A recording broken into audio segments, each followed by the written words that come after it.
Did I just trip and end up in the Douluo world? And I became a 6-year-old child? Yifeng looked at his shrunken hands, completely bewildered. Why, Yifeng? Hurry up and awaken your martial soul. Old Jack shouted.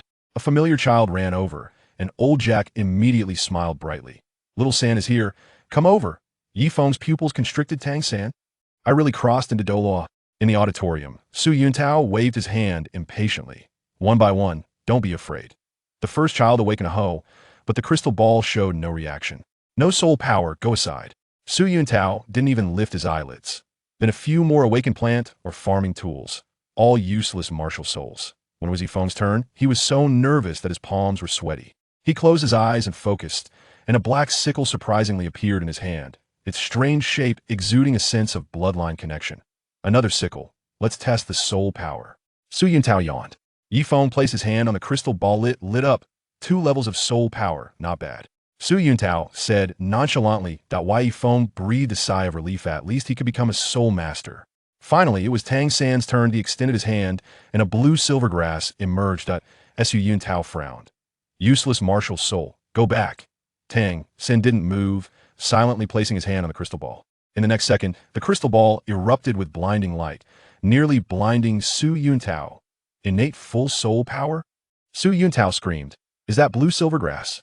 Yifeng was dumbfounded. Here comes the plot. Tang San looked up, a hint of pride in his eyes, and said calmly. Why yes, Su Yuntao was so excited he couldn't speak coherently. Holy Soul Village is going to produce a soul master, and it's an innate full soul power. Yifeng looked at his black sickle, wondering, is my martial soul really useless? Why does it always feel like there's some strange power surging within it? As Su Yuntao dragged Tang San towards the martial soul hall, he glanced at Yifeng's sickle and scoffed. With this garbage martial soul, don't waste your soul power. Yifeng clenched his fists. What secret is hidden within this black sickle? Can he surpass Tang San? Even more excitingly, he suddenly noticed a few small words carved into the sickle's handle. aGod-Slaying. Yifeng's pupils constricted. What kind of martial soul is this? Martial soul elder, I haven't even touched that crystal ball yet. Tang San chased after him, unwilling to give up. Su Yuntao impatiently handed the crystal ball to him. Go ahead and measured. In the next second, the entire auditorium lit up dazzlingly. Innate full soul power. Su Yuntao's eyes were about to pop out. Blue silver grass actually has innate full soul power? Yifeng watched in shock, roaring inside. Others have systems when they cross over. Why do I only have 2 levels of soul power and a broken sickle? Once Su Yuntao left, Yifeng quickly approached. Hello, Tang San. Tang San glanced at him as if he were an idiot, then turned and walked away. Why Yifeng was stunned. This destined child is way too arrogant. Outside, Old Jack anxiously asked, is there a soul master? There's one with innate full soul power, but unfortunately, it's blue silvergrass. Su Yuntao casually said, and another with a sickle martial soul, 2 levels of soul power. Old Jack was petrified. Blue silvergrass? Is innate full soul power just for feeding rabbits? Grandpa Jack, can't blue silvergrass cultivate? Tang San asked as he walked over. Old Jack shivered. Little San, is the innate full soul power you? It's me. A genius. Grandpa will send you to Nodding Academy. Old Jack was extremely excited, then looked at Yifeng. Little Feng, you go too as a working student. Yifeng quickly agreed. Who wants to stay in this broken village? Tang San suddenly said, I need to discuss going to the academy with my dad. Old Jack patted his chest. Don't worry, your dad will definitely agree. He can't let you be a blacksmith like him for your whole life. The two followed Old Jack to the Tang family, and Yifeng looked at Tang San's back, feeling increasingly uneasy. Could this blue silvergrass really be a useless martial soul? And his black sickle, which felt hot in his hand, must have some secret. Tang San suddenly turned around, his gaze cold. Keep up, don't fall behind. That tone was like he was talking to a burden. Yifeng clenched his fists. Just wait. They'll make you see me in a new light. When they arrived at the Tang family's blacksmith shop, Tang Hao was drunkenly hammering iron. As soon as Old Jack said he wanted to send Tang San to the academy, Tang Hao suddenly threw down his hammer. No. Tang San was stunned. Old Jack was also confused. Why wouldn't he let someone with innate full soul power go to the academy? Even more intriguingly, Yifeng noticed that when Tang Hao threw the hammer, his gaze swept over Yifeng's sickle, and his pupils shrank slightly. Does this old man recognize my martial soul? What are you following me for? Just before reaching the blacksmith shop, Tang San suddenly turned around. His gaze, I see wide out. Why Yifeng was bewildered. Old Jack called me here. You don't need to meddle in my family's affairs. Tang San dropped this line and walked away. Why Yifeng watched his back, feeling furious. What's so great about innate full soul power? Why act so arrogant? Returning to his own drafty straw hut, Yifeng lay on the bed, which was just 2 stones supporting a wooden plank. Crack. In the middle of the night, when he turned over, the wooden board broke, and he fell hard onto the stone debris. This life is unbearable. The next morning, old Jack came to call him, followed by Tang San, whose eyes were red. Let's go. Yifeng patted off the dust on his clothes, bringing nothing with him. They walked all the way to Nodding Academy, with Tang San and old Jack chatting happily, while Yifeng felt like air. When they reached the entrance, the gatekeeper indeed made things difficult, and old Jack was nearly pushed to the ground. Yifeng felt his fists harden, but Tang San quietly pulled out a silver needle, his gaze vicious. Indeed, the destined child, daring to use deadly force at 6. Just as they were at a standstill, a thin old man in black walked over, glanced at the documents, and arrogantly said to the gatekeeper, "This is the first and last time. The master has arrived." Once inside the academy, Tang San quickly spoke. "Teacher, thank you that I am not your teacher." The master smiled faintly. "Then are you the dean?" "Not that either." Seeing that the two were getting along well, Yifeng quickly interjected, "I guess you're a visiting scholar at the academy?" He had seen the plot. The master was taken aback, looking at Yifeng for the first time, then laughed scornfully. "A sickle martial soul, and you dare to guess my identity." Tang San smirked beside him, his eyes seemingly sink overestimating oneself. Yifeng's face turned bright red. The master ignored him and continued talking to Tang San. "Blue-silver grass may be useless, but innate full soul power is extraordinary. Do you want to learn from me?" Tang San's eyes lit up. "I do." Yifeng panicked and quickly shouted, "Master, I want to learn from you too." The master didn't even glance at him. "You? 2 levels of soul power and a useless martial soul. Don't waste my time." The gatekeeper mocked from the side. "Exactly. Don't you see what you are, and you still want to apprentice under master?" Yifeng clenched his fists, his nails nearly digging into his flesh. Just then, the black sickle in his hand suddenly became hot, and the words "God-Slaying" on the handle flashed with a hint of black light. The master suddenly turned around and fixed his gaze on his scythe. This martial soul. What did he realize? Would the master change his mind and take Yifeng as his disciple? More excitingly, a girl in pink was bouncing over from a distancing with Xiao Wu. Tang San's eyes widened up. Why Yifeng's heart skipped a beat? Xiao Wu is here. Is the plot about to accelerate? "Teacher." Tang San knelt down with a thud, bowing to the master. Good, good. The master smiled so broadly he couldn't close his mouth. "You are the 3rd person on the continent with a twin martial soul." Tang San's hand trembled suddenly, quietly pulling out a silver needle. Did he actually want to kill the master? Yifeng saw this and quickly knelt down as well. "Master, please take me as your disciple too." The master glanced at him, his mouth full of sarcasm. "You? With a level 2 soul power and a broken scythe? How can you be worthy?" Yifeng turned pale. "You're only level 29 yourself, you Xiaojing. What are you pretending for?" But he could only hold this back in his heart. Who told him he had no system and no background? Tang San said lightly, "Don't force it. You really aren't qualified." That tone was as if he was bestowing a favor. When they arrived at the academic office, the master left them behind and walked away. The staff saw Tang San call out "teacher" and burst out laughing. "You are going to worship that level 29 blabbermouth as your teacher?" Tang San frowned and didn't say anything. After registering, the two went to dormitory 7. Once again, it was the familiar fighting scene, and Tang San easily defeated Wang Sheng and became the boss. Yifeng remained invisible the entire time. Who would notice a transparent person with level 2 soul power? Who is Tang San? The teacher brought in bedding, which surprisingly was provided by the master.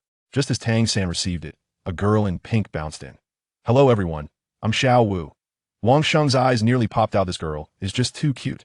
Xiao Wu scanned around, her gaze lingering on Tang San for a moment, then glancing at Yifeng in the corner, suddenly pointing at Yifeng and laughing.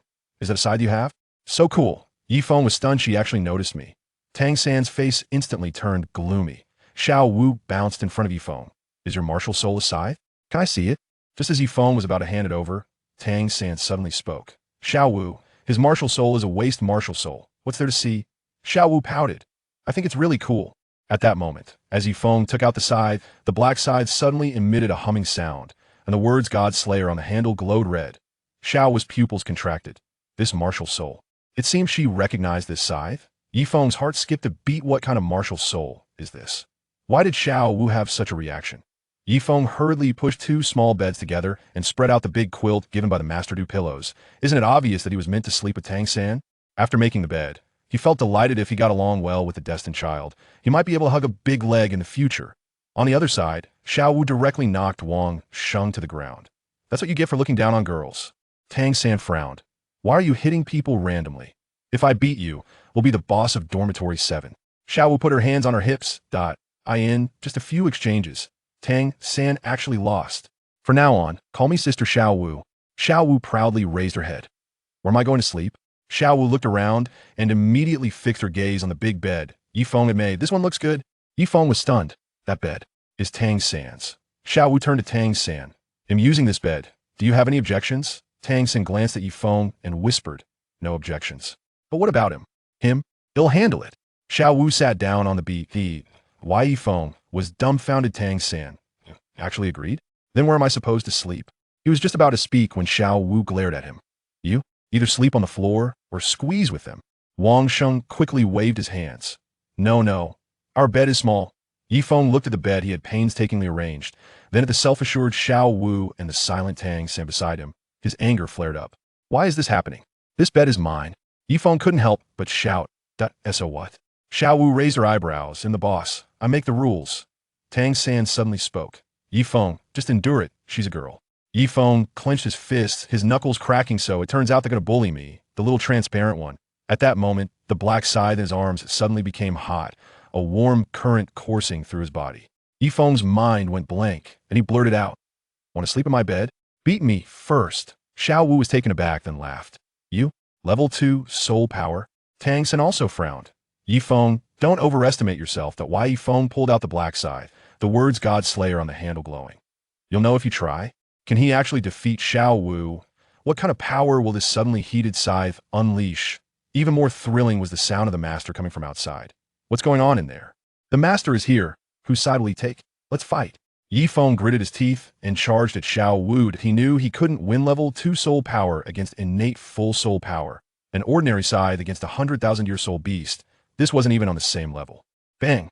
Clang! In less than 30 seconds, Yifeng was beaten black and blue, thrown to the ground, and unable to get up. You lost. Xiao Wu triumphantly jumped onto the big bed. This bed belongs to me now. Yifeng looked at Tang San, his eyes full of pleading. Tang San, however, turned his head to look out the window, as if the matters in the dormitory had nothing to do with him. Yifeng felt completely despondent. Didn't even his fellow townsmen help him? Dragging his injuries, he walked out of the dormitory step by step. It was cold outside without a quilt. He would surely freeze to death tonight. He could only go find the master again and try his luck. On the top floor of the teaching building, the master's loft. Knock, knock. Come in. The master looked up and saw it was Yifeng. His face instantly turned cold. What do you want again? Teacher, I want to learn theory from you. The 10 core competitive strengths of martial souls. Shut up. The master slammed the table. Don't come here to fool me with a few words. That's my lifelong effort. Do you think you're worthy to mention it? Yifeng grew anxious. I know. The innate potential of martial souls can indeed be changed, and absorbing soul rings isn't necessarily better just because they're higher level. The master's pupils contracted sharply. How did this kid know? You the second martial soul of a twin martial soul should not awaken too early. Yifeng went all out and revealed all the useful information from the plot. The master stood up abruptly, staring at him intensely. How do you know all this? Yifeng's heart sank, let something slip. Just as he was about to make up an excuse, the master suddenly shouted, Get out.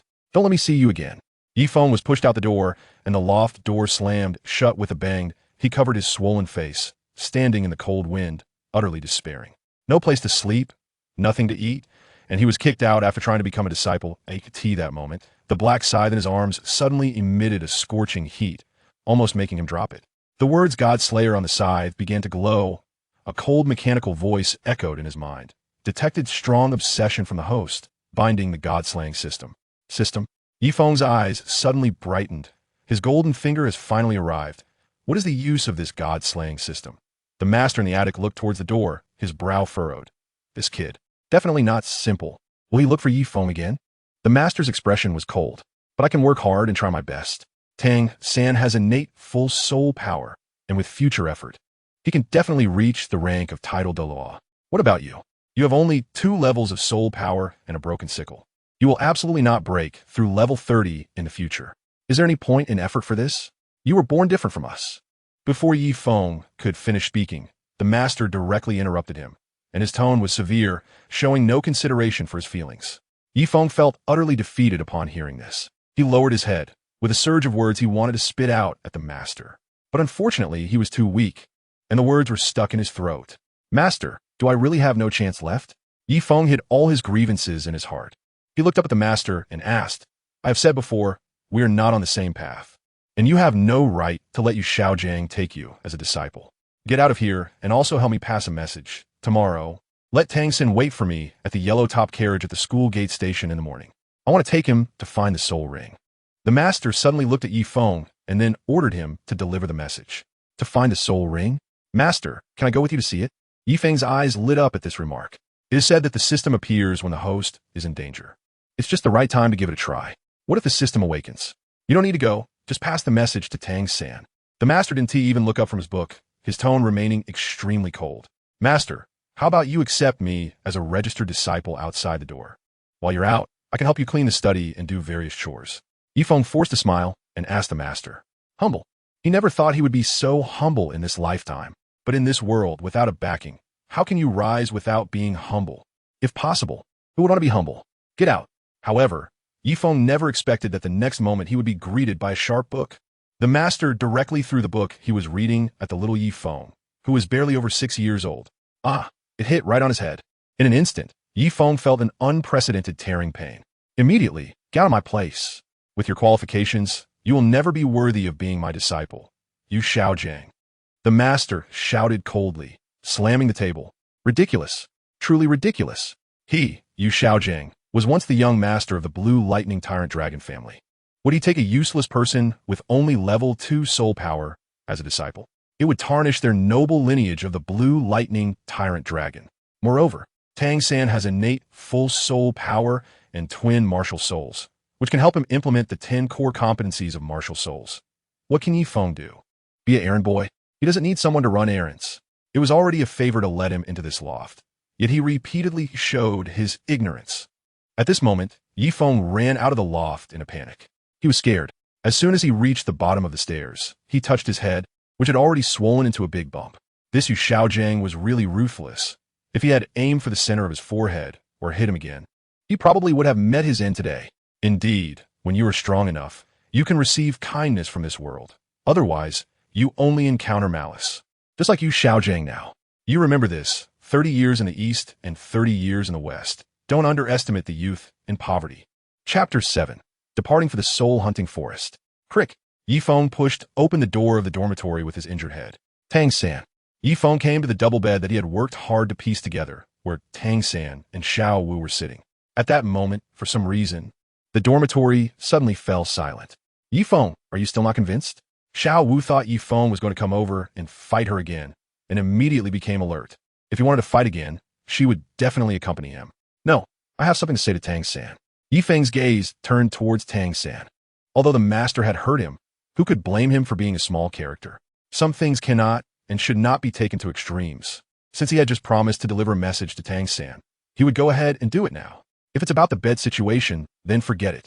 This bed can't fit 3 people, and besides, you just lost. Tang San replied coldly to Yifeng. Although they were fellow townsmen, he had no intention of getting involved in such trivial matters. The Xintian treasure record states that one should not meddle in matters that do not concern them to avoid bringing trouble upon themselves. It's not that. It's that the master wants you to wait for him in the yellow carriage at the school gate tomorrow morning. He will take you to find the first spirit ring. Yifeng said to him. He had done everything he could. What? The master wants to take Tang San to find a soul ring? Wang Sheng and the others looked extremely astonished. This is too good. They had been at Notting Junior College for so many years and still hadn't obtained their first soul ring. Envy. Truly envious. Yifeng, where are you going? After saying this, Yifeng turned and left. After all, there was no space for him in this dormitory. Staying here was just a joke. However, at this moment, Tang San inexplicably felt a sense of guilt. It turned out he was talking about this matter with himself. If he wasn't mistaken, the other party must have gone to find the teacher, most likely to apprentice again. It was obvious that the bump on the other's head confirmed that the teacher probably didn't accept him and even sent a message with him.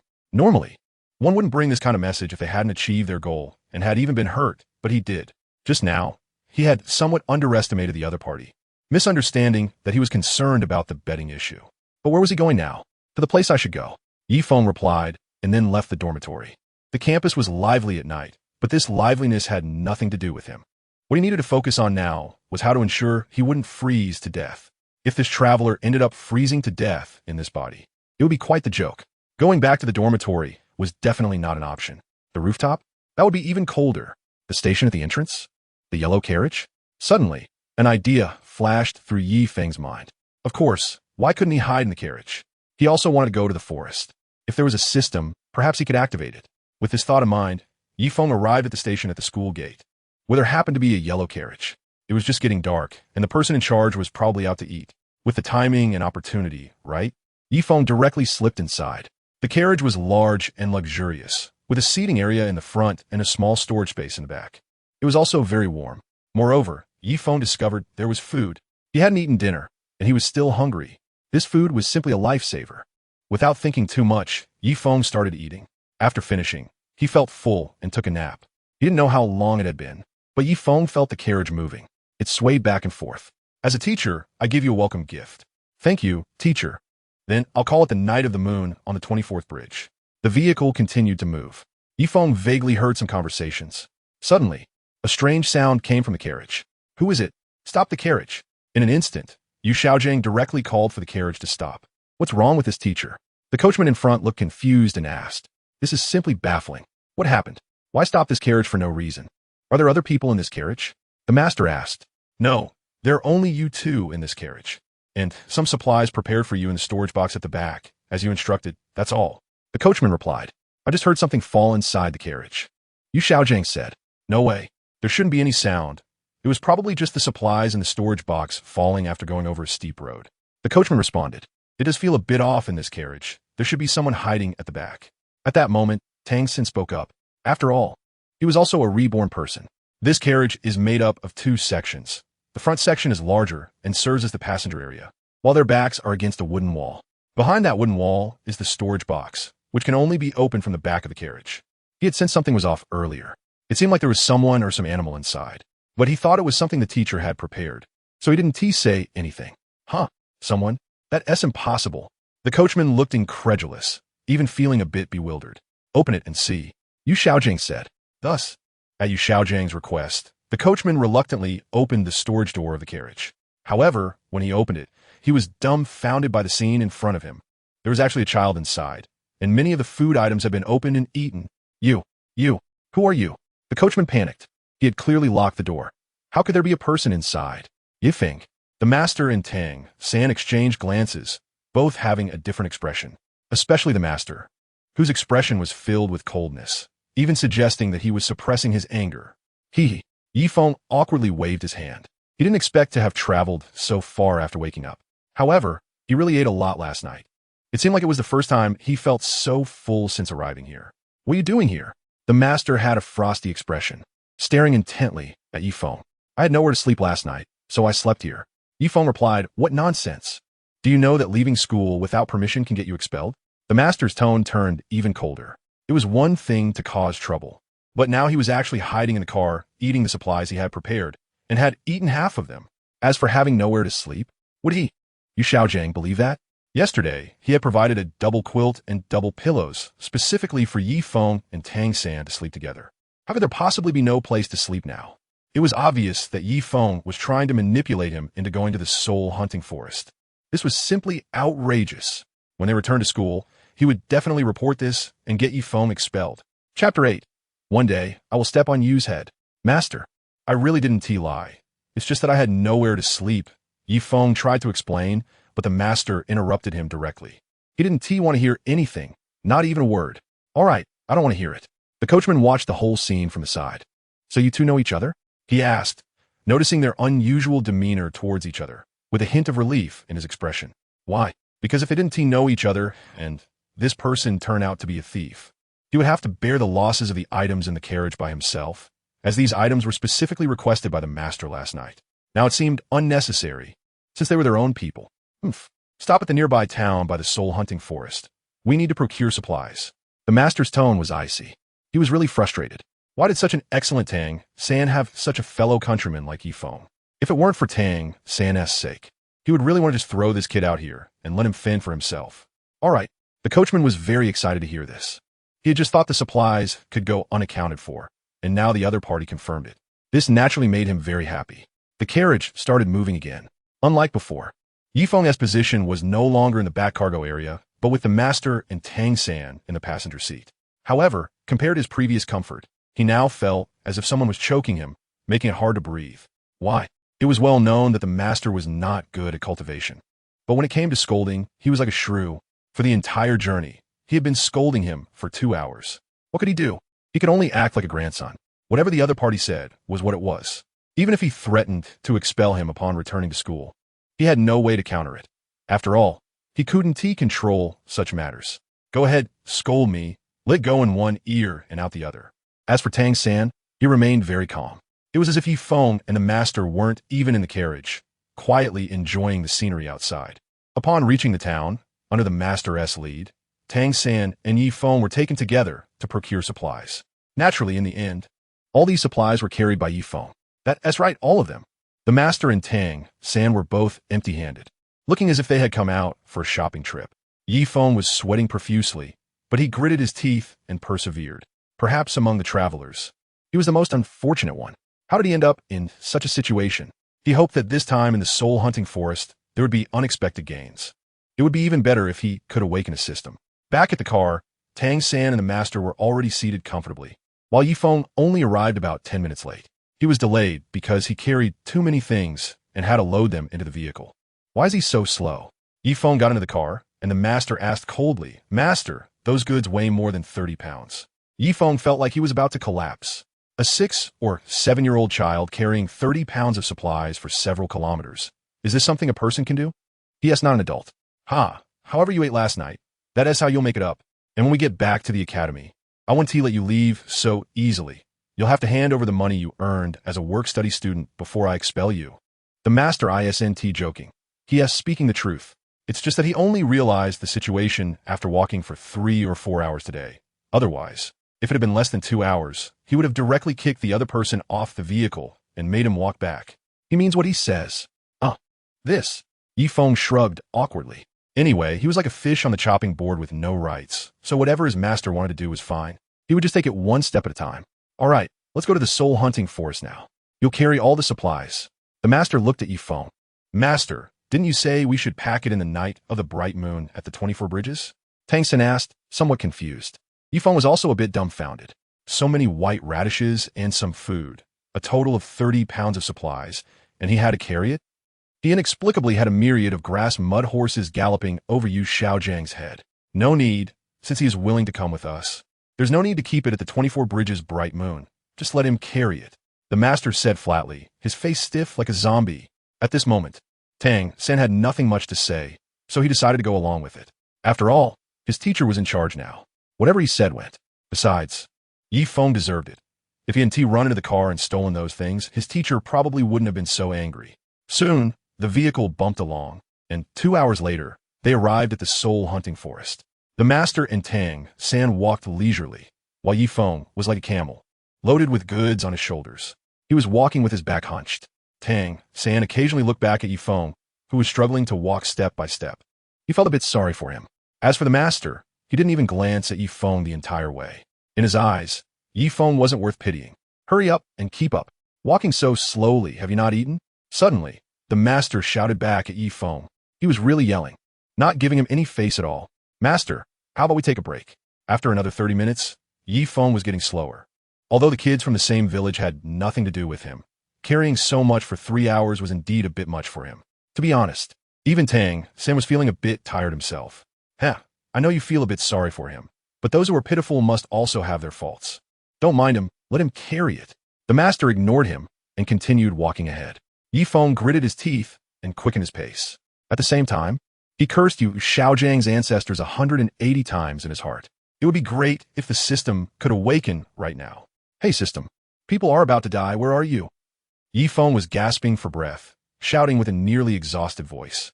However, no one answered. Indeed, it was silent as a grave. Bang!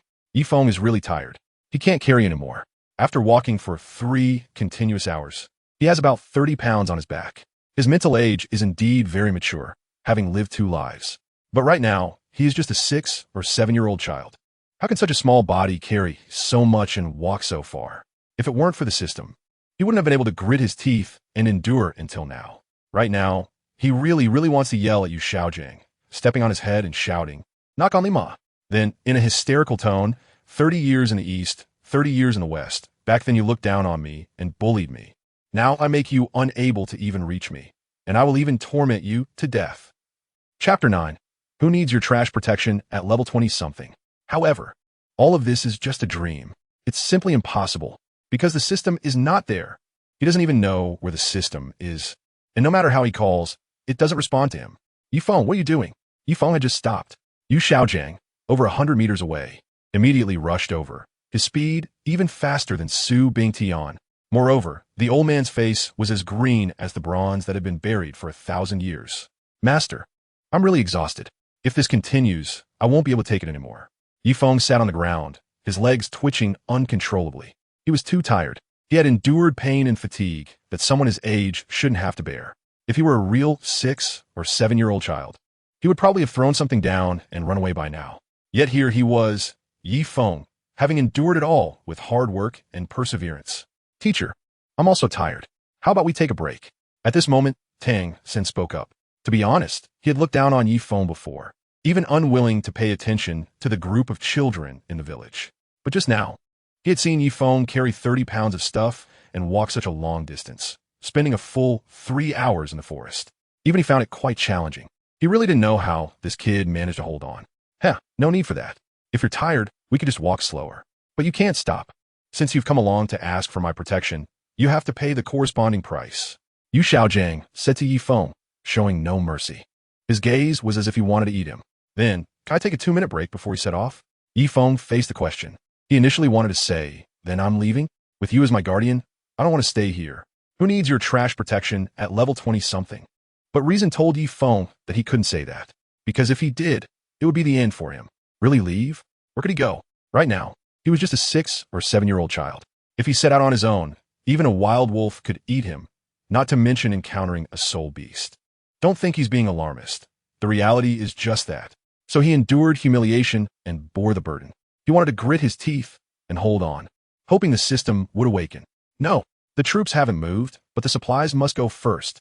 You go ahead. Yu Xiaojiang ordered Yifeng. 1 minute. Master, just 1 minute. Yifeng stretched out a finger, his face showing a pleading expression as he spoke. 1 minute? All right, I'll give you 1 minute. The master directly kicked Yifeng. Exhausted, Yifeng had no strength to dodge and fell to the ground. In an instant, those white radishes and various supplies scattered all over the place. Yifeng never expected that the master would treat him this way. Didn't you want a minute? I'm giving it to you now. If I turn around and see a carrot or something drop on the ground, I'll make you pay double. And don't think about resting. The master said with a cold laugh. Just a wild child from a mountain village, thinking he could play tricks on him.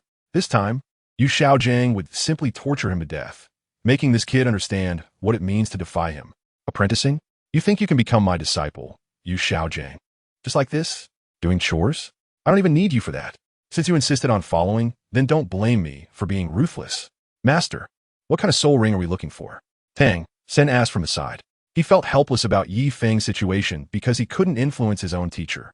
Moreover, the teacher's actions should have their own reasoning. It couldn't simply be about abusing Yifeng or even personal grudges. Perhaps the teacher saw potential in Yifeng and wanted to test him in this way. Soul rings? If we're talking about soul rings, we need to find one that suits you. At this moment, the master started to bring out his so-called theories, appearing somewhat vague. Tang Sen listened, half understanding. On the other side, after picking up the carrots and other supplies that had fallen, Yifeng set off with a sense of helplessness. Without strength, where is there any human rights? Once he turns things around, he will definitely take revenge for the suffering he endured today. Yifeng Vovet. This bamboo actually suits you quite well. It's resilient, and your blue silver grass should also develop towards resilience, the master said. According to the master, before the troops move, provisions must be prepared, and Yifeng was forced to walk ahead at that moment. As for the master and Tang San, both were somewhat tired and started moving after resting for a full 10 minutes. On the way, the master introduced to Tang San, so, am I supposed to kill this bamboo now? Hearing the master's words, Tang San asked with some confusion. No need, this bamboo is still a bit too young. It doesn't even look to be 100 years old. I hope your first soul ring is a 100-year soul ring. If we can't find a suitable one, then we can come back for this bamboo, the master replied to Tang San. Oh, okay. Tang San nodded. He didn't understand much about these things. He'd just follow whatever his teacher said. Let's go. The master called to Tang San. I wonder where Yifeng has gone. We should hurry up and catch up. Tang San nodded. Previously, Yifeng had fallen behind them, but now, after resting, they couldn't find any trace of him. Anyway, I gave him the map. If he goes the wrong way, I'll just scold him when I catch up later. What use is a 6 or 7-year-old who can't even read a map? Yu Xiaojiang said lightly. He didn't know when it started, but scolding Yifeng seemed to have become a normal thing for him. Up ahead, Yifeng was already bent over, drenched in sweat, and even feeling a bit dizzy. The evening forest was extremely muggy. On the way, he once again cursed the ancestors of the Yu family for 18 generations. Why? Because it was his only way to vent his frustrations. He wanted to run up to Yu Xiaojiang and curse. Rationality told him not to be so reckless. That would lead to a terrible death. But just being treated like a beast, if he had no other place to vent, he would suffocate from it. Now, what does that sound? Suddenly, Yifeng heard a rustling noise, and a foul smell filled the air, something a bit fishy. The wind was gently blowing. Yifeng inexplicably sensed a feeling of anxiety, as if something was approaching him. Could it be the black mandala snake? Suddenly, Yifeng recalled a terrifying fact. After Tang San, the destined child, arrived in the forest, a mandala snake would come over to deliver a package. His luck couldn't possibly be that good, right? If his luck were really that good, why hadn't the system come knocking on his door yet? Yifeng summoned his courage and took a step forward. Suddenly, a black head rose up from the grass in the distance. Chapter 10. The ruthless and malicious master has killed. Damn, Mandrake Snake. The moment Yifeng saw that black head and its icy cold gaze, he felt all the hair on his body stand on end. Hiss, the black head, the icy gaze, and the bright red snake tongue. It was as if the creature had locked onto its prey. Knock, Lima, help. Yifeng turned his head and directly threw away those white radishes. What use are they when you don't even have your life? Are you planning to plant radishes on your grave in the future, big and fat ones? With the prey locked in, the black mandrake snake wouldn't let Yifeng escape so easily. It immediately twisted its body and chased after him. Its speed was extremely fast. It was like a sharp arrow shooting out. Yifeng almost used all his strength. His completely exhausted body seemed to burst forth with limitless potential, as if experiencing a moment of revival. If he were to run onto the school sports field now, he would probably become the most dazzling one. But if he fell behind, he would likely end up as dinner for the mandala snake. He was still so young and didn't want to die. So, while shouting for help, he ran towards Tang San and the master. He definitely couldn't handle this mandala snake by himself. But the master and Tang San could. First, he needed to find them and save his life. Help? Tang San vaguely heard someone ahead shouting for help. Suddenly, he became alert. Help? What kind of help? The master looked a bit dazed. Teacher, it seems someone ahead is shouting for help, and the voice sounds like Yifeng's. Tang San replied honestly. Yifeng? That kid must be up to some mischief again. I don't even want to pay attention to him. The master showed a look of disgust upon hearing Yifeng's name. Yifeng was anxiously waiting alone ahead, waiting for the master and the others to come back and save him. Master, could it be that he has encountered danger? I listened to the urgent sound approaching our direction. Tang San said seriously, you're still too young. The place I brought you to is the outer area of the soul hunting forest, where even century-old soul beasts are rare. I estimate that he must be just tired and wants to rest, but I haven't given him a chance to rest. He must be pretending now. The master said with a faint smile, his face showing unparalleled confidence, as if he knew everything and was strategizing. Oh, since the master has explained it this way, he won't delve deeper into it. After all, the master has his own thoughts. So, just watch me later. Anyone who tries to play tricks with me, Yu Xiaojiang, I will expose them completely. Yu Xiaojiang's confident smile grew even wider. Master, look. Tang San pointed at Yifeng, who was rushing towards them from a distance. Ha! He's acting so convincingly. He's really getting better at fooling people, the master said coldly. So, master, what should we do? Tang San asked the master. You don't need to worry about this. Just watch me expose him, the master said, blocking Tang San's way, his cold smile becoming even more pronounced. Master, help me. Finally, Yifeng saw the master and the others, instantly becoming extremely excited. Finally, there's hope, especially since the master was standing right in front of Tang San, facing him directly, as if welcoming him to join the team. For a moment, Yifeng felt that the master didn't seem so detestable after all. At least he would stand up for him when he was in danger, right? However, in the next second, Yifeng saw the master suddenly lift his foot. Immediately, he felt his body lean back uncontrollably as he was sent flying backward. The master had kicked him as he charged forward. Oomph. Do you think I, Yu Xiaojing, can't see through such small tricks? Where's the white radish? Where's the stuff? You dare to come over and fool me without taking anything. Yu Xiaojing kicked Yifeng away. His eyes seemed to see through everything.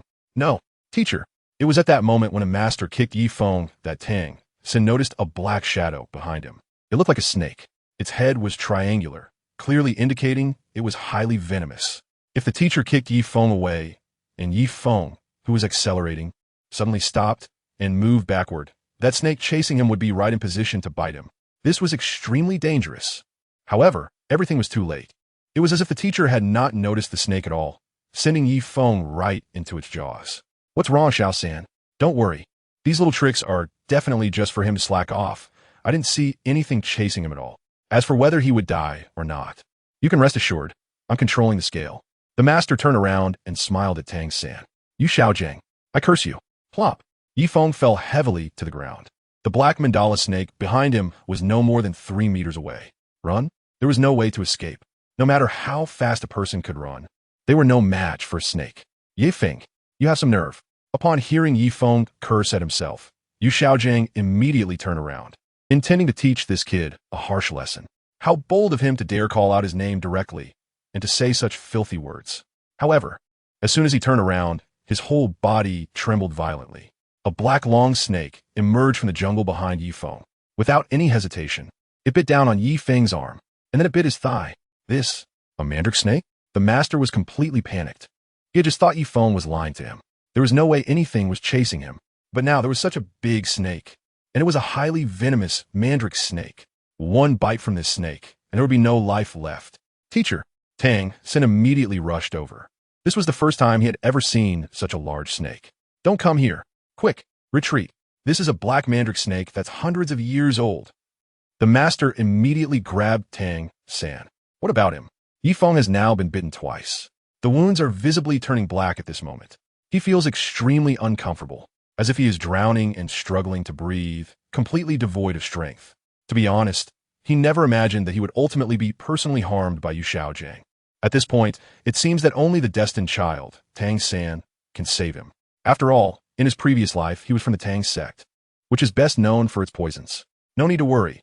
If anything goes wrong, just blame his bad luck. I just examined it carefully. This is at least a 400-year-old black mandala snake, and even with all my strength, I can't match it. I need to get out of here. I'll come back later to collect his body. Yu Xiaojing seems to have forgotten that Yifeng could have escaped, but he pushed him directly into the snake's mouth. At this moment, he coldly said, no need to worry about it. I'll come back to collect the body later. Chapter 11. Rage value explodes. System awakens. No need to worry. Come back to collect the body? Tang San was shocked. On the other side, Yifeng also had a very shocked expression. How could Yu Xiaojing say such a thing? The mandala snake is currently coiling around him. Do you have confidence that you can save this person if we go over? Blame him for carelessly leading the mandala snake over here, the master said to Tang San. Tang San's eyes showed a hint of hesitation. If he were to go save him, he might have a certain chance of success, but this would undoubtedly expose him. Moreover, although Yifeng is from the same hometown, they had no interaction during their childhood, so exposing himself to save someone else clearly isn't worth it. Forget it. I'll just listen to the teacher. Tang San's eyes gradually became clearer. Let's go. Hurry up. Yu Xiaojing pulled Tang San along. Okay. Tang San nodded, having thought it through. You guys? Watching Yu Xiaojing and Tang San gradually leaving, Yifeng was completely dumbfounded. His heart was filled with countless curses. Sure enough, a simp ends up with nothing. Yu Xiaojing directly used himself as bait and then ran away with Tang San. Hiss! The black mandala snake next to him flicked its tongue and then raised its body high to look into the distance. Whoosh! The mandala snake moved quickly. It charged straight towards the fleeing master and Tang San. After a meal, it still knows how to distinguish between things. Since it encountered them, it would take them all. Damn it, bite that bastard Yu Xiaojing to death. Watching the black mandala snake rush out, Yifeng gritted his teeth and said, then he slowly collapsed to the ground, his consciousness gradually becoming blurred. On the other side, Xiao San, be careful. The black mandala snake is coming after us. The master shouted at Tang San. He then commanded his Luo San Pao to attack the mandala snake. Of course, with his Luo San Pao that could only fart, how could it possibly stop the mandala snake? After 3 farts, the master was at a loss. Just as he lamented that his life was about to end here, Tang San accidentally stabbed the mandala snake's vital point. Just like that, the mandala snake died. The master let out a deep breath, appearing as if he had survived a disaster. Teacher, should we go check on Yifeng? Tang San asked after killing the snake. No need to worry about him. You need to absorb the soul ring. The master said. Yifeng is nothing compared to his disciple Tang San's absorption of the soul ring. All right. Tang San sat cross-legged and immediately began to absorb the soul ring according to the method just taught by the master. During this time, the master had taken a glance at Yifeng. He noticed that Yifeng's hands and feet had turned completely black. He shook his head slightly and returned to where Tang San was absorbing the soul ring. At that moment, Yifeng still had a tiny bit of consciousness left. When he saw the master approach, he thought he was saved. However, to his surprise, the master just took a look and left. Instantly, his anger reached its peak. He felt an unprecedented sense of regret for himself. Why did he have to go and flatter the master? Why did he have to flatter Tang San? In the end, he ended up in such a situation. Honestly, if it weren't for the master's kick, he wouldn't have died at the hands of the mandala. That damn Yu Xiaojiang. Why does he take on such a posture of responsibility for Yifeng? What a pretentious bastard. In the next life, he must live more wisely. This was Yifeng's last thought while still conscious. Ding. Congratulations, host's anger has reached the critical value, successfully activating the system. Just then, a mechanical voice echoed in Yifeng's mind. Huh, a system? Am I dreaming? Unable to move, Yifeng, with only a bit of consciousness, found it hard to believe. He awakened a system? Impossible. Does this mean he can survive? Ding. Host has activated a big gift pack. Please claim it immediately. Soon, that mechanical voice appeared in his mind again. On the other side, Tang San had successfully fused with the soul ring. Haha, as expected of my disciple Yu Xiaojiang. This first soul ring is well within the acceptable range. Seeing Tang San awaken and successfully fuse with his martial soul, Yu Xiaojiang felt extremely excited. Tang San had successfully put his theory into practice. What he needed most now was a practitioner of his theory. It must be Tang San. The people who looked down on me, Yu Xiaojiang, back then, I will now use my direct disciple to prove the greatness of martial soul theory to you. Yu Xiaojiang roared in his heart. Just right within the acceptable range. If it were any longer, he probably wouldn't be able to handle it. Tang San nodded. After fusing with the first soul ring, he felt a surge of power throughout his body. Indeed, my martial soul's 10 core competitive advantages are not just empty words. They are methodologies I proposed after numerous validations. They could be said to be timeless truths. All right, let's head back to school now. Hearing Tang San's words, the master first praised himself. Then he prepared to set out for school. Huh, are we just going back like this? Tang San looked at the master in surprise. Previously, he said he would collect Yifeng's body, but now it seems he hasn't seen the other party's corpse. Don't worry, the teacher just buried Yifeng while you were cultivating. Now, we can return safely, and you should focus on your cultivation without worrying about this matter. Going out to find soul rings, there could always be casualties. I will handle the matters at school. Yu Xiaojiang certainly knew what Tang San wanted to ask, which must be about Yifeng. Unfortunately, he had just taken a look at the place where he attacked the mandala snake earlier, and that kid was completely blackened. The poison had reached his heart, and he was already a corpse. For a corpse that was already cold, there was no need to go and collect it now. The earlier mention of collecting the body was merely casual talk. So the master made up some words to comfort Tang San at this moment, telling him not to dwell on this matter. Everything has been taken care of by me, the teacher. As for Yifeng's death, it's just that. It has nothing to do with the two of them. Whether or not to take the corpse is not important. After all, a dead person is the same no matter where they are. Leaving him here to become food for wolves and tigers, returning to dust, is also a good thing. Thus, Yu Xiaojiang and Tang San left the soul-hunting forest. The task of finding the soul ring had been completed. Tang San obtained a very good soul ring and also confirmed Yu Xiaojiang's theory of the 10 core competitive advantages of martial souls. As for Yifeng's follow-up, it could be reported to the school later, completing the casualty process, expelling him from school and erasing his name completely. Chapter 12, Super System, Amazing.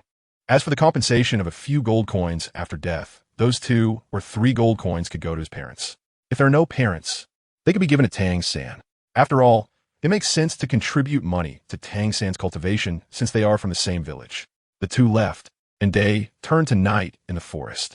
It was unclear how long had passed when a young man dressed in splendid attire appeared nearby, followed by 2 elderly men. They picked up Yifeng and then vanished from spot. Where's this? On this day, Yifeng slowly opened his eyes. Before him was a magnificent scene, resembling a royal palace. His first thought was, have I crossed over again? After all, just before dying, he sensed that he seemed to have awakened a system.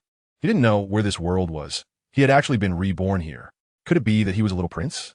What a pity for that scoundrel Yu Xiaojiang. If he could return to his previous world, he would definitely trample Yu Xiaojiang hard. That murderer! And Tang San.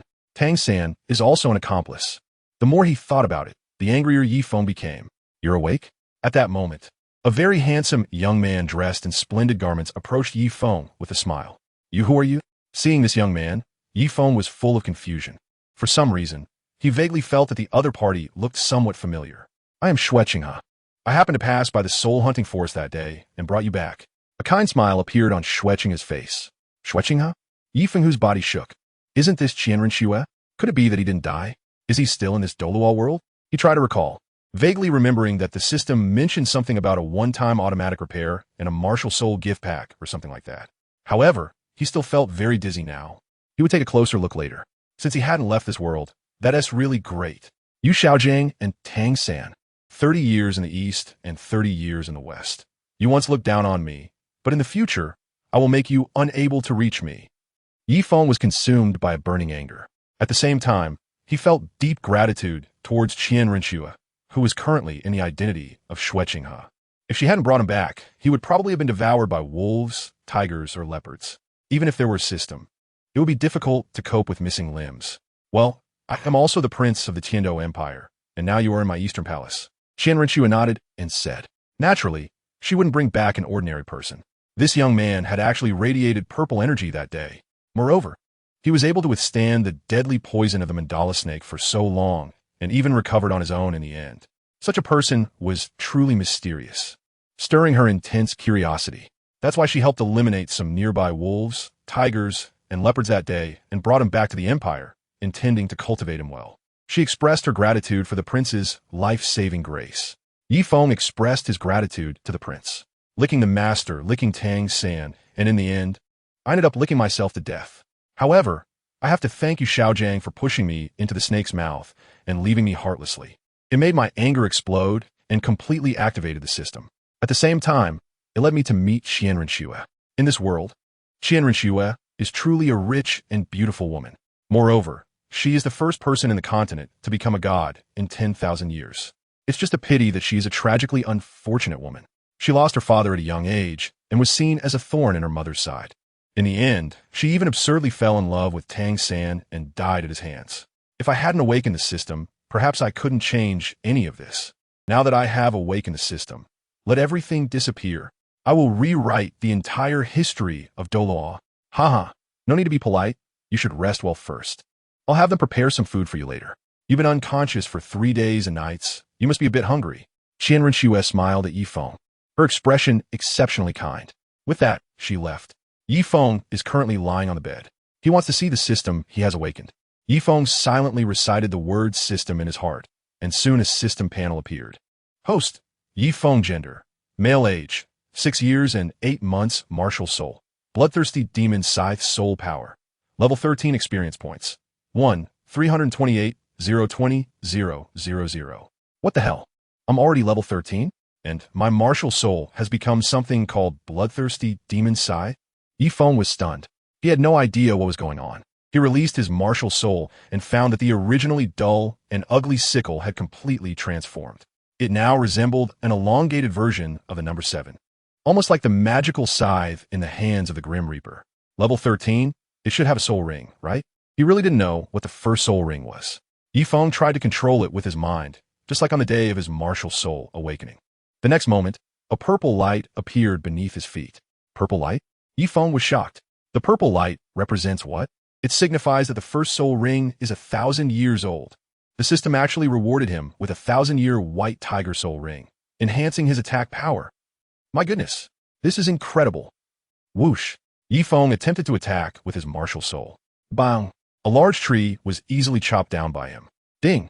Congratulations to the host for obtaining a system reward for the first time. Experience points critical, hit 1,000, gold 100. Second martial soul fragment 1. 5 fragments needed to awaken the second martial soul. Soon, Yifeng's system panel popped up again. Host, Yifeng gender, male age, 6 years and 8 months martial soul, bloodthirsty demon Scythe soul power, level 14 experience points, 1 428 020 000 gold, 100 what the heck, 11 the hype. Shocked. Yifeng was once again shocked. Not only had he leveled up, but he had also obtained a second soul fragment. As long as he collected 5, he could awaken his second soul. This system is incredibly powerful. But how did he just receive the reward? Yifeng was a bit puzzled. This system is a special evolution system. The host can gain experience by exercising and receive different rewards based on the intensity of the exercise. Just at that moment of his confusion, a line of text suddenly appeared in his mind. Exercising can earn rewards. Yifeng was shocked. What kind of system is this? So awesome. It seems that in this life, he is destined to reach the peak of his life. He really wanted to rush to master in Tang-san right away, especially to master. Didn't you look down on me? Think I'm not worthy to be your disciple? Look at this. Now I can easily defeat your disciple. You trash. Do you really think I want to be your apprentice? You Xiaojing is just a level 29 waste. And you even personally caused someone's death. You only bully the weak. But it's okay. That's all in the past now. From now on, I will slowly take back these grudges, making your latter half of life live in endless remorse. Chapter 13. Have I finally waited for this day? Soon, Yifeng put the system away. At this time, the prince also sent someone to deliver the meal. Yifeng devoured his food and ate heartily. In the blink of an eye, the next day arrived. On this day, Yifeng was summoned to the crown prince's chamber. Qian Rinxue requested Yifeng to release his martial soul and check his strength. When she saw that Yifeng's first soul ring was 1,000 years old, she was completely stunned. And not even 7 years old, with soul power at level 14. 1,000-year first soul ring, and a martial soul that was a very mysterious and highly aggressive magic scythe. She truly felt like she had found a treasure this time. Yifeng, your first soul ring is 1,000-year soul ring, which is extremely rare across the entire continent. Now I will teach you a method to hide soul rings, allowing you to conceal any of your soul rings at will. Do you want to learn? Qian Rinxue asked Yifeng in the room. She had already decided to invest her full effort into nurturing this treasure, as there was no one else like him on the entire continent. Yifeng was willing to learn. Yifeng nodded. Although he was currently at level 14, had obtained the system, and even evolved his martial soul, he still felt too weak compared to the entire continent. He needed to develop quietly for a while. If the 1,000-year soul ring were to be leaked, it might bring him endless trouble. Last night, he had been thinking about how to hide the soul ring, but he did not expect that Qian Rinxue would take the initiative to teach him. This was fantastic. He couldn't have asked for more. He wanted to torment Yu Xiaojing. But not now. It would be after he had grown stronger. Otherwise, he could easily break. Very well, from now on, you are my Shueqing person, and I will do my utmost to cultivate you. Feel free to tell me if you need anything. Qian Rinxue was very satisfied. Although she didn't know why he was dying alone in the forest, she had to admit that he was a smart person. Worth cultivating. Thank you, Your Highness. Yifeng did not expect that Qian Rinxue would take the initiative to recruit him. After thinking about it, it makes sense. He is the number 1 soul ring in 1,000 years. Anyone who is not foolish would want to recruit him. He is still weak now, and if he has Qian Rinxue's help, it will be much easier for him. No need to be polite, you're still young, but if you have a preferred academy, I can help you get in without an entrance exam, and as for the expenses, I can cover them. Qian Rinxue has already decided in her heart to cultivate Yifeng into her trusted confidant, a capable assistant to help her gain power in the future. However, since he is still young and she cannot personally teach him, she plans to let him attend the academy for systematic learning. This way, he can not only build connections, but also gradually grow. Of course, it won't attract the attention of the royal family. After all, she is not a true member of the royal family. This good seedling can be kept for herself. If Shui Yi finds out, he will definitely do everything he can to win him over. A preferred academy? Yifeng felt a bit confused upon hearing this. To be honest, he didn't really have a preferred academy. The Tiando Royal Academy Junior Division, the 5 Elements Academy Junior Division, and the Tsanghui Academy Junior Division were just a few of the more well-known academies that Qian Rinxue had mentioned to him at that moment. Tsanghui? I'll go to Tsanghui Academy. Yifeng heard this name, and a flash of inspiration crossed his mind. He remembered the scene years later when the Tsanghui Academy in the outskirts of the Stardow Forest was pressed down and rubbed against the ground by a so-called monster academy. The reason was that Ma Hongjun provoked the girl from Tsanghui Academy. And then the so-called Monster Academy with distorted values said that soul masters who don't dare to cause trouble are not good soul masters. In the end, they even beat up the victim, Heh, soul masters who don't dare to cause trouble are not good soul masters? All right, this time I want to see if you can provoke me, Yifeng, the cold-blooded and ruthless Tang San. I believe you will be very surprised when you see me. With this thought, Yifeng seemed to have established a goal. From today on, he must practice hard. For the sake of ruthless crushing. Songhui Academy? Good. Then let us send you to Songhui Academy. Qian Renxue was initially puzzled by this statement, but then she slightly nodded. The Tiando Royal Academy has too many spies. Going to a high-level academy on the outskirts is not bad. However, the teaching in the junior department is still somewhat lacking. If she wants to make Yifeng her confidant and jointly steer the entire continent in the future, there must be challenges. In the end, Qian Renxue directly sent Yifeng into the advanced department. Entering the advanced department of Songhui Academy at the age of 7, Yifeng instantly became an unprecedented figure. He faced endless mockery and insults. But soon, Yifeng made them shut their mouths. Fast forward 6 years. Yifeng, senior brother. Yifeng, senior brother. In the central arena of Songhui Academy, a super showdown began. In just a few breaths, the strongest 41st level soul master in the advanced department was knocked to the ground by a very young boy, convulsing all over. The crowd below, regardless of gender, was screaming wildly, especially some girls, their eyes sparkling with admiration. A record-breaking 199 consecutive victories that had never happened in the history of the academy. Yifeng, this super genius has done it. He only took 6.5 years. At 13 years old, he reached level 39. He was seen walking off the arena with a blank expression. All the strong contenders at Songhui Academy were defeated by him. Host, Yifeng gender, male age, 13 years martial soul, bloodthirsty demon Scythe. Second, martial soul fragment 4. Collecting 5 can summon a peerless martial soul, soul power. Level 39 experience points. 391, 400, 000 gold coins. 5, 000. Yifeng opened the system panel. For the past 6 years, he had never slacked off. He woke up at 5 in the morning and went to bed at 11 at night. He was known as the cultivation maniac of the entire Songhui Academy. Finally, he had reached level 39. You Xiaojiang, you worthless piece of trash, at level 29. Wait for me. I will definitely come to trample you. As for your so-called theories, they will be crushed to nothing by me. And Tang San, I will also make your most proud disciple understand what it means to suffer humiliation. Xiaofeng, not bad. Just got off the ring, and he saw a person in a greasy green outfit with a high-quality male hairstyle greeting Yifeng. Those round eyes highlighted an unprecedented greasiness.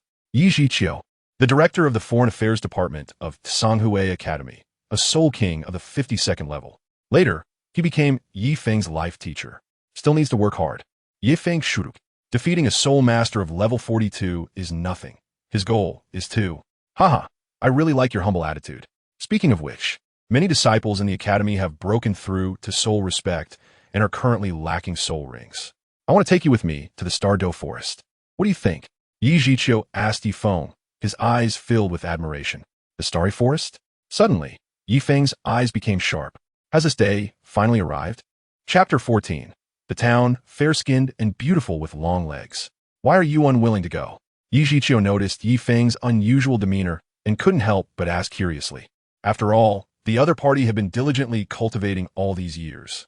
Now going to the Douluo forest was actually considered an additional training experience. Since Yifeng was only at level 39, he only needed to find a soul ring at level 40. Naturally, he would go. Yifeng smiled coldly. Very good. Then we will set off tomorrow morning. Yi Zhiqiu smiled differently, seemingly very pleased with Yifeng's words. Director Yi, can I go too? At that moment, a beautiful woman leaned over. Teacher Yi, I want to go too. Another woman chimed in. Soon, more than 10 girls gathered around, and then it quickly spread to over 100 girls surrounding him. They all said they wanted to set off together tomorrow. They were going to the Douluo Great Forest for training and practice. Are you all at the point where you need to find soul rings? Yi Zhiqiu looked at the hundreds of girls rushing towards him, surrounding him tightly, and immediately asked with a face full of exasperation. He knew that Yifeng was popular among the girls. Not only was he exceptionally good-looking, but he was also a rare genius in cultivation, known as the best in Songhui Academy. However, he never expected that, even after deliberately lowering his voice just now, so many girls would still hear him. We don't have any, but we can go protect the junior students. A 21-year-old senior college, Annie, spoke up. That's right. We can go protect the junior students. The senior college aunties chimed in. Sanghui Academy is a complete system of education. It is divided into 3 parts: the junior department, the middle department, and the senior department. The junior department generally lasts 6 years, similar to elementary school on Earth. The middle department lasts 3 to 6 years, akin to middle and high school on Earth. The senior department lasts 3 years, comparable to university on Earth. However, unlike Earth, students here do not need to finish a set number of years to advance. Instead, as long as they reach a certain level, they can advance. For example, to enter the middle department, one must reach the Great Soul Master level before the age of 15. To enter the senior department, one must reach the Soul Respect level before the age of 20. As for graduating from the senior department, one generally needs to reach the level of Soul Sect at level 40. The senior student that Yi Feng defeated earlier was at level 42 and belonged to the advanced students of the senior department, applying to be a repeat student, which was akin to clinging on. After all, as the academy's top student, he must have countless admirers. There are many similar repeat students in the academy. Most of them rely on the academy's simulated training grounds to cultivate and no longer compete with the new junior students for academy rankings. That director Yi, I'll head back first. Yi Feng looked at Director Yi surrounded by a group of girls and left with a single sentence. After all, this was a place of turmoil. He just wanted to focus on his cultivation and defeat the master in Tang San, so he didn't want to get involved in romantic matters. After all, Yu Xiaojiang had the Blue Lightning Tyrant Dragon family behind him, while Tang San had Tang Hao. Both were forces that could shake this era with a single breath. The road ahead is long and winding. He would definitely reclaim everything they had taken from him. However, revenge would have to be taken slowly, bit by bit. The next day, senior brother Yi Feng. Yi Feng just left the apartment and saw a group of 9 people greeting him, whether they were boys or girls. Each of them had a smile as bright as a flower. This time, most of them were soul masters at level 30. And having the academy's strongest senior brother, Yi Feng, with them was an immense honor. Some girls had even prepared love tokens. This opportunity to be alone with him must be seized, especially for some girls of the same age as Yi Feng. Their eyes sparkled with excitement. Imagine, at the same age, they were only at level 30 while he was at level 39. Isn't he a great husband, the golden son-in-law in their parents' eyes? Absolutely. Moreover, he would definitely break through to the title Douluo level in the future. How many title Douluos are there on the entire continent? You could count them, not to mention his looks, which were extraordinarily attractive. Good morning. Yi Feng greeted them. Although he was a student in the advanced class, everyone was about the same age, and some were even older than him. He didn't like to put on airs, so he directly said hello to everyone. In an instant, everyone seemed to be energized. They had long heard that senior brother Yi Feng was different from others, not like some who either put on a show or were only interested in the junior sisters. Seeing him today, he truly lived up to the rumors. Handsome, focused on cultivation. His eyes were incredibly pure and free of distractions. Xiaofeng, I'll be in front. You wait at the back of the convoy. Ye ziyu instructed Ye Feng alright. Ye Feng nodded. He had no objections to this arrangement, and so the convoy set off. Their destination was the Stardow Forest. Normally, it would take a day's journey from their academy to reach it. However, they naturally couldn't be in such a hurry. Normally, they would first stop at a small town on the outskirts of the Stardow Forest to rest for a night. The next day, they would set off again after getting some good rest. Time passed, and soon it was night. The sunset had fallen, and the deserted road was left with only 3 horse-drawn carriages in motion. Brother Yi Feng, do you want to eat something first? There are a total of 3 people in Yi Feng's car, all girls. They are Su Liuli, known as a genius from the intermediate department of Sanghui Academy, who just turned 13 and broke through to level 30 yesterday. Luo Shui from the same intermediate department, who is 14 and also at level 30, and Xiaosu, who is also 14 and at level 30. 2 of them broke through just last night. Originally, there were only 6 people, 3 boys and 3 girls. Now it has turned into 9 people, 3 boys and 6 girls. With Yi Feng and Yi Zhiqiu, it becomes 5 boys and 6 girls. It must be said that Yi Feng's influence is immense. Ever since his rise, the entire Sanghui Academy seems to have changed. Everyone is working hard on their cultivation. I'm not hungry yet, so let's eat together when we get to the town. Yi Feng smiled slightly at Su Lu Li and said, Senior brother Yi Feng, I made all of these myself. Why don't you try a little? Su Lu Li's big blue eyes sparkled with anticipation as she directly opened the lunchbox. All right, I'll try a little. Looking at her eyes, he felt that if he refused, it would break her heart. So he took a small bite. However, he didn't expect this to be the beginning of a nightmare. Ever since he ate Su Lu Li's lunch, Luo Shui, Yi, and Xiao Su both took out their own lunches. They kept eating until they were stuffed. Finally, when night fell, they stopped in front of a small restaurant. Xiao Feng, we've been tired all day and everyone is hungry. Let us eat at this restaurant. What do you think? Yi Zhiqiu asked Yi Feng. It was only a matter of time before the other party's talent surpassed his own. Therefore, Yi Zhiqiu was very polite to Yi Feng. I can do it all. Yi Feng shrugged and even let out a yawn. Just like that, they walked in. Boss Dai, quickly. Look, beautiful white skin, long legs.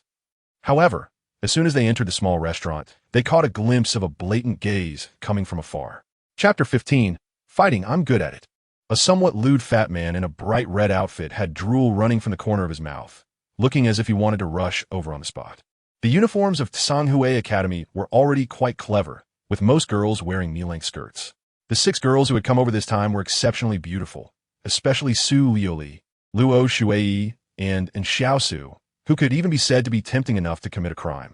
As soon as they entered, they became the center of attention in the entire restaurant, with a return rate of 200. Cough, cough, fat guy, if you want to look, then look, but don't bring me into it. I'm only interested in my bamboo ching right now. A young man with yellow hair coughed a couple of times, seemingly saying that he had no interest. But soon, his gaze betrayed him, as his eyes were fixed on the 3 girls walking behind Yi Feng. They were simply stunning. If it weren't for the exquisite cat girl next to him, he would have probably rushed out to ask for contact information. And meeting in the VIP presidential suite of the Rose Hotel that night wouldn't have been out of the question. Dear guests, please come this way. At that moment, a waiter ran over to greet Yi Feng and his group. First, bring us a portion of soup, and then we'll have one of each signature dish. We've all had a long day, so please make it quick. Yi Zhiqiu sat down, looking at the menu while speaking. All right. The waiter immediately ran off to arrange things. At this moment, 11 people from Tsanghui Academy were seated, waiting for their meals. Damn, this girl is really beautiful. I can think of 180 different positions right now. Just don't know which academy she's from. The fat guy, Ma Hongjun, said with a lecherous look towards a young man with blonde hair beside him. You really don't know anything. That's Tsanghui Advanced Academy, the blonde-haired man replied. His name was Dai Mubai. Advanced Academy? Then it's hopeless. The fat guy originally planned to pull off a primitive marriage custom tonight. Knock her out and take her away. Simple and straightforward. But with an advanced academy, that's obviously impossible. Why? Because we can't beat them. TCH, you're too cowardly. Although Tsanghui Academy is an advanced academy, it's just a low-tier Ant Academy on the continent. Dai Mubai said, his mouth curling in disdain. Oh, a low-tier academy? I thought it was strong. A girl in pink clothing said. Soon, the table of 7 began discussing. The topic naturally revolved around belittling Tsanghui Academy. Some of their comments were quite vulgar. They spoke loudly, drawing the attention of many people around to the Tsanghui Academy group. Damn it, this is too much. On the Tsanghui Academy side, 3 male students, Pang Xing, Song Yuanhang, and Zhou Feng, were furious upon hearing this. It was one thing to leer at their female classmates as soon as they entered. After all, their eyes were on their faces, and no one could stop that. But now, they were loudly discussing Tsanghui Academy, even saying it was low-tier like ants. Wasn't that going too far? Were they trying to rub Tsanghui Academy into the ground? The 3 of them felt like standing up. First, for the academy, and second, they were out with 6 beautiful girls and a genius senior brother today, so they had to find an opportunity to show off. Besides, that fat guy in red was truly the most lecherous person they'd ever seen, staring at their female classmates since he walked in and even making filthy remarks about positions. It was simply intolerable. They had to teach them a lesson to relieve their anger, especially since they noticed their female classmates were trying to hold back their anger. After all, who could endure being publicly sexually harassed? Pang Xing, Song Yuanhang, Zhou Feng don't cause trouble. Just as the 3 were about to slam the table and rush out, Yi Zhiqiu glanced at them. After a long day, the most important thing now was to have a good meal. Causing trouble could wait until after. Meanwhile, Yi Feng was not in a hurry. A lesson would come, and it would be very severe. Given these people's nature, they would surely come back to provoke them again, justifying it by saying, a soul master who can't be provoked isn't a good soul master. However, he was a bit surprised by Yi Zhiqiu. As expected of a 1,000-year-old turtle, she really knew how to stay calm. Pang Xing sat down. Song Yuanhang and Zhou Feng were also filled with resentment, silently thinking it wouldn't be too late to teach them a lesson after the meal. Ladies and gentlemen, make way, the fresh hot soup is coming. The waiter said from a distance, carrying hot soup. Dai. Suddenly, the fat guy glanced at Dai Mubai. Ha! Dai Mubai slightly raised the corner of his mouth. Just as the waiter carrying the soup walked by, he secretly tripped the waiter. Almost at the same time, the waiter leaned over. "Oh, watch out, soup. The soup spilled." The waiter shouted loudly. Crash! Yi Zhiqiu turned his back to the waiter, and when he sensed something unusual and turned around, a bowl of soup had already been dumped on his head. A 1,000-year-old turtle with a few green leaves, the scalding soup spilled all over the table. Ah! The girls sitting next to Yi Zhiqiu were burned and screamed in surprise, flustered and panicking. On the other side, the instigator at the 7-person table was holding his stomach and laughing heartily, seemingly satisfied with his handiwork. At this moment, Yi Feng's expression instantly turned cold. Playing around is one thing, but food should not be joked about. To be honest, because he knew the plot, he had not deliberately tried to stop what had just happened. He never expected that the plot would change. And what was happening now was far worse than the original storyline. The waiter was tripped, and the soup splashed on Yi Zhiqiu's head, wasting food and even scalding several female classmates nearby. This Dai Mubai and Ma Hongjun were going too far. Just imagine, if Yi Zhiqiu were an ordinary person, this bowl of soup would likely have disfigured him. Crack! On the other side, Yi Zhiqiu clenched his fists. This is too much. What do you want to do? Pang Xing slammed the table and stood up, furious. The female classmates who had been protected like flowers at school were now suffering double injuries, both mentally and physically. If this continues, he would become a ninja turtle. Do nothing, I just have it in my hands recently and want to stretch my bones. Dai Mubai pressed his fist down, adopting a playful tone. Damn it, you're asking for death. Pang Xing rushed out directly, wanting to punch this yellow-haired bastard. You're still too tender. Dai Mubai stood up. With a kick, he sent Pang Xing flying. The arc of Pang Xing's body crashed into the surrounding tables, instantly collapsing. Pots and bowls shattered all over the ground. Bang! If you want to fight, our Tsanghui Academy will accompany you. On the Tsanghui Academy side, 6 female classmates along with Zhou Feng, Song Yuanhang, and others stood up, slamming the table. Time and again provoking. How can we endure? Fight? Our Shrek has never lost. The fat guy sneered. Didn't the dean say, a soul master who doesn't dare to provoke is not a good soul master? Tonight, let's provoke them well. Everyone on Shrek's side stood up. Don't worry, I'm skilled in fighting. You all step aside, let me go first. The girl in the pink outfit was called Xiao Wu. At this moment, she had a face full of battle intent. It had been a long time since she had fought, and her hands were itching. Oh, really? I'm skilled in fighting too. At this moment, a cold voice from the Tsanghui Academy side echoed after Xiao Wu's words. Chapter 16. Not only do we want to fight, but we want to fight fiercely. The people of Tsanghui Academy were astonished. They never expected that the senior brother Yi Feng would actually stand up. Oh, really? Then let's give it a try. Hearing Yi Feng say this, Xiao Wu instantly adopted a full battle-ready posture.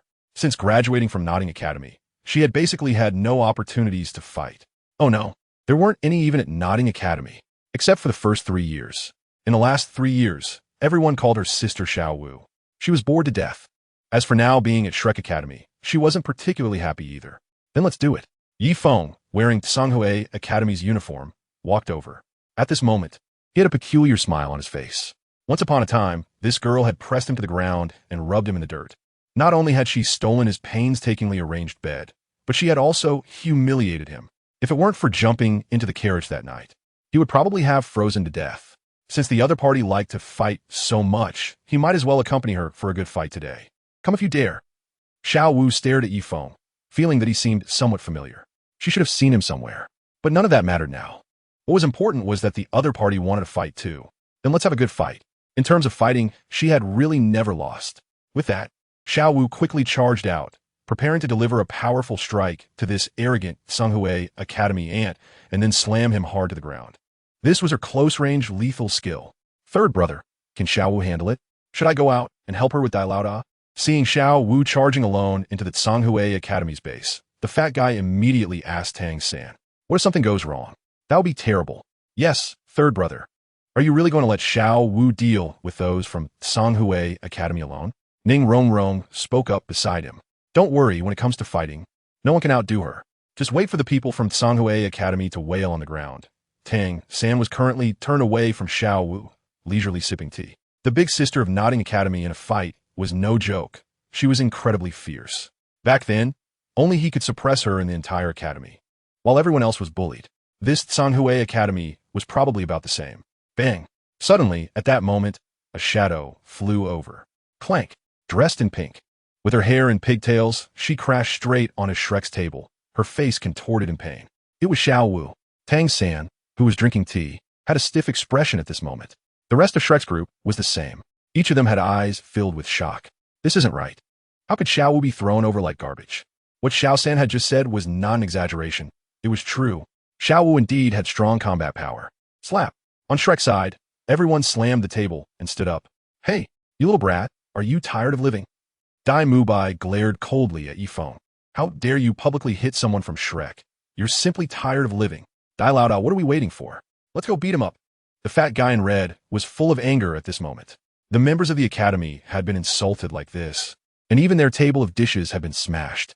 They must show this ant from Sanghui Academy a lesson. You all are the ones tired of living. Just now, you deliberately tripped the waiter and dumped a bowl of soup on our teacher's head, even splashing it on other female classmates. And what's more, when you entered, you looked at us with such disgusting eyes. Have you never seen a girl in your life? Just because a tiger doesn't show its power, you think our Sanghui Academy is a sick cat that you can bully at will? Su Yuli said angrily. Originally, going out with senior brother Yifeng was a very happy thing. She never expected to encounter such barbarians. That's right, senior brother Yi, as long as you speak, we can all go to battle. The Sanghui Academy side was united like never before. Hee hee, you really are narcissistic. We even looked at you just now. But in my eyes, you Sanghui Academy really are sick cats. Dai Mubai smiled with a proud look in his eyes, as if everything in the world was nothing more than this. Indeed, his true identity was that of a high and mighty prince of the empire. What was the Sanghui Academy? What were the students inside? You, on the side of Sanghui Academy, everyone seemed as if their hair had been set ablaze, burning fiercely. Only the ancient turtle Yi Zhiqiu remained silent, with no expression visible on his face. Perhaps he was holding back, or maybe it was a brief moment of calm before a volcanic eruption.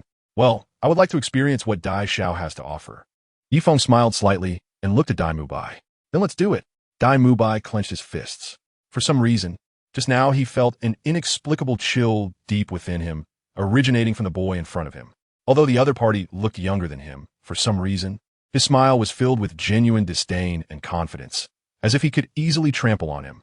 Soon, the two sides began to clash. Without a doubt, in just a breath, Dai Mubai fell into a disadvantage. I'm coming.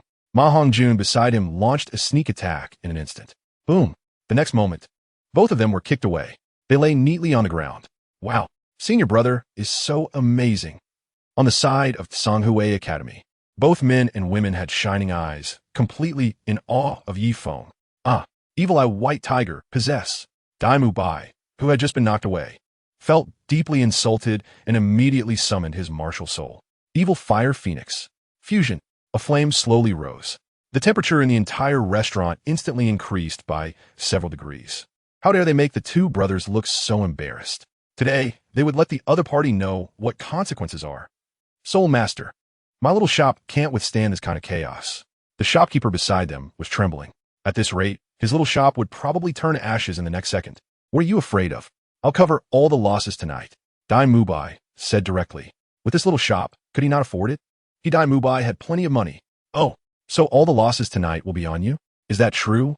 Yifeng looked at Dai Mubai, a hint of amusement on his lips. My words are not false. Everyone present can attest to that. What's the matter, kid? Are you afraid to fight me with your martial soul? If you crawl past me now, Dai Mubai, might consider sparing your dignity. Dai Mubai had a touch of condescension in his demeanor. Fight? Of course, we're going to fight. Yifeng laughed recklessly. Fight? Not only do we have to fight, but we must fight fiercely. Tang San's teammate, Xiao Wu's teammate. If he hasn't provoked him, that's fine, but once provoked, he will suppress them forcefully. Chapter 17.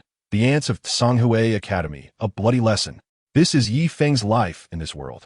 Strongly returning. Stepping on all. Since we're going to fight, then come on. Dai Mubai, martial soul white tiger. Level 37 soul respect. Dai Mubai roared angrily, and in the next second, a fierce tiger roared. The entire restaurant was instantly swept up in a storm at that moment. It was simply imposing. Boss Dai, beat this kid until he can't find his teeth. Ma Hongjun originally wanted to join in. However, when he felt Dai Mubai's anger erupting like a volcano, he immediately hid to the side and cheered. Of course, Boss Dai is a level 37 soul respect of Shrek Academy. He could be said to be the strongest existence among the students.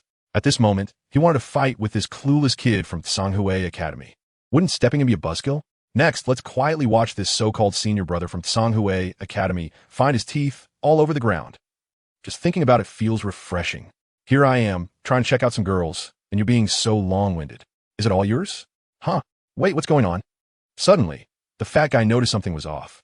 The people from Tsanghui Academy had actually all gone out, and they looked extremely panicked. It was as if they were refugees fleeing. Could it be that the title of Level 37 Soul Respect of Boss Dai scared them all away?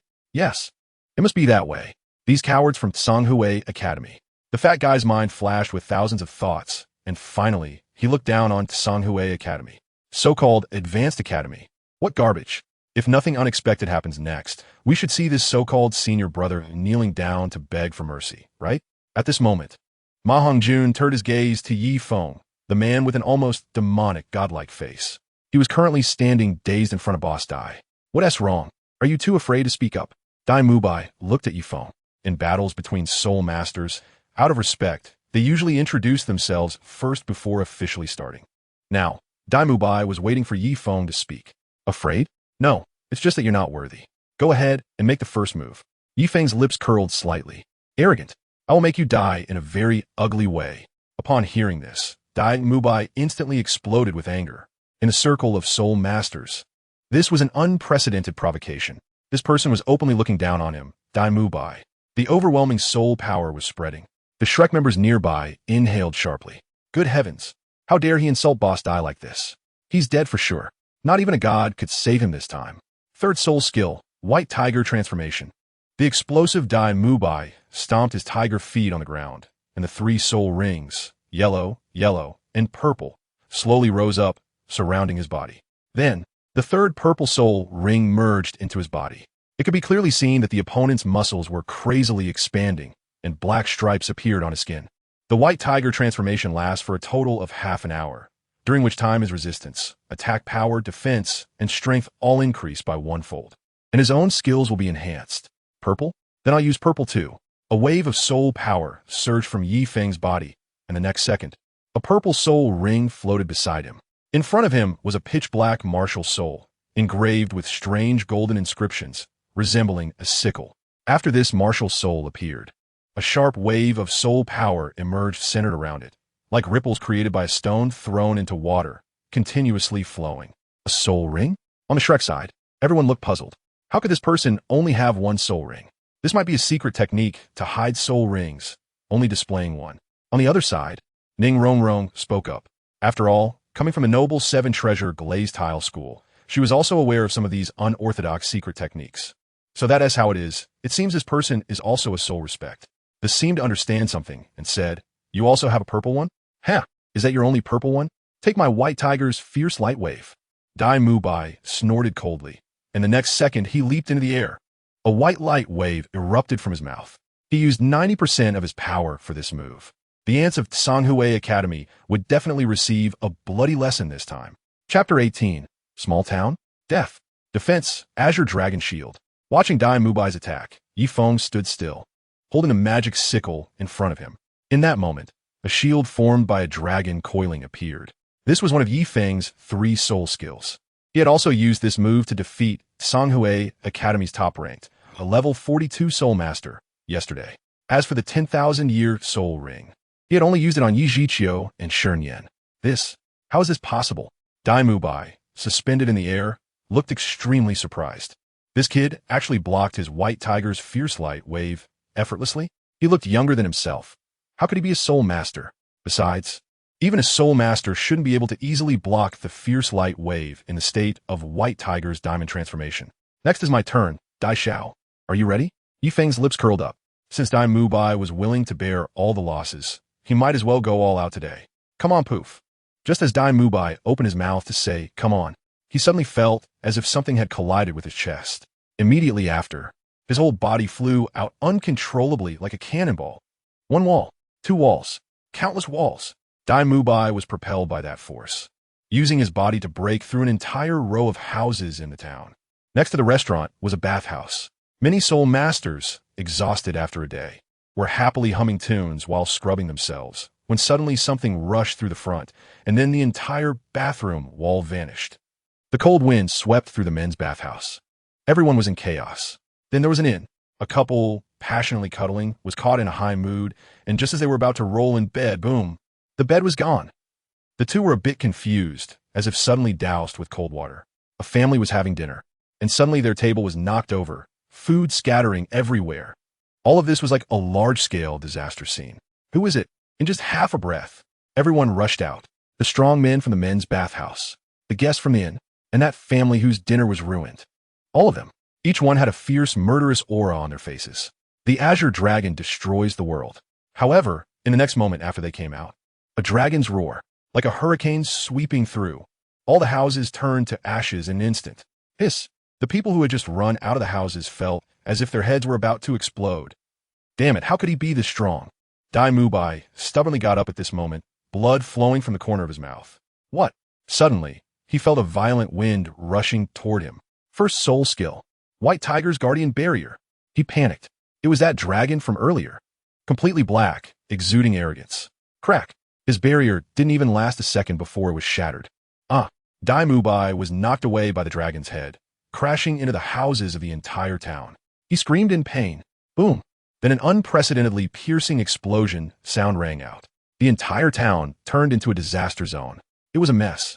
And at this moment, Dai Mubai's clothes had already turned to ashes. He lay on the ground, gasping for breath. Crazy. This person is simply insane.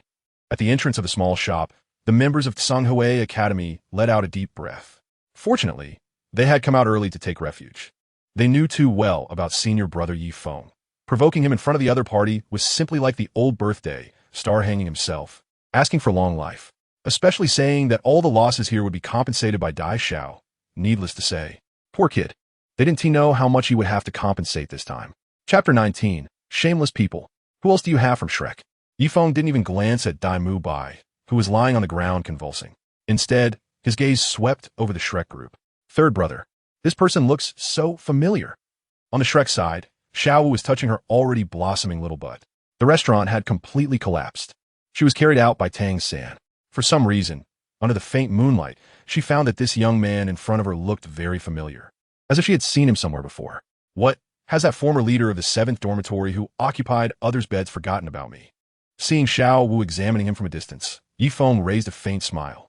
He didn't intend to hide those past events, but rather planned to speak about them openly. You are the Yi Feng. Suddenly, Xiao Wu's beautiful eyes flashed, as if she recalled something incredible. Remembered? Yi Feng smiled playfully. But didn't the master say back then that you realized you weren't suited for cultivation and voluntarily dropped out to return home? How did you transfer to Songhue Academy? And you should be a soul Zune now, right? You progressed so quickly. Xiao Wu looked at Yi Feng in disbelief. The guy who dropped out and disappeared after just 2 days of school is now even stronger than her. How is this possible? Ha ha ha, you Xiao Jiang. You're not only a scumbag and a murderer, but also a hypocrite. You actually said that I, Yi Feng, wasn't suited for cultivation and dropped out to return home. Hearing Xiao Wu say this, Yi Feng's expression suddenly turned cold. Indeed, it was the master who personally pushed him into the serpent's mouth back then. After arriving at school, he shamelessly fabricated a reason for Yi Feng. How could there be such a brazen person in this world? Huh? Scumbag? Murderer? Hypocrite? Xiao Wu was suddenly full of confusion. What is Yi Feng talking about? I think you should ask Tang San beside you. He can tell you how you Xiao Jiang personally killed someone and then acted like a hypocrite. Yi Feng's eyes were fixed on Tang San. Brother, what exactly happened back then? At this moment, Xiao Wu turned to look at Tang San, wanting to seek some answers from him. They must have experienced something significant back then. Otherwise, how could he have dropped out without even taking his things? Those few tattered clothes were collected by the master himself. Suddenly, Xiao Wu noticed for the first time that Tang San's expression was so strange, as if he had seen something eerie. You can't say that about my teacher. That incident was not intentional, Tang San spoke up. Oh, not intentional? How convenient. You Xiao Jiang, not being intentional, could lead me to be pushed into the mouth of a snake and get bitten to death by a mandala snake? Yi Feng was furious to hear that Tang San was still defending his teacher at this moment. Back then, you were the child of destiny, and Yi Feng respected, feared, and flattered you. Now what is Tang San? In front of someone with a system, Tang San is nothing.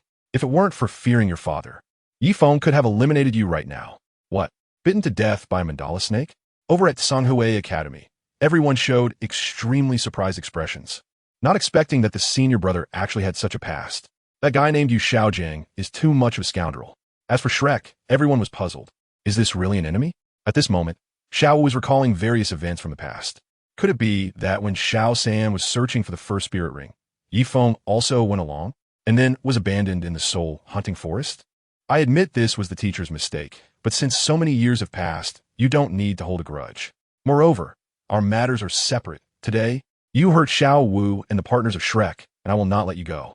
Tang San's words were cold. His teacher and Xiao Wu were his bottom line. It's one thing for Yifeng to insult his teacher, but today he even dared to hurt his partners and Xiao Wu. Tang San vowed to protect Xiao Wu. Anyone who dared to harm her would have to step over Tang San's corpse.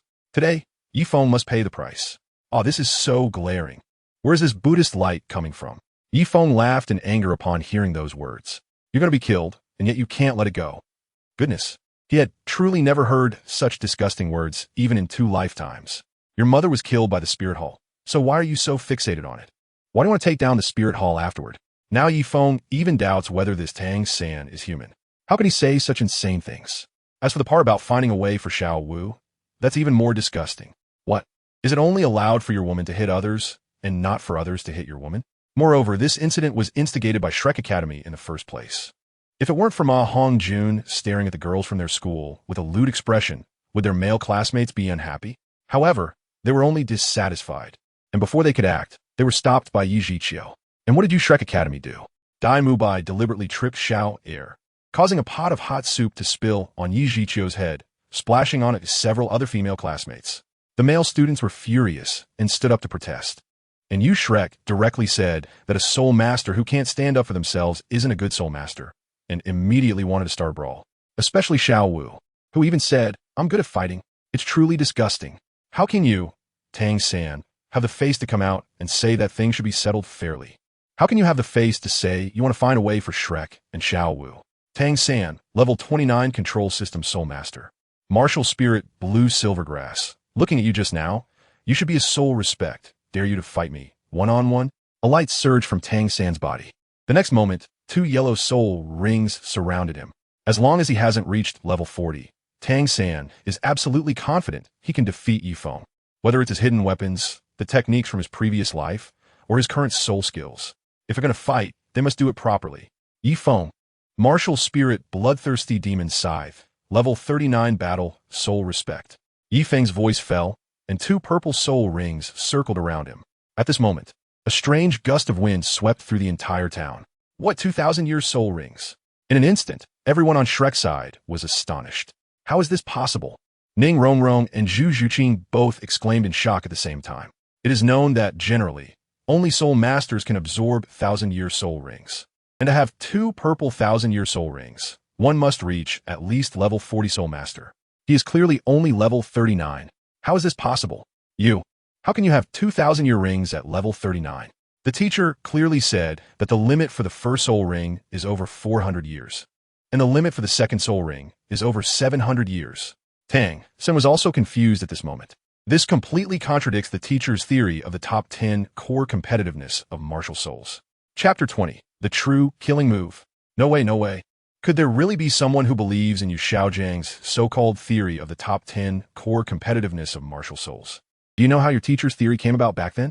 Yifeng looked at Tang San with a peculiar expression and asked, How did you come here?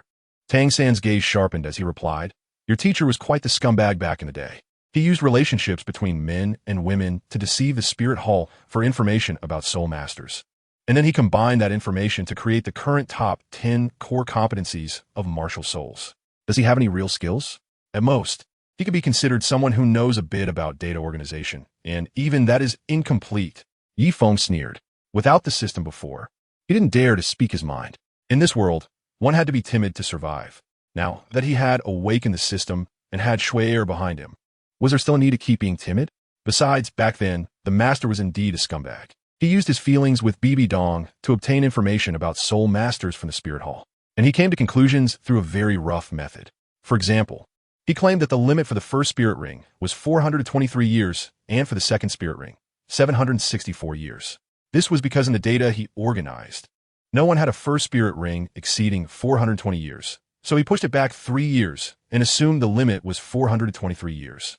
For the second spirit ring, he sifted through 100,000 pieces of data and found none exceeded 760 years. So he pushed it back 4 years, arriving at the limit of 764 years. This was how these theories came about.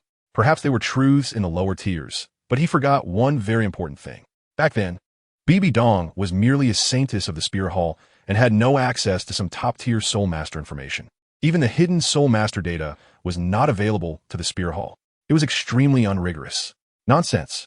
If you dare to slander my teacher again, don't blame me for not considering our village relationship. I will kill you right now. Tang Sen was furious. How dare he defame his teacher in front of so many people? Considering village relations? Ha ha, that's truly the funniest joke I've ever heard. If you had considered village relations back then, you could have directly intervened to save me.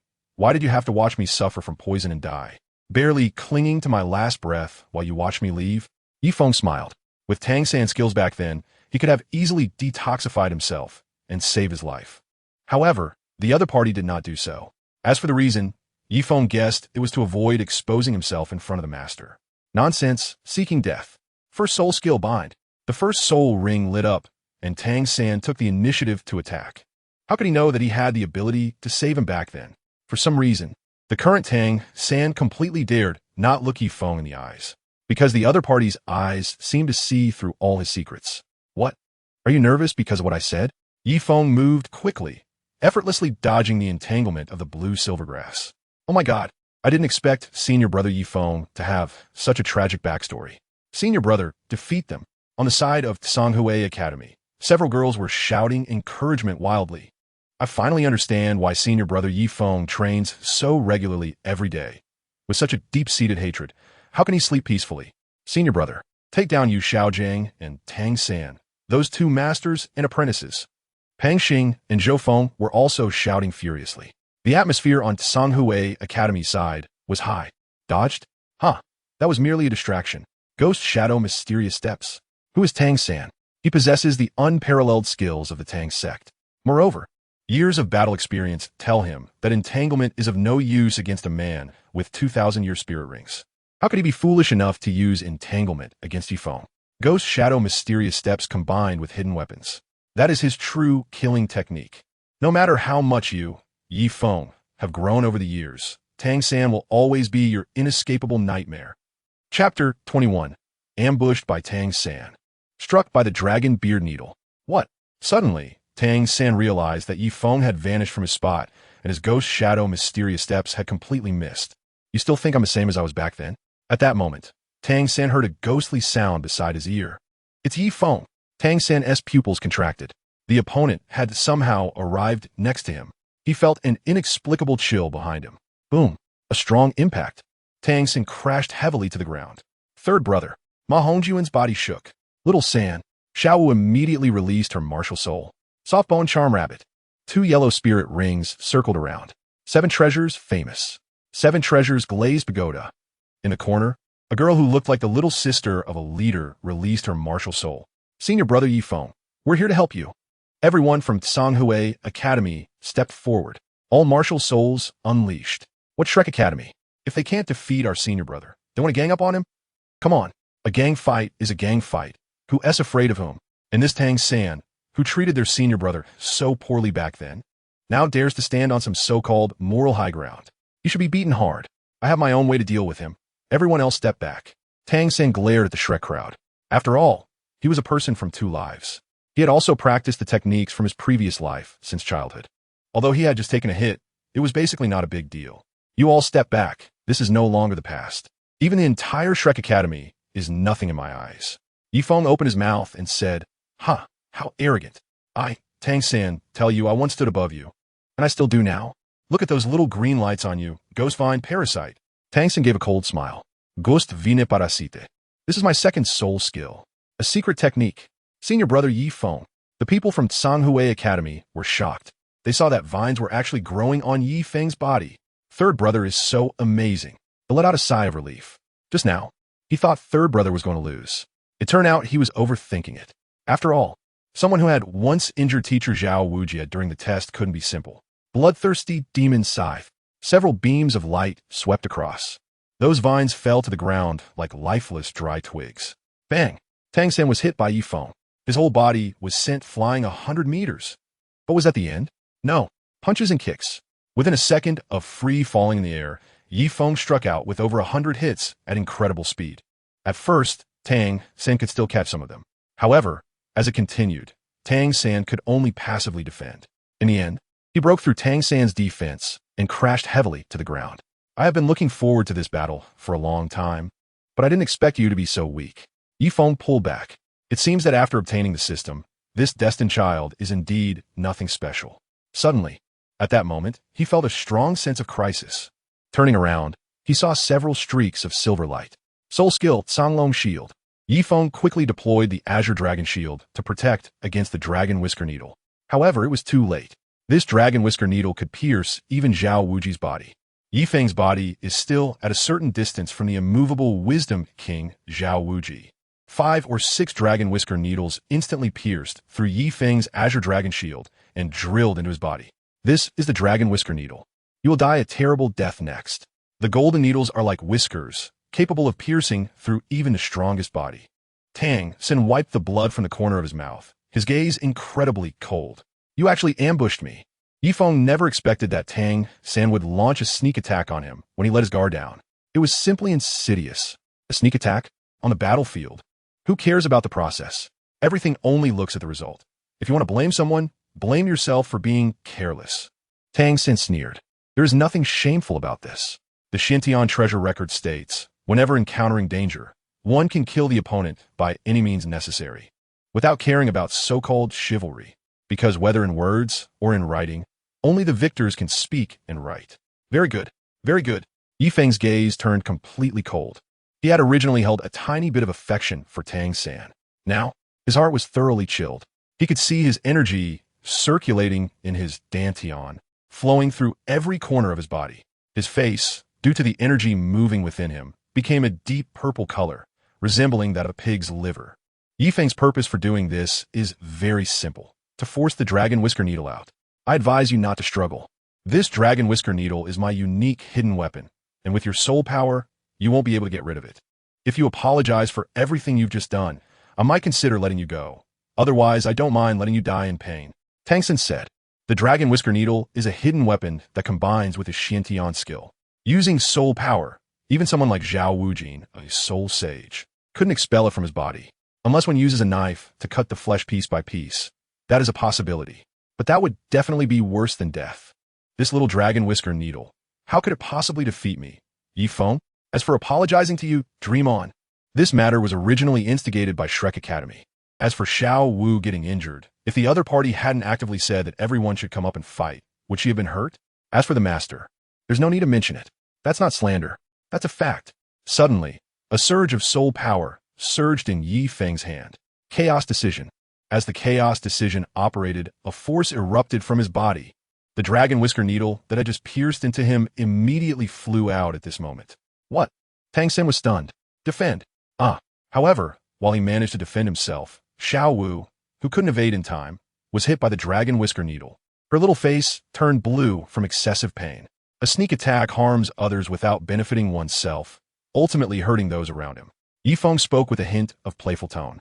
The Dragon Whisker Needle is indeed a powerful hidden weapon. Unfortunately, he has the chaos creation technique rewarded by the system.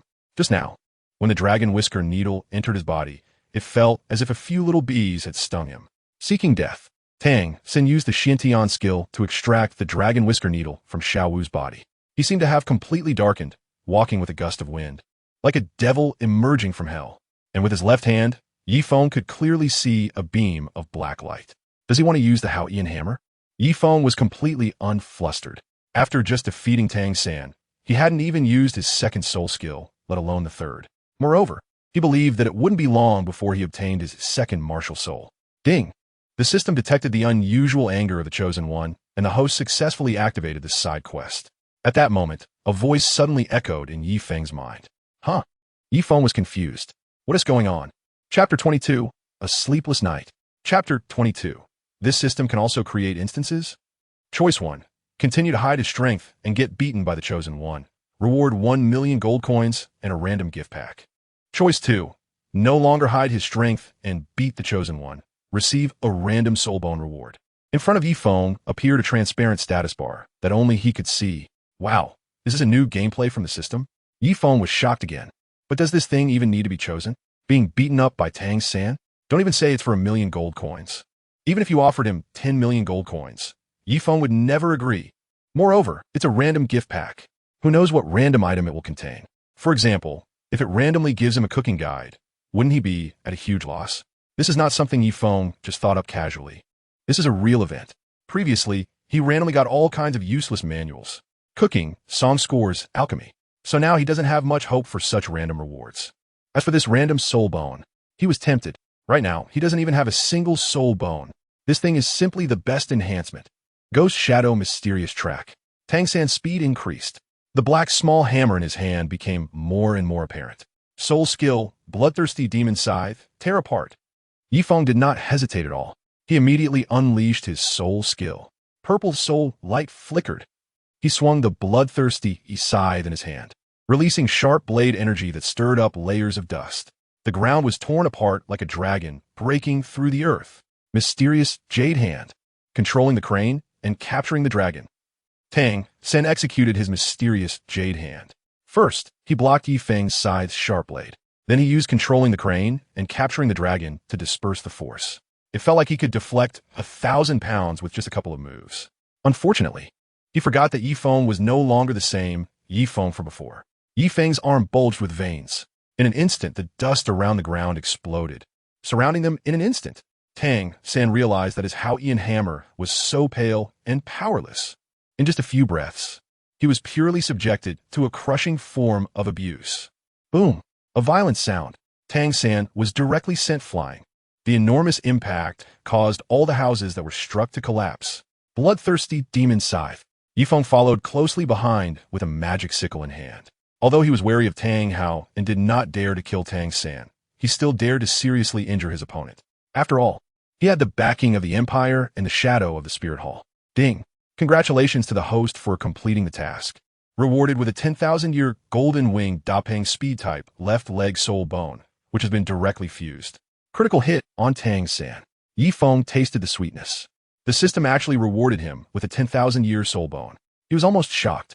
The other party even directly helped him fuse it into his leg. He could clearly feel that his speed had increased several times. This was not even under the effect of soul skill. Kid, that's enough. Suddenly, at that moment, a rough voice rang out. It was a somewhat burly man, looking like a bear, standing up. Ding! The host encountered the 76th level Soul Saint Zhao Wujia. Choose one of the following options to execute and receive a reward. Option 1. Challenge him despite the level difference and defeat him to receive 10 million gold coins. 1 soul fragment and a super mysterious gift package. Option 2. Concede and receive 10 million gold coins and a body refining technique. Zhao Wujia had just appeared. Yifeng discovered that his system had once again displayed a prompt. Could it be that the system has been upgraded? Or has it encountered the Chosen One, causing a mutation in the system? Or perhaps it is because of the Chosen One that new features of the system have been activated. Yifeng was pondering at this moment. The immovable wisdom king, Zhao Wuji? I didn't expect these people to be your students. Just then, Yi Zhiqiu walked over. That one diamond bear was simply too obvious. The infamous villain in the Soul Master world, Zhao Wuji. Green Hat King, keep your boys in check. Or else if I accidentally kill one of them later, don't blame me. Zhao Wuji coldly said to Yi Zhiqiu. You! Bang! Yi Zhiqiu was stunned by this sentence, his glasses shattered. Green Hat King Turtle are the 4 words he hates to hear the most in his life. Because his wife really ran off with someone. He was cheated on. Moreover, his own martial soul is a turtle. The words King Turtle are also his absolute taboo. What? You don't accept it? If you don't accept it, then let's have a good spar. Martial soul manifestation. Diamond Bear. Just now, Zhao Wuji's back only had the shadow of the Diamond Bear. There was no martial soul manifestation. At this moment, his soul power surged. Martial soul manifestation. In an instant, a gust of wind swept through. Yifeng was directly knocked back several steps. After all, he is a level 76 soul saint. Truly terrifying. Ha! A student trained by the unmoved king is indeed domineering. But it's a pity that while they are domineering, they lack real ability. Aren't they just being toyed with by the students of Sanghui Academy? After the younger ones are done, the older ones come out to protect their own. It's really funny. Yifeng, and all the students of Tsanghui Academy, let's go. The Green Hat King, the 8,000-year-old turtle, serves as the director of the Foreign Affairs Department of Tsanghui Academy. Yi Zhiqiu is not only able to endure, but his eloquence is also quite good. At least it's more than enough to deal with rough people like Zhao Wujia. Otherwise, how could he become the director of the Foreign Affairs Department? In Tsanghui Academy, the Foreign Affairs Department is equivalent to the External Relations Department. The Ministry of Foreign Affairs. Clearly, it would be impossible to choose someone introverted and inarticulate. Oh, Yifeng slightly nodded and retracted his martial soul. But did he really give in? No, Yifeng chose option 1. He was simply too tempted by the last fragment of his second martial soul. Once he collected it, he could summon an unparalleled martial soul. If he missed this opportunity, who knows how long he would have to wait. Tonight, he would definitely make Zhao Wujia spend a sleepless night. Chapter 23. You can't leave. Zhao Wujia will protect his own. Wait, are you just going to leave after beating my student?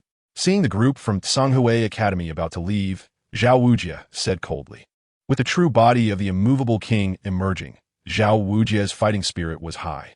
If he didn't move his muscles and bones tonight, he would feel he owed it to himself. And these people from Tsanghui Academy were his targets. Yi Zhiqiu was suddenly stunned. At this moment, his mind was racing. With his soul power, dealing with Zhao Wujia was basically like an egg hitting a stone. A soul sage of level 76 could almost kill him with a single slap. But given Zhao Wujia's current stance, this clash was definitely unavoidable. Should he hold Zhao Wujia back and let Yifeng take the students of Tsanghui Academy away first? After all, these were the most elite students of Tsanghui Academy. If anything went wrong, not only would he, the director of the Foreign Affairs Department, be in trouble, even the president of Tsanghui Academy wouldn't be able to bear the consequences. Zhao Wujia is right. We truly cannot just leave like this.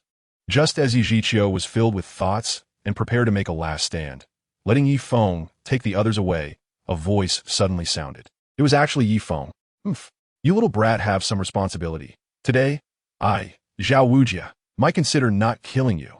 Zhao Wujia glanced at Tang San, who was being supported by Xiao Wu, and Dai Mubai, who was being taken care of by Ma Hongjun and Oscar, and said lightly. He had to reclaim the reputation of Shrek Academy after the trouble they caused today.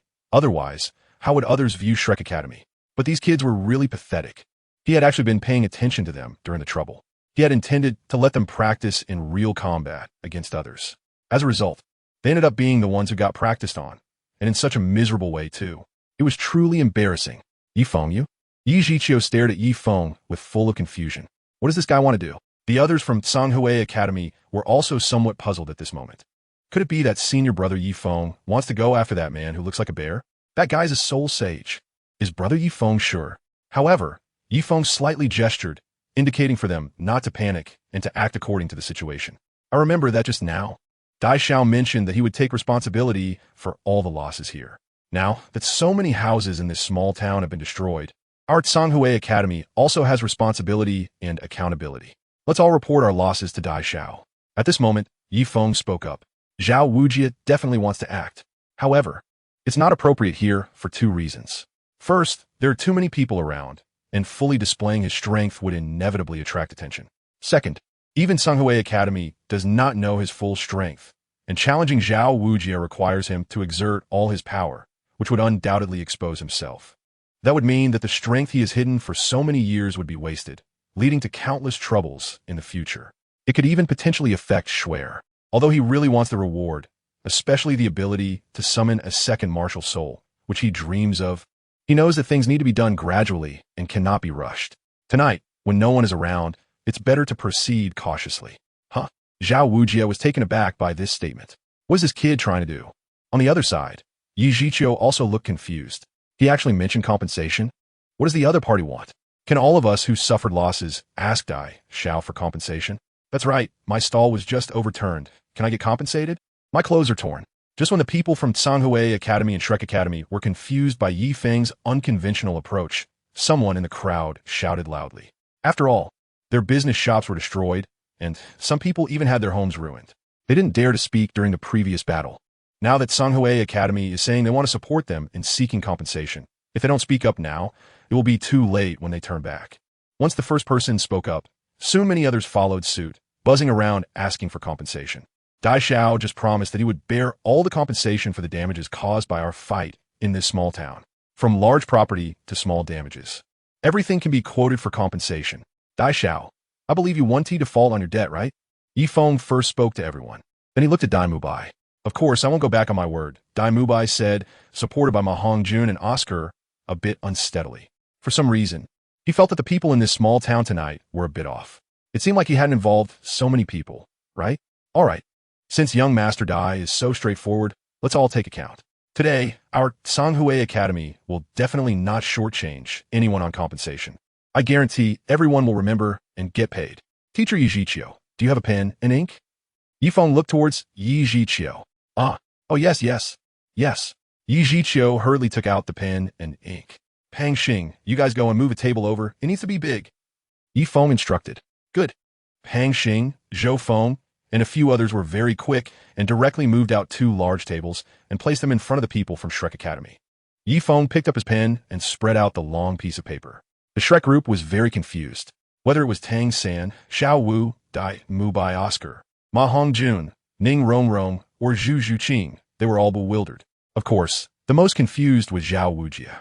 He had already summoned his martial soul.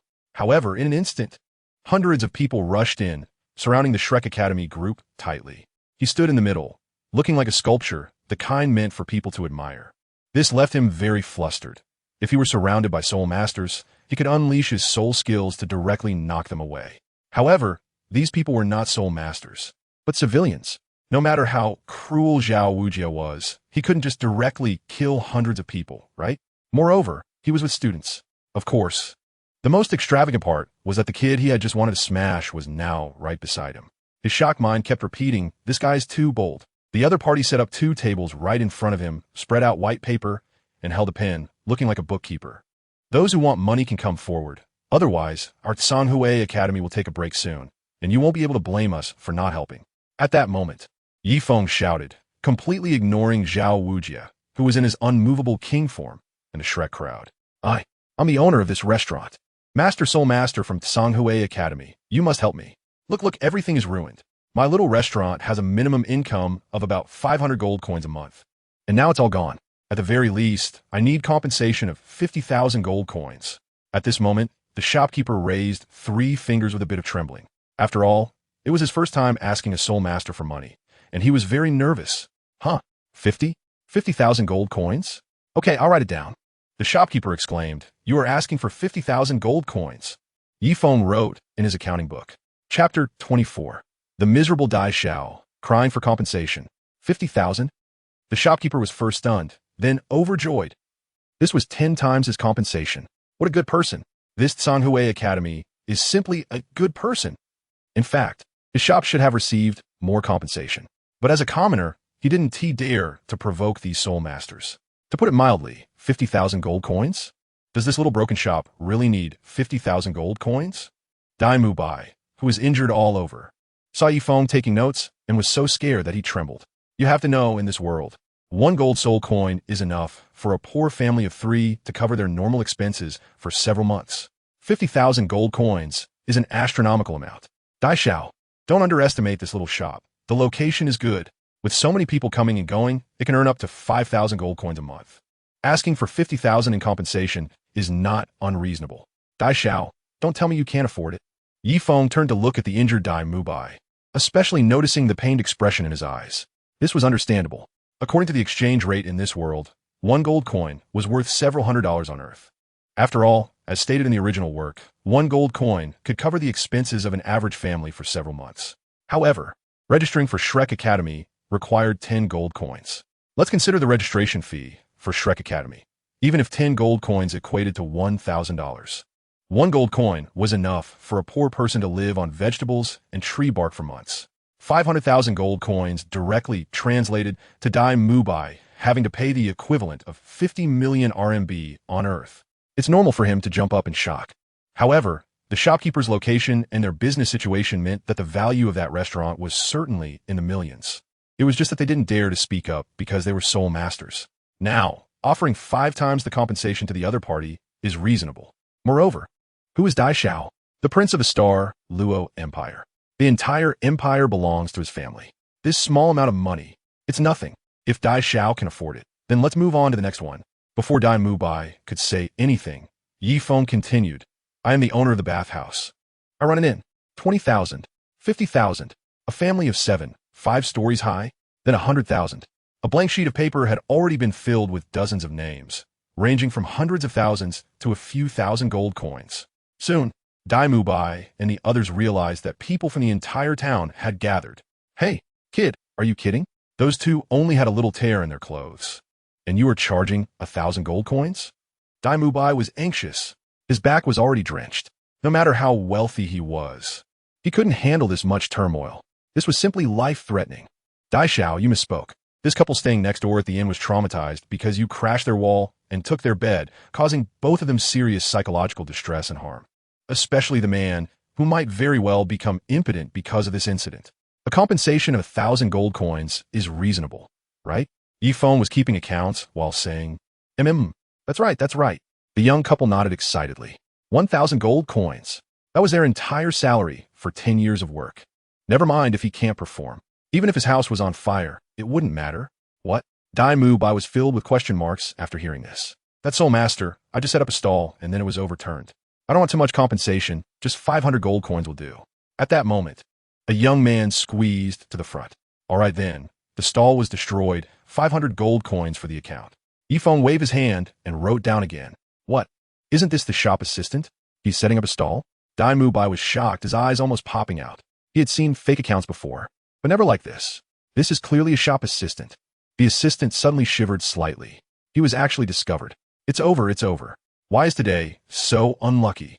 Several people had recorded hundreds or thousands of dollars. He also wanted a little. After all, he had fallen and hurt himself today. It was reasonable to ask for some medical expenses, right? Dai Xiao, how do you know the shop assistant won't come out to set up a stall? What if his main job is as a shop assistant and his side job is in street vending? There's no way to verify that, right? So according to the saying that something can be considered existing if it has never existed before, isn't it reasonable for these 500 gold coins? Yi Feng wrote something down. Dai Mubai directly spat out a mouthful of old blood. He was furious that he couldn't even refute those words. And why did he say such stupid things today?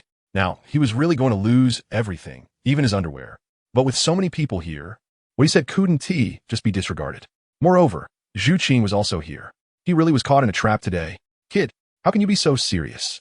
Even if Mubai was willing to compensate, he couldn't write down so much. Just then, Zhao Wujia's voice rang out. With so many people gathered here, he certainly couldn't resort to violence. Otherwise, if a few people accidentally died, it would be a huge problem. And Dai Mubai was so angry that he was spitting blood. As a teacher, he definitely couldn't just sit back and watch. After all, the entire town had come over. More and more people were gathering. It started with just a few hundred, and now it was over 1,000. If this kid kept tallying like this, Dai Mubai would cry to death. Teacher Zhao. Dai Mubai felt his heart shatter. Tonight, he truly experienced what it meant to be a big fool, like biting down on a tooth and swallowing it, only to cut his throat. Ah, I see. Then how about we let Senior Zhao Wujia keep the accounts? Everyone, let me introduce you. This is the person in charge of Shrek Academy, and also the vice president, Zhao Wujia. His character is guaranteed. He definitely won. Cheat everyone. Yi Feng quickly threw the pen at Zhao Wuji. In an instant, a group of people surged forward. Huh? Hey! Zhao Wuji stared at the pen in front of him, dumbfounded. How did he know he was the vice president of Shrek Academy? And he had no idea how to write with a pen. I'm just a vendor at the entrance. My stall was destroyed. 200 gold coins. I'm also a vendor. 200 gold coins. One by one, people squeezed forward, surrounding Zhao Wuji and the others from Shrek tightly. As for Yi Feng, he had already slipped away. The reason he did this was to use the townspeople to hold Zhao Wuji back, making him afraid to act recklessly. Otherwise, if the other side took action, the Sanghui Academy would definitely gain nothing. If anyone was to blame, it was Dai Mubai for digging a pit for himself. This pit is great. By the time Zhao Wuji and the others were worn out tonight, he would challenge Zhao Wuji. After the fight, he would collect the rewards and run away. It's simply delightful. P.S. Hello, dear readers. Due to some confusion with the currency system in Douluo, the author has made some adjustments, and this chapter has also been revised. Please continue to support us. Ohaha. Chapter 25. How Qian Douluo descends? Combined chapter. Good job. Xiao Feng. Yi Zhiqiu looked at Yi Feng with a satisfied expression at this moment. He had just thought that he would at least have to fight to leave. As a result, Yi Feng directly united with the residents of this small town and surrounded the people from Shrek Academy. Even if the unmoved king was extremely ruthless, he would definitely not kill so many people in front of his own students. This was essentially trapping the opponent in a disguised manner. Director Yi, what are we waiting for? Let's hurry and find a place to stay at the end. Just now, Yi Feng's battle had basically destroyed the entire front part of the town. However, the back part of the town was mostly unharmed, so there were still places to stay. No need to sleep on the streets. Big brother, you are simply amazing. Senior Yi, so impressive. At Sunghui Academy, everyone called Yi Feng Big Brother, while those who had a decent relationship with him called him Senior Yi. At this moment, these classmates who had come out to look for spirit rings, regardless of gender, all had expressions of admiration. After all, there was a soul sage on the opposite side. If the opponent had really decided to attack, just now, they would inevitably have been injured. After all, their teacher was only at the Soul King level. The difference between a Soul King and a Soul Sage was not even on the same level. Let's go to the inn to rest. We'll set off early tomorrow morning and try to avoid running into them. Yi Feng said. He knew the Shrek group too well. Now that they had suffered such a big loss, they would definitely find a way to get back at it. Encountering them would be very troublesome. The members of Sunghui Academy nodded. Who would want to run into those barbaric ruffians? They would avoid them if they could. Thus, they arrived at a relatively hidden inn at the back of the small town. The group from Sunghui Academy checked in. Yi Feng also arrived at his room. This time he came out in the capacity of a teaching assistant at Sunghui Academy, so he had a single room of his own. He locked the door and then quietly entered the bathroom to take a bath. After all, he had been tired all day today. It was time to relax, wasn't it? As for Zhao Wujia, there was no rush. He believed they were busy at the moment. Human greed knows no bounds, and there would surely be some people wanting to take advantage of the situation. 3 hours later, the bright moon hung high in the sky, but it was missing a large part, resembling the letter C. Damn it, is this a joke? I have to compensate 30 million gold coins? Finally, the last person left. A white paper filled with names and amounts covered 2 whole tables. After counting, it turned out that Dai Mubai had lost 30 million gold coins tonight. He just wanted to go back to the evening, and then give himself a few hard slaps. Damn it, I told you to act tough. However, there is no such thing as a pill for regret in this world. The paper was stamped with a red handprint. In any case, this money couldn't be evaded. After all, the mayor of the small town was involved in the end. They became the second batch of witnesses. This number was indeed a bit exaggerated. Zhao Wujia was a bit bald. No other reason, just from scratching his head. In just 3 short hours, he had lost a lot of hair. The surrounding crowd was chattering away. He was about to explode. Fortunately, later Tang San and the others joined in to help him keep track of the accounts. Otherwise, he would have really collapsed. At this moment, he looked at those numbers. His brows furrowed, and his whole face was in a state of embarrassment. So much money. What are you going to do, big brother Dai? The plump man looked somewhat haggard at the pale-faced Dai Mubai. Haha, some people rely on their status to act recklessly, and now they've received a good lesson. Just then, a cold voice came from behind, seemingly with a hint of mockery. These 30 million gold coins, Dai Mubai can't afford to lose. Hearing this sudden remark, Dai Mubai's fists crackled with tension. His evil eyes fixed on the girl in black tight clothing. His mood was already bad, and now this woman was adding fuel to the fire. No wonder he was provoked. Heh, I know Dai Xiao can afford it. But if you guys hadn't intentionally caused trouble, how would you have encountered these problems? Isn't it better to avoid trouble than to seek it? Zhu Zhuqing sneered. She was rational. She was well aware of what had just happened. It was clear that Dai Mubai and the others had provoked trouble first. They thought they could bully others, but in the end, they were bullied instead. Zhao Wujia wanted to intervene, but was skillfully neutralized by that person. One must admit, that person was indeed formidable. And precisely because that person was so powerful and clever, it inadvertently highlighted Dai Mubai's foolishness. Even the entire Shrek was paying for this foolishness. You're looking for death. Upon hearing this, Dai Mubai summoned his martial spirit. Ignoring his injuries, he raised his fist towards Zhu Zhuqing, preparing to attack. If you have the ability, just kill me. A gust of wind raged, and an explosive pressure enveloped him. Zhu Zhuqing was unafraid. She stared directly at Dai Mubai.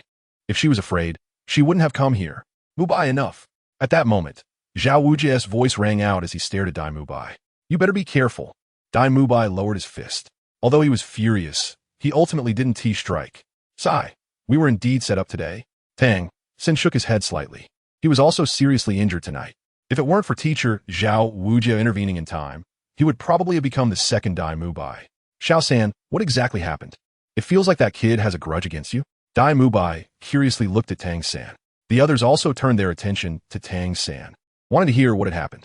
No grudge. It's just that my master was rejected when he sought to take him as a disciple, so he harbored resentment. Tang-san replied. He didn't want to say too much about this matter. Moreover, in this world, one person can only have one master.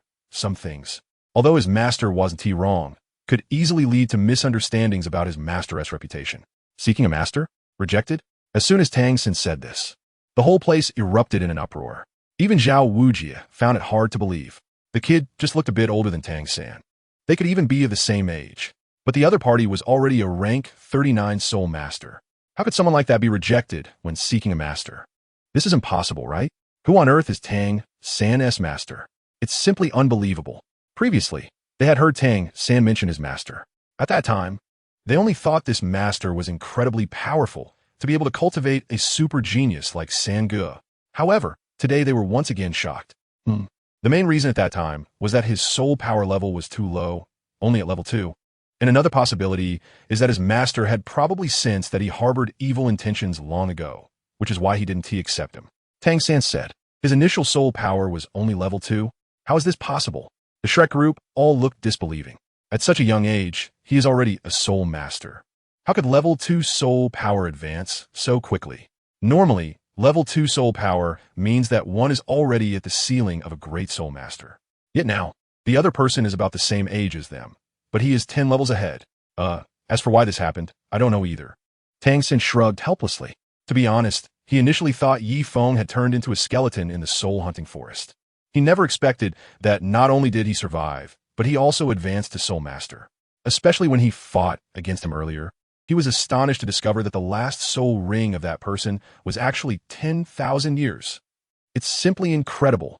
It seems that he needs to find a time to go back and ask his master about this situation. So what was that about being bitten by the mandala snake and left to die? Zhu Zhuqing asked. She had clearly sensed the resentment emanating from the boy named Yi Feng earlier. It was evident that Tang-san or that teacher of his must have done something very wrong to him. The snakebite incident was because he accidentally bumped into the mandala snake, which is why he was chased. But this matter is too complicated. I don't know how to explain it. Now that it's getting late, how about we find a place to rest behind the town? And when we have time, I'll explain it to you in detail. At this moment, Tang-san shifted the topic. He didn't want to delve deeper into it. After all, the teacher did push Yi Feng back then. Later, when he was absorbing the spirit ring, the teacher told him that he had already dealt with Yi Feng's body. To be honest, he didn't ask many questions about what happened afterward, so he wasn't very clear about the process. It's also possible that the teacher thought he had failed in detoxifying Yi Feng, but actually succeeded. Who knows? He could only ask the teacher about these matters when they met again. For now, it was best to let it go. Yeah, it's getting late. Let's find a place to rest, Zhao Wujia said at this moment. It was already midnight. They had to set off early the next morning to hunt spirit beasts in the Stardew forest. All right. With that, the group headed towards the back of the town. Brother, what exactly happened back then? On the way, Xiao Wu curiously asked Tang-san. She vaguely sensed that there might be more to the story from that year. Moreover, in her eyes, the master seemed more like a charlatan. Xiao Wu didn't understand why Tang-san chose to apprentice under him. It's nothing, just some misunderstandings from back then. I'll explain it to you properly later, Tang-san replied to Xiao Wu. Soon, the group found an inn. However, since the inns in the front of the town had been destroyed and it was quite late, the Shrek group had to pay extra to find a place to sleep. The bright moon shone, and a gentle breeze blew. Sigh, what kind of trouble did I run into today? Can't these little monsters give me a break? Zhao Wujia returned to his room and lay down on the bed, feeling utterly exhausted. Suddenly, at that moment, a sound came from outside. Who? Zhao Wujia jolted up, standing alert and looking around with a wary expression. Zhao Wujia. This time it was a clearer voice. First spirit skill, Unmoving King's true body. Who's playing tricks? Come out. Zhao Wujia was unusually irritable and directly unleashed his Unmoving King's true body. Unmoving King Zhao Wujia has a terrible temper. Since you want to fight, come at me. After that voice fell, everything returned to calm. Zhao Wujia saw a figure heading towards the distant forest, moving very quickly. Astonished, he seemed to recall something when looking at that distant figure, and his body froze slightly. That's right, just a few days ago, he had been beaten. The same method, the same scene, and even the voice seemed similar. Could be that person had come?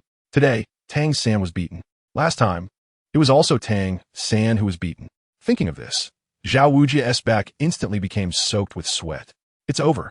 That person must have come to hold me accountable. Damn it, he had just been so arrogant asking who the other party was. I'm done for, really done for. Zhao Wujia quickly retracted his martial soul, feeling regretful as he slapped the back of his head. What a disaster. He jumped out of the window and headed towards the nearby forest. He soon spotted a figure wearing a black cloak. In that instant, he felt short of breath. As if someone was choking him, it was uncomfortable.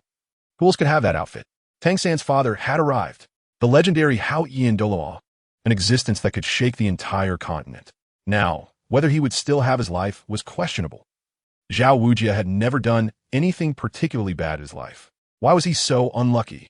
Unmoving King Zhao Wujia. A heavy and deep voice echoed. Why yes, Junior is here. Chapter 26. The second martial soul appears. Blowing up a mountain at the start. At this moment, Zhao Wujia was extremely frightened. Wei Wei trembled as he replied. Do you know your crime? That deep voice sounded again. Hao Ian, your highness. Wujia knows he yes wrong. Zhao Wujia answered. Sure enough, when the young one was injured, the old one came right to the door. It was the same last time. Why was Zhao Wujia so unlucky? Bringing an ancestor out. Put this on. The shadow stood on a tree, and at the same time, a thick burlap sack was thrown down. Hao Ian, your highness, what is this? Zhao Wujia panicked.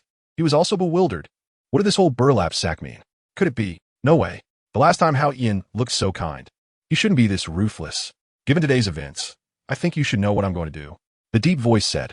Okay, Zhao Wujia said, feeling wronged as he picked up the burlap sack from the ground and pulled it over his head. He hoped that Hao Ian would go easy on him. Zhao Wujia prayed in his heart. Boom! Bang, bang, bang! Inside the sack, Zhao Wujia felt dizzy, and then his whole body crashed onto a pile of rubble. However, the onslaught didn't stop. It continued. Ding! The host has a new message. Suddenly, the black-clad figure was momentarily stunned. He didn't expect to finish so quickly. So let us give old Zhao a big gift. A black spirit ring surged. Titan strength. A fist filled with violent spirit power, accompanied by a sharp sound of air friction, smashed directly toward Zhao Wujia. This was the third spirit skill awarded by the system. 10,000-year Titan. It was his only pure power-type spirit skill. Just using a third of his strength today nearly took Tang San's life. It was also one of his trump cards. The speed-type spirit bone rewarded today, combined with his power-type diamond fist, gave him the chance to mimic Tang Hao. Thus, tonight, he easily completed the task assigned by the system. Otherwise, to beat Zhao Wujia, even with today's acquired 10,000-year speed-type spirit bone, it would be quite difficult. If he angered Zhao Wujia, he might not even be able to escape unscathed. After all, Zhao Wujia was a soul sage at level 76. Meanwhile, he was only a soul master at level 39. The gap between them was indeed quite large. However, some things are not solely dependent on strength. Sometimes, using one's brain can yield unexpected results. Just like today. As a man who knew the plot, Yifeng knew that Zhao Wujia had been beaten by Tang Hao last time, and now he had a significant psychological shadow. So he once again mimicked Tang Hao's actions from last time. And sure enough, Zhao Wujia took the bait. In the end, he completed the system task effortlessly. At this moment, Yifeng happily returned to the inn. After all, what could be more satisfying than completing a task? What could be more exhilarating than summoning the second martial soul? Nothing. On the other side, Zhao Wujia was flying freely in the sack. Bang! He didn't even know which mountain peak he crashed into. He rolled several times and then separated from the sack, rolling out. The person, with a bruised and swollen face, was unrecognizable even to Flander. What the hell, where is this? Did His Highness Hao Ian hit too hard? Zhao Wujia wiped his bleeding nose, looking around in confusion. When has Zhao Wujia ever suffered such grievances in his life? As a result, this year, no, this month, he had already suffered twice. This is simply a disaster. What kind of little monsters has Flander recruited this year? A little princess from the Seven Treasure, Glazed Tile School, and a direct son of His Highness Hao Ian. Mubai is better. At least his family won't come looking for trouble. Zhao Wujia said, while covering his injured parts. In the blink of an eye, an hour passed. Why does this place feel so familiar? Zhao Wujia looked at the sack on the ground, instantly filled with questions. Soon, he realized he was lost. That's right, lost in this boundless, pitch-black forest. And this bout of getting lost nearly cost him his life. Of course, that's a story for later. At this moment, Yifeng was in the inn, quietly lying on the bed after taking a shower. Ding! The host has 2 unread messages. Yifeng opened the system and immediately saw 2 unread message prompts. The host completed the critical hit task for Zhao Wujia, rated SSS level, and received a reward of 10 million gold coins, a piece of the unparalleled second Martial Soul Fragment 1, and a mysterious big gift package. Today's exercise value settlement showed that the host earned 18,000 exercise points, which have been converted into upgrade experience. He clicked on the 2 unread messages. The first was a reward from a system instance. The second was the exercise value settlement for today. The system rewards him with exercise points based on his daily actions. And previously, his exercise points for the day were generally only in the dozens or hundreds, with a maximum of about 1,000. He didn't expect that today it would directly rise to 18,000. Could it be because he fought with the Child of Destiny and Zhao Wujia? Seeing this high exercise value, Yifeng was directly shocked. Originally at Soul Power level 39, with system experience of 391,000 out of 400,000. It has now changed again. Host: Yifeng, current plane, Douluo, continent, gender, male, age, 13 years, martial soul, bloodthirsty demon Scythe.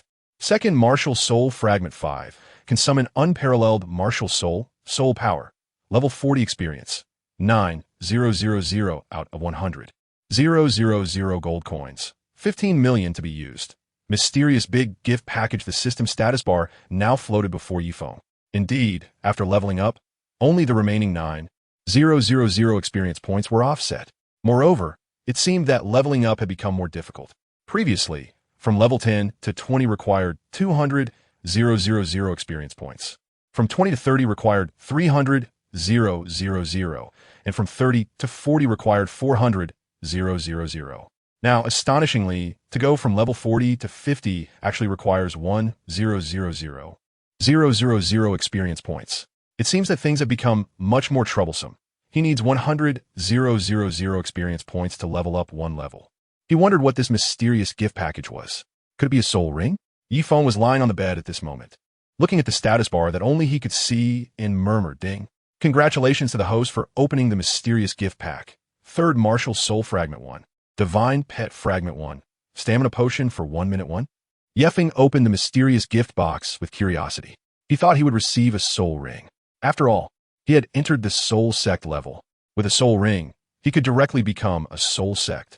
But to his surprise, it was like a Russian nesting doll. A third Martial Soul Fragment? He had just gathered the fragments for his second Martial Soul, and now they're the whole third Martial Soul. Is that appropriate? And what about the Divine Pet Fragment? Yifeng, was just barely getting by, and now he was supposed to have a pet? Of course. The most unbearable thing to complain about was the last item. At first glance, he almost thought he was seeing things. Stamina pill for 1 minute. What the heck is this? He was only 13 years old. He didn't need this stuff. Besides, he didn't even have a girlfriend. Is this system crazy? There's even a function introduction? As a proper gentleman, Yifeng originally didn't want to click on such random things. But with such a large red exclamation mark floating there, it felt inappropriate not to click on it, so he did. Let's see what this strange pill is. The stamina pill for 1 minute is a type of pill that enhances combat power and can assist the host in maintaining stamina for 1 minute during battle. Just this simple line appeared. It wasn't so bad until he read it, and Yifeng became even more confused. Does this statement have a double meaning? But he believed the system couldn't be a normal one. Let's just categorize it as a pill that enhances combat power. However, 1 minute is really short. He also wondered what kind of martial soul would be summoned by the second martial soul. Yifeng pointed to the martial soul with some anticipation. Warning: the second martial soul is too powerful. Please find a safe place to awaken. Just as he clicked to summon the extraordinary martial soul, a line of red text immediately appeared. Is this for real? This thing actually requires a safe place to awaken? Is this system being too cautious? What kind of martial soul is so strong? It seems I need to go out again. Yifeng is just that kind of person. He couldn't wait until the next day. He immediately changed his clothes and ran outside the inn. Warning: the second martial soul is too powerful. This place is still not suitable for awakening. Please find a safe location. The system prompted again. Damn it, what kind of martial soul is this so harsh? I can awaken on the mountaintop, right? Yifeng shouted angrily, with his body full of rage. Yifeng ran to the top of a mountain far away from the small town.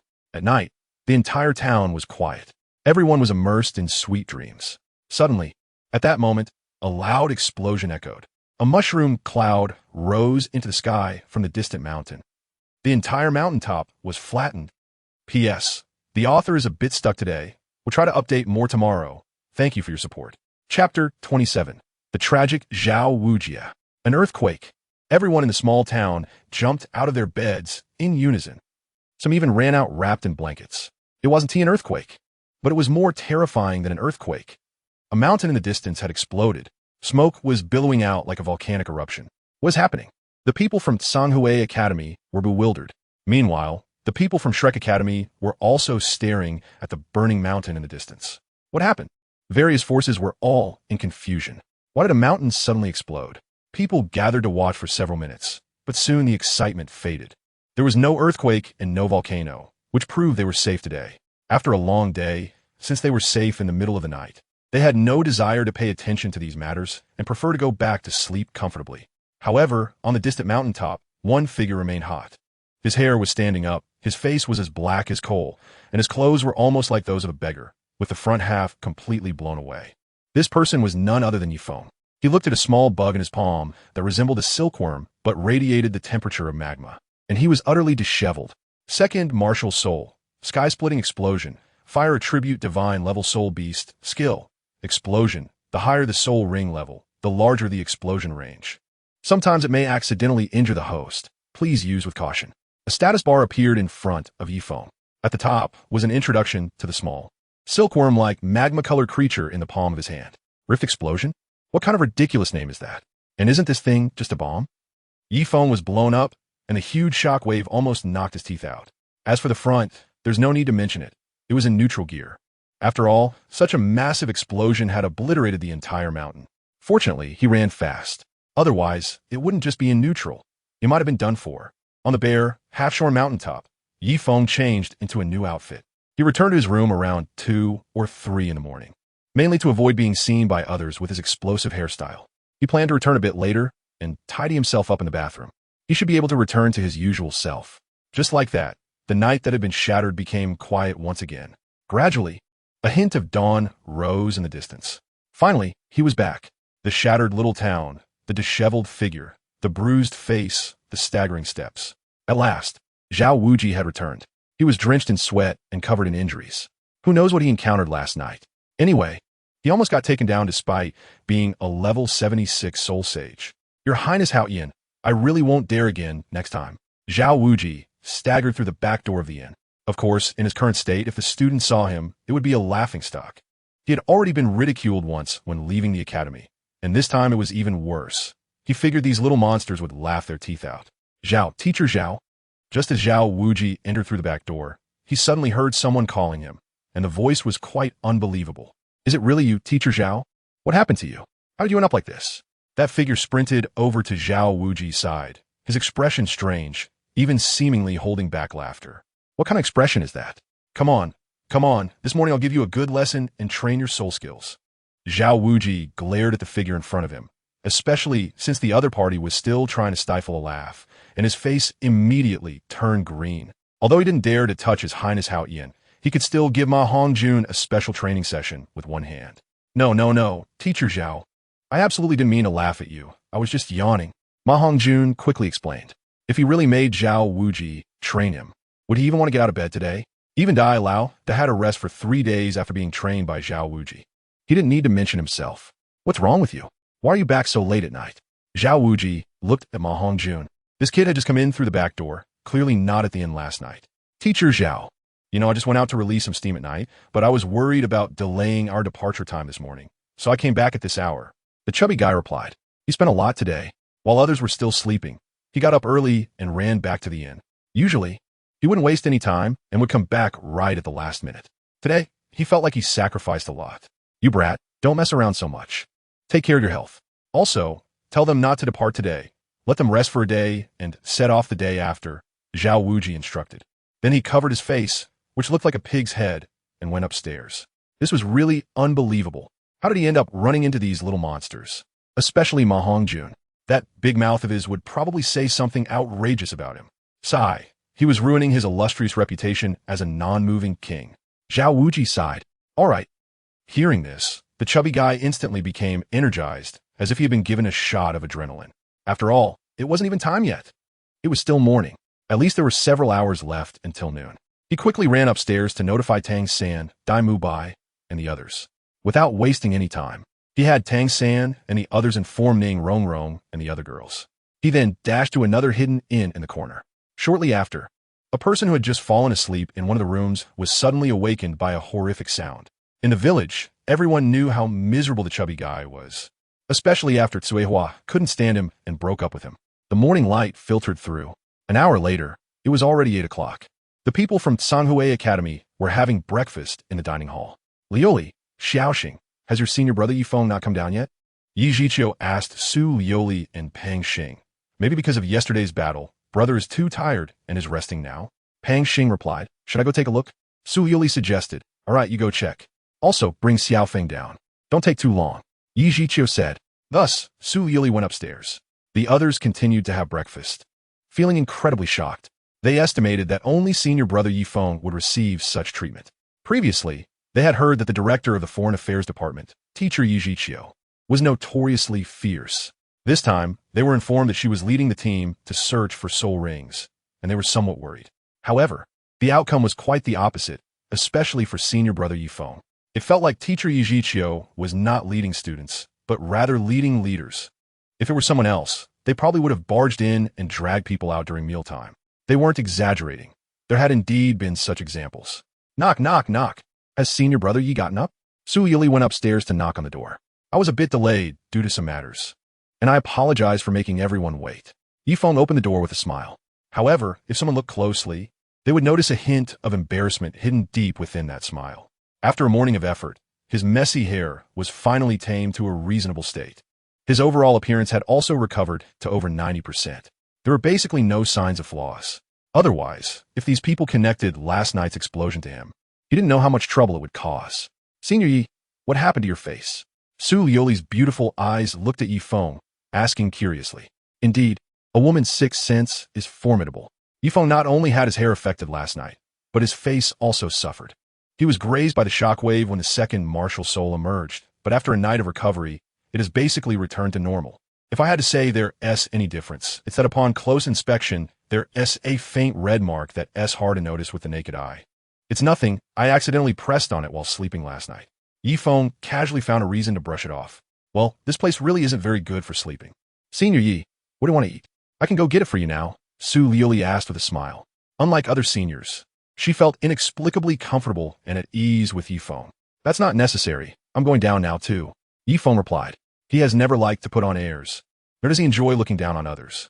Just like that, Yifeng and Su Lioli walked down to the restaurant together. Senior Yifeng, hello. Upon seeing Yifeng come down, everyone from Tsanhui Academy greeted him in unison. No need to be so polite.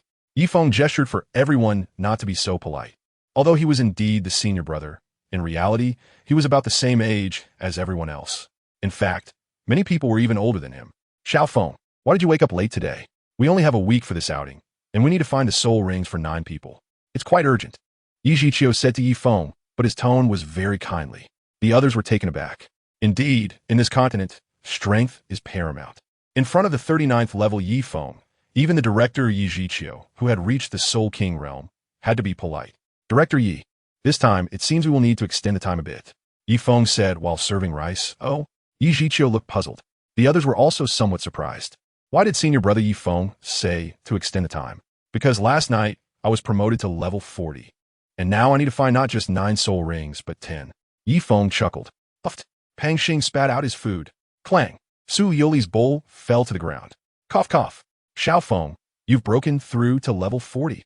Yi Zhiqiu beside him was directly choked. He forcefully drank a glass of water before he could catch his breath. It was simply unbelievable. How long has it been? In just 1 month. He went from level 39 to level 40. What a freak. No wonder he could gain that person's favor. Senior brother, with you being this abnormal, how are we supposed to survive? The others from Tsanhui Academy felt like they were being crushed, both mentally and physically. They had never seen such a monster. There are always people better than you, and there are skies beyond the skies. What I have is nothing special. Yifeng sighed while having breakfast. Now, Shui'er's strength has already reached the Soul Sage level. And how old is she? just 3 to 5 years older than himself. When she was his age, she had already reached the Soul King level. It really is embarrassing for him, as someone with a system, to be outdone by her. With 5 more years to go, as his experience points increase, it can be anticipated that things will only get more difficult in the future. Whether he can advance to Soul Sage by the time he turns 18 is still a big question. He must keep working hard. Chapter 28. The Mysterious Shadow at Night. For Scythe, the people of Tsanghue Academy roll their eyes. At this age and level, there is no second person like her in the entire continent. And there are indeed heavens beyond heavens. It seems that the senior brother himself is a person beyond the ordinary, a heaven beyond heaven. Xiaofeng, this is a good thing.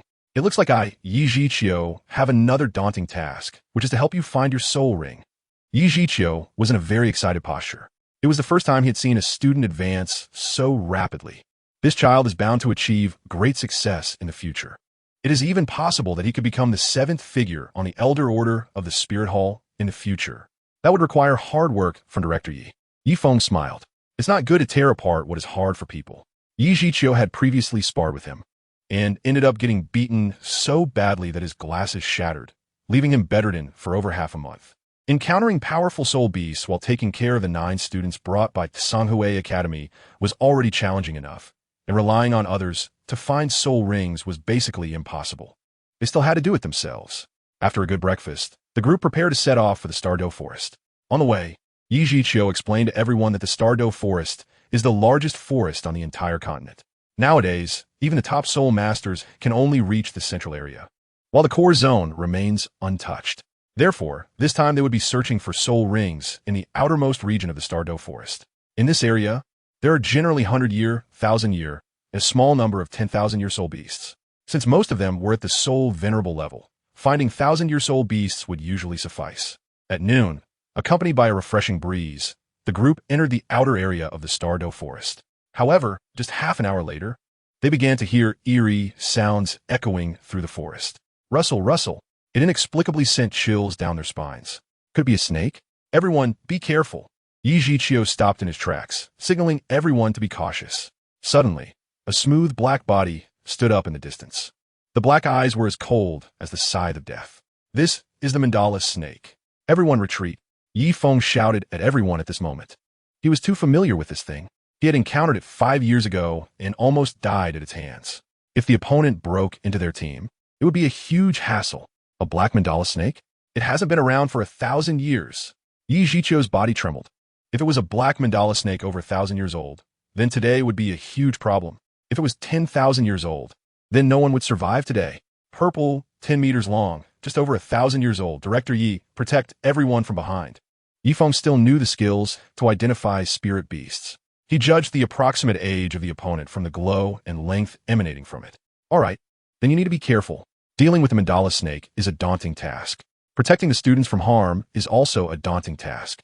At this moment, Yi Zhiqiu quickly released his spirit ring, summoning the Xian turtle.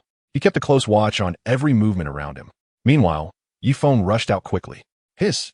Has brother Yifeng gone crazy? Behind, the students of Tsanghue Academy were all in shock. They saw the senior brother wielding a sharp curve blade, charging at the black mandala snake without even unleashing his martial spirit.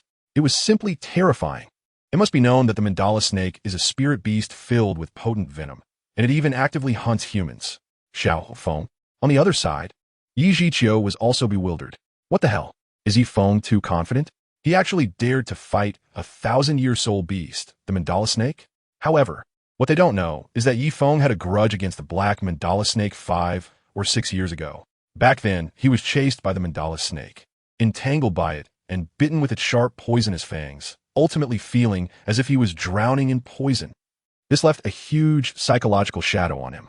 Now, seeing it again feels like encountering an enemy. It must be killed, of course. The main reason Yifeng dared to charge forward with a blade in hand like this is because of his immunity to poison. Last time he was poisoned by the mandala snake, he underwent systematic transformation, granting him complete immunity to the mandala snake's poison. If he didn't have this advantage and charged recklessly, that would be foolish. The people from Tsanghue Academy in the distance were stunned. They saw Yifeng moving in an extremely bizarre manner, skillfully dodging the mandala snake's attacks. Then 1 strike, 2 strikes, 9 strikes, 10 strikes. One after another, he stabbed the snake. Its eyes, its belly, every part was marked with cuts. Lioli, this mandala snake matches your martial soul. Deal with it and absorb the soul ring. Within 2 minutes, Yifeng dragged the barely alive mandala snake to Su Lioli's side. Thank you, Senior Yi. Teacher, the assistant helps attack the powerful soul beast, and then leaves just one breath for those in need to kill and absorb the soul ring. This is common even across the continent, so Su Lioli didn't hesitate at all and directly nodded. With so many people around, she couldn't waste everyone's time because of herself. After killing the mandala snake, she sat cross-legged to absorb the soul ring. What on earth did this mandala snake go through? Normally, when a soul master absorbs a soul ring, the soul beast, unwilling to give its years of cultivation to others, would resist. However, her absorption just now went unusually smoothly. She even sensed a hint of joy from deep within the mandala's heart. That's right, joy. What on earth had that mandala snake experienced to think that death was a form of liberation? An hour passed, and Su Lioli successfully absorbed the soul ring, becoming the first in the team to advance to Soul Master. At this moment, the group from Sanhui Academy continued their journey, watching the warm sun hanging high gradually set, followed by a sky full of brilliant twinkling lights. It's 10 o'clock. It's getting late. Everyone should rest. We can look for the remaining soul rings tomorrow. We might even complete the task ahead of schedule. The tents had already been set up. The group from Sanhui Academy consisted of 11 people and 5 tents. Yi Zhiqiu, along with teaching assistant Yi Feng, 3 male classmates, and 6 girls, set up 2 tents. At this moment, Yi Zhiqiu said, "Today, the hunt for soul rings was particularly smooth. In just one afternoon, we found 5 soul rings, and all 5 classmates, including Su Lioli, have been promoted to soul respect. Usually, it's uncertain whether we can find even one suitable soul ring in a day. Senior Yi Feng, get some rest early. Good night." And also to Teacher Yi. The 9 of them each greeted Yi Feng. Of course, they also said good night to Yi Zhiqiu, but the response was lukewarm, as if it were just a formality. This made him twitch his mouth in annoyance. However, Yi Feng was indeed a bit abnormal. Being friends with the Crown Prince Xue Qinghe, he didn't dare to say much. "Xiao Feng, you should also sleep early." Yi Zhiqiu looked at Yi Feng and said, I'll go in once the fire goes out." A fire was burning in the middle of the camp to prevent disturbances from soul beasts. Young people should take care of their health, get some rest early. I'll go to sleep first. With that, Yi Zhiqiu entered the tent. Around them, some special powder from Sanhui Academy was scattered, so as long as a soul beast stepped in, everyone would be alerted immediately. Therefore, there was no need to keep watch. After a while, Yi Feng, who was studying the system, yawned. He was indeed tired. He got up and prepared to go into the tent to sleep. Yi Feng. Suddenly, a voice echoed in Yi Feng's mind. Who? Yi Feng heard the voice and immediately became alert, his nerves tense. "Come with me." The voice continued to reach his ears. Everything in the tent remained unchanged, meaning that no one else had heard the sound. Telepathy? Who on earth would send a message to him? As for going with him, where to? Whoosh! Just as he was puzzled, a figure dressed in gray, wearing a seemingly shabby cloak, swept past in front of him. P.S. Dear readers, the author is going to participate in a new book competition from Saturday to Monday. As a rookie writer, I sincerely hope this book won't be eliminated by the website, so I can continue writing. Therefore, starting tomorrow, I will ensure at least 2 updates. And if there are rewards, there will definitely be 3 updates. I'm giving it my all for the data. Lastly, thanks to the book friend Huanchong99 for the reward. I hope to see a miracle in the competition. Chapter 29. It's over being chased by the Haotian Douluo. Who? Yi Feng's nerves were more tense than ever. But that person ignored him. It was as if the other party was deliberately trying to show off their presence in front of him.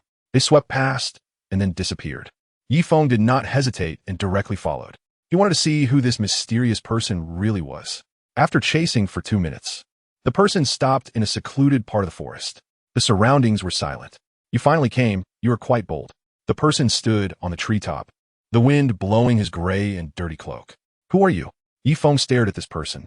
He didn't know why, but he sensed a feeling of bitterness from the other party's words. Moreover, this outfit, why did it resemble that one so much? Could it be that after beating the young one during the day, the old one came for revenge the next night? Yi Feng's mind flashed with countless thoughts. He had never met the real Tang Hao because he was rejected by Tang San when he tried to enter the house. In his mind, there were only some images from previous animations and comics. Who I am is not important. What matters is that I want to find someone to practice with today, said the cloaked figure. In that instant, Yi Feng felt an unprecedented pressure. "You are Tang San's father, Tang Hao, right?" Yifeng tentatively asked, how interesting. When did such a shallow place as Holy Soul Village hide a fledgling dragon?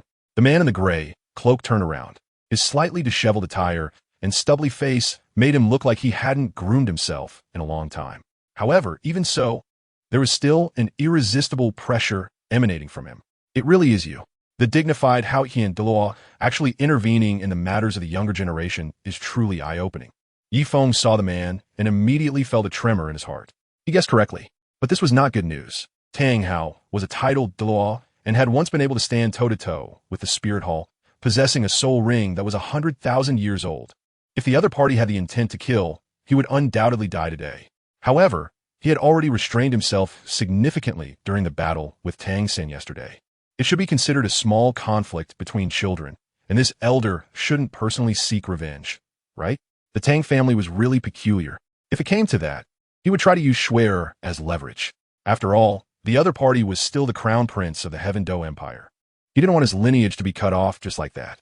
You even know my identity? Oh, I almost forgot. You seem to have a good relationship with the crown prince of the Heaven Do Empire, Shui Qinghe, Tang Hao said with a different smile. In fact, he had been nearby when Yifeng injured his son yesterday. As for Yifeng pretending to be him to find Zhao Wujie at night, Tang Hao had also been observing in the shadows. He thought to himself, how could such an ordinary kid from back then completely transform into a different person? He was able to toy with his soul saint at will. Where did his confidence come from? Moreover, how did he gain such strength? Could it be because of that Mandarin snake? Did his body undergo mutations after being bitten by the snake, allowing him to cultivate so quickly? These matters puzzled Tang Hao greatly. With these questions in mind, he spent a lot of time last night and this morning investigating Yifeng. He discovered that the other party had a close relationship with Shui Qinghe of the Heaven Do Empire, and they refer to each other as good friends. Just a few days after being bitten by the snake 5 years ago, he had gone to Tsanghui Academy, quickly becoming the most dazzling new star there. Given Tsanghui Academy's knowledge system and the fact that he was the crown prince of the empire, it was normal for him to know Tang Hao. However, to boldly determine that he was the Hao Law among so many Tang Haos in the world was no small feat. Both capability and charisma were indispensable. It turned out that the surname Tang was a major surname in this continent, with countless people sharing it. It was common to have the same name. If he wasn't mistaken, Tang San's second martial soul yesterday should be the Hao Hammer, and your name is also Tang Hao. I think there can't be that many coincidences in this world. Yifeng fabricated a seemingly plausible reason. After all, he couldn't directly say, I am a time traveler. I know the plot, so I know you're Tang Hao. If he really said that, Tang Hao would probably think he was insane. A different way of putting it would be more acceptable. It might even yield unexpectedly good results. Indeed, because of this, I once told the third party to refrain from showing his martial soul unnecessarily, but the kid still couldn't help himself. If only he had half of your temperament, it wouldn't be like this. At this moment, Tang Hao spoke up, seemingly sighing but with a hint of complexity. Being praised by the Hao Douluo, Yifeng was genuinely taken aback. Yifeng spoke at this moment. He was somewhat confused. What exactly was Tang Hao coming here for at this late hour? If it was to kill him, it didn't seem like he had that intention. But if it was just a chat, that also didn't seem right. It was really strange. All right, let's get back to the point. Let's make a move. Suddenly, Tang Hao changed the subject. Make a move? Yifeng was puzzled upon hearing this. It was truly a change of atmosphere in a second. Just a moment ago, he was being praised, and now he was about to fight. You, Tang Hao, are a titled Douluo. I, Yifeng, can at most be considered a level 99 soul master. Isn't this bullying the weak with the strong? Don't worry, we're just sparring. I won't use my soul power. Tang Hao's lips curled slightly. He could fight Zhao Wujie without using his martial soul. For Yifeng, a level 40 fixed soul master, not using soul power was more than enough. Ding. Feeling the fighting spirit of the titled Douluo, the host had the following options. At that moment, a voice echoed in Yifeng's mind. Option 1.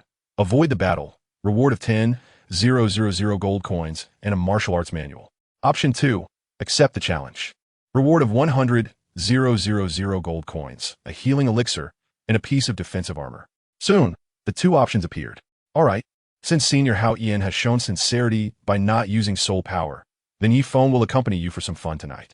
Yifeng decisively chose option 2. What does it matter if he doesn't use soul power? Yifeng is not afraid at all, so he's in a great mood right now. If he could, he would even want to shout a big thank you to his buddy for the 100,000 gold coins, a healing pill, and a piece of defensive armor. The system has never been this generous before. Ever since he encountered Tang Xin last night, this new gameplay feature was developed. Then Zhao Wujin activated it once. Now Tang Hao has activated it again. It's simply a huge profit. As for option 1, although the reward is good, are you sure he can choose to give up on Tang Hao without consequences? Since the other party has come looking for him, a beating is definitely unavoidable. However, without soul power, it's hard to say who will beat whom. In fact, Yifeng previously had no good feelings towards Tang Hao because of Tang San. But now the other party's open and straightforward attitude has restored some of his good impressions. Indeed, the father and son are quite different. P.S.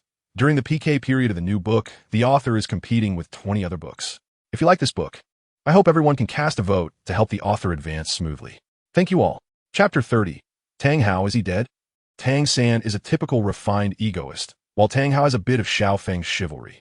After all, one is a reincarnated person who committed suicide by jumping off a cliff after stealing a sex treasure, and the other is a native of Douluo who has relied on talent and hard work to progress step by step.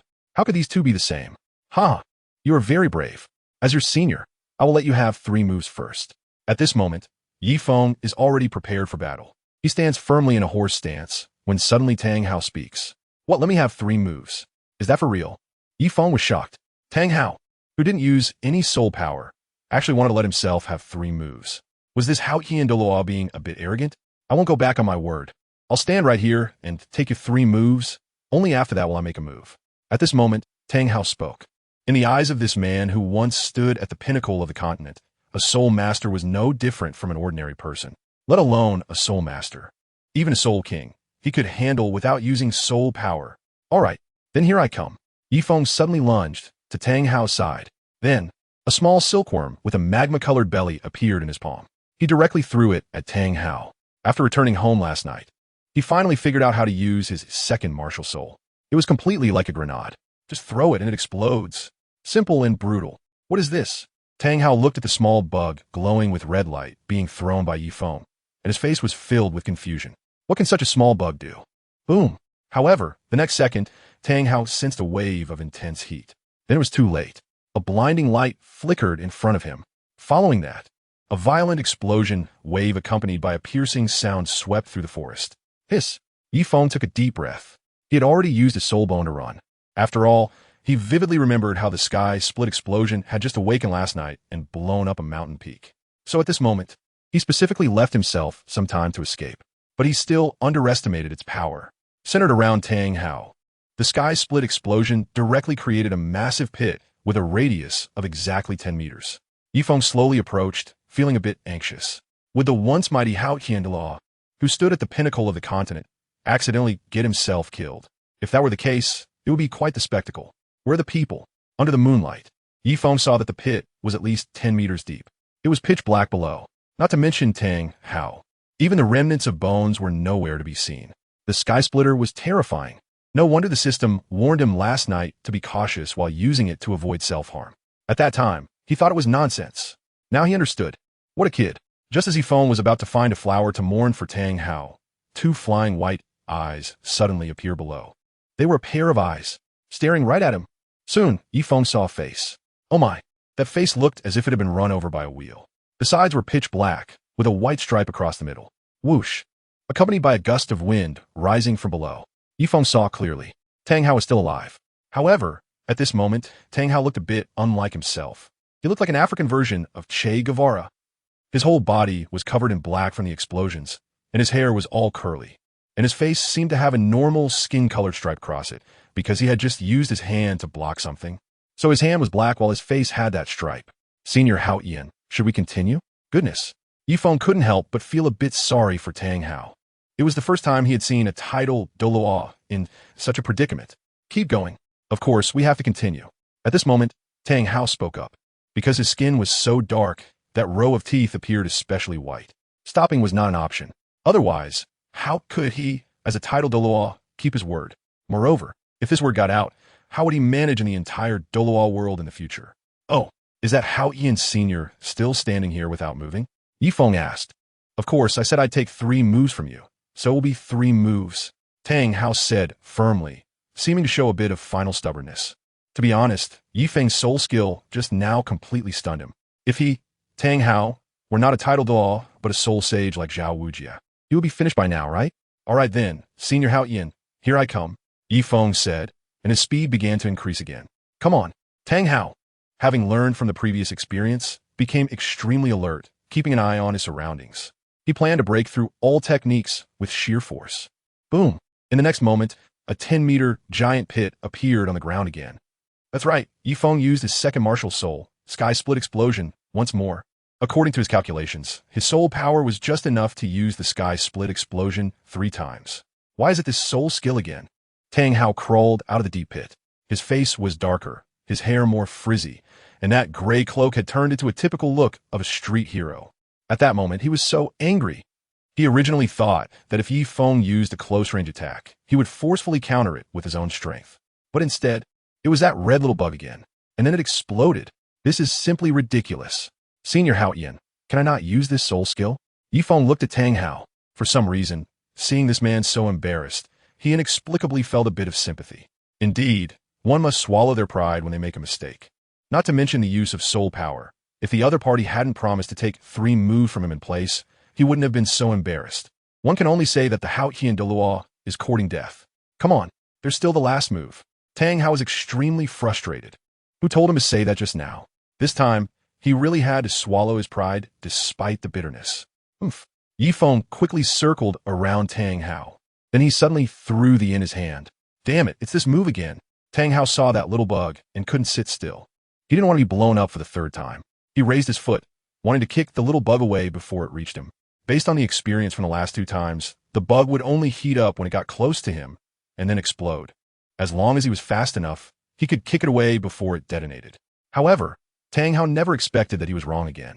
He raised his foot, but then his body stiffened. He clearly felt a wave of scorching heat sweeping in. A hot wave surged from his feet. Tang Hao was like a leaf caught in a tornado. He was spun away by the explosion. Senior Hao Tian.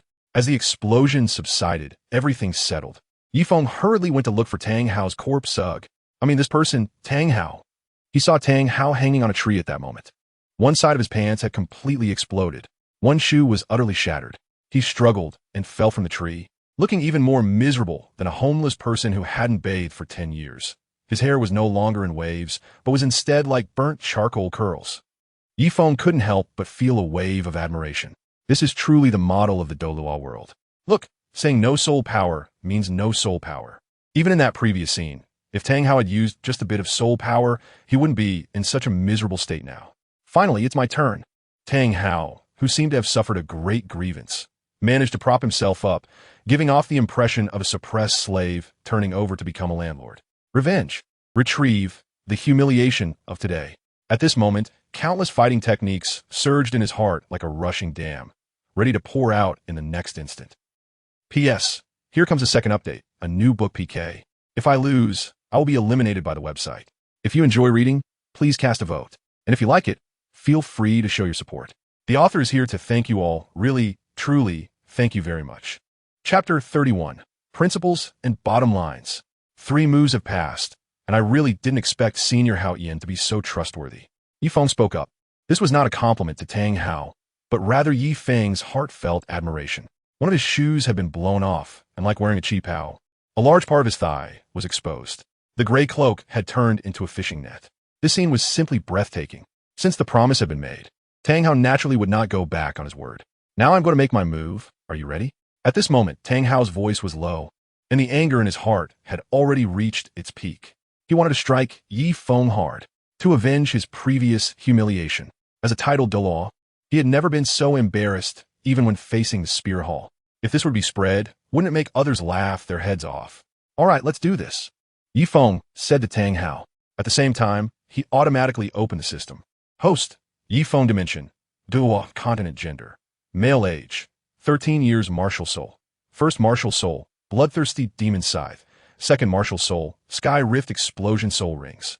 First Soul Ring, Divine Beast White Tiger, 1,000 years, Soul Skill Tear the Sky. Second Soul Ring, 9,000-year Ancient Beast Songlong, Soul Skill Songlong Annihilation, can attack and defend. Defense is Songlong Shield. Third Soul Ring, 10,000-year Diamond Titan, Soul Skill Titan, Diamond Power Soul Bone.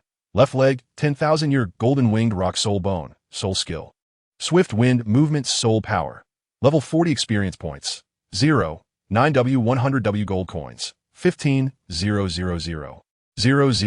000. Item slot. Sturdy 1-minute pill other. Not unfolded. Yi Feng checked the system and his own physical condition.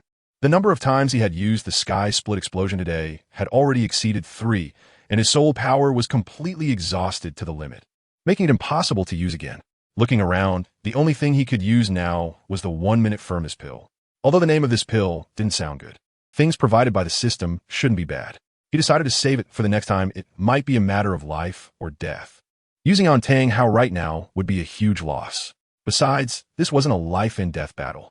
So at this moment, Yi Feng didn't plan to clash head-on with Tang Hao. Instead, he intended to take a step back and focus on defense. The left leg's eternal golden-winged rock soul bone was a speed-type soul bone. It not only consumed little soul power, but also allowed for incredibly fast movement. He would use it to evade Tang Hao's attacks in a moment. All right, here I come. Tang Hao moved, and the next second, he attacked in Yi Feng's direction. His steps were steady, and his speed was extremely fast. It seemed he was about to deliver an unprecedented heavy blow to Yi Feng. With the golden-winged rock soul bone, he moved like the wind. Yi Feng directly unleashed his soul bone skill. Compared to the sky split explosion, the soul power required for this golden-winged Dapeng soul bone was minimal. What? Stop right there. Where do you think you're going? Tang Hao never expected Yi Feng to be this fast. He immediately chased after him, determined to smash his fist into Yi Feng. However, a person who didn't use any soul power, even if they were titled Douluo, couldn't catch up to Yi Feng, who had a specially speed-oriented soul bone. So Tang Hao couldn't catch up. Don't run. Tang Hao chased from behind, looking as if he was about to spit blood from anger. He had no idea how many times he had missed, and he still couldn't hit Yi Feng. He was about to explode with rage.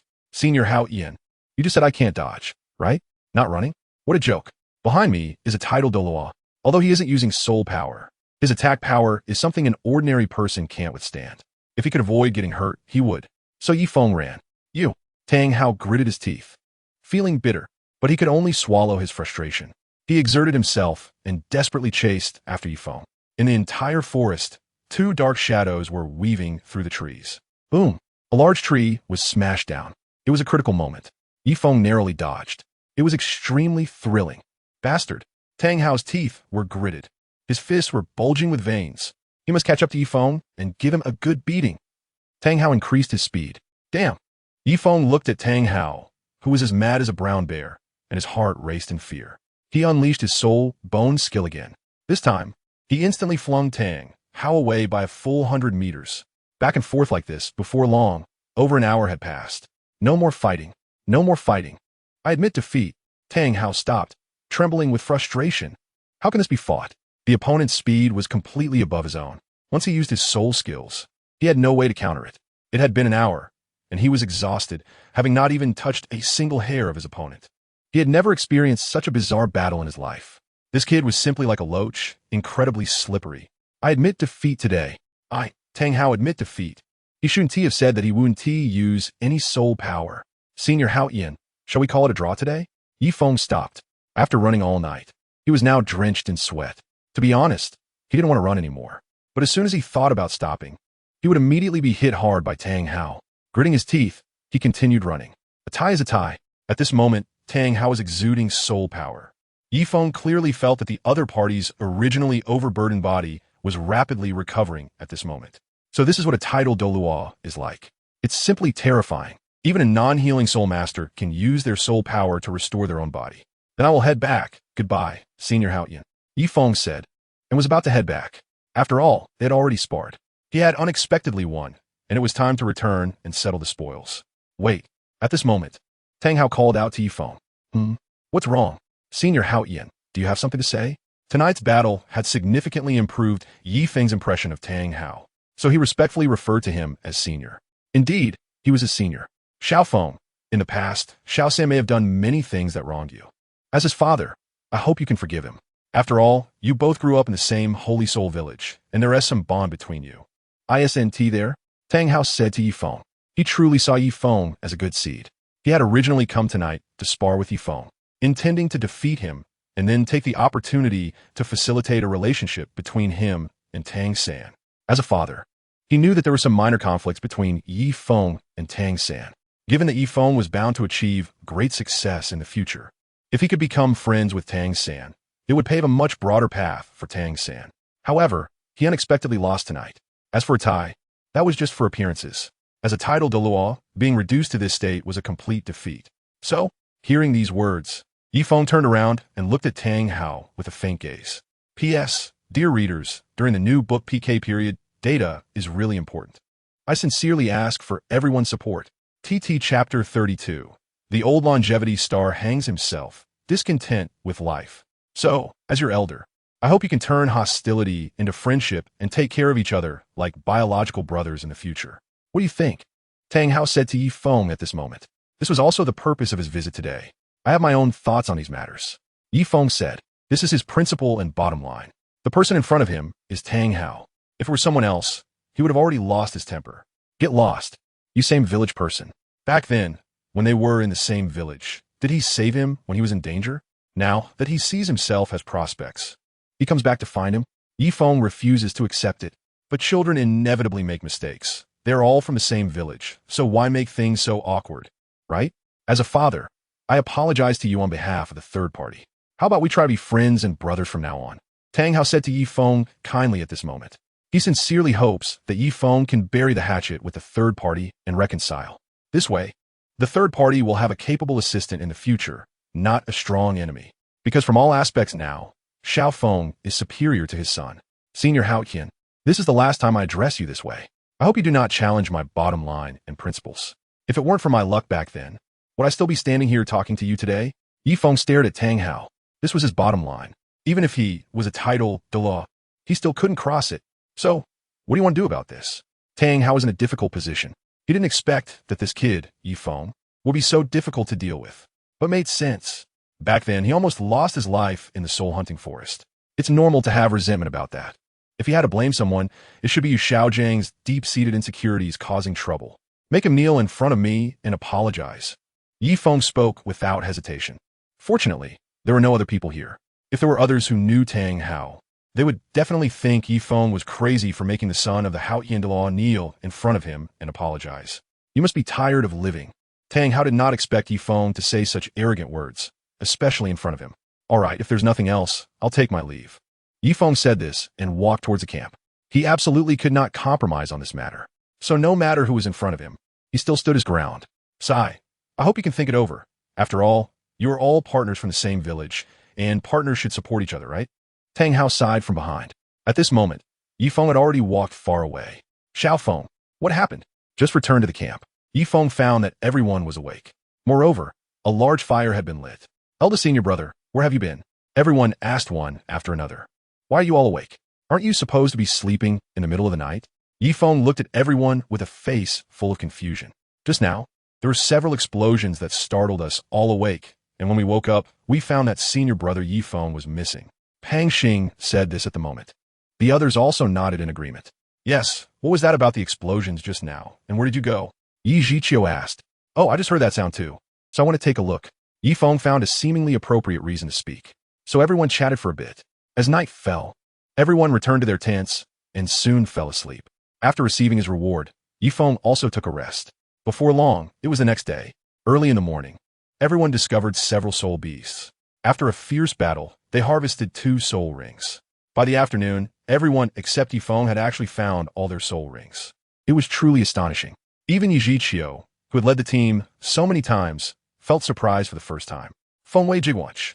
Nearing evening, the group was walking through the forest. Suddenly, a snake darted out. It flew past them like a carp leaping over the dragon gate. Xiao Feng, what do you think of this Fengwei Jigwanch? I think it'll make a good soul ring. Yi Zhiqiu asked at that moment. Now only Yi Feng had not found a soul ring. This Fengwei Jigwanch was extremely fast. If it could be used as a soul ring, it should provide a significant speed boost, making it a good choice indeed. Pang Xing said beside him. Its age is still too young. Yi Feng shook his head slightly. The phoenix tail coxcomb snake as a third soul ring for them was indeed good. But for himself, it seemed a bit of a regression. After all, his second soul ring was many times stronger than this phoenix tail coxcomb snake. Moreover, with the golden wing Dapeng soul bone, the speed enhancement was negligible for him. All right, everyone knew that for someone at Yi Feng's level, finding a soul ring was the most difficult. Whoosh! At that moment, two figures rushed out. Have you seen a phoenix-tail, coxcomb snake? It was an old woman and a little girl. The old woman had a completely cold demeanor, and her words were filled with chill. Snake Granny? Yifeng murmured softly, "Oh, there are actually people who recognize me, old lady." Kid, where did that phoenix-tail, coxcomb snake go? Zhao Tianxiang looked at Yifeng. An inexplicable pressure emanated from him. Zhao Tianxiang was a soul emperor, while the strongest in this team was merely Yi Zhiqiu, a soul king. Therefore, Zhao Tianxiang didn't take them seriously at all. So that phoenix-tail, coxcomb snake was yours. It really shouldn't have been let go. Yifeng's lips curled slightly. Zhao Tianxiang's high and mighty demeanor made him inexplicably uncomfortable. Kid, what did you say? Upon hearing this, Zhao Tianxiang's expression instantly turned cold. On the other side, Yi Zhiqiu's heart was racing. Damn it, their luck was too good, wasn't it? They actually ran into one of the Dragon Lord and Snake Lady, the Snake Lady. It was said that the Dragon Lord was a soul many years ago, and the Snake Lady was already a soul emperor back in that era. Who knows what level they are now? Offending them is definitely not a good sign. I said, I don't know where the snake you're looking for is. It's very likely been taken by someone else, and I have no idea. Yifeng shrugged his shoulders. Although the old woman's tone annoyed him, he had 9 junior classmates with him and still had to consider the other party. Who knows if that pervert Longgong was nearby? I'll remember this debt. Tianxiang. All right, let us go. The snake woman glared at Yifeng fiercely. If it weren't for her concern about the phoenix-tailed chicken-crowned snake, she would definitely make this kid give her an explanation. The snake woman left. Xiaofeng, when you're out, try to avoid showing off, or you might get into trouble. Yi Zhiqiu said to Yifeng with a meaningful expression. P.S. It's the recommendation period for my new book. Please support me. Chapter 33, The Shameless Oddity. Teacher Yi, mainly because that old lady just now was really too provocative. Before Yifeng could speak, Su Liuli beside him chimed in. Yeah, that person was clearly asking for directions. But it felt like we owed her money, making people uncomfortable for no reason. Pang Xing couldn't help but comment.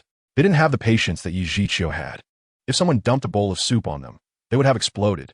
Sai, you're still young and don't understand some things. Seeing that almost everyone from Tsanghui Academy was supporting Yifeng, Yi Zhiqiu shook his head slightly. He knew that if he continued, it might become his fault. So he simply ended the topic.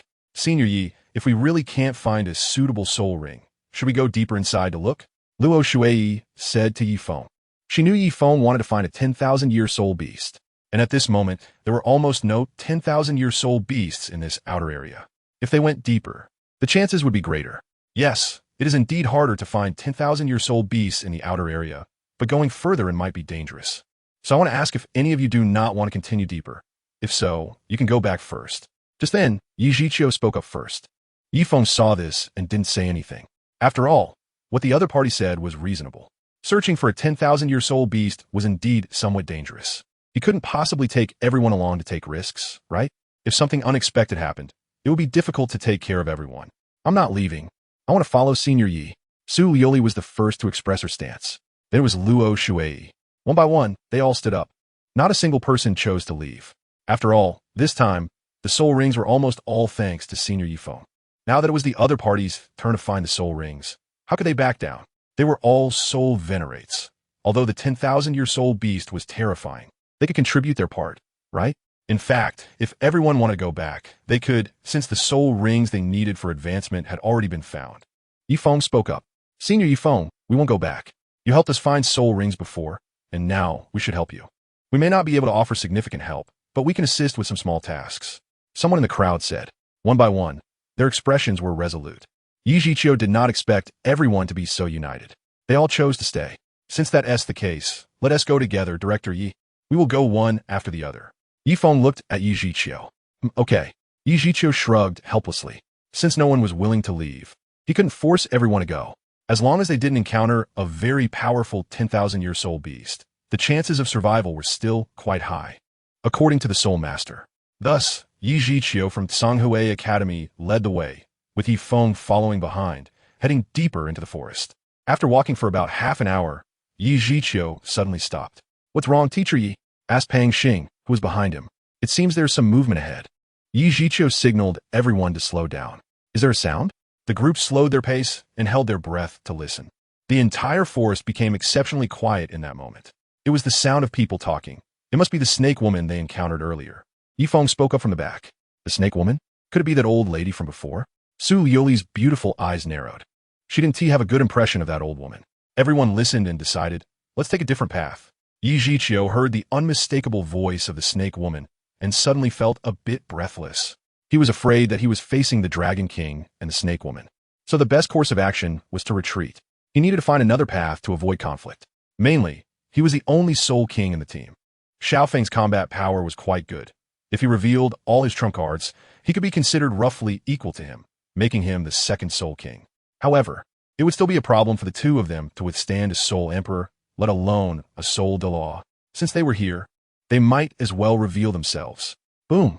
Suddenly, a violent wind swept through the lush jungle. In the next second, the trees and leaves that were blocking the view of the Zhonghui Academy group exploded. It's you. There were a total of 10 people in front of them, 8 from Shrek and Zhao Wujia, along with the snake woman and her grandson Mangaran. At that moment, the fat man looked somewhat astonished as he glanced at the group from Zhonghui Academy. Don't pay attention to them. Let's go. Yifeng spoke up. It should be the Shrek Academy and the Meng family competing for the phoenix tail chicken crown snake now, and he didn't want to get involved in these matters. Moreover, he also looked down on this low-level soul ring. Stop. The snake lady spoke. Leaning on her cane, she walked step by step towards the people of Zhonghui Academy. Her eyes filled with anger. Just a moment ago, the phoenix tail chicken crown snake had been made a wedding dress for someone else. It was directly taken away by these people from Shrek Academy. And all of this was because of the group from Zhonghui Academy. If they hadn't obstructed her, how could she have let the injured phoenix tail chicken crown snake become someone else's soul ring after struggling to hunt it down? She hadn't had the chance to settle the score before, but now she was going to make it clear. The snake lady looked at Tian Xiang as if she had confirmed something. Of course, the main reason was that she had suffered a setback because of Zhao Wuji's presence on the Shrek side, while the strongest of Zhonghui Academy was only Yi Zhiqiu, a mere level 52 Soul King. Couldn't Shi, a level 70 top-tier Soul Emperor, handle him? It was more than enough. If the sounds of fighting attracted her husband, long gone, Zhao Wuji and his group would definitely die. Senior Snake Lady, may I ask what the matter is? Yi Zhiqiu looked at the Snake Lady with a forced smile, feeling overwhelmed by a pile of troubles. Not only had he encountered the Snake Lady, but he also ran into that group from Shrek Academy. Last time, they had only escaped thanks to Xiaofeng using some tricks. Otherwise, if the level 76 Soul Sage Zhao Wujia had taken action, they would have faced utter destruction. Hand over that kid. If it weren't for him wasting our time and having such bad luck, how could our soul rings have been taken by others? Chao Tianxiang glared at Yifeng. Beside her, Meng Yiran also wore an expression of anger. On the side of Zhonghui Academy, everyone was left with a head full of question marks upon hearing this statement. Did senior brother Yifeng waste your time? If you had asked for directions a bit more kindly, would those things have happened? Besides, senior brother even told you to where the snake ran off to. Otherwise, you would have been too scared to find the place until someone else absorbed it. And yet, you still turn around and blame him. I've seen shameless people, but I've never seen such a shameless old lady. How can there be such a strange person in this world? And what about that so-called crow's mouth? Is this for real? I'm simply amazed by this person. Yifeng at the back didn't speak. He knew that Yi Zhiqiu would handle it. Senior Snake Lady, this is our teaching assistant from Zhonghui Academy. If there was anything that offended you before, please forgive us. Yi Zhiqiu spoke up. P.S. During the new book PK period, I seek your support. Chapter 34. Is this coming to my door, looking for humiliation? How could Yifeng possibly hand it over? The other party has the higher-ups of Zhonghui Academy backing them, and even the Crown Prince. If he hands it over and suffers even a slight loss, not only will he be finished, but their entire family will also be doomed. A teaching assistant? Haha, has Zhonghui Academy fallen to this point? They actually hired a 12 or 13-year-old kid as a teaching assistant. The snake woman laughed. She laughed very recklessly. Zhonghui Academy is at least a prestigious institution. How could someone who looks younger than her granddaughter be a teaching assistant? Yi Zhiqiu was smiling apologetically, but didn't respond. As long as this matter could be brushed aside, it didn't matter how the other party laughed. But what if I really want this person today? However, things did not go as Yi Zhiqiu had hoped. Snake Lady Ko Xingxiang spoke up, her tone icy. She had endured too much humiliation today and needed to vent her anger on someone. Otherwise, she wouldn't be able to get over it. Hey, this kid is one of us. At that moment, Dai Mubai spoke up from behind. A murderous intent from Shrek enveloped Yifeng, especially from Dai Mubai. That night had drained his entire wallet, and he couldn't wait to tear Yifeng apart. On the other side, Zhao Wujin was also clenching his fists. He was furious. He had been beaten up that night, all because of this kid. He had injured Tang San, prompting the Haotian Douluo to come for revenge and send him flying who knows how far. He got lost and didn't find his way back until the next day. If it weren't for that explosion noise, he probably would have taken even longer. He had planned to take revenge after resting that day. But the bastard from Sanghui Academy had all moved away. Today truly was a case of searching for something with iron shoes and finding it effortlessly. He actually encountered them in the Stardow Forest. Thinking of this, Zhao Wujin's fists tightened even more. However, if he knew that it was Yifeng who had beaten him up that night, Zhao Wujin would probably not just have clenched fists, but would have exploded with rage. Ko Xingxiang looked at Dai Mu Bai, her eyes filled with a cold, questioning gaze. Snake Lady, we have some enmity with this kid. He can't be handed over to you. We have to deal with him. At this moment, Zhao Wujin spoke up. The people from Sanghui Academy were all confused, their faces blank with question marks. Senior brother Yifeng, what is this? Su Yuli looked at Yifeng, surprised that they were actually arguing over this matter. Yifeng also shrugged, looking very helpless. What the hell? Have you even asked for the consent of the person involved? Did Yifeng say he wanted to be dealt with by either side? The unmoved king. There should be a principle of order, right? You can't really think that Chao Tianxiang is a soft persimmon that can be squeezed at will. Chao Tianxiang's tone grew colder. It was bad enough that her granddaughter's soul ring was just snatched. Now, they even wanted to take her person. Absolutely despicable. But this kid has a deep-seated grudge against us. I hope the senior Snake Lady can be lenient. Zhao Wujia did not expect Snake Lady to be so firm in her stance. He immediately said, You just said that there's a principle of order. I just swallowed the loss of the soul beast being snatched away, but now that it's Chao Tianxiang's turn, you, Zhao Wujia, want to break the rules. Chao Tianxiang glared at Zhao Wujia, her words sharp, her voice filled with sharpness. If this person, Zhao Wujia, still dares to snatch, then she would definitely go find her husband to settle the score. Fine, since there's a principle of order. As long as the senior Snake Lady leaves them a breath, it's fine. Seeing Chao Tianxiang's attitude so resolute, Zhao Wujia reluctantly stepped back. As long as a breath is left for them, Shrek is fine. This is also Zhao Wujia's bottom line. Don't worry. A breath will still be left for the unmoved king. Chao Tianxiang's mouth slightly curled up. It was a killing intent. Meanwhile, Yifeng was truly at a loss. Is this for real? He has been forced to become the pitiful child that the Snake Lady uses to take revenge on Zhao Wujia. Kid, I heard you were an assistant teacher at Sanghui Academy. I want to see what level of assistant teacher you really are. How about this? You can spar with my granddaughter? The Snake Lady looked in the direction of Yifeng. Just now. Her granddaughter had a match with that kid named Tang San and lost. Her confidence was greatly shaken. Now, she just happened to find someone to trample on. And this assistant teacher from Sanghui Academy is just right. The other party looks younger than her granddaughter, at most in the 20s, barely reaching level 30. If she can still defeat him, her confidence will likely return. After all, he is an assistant teacher. Sure enough, upon hearing that a battle was about to happen, Meng Yiran raised her eyebrows. She had just been defeated due to a mistake and was filled with anger. She was just looking for someone to vent her frustration. How could she challenge that person? The fatty looked completely dazed. This old lady has gone mad. This lunatic destroyed almost the entire town yesterday. Let's watch the show. Dai Mu Bai, who originally wanted to speak and bring Yifeng over for them to beat up, now slightly raised the corners of his mouth. Even Tang San couldn't defeat this lunatic yesterday.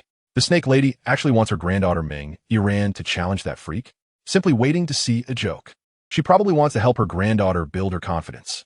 After all, she just said that her granddaughter is a once-in-a-century genius of the family.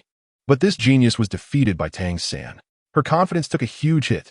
It's just a pity that this old lady picked the wrong opponent. Not interested. Yifeng spoke up. This is like letting you spar with a kindergarten kid. As an adult, would you do such a boring thing? Obviously, you're not interested because the opponent is too weak. The Snake Lady is more reasonable, but Meng Yiran is really not worth it. What? You look down on my granddaughter. Upon hearing this, Chao Tianxiang's expression turned cold, and her martial spirit manifested behind her.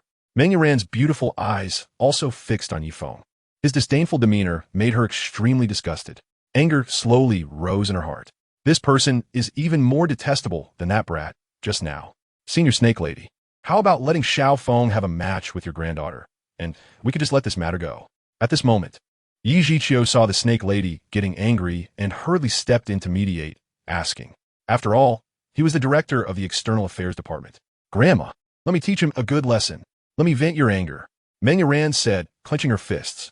She was already full of anger. And when her grandmother asked if this person was willing to fight her, his blatant disdain felt like a ton of explosives, instantly igniting her fury. Just now, she had indeed lost to a brat younger than herself. But that person was strong, a control-type soul master. And what are you? A little kid who became an assistant teacher at a low-tier academy and thinks he has some skills? There are always people better than you. Meng Yiran will teach you a lesson. Let them fight, and today's matter can be settled. Seeing her granddaughter's attitude, the snake lady nodded. However, for some reason, she had an uneasy feeling. Shrek Academy was surprisingly quiet. P.S. I made some modifications and added a lot of words. Everyone can read it again. And for the last time, the new book is in PK. Please support it. Chapter 35. Poor Meng Yiran. All right, we have settled this matter. At this moment, upon hearing the snake lady's response, Yi Zhiqiu couldn't help but smile broadly, looking in Yi Feng's direction. Yi Feng understood Yi Zhiqiu's thoughts and shrugged helplessly. What kind of operation is it to personally come and seek abuse? Seeing this, the snake woman showed a hint of confusion in her eyes. Could it be that she really underestimated this kid from Songhui Academy? But he looked clearly younger than her granddaughter. His soul power shouldn't be that high, right? If he's coming, he should hurry up. Yi Feng walked forward from behind. Today was another day of being forced to work. However, when it came to the troublesome snake woman, using Meng Yiran as a breakthrough point was much simpler than dealing with the snake woman herself. So he reluctantly took action once. Meng Yiran, a level 30 battle soul master, with the martial soul of a snake staff. Don't think that just because you became a teaching assistant at a low-tier academy, you can look down on others. Meng Yiran was extremely angry at Yi Feng's attitude. Why'd he look down on her like that? Was she really that weak? 2 yellow soul rings appeared beneath her feet, and she was filled with fighting spirit. Yi Feng, a level 40 battle soul venerable, with the martial soul of a bloodthirsty magic scythe. Yi Feng announced his level. Soon after, a black scythe with dark red patterns floated in his palm. Level 40. The group from Shrek in the distance was stunned. They remembered that during the battle that evening, the opponent was only level 39. How could it be that in such a short time, he directly advanced to level 40? It must be fake, right? Haha, this is really hilarious. Songhui Academy has actually fallen to the point of falsely reporting levels. If you are really level 40, to show us all 3 soul rings, why only display 1 martial soul? Hearing this, Snake Lady burst into wild laughter. Level 40. Do you think you can scare Meng Yiran and win psychologically? Meng Yiran's beautiful eyes narrowed. She naturally took this as a joke. After all, this kid in front of her was clearly younger than herself. How could he possibly be level 40? Crazy. Yi Feng grumbled impatiently. Can't this girl have a little less drama in her mind? What do you mean by scaring her and then winning psychologically? Unless Yi Feng's brain is messed up, he wouldn't do such a complicated thing. Dealing with this level of scum is just a matter of a punch, right? If one punch doesn't solve it, then just add another punch. Everything will be settled. Ah, you bastard, I'm going to kill you. First soul skill, Snake Blade. Meng Yiran exploded. Since she was little, she has always been the apple of her grandparents' eye, a respected existence. When did she ever face such disdain? Even being called crazy by someone like today, she must tear this bastard's mouth apart. She wants to press this bastard down and rub him on the ground. Come on. Yi Feng stood still in place. In the next second, a purple spirit ring hovered beside him. First spirit skill, tear the sky. The spirit ring merged. Yi Feng gently waved the bloodthirsty scythe in his hand. In the next second, a white tiger extended its sharp claws towards Meng Yiran. Whoosh, several shadows appeared. Yiran, the snake lady's pupils constricted as she immediately took action. However, she could only block half of the claws. The remaining claws all struck Meng Yiran's body. The clothes she was wearing were instantly torn apart. Damn! At Shrek Academy, the fatty's nose was gushing blood. Oh my god, the scene is magnificent. If only it were a little higher. Meng Yiran exploded. She had just had some clothes ruined by that guy named Tang San, causing her to be exposed. Now this guy named Yi Feng directly tore her clothes, leaving only the crucial parts. This was simply humiliation. Her beautiful eyes were filled with endless killing intent. She wanted to go over and take that bastard down with her. Yiran, stop. Chao Tianxiang took out a piece of clothing and draped it over Meng Yiran's body. Damn, he bullied me. Meng Yiran's eyes were filled with tears. looking as if she had suffered a great injustice.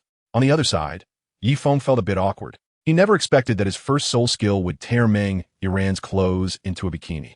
Was the other party not defending during the battle? Fortunately, the snake lady intervened just now. Otherwise, her last bit of modesty would have been torn away by his attack. That would have been a huge sin. Hee kid. I've noted down what happened today. Chao Tianxiang said, Ran, let us go. We need to find her grandfather. The snake lady had just seen a purple soul ring. Whether or not it was at level 40 was unknown, but according to normal soul ring matching, the opponent must have reached the soul sage level. Even if Iran continued to fight, using her trump card would not bring any benefits. So it was better to leave first. Once they found her husband, long gone, she would settle the score, not just with Sanghui Academy, but also with Shrek. Damn, Meng Yiran still wanted to fight Yifeng to the death. But the snake lady didn't give her a chance and directly drag her away. On site, only the teams from Sanghui Academy and Shrek Academy remained. Haha, good job. Xiaofeng. Everyone reformed the formation and continued deeper to find soul rings. At this moment, Yi Zhiqiu praised him. Finally solved the problem. The others from Sanghui Academy looked at the snake lady and her granddaughter leaving in embarrassment, trying to hold back their laughter. Serves you right for showing off. Now you've been slapped in the face. Leaving? Who allowed you to leave? Just then, a rough voice rang out. It was Zhao Waoqi. Respected soul sage. May I ask if you have any further business? Yi Zhiqiu asked Zhao Wuji at this moment. Heh, playing dumb. You shouldn't have forgotten what happened that night, right? Zhao Wuji snorted coldly and continued to stare at Yi Zhiqiu. Lord Soul Sage, that night those juniors were just sparring and fooling around. It's all in the past now. And, as teachers, it's not really appropriate for us to intervene, is it? Yi Zhiqiu wanted to steer the situation toward a sparring match between the students of the two academies. This way, Zhao Wuji would have no reason to take action.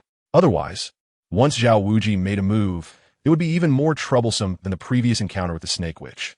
Just a moment ago, he had led everyone in counterattacking against the Snake Witch, which still had a chance of success. If Zhao Wuji harbored murderous intent, then the chances of survival today would be extremely slim. A sparring match between students? Didn't you just say that he is a teaching assistant from your academy? Since the teachers from your Sanghui Academy are bullying students, what's wrong with me? Zhao Wuji coming to settle the score? Zhao Wuji said to Yi Zhiqiu. Yi Zhiqiu never expected that the protective talisman he had just used to save Yifeng in front of Snake Lady would now become the trump card of Shrek Academy. What should he do now? Could it be that they really had to let Yifeng fight Zhao Wuji? Not to mention Yifeng alone. Even if he, Yi Zhiqiu, joined in, they might not be able to defeat Zhao Wuji, who was a soul sage. Chapter 36. Whose background is greater? After all, this person was notorious in the Soul Master world. He could use any means necessary. Hand him over, and I, Zhao Wuji, can promise not to make things difficult for the others from Sanghui Academy. Zhao Wuji said, Yes, leave that kid to me. Dai Mubai clenches fists. This bastard kid had caused him to suffer massive property losses in the entire town. The numbers recorded above were more exaggerated than the last. He knew that this kid must have done it on purpose that night. He had fallen into his trap. Every time he thought of this, Dai Mubai wished he could drink Yifeng's blood and eat his flesh. If you want to take senior brother Yifeng, you have to step over our dead bodies. Su Liuli, Pang Xing, and the other 9 people instantly unleashed their martial souls upon hearing these words. 9 soul sects, all perfectly matched with the best soul rings. This was the most elite group of geniuses from Sanghui Academy, all gathered here today. Soul Sage, we cannot hand over that person, but if you have other conditions, our Sanghui Academy would be willing to negotiate. Yi Zhiqiu certainly couldn't hand over Yifeng. Otherwise, if any mistakes occurred, not to mention his disciples behind him, even the academy president and others would be able to crush him, and inevitably the crown prince would come looking for trouble. Negotiate? What if I don't want to? Zhao Wuji said coldly. That day, they embarrassed Shrek Academy so much. And the other party actually had the nerve to talk about negotiations? Can this be negotiated? Absolutely impossible. Dream on. He had to give this kid a profound lesson. Otherwise, wouldn't he be taking a beating for nothing? Lord Soul Sage, may we have a word in private? Yi Zhiqiu really had no choice but to confront Zhao Wuji about Yifeng's background. He believed this would make the other party restrain themselves a little. Meanwhile, Yifeng was plotting the best way to delay Zhao Wuji and allow everyone to escape. If he used the Sky Rift explosion, he could use it 3 times. Although the explosion was powerful, it was still not enough to defeat Zhao Wuji. The best strategy was to use the Sky Rift explosion to blast him first.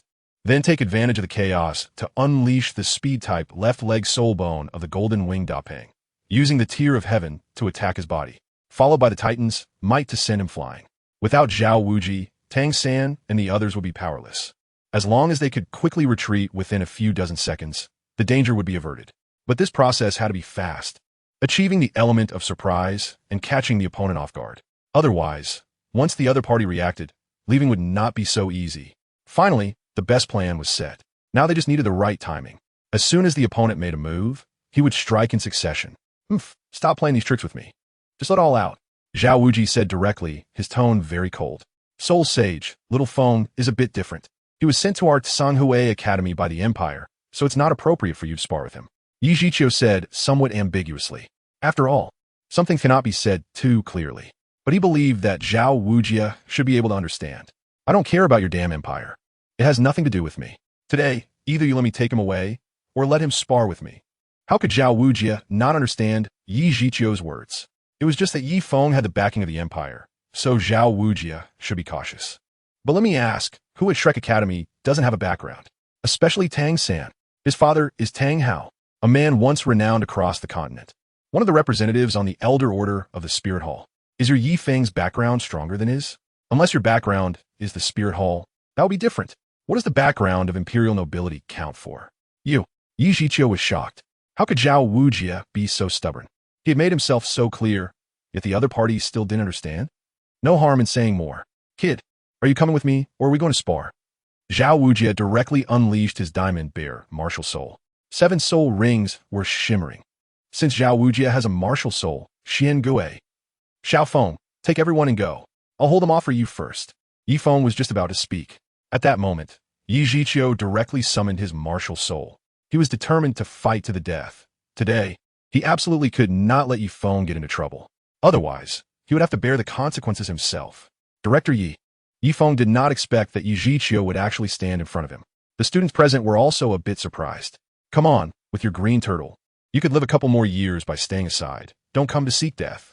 Zhao Wuji directly swung his fist. First soul skill, Xian Gui possession. As he watched the immovable king Zhao Wuji's fist attack coming, Yi Zhiqiu hurriedly unleashed his soul skill. Crack. However, his soul skill was simply child's play in front of Zhao Wuji. With just one punch, Yi Zhiqiu was sent flying, blood flowing from the corner of his mouth. Not knowing your own limits, it's your turn now. Zhao Wuji easily dealt with Yi Zhiqiu and then turned his gaze towards Yi Feng. The Shrek crowd behind watched this scene and felt secretly pleased. Indeed, teacher Zhao Wuji is different. Then today I shall experience the immovable king Zhao Wuji.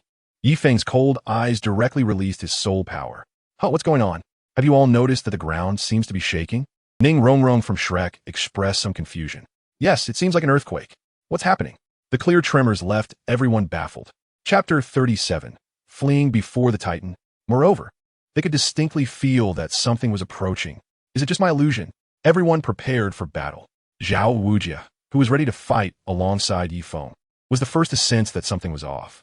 Yes, a strong sense of crisis quickly prompted everyone to summon their martial spirits. The earthquake at this moment was no less than a magnitude 6. People were already starting to sway. Not good. Director Yi, you quickly lead everyone to escape.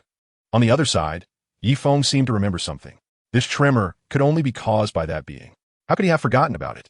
Although the other party came to find Xiao Wu, who knows if it might attack others. All right, everyone, show your martial spirits and escape at the fastest speed. Just now it was a magnitude 6 earthquake, and now it's estimated to be an 8. Yi Zhiqiu, even if he was slow to react, knew something was wrong. Otherwise, Zhao Wuji wouldn't have let Yi Feng go and instead allowed everyone from Shrek Academy to unleash their martial souls. Roar! At that moment, a furious roar resounded. Trees around them flew wildly, and everyone was stunned. What is this? Zhao Wuji was dumbfounded. Everyone from Shrek was in shock. Even the people from Tsanghui Academy, who had retreated less than 100 meters, felt their legs weaken. Titan, the king of the forest Titan, an existence that dominates the spirit beast world, possessing intelligence not inferior to that of humans. But how could such a monstrous spirit beast appear here? This is not normal. Everyone, retreat quickly. Zhao Wuji let out a roar. He had never imagined such a scene today. This was only the outskirts of the forest. Even 10,000-year spirit beasts were extremely rare. How could the 100,000-year king of the forest, the Titan Great Ape, appear here? Damn it! Roar! Just as everyone was about to move, they saw the Titan Great Ape slam a fist into the ground. The powerful shockwave sent trees flying into the air, shattering them into pieces. Everyone knew that the Titan Great Ape was warning them. Anyone who dared to leave would end up like the scattered tree debris. Xiaofeng, what should we do? Yi Zhiqiu looked at Yifeng. This scene was truly unexpected. He asked everyone to retract their spiritual power. Yifeng said to Yi Zhiqiu. He noticed that the Titan Giant Ape's attention was focused on Shrek Academy. Next, Zhao Wujia should be having a dialogue with the Titan. So there might still be a glimmer of hope for a complete retreat if they quietly withdraw during this time. Retrieve the martial soul? Yi Zhiqiu was a bit surprised to hear this. Well, you lead the way in front, I'll follow behind. Yifeng looked at Yi Zhiqiu. Xiaofeng, why don't you go ahead and I'll cover you from behind. After all, this is the Titan Giant Ape. If something happens to you, I won't be able to handle it. Director Yi, I know this Titan Giant Ape better than you. There's no time. Hurry up. Yifeng said with a serious tone. Whether it was Yi Zhiqiu or the group of students from Sanghui Academy, they were still too weak. Once the Titan Giant Ape made its move, there would be no hope of survival for those left behind. However, he possessed a speed-type soul bone from the Golden Wing Dapeng, so he was confident he could escape with all his strength. It was best to have him cover their rear. All right, then you stay behind us. Yi Zhiqiu knew that it was a moment of life and death. Indecision could very well lead to irreparable consequences. After all, these were all elites from Sanghui Academy, backed by significant influence. Under Yi Zhiqiu's command, the members of Sanghui Academy quietly withdrew while releasing their soul power. Meanwhile, Yifeng deliberately released his soul power to distract the Titan Giant Ape. Respected Forest King, we mean no offense. If this is your territory, we will withdraw immediately. Over at Shrek Academy, Zhao Wujia had already begun a conversation with the Titan Giant Ape. It was at this moment that he noticed the Titan Giant Ape's gaze falling on Zhao Wujia. Yifeng slowly stepped back. If he didn't leave now, he wouldn't be able to escape when the Titan went berserk later. After all, this Titan Ape had no flaws in terms of strength, speed, attack, or defense, and it could even unleash skills similar to soul techniques. No matter how many of them there were, it would be useless. If he could slip away, he should hurry. As for what happened at Shrek Academy, it was none of his business. Right now, he just needed to take care of himself and Sanghui Academy. After all, Yifeng was not a saint. Roar! The Titan let out another furious roar, its powerful volume deafening. It seemed to say, what are you humans worth? You still think you can leave unscathed in front of it? Not good. We've been discovered. Everyone, quickly use your soul power to escape. Yifeng noticed that the Titan Great Ape's gaze had turned towards their Sanghui Academy. He knew that sneaking away in front of a soul beast of this level would be the utmost offense. But which would you choose? To sit and wait for death or to struggle desperately? Anyone would choose the latter, right? After all, there is hope for survival. Standing here like this, what if the other side gets angry and it affects them? Move by. You take everyone and retreat quickly. Zhao Wujia shouted hysterically again. These damn Sanghui Academy bastards. They actually retracted their soul power and sneaked away first. All right, Dai Mubai responded. Watching the Sanghui Academy members flee, the Shrek Academy members scattered, and the Titan Great Ape was completely enraged. It raised its fist, filled with extreme anger. 7th soul skill, martial soul avatar. Zhao Wujia showed no hesitation. He directly released his martial soul avatar, because right now, besides the martial soul avatar, there was no soul skill that could counter it. He had to buy enough time for these little monsters. Old Zhao finally made his move. Thank you very much. Yifeng was overjoyed at this scene. With Zhao Wuji supporting them, they should be able to retreat safely from Sanghui Academy. Let's go east. That's the blind spot of the Titan Giant Ape. After eating the flying mushroom sausage, everyone from Shrek had wings sprouting from their backs. They quickly flew towards the east. Yifeng. Looking at the Shrek people approaching, Yifeng was full of question marks. Where the hell is your blind spot? The east is the evacuation direction of their Sanghui Academy. They just didn't pay attention to this side. Roar. Another roar, and the ground was filled with dust. A punch came directly at the fleeing crowd from Sanghui Academy and Shrek Academy. The incredibly violent power, accompanied by gravitational suppression, instantly sent everyone flying. Zhao Wujia, who had just fought with the Titan, had already flown a kilometer away. After all, The strength disparity was too great. Xiao Wu. Soon Yifeng, who was knocked aside, heard a heart-wrenching shout. It was Tang San. He jumped up and frantically attacked the Titan giant ape. Various hidden weapons were unleashed. Chapter 38. Angrily cursing Tang San. Damn it. Soul skill Swift Wind. However, this move undoubtedly angered the Titan giant ape. The opponent immediately swung a fist at Tang San, seemingly wanting to eliminate this annoying fly. However, Yifeng had just been hit by the shockwave from the Titan giant ape, flying dozens of meters and crashing into a tree. At this moment, he finally managed to get up, because Tang San was right in front of him. If that fist came down, he would definitely be hit. But Yifeng realized it was too late. The Titan giant ape was radiating red light. That was an attack infused with soul power.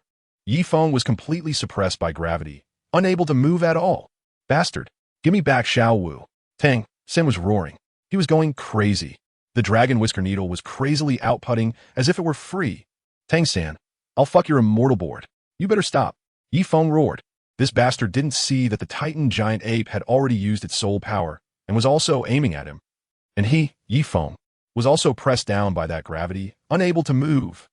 However, Tang San seemed to have not heard Yifeng's words and continued to attack. Finally, that red glowing heavy fist smashed down. When the fist hit the ground, the earth exploded. All the trees within a kilometer radius were swept away by the violent shockwave. Dust exposed, not a blade of grass growing. How could Tang San withstand this? He was directly blown away and didn't know where he ended up. And Yifeng, who was suppressed by that gravity, was not in a much better situation. The violent shockwave surged towards him, and he was quickly thrown out, soaring several hundred meters high. Then he began to perform a free fall in a curved trajectory. As for the others under this attack, they were basically all scattered. Damn it, you are a reincarnator. Can't you think things through? With your little abilities, can you stop the Titan giant ape? Crack. Yifeng fell into a corner of the forest, cursing under his breath. Fortunately, the Titan giant ape didn't seem to want to kill the two of them. At the most critical moment, its fist veered off slightly, specifically scattering and sending them all flying. Otherwise, he would probably have been turned into meat paste by now. He clearly could have avoided this ordeal. After all, they had gotten Xiao Wu during the first wave of the attack, and were supposed to leave afterward. But Tang San had to stir up trouble. It's just luck that they survived. What kind of bizarre place is this? Yifeng looked completely confused. He felt as if he had somehow used that burst of energy to reach the core area of the outer circle of the forest. Forget it. It's still too dangerous here. I should head out. With that thought, Yifeng started walking outward, planning to regroup with everyone. Meanwhile, Tang was smashed into another corner of the forest. That just happened to be the territory of the man-faced demon spider. No matter how much he missed Xiao Wu, he had to deal with this big trouble first. Time quietly passed, and 3 hours later, he thought, where the hell am I? Unfortunately, Yifeng felt like he was lost. The main reason was that the starry forest was surrounded by trees, and he had no idea where he was, with thick fog making it impossible for him to find his bearings. It's no wonder that the forest is one of the places with the highest mortality rates. Once you enter the depths of the forest, you not only have to face the threat of demon beasts, but also risk losing your way. Soon, the sky gradually darkened. Yifeng's physical strength was also somewhat depleted at this moment. Let's make a fire and take a break and talk about it after the fog clears. By the way, I should also tend to my wounds. Yifeng took out a tent from the soul guide. Then he found some firewood to start a fire. By the way, he caught a few wild rabbits. Sitting by the fire, he roasted the rabbits while tending to his wounds. Today has really been a string of bad luck. I wonder if Tang San was bitten to death by the faceless demon spider. If he wasn't killed, I'll definitely give him a good lesson when I get out. Yifeng muttered to himself. Just half an hour later, the fragrant smell of meat wafted through the air. Rabbit meat. So delicious. Burp. An hour later, feeling full and satisfied, Yifeng burped. Life was quite pleasant in the evening.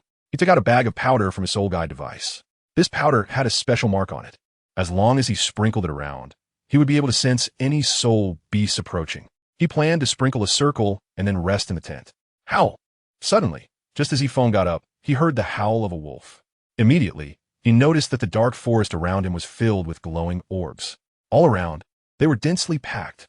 It looked as if he had stumbled upon a romantic feast of fireflies. But Yifeng knew this was not a feast. This was wolves. Howl! Another howl echoed. Following that, Yifeng saw white wolves appearing before his eyes, seemingly endless. Conservatively estimating, there were at least 1,000 of them. Damn, so many! Did he accidentally walk into a wolf's den? Yifenghu's body trembled. It's just one person. Is it really necessary for all of you big brothers to come out? How much can you divide? A loud sound came from distance. In the next moment, all the wolves charged towards Yifeng's direction. Chapter 39. In the Dark Night, Life and Death Duel. Damn, is this for real? Is it this intense? They charged straight over without any warning. At this moment, Yifeng never expected that these wolves would be so undisciplined. Here he was all alone, while thousands of wolves charged at him without any chance of victory, creating such a grand spectacle. It's simply unbelievable. Oh, whoa. The Wolf King, standing at the highest point, kept howling. In the pitch-black night, shadowy figures surged forward. The eerie, glowing murderous intent was suffocating. Bloodthirsty demon Scythe. Yifeng knew something had happened. With such dense fog around him, he had no idea where he had run off to. Right now, there was only fighting. The bloodthirsty Scythe was summoned, and he charged directly into the wolf pack. Greedily and ferociously, they bared their teeth. Whoosh! Scalding hot blood splattered everywhere. In just a minute, Yifeng's outfit from the Tsanghui Academy had turned completely crimson. Oh, whoa! Finally, Yifeng spotted a figure in the distance. Its fur was entirely black, and it was as large as a tiger. That was the Wolf King. Hey, why are you staring at me like that? If it weren't for you provoking me, could I have killed your subordinates? Yifeng noticed that the Wolf King was staring at him fiercely. Its sharp teeth and claws resembled those of a wolf uncle, and the stone it was standing on had cracks appearing from being clawed at. It seemed to be furious to the extreme. On the other side, Yifeng was feeling frustrated. He was just here enjoying roasted rabbit meat. After eating, he wanted to sleep. He even made a fire to signal to some demon beasts that there were people here and to not come over if there was nothing going on. Yet, not only did you come over, but you also brought thousands of wolves with you. Now, when he resists, he bares his teeth in a posture of resentment, as if he owed the Wolf King millions of gold coins. Why is it wrong for him to want to live? Aren't you a bunch of brainless wolves? He asked just a tiny human. Is there enough for all of you wolves to share? It's really incomprehensible and unclear. First soul skill, tear the sky. As the number of wolves increased, and the years of their existence rose from just 10 or 100 to hundreds, even some 1,000-year-old wolves mixed in. Yifeng had no choice but to use his first soul skill. After incorporating the power of the first soul skill, his bloodthirsty magic scythe went from slaying one wolf with a swing to now taking down 4 or 5. Even against 1,000-year-old wolves, he could face them head-on and slice them down with one blow. In the midst of the wolf pack, he was like a true god of death. The bloodthirsty magic scythe, in a shape of a 7, was reaping. The ground was covered in flowing crimson. Oh, whoa! The moon was full. Yifeng heard an incredibly loud sound again. In the next second, there were countless shining eyeballs all around him. It felt like there was no end to the wolves, as if they could never be killed. What the hell is this? Brother, what are you doing? What do you gain by surrounding me with so many wolves? Suddenly, so many wolves appeared, and Yifeng was completely stunned. What do they want? I'm not even fat. Whoosh! Several dark shadows flashed by. They were very fast. Black fur, left leg soul bone, moving like the wind. At first, Yifeng thought the Wolf King had arrived. His body trembled briefly as he quickly activated his soul bone to speed up. But it wasn't. It was several black-furred wolves similar to the Wolf King. If he guessed correctly, they should be the leaders of the wolf clan. This is ridiculous. Why use so many wolves to deal with him? Clang! A wolf charged over. Blue Dragon Shield. Yifeng quickly fused the second spirit ring. The bloodthirsty demon Scythe stood in front of him, forming a shield of condensed spirit power. How? One wolf's attack failed. It then turned as another black wolf launched an attack from behind Yifeng. After using the speed-type spirit bone of the golden-winged Great Pung on his left leg, Yifeng's overall reaction speed was also enhanced. Tear the sky. Yifeng swung the bloodthirsty demon Scythe with a backhand. What the hell? Is it toxic? His martial soul was stained with some green liquid. Yifeng felt a tingling sensation. This was a sign that poison had entered his body. Ever since the system modified his body, he had developed a certain level of resistance to toxins. Generally, when toxins entered his body, he would experience a tingling sensation. It indicated that poison had passed through. But isn't this a wolf? Can saliva be toxic? Is it a hybrid with a Komodo dragon? Yifeng was completely stunned. The toxin that could make him feel numb was usually very potent. At least it was stronger than the mandrake snake. What kind of ghost wolf was this? However, this was not the time to think about these things. Yifeng tightly gripped his bloodthirsty magic scythe and charged into the wolf pack again. Relying on his strong resistance to toxins, Yifeng repelled the 3 Wolf Clan leaders and injured 2 of them. In the distance, the Wolf King howled again upon seeing this. Yifeng knew that if he didn't deal with this Wolf King today, it could lead to endless troubles. To catch the thief, you must catch the king first. Tonight, he had to carve out a bloody path. Second soul skill, Songlong Mishi. The bloodthirsty magic sickle he held tightly radiated a strong purple light, and its Songlong coiled above it. Whoosh! Yifeng swung the magic sickle. In the next moment, the blade seemed to transform into a giant dragon. 100 meters ahead, all the wolves instantly burst apart. Blood mist filled the air. The stench made it hard to breathe. Still 100 meters. Soon he had moved several hundred meters and saw the Wolf King, seemingly high above him. At this moment, Yifeng had made up his mind to take down the opponent. Otherwise, this battle would surely be endless. No matter how much strength he had, he absolutely could not withstand the wheel battle of so many wolves. Even now, he was already feeling somewhat exhausted. Howl! The massive black Wolf King, as huge as a tiger, stared intently at Yifeng. Its green eyes radiated an unprecedented killing intent. Come on. Second soul skill, Songlong Extinction. Soul bone skill, Swift Wind. Yifeng unleashed 2 skills in quick succession. First, he blew up the surrounding wolves.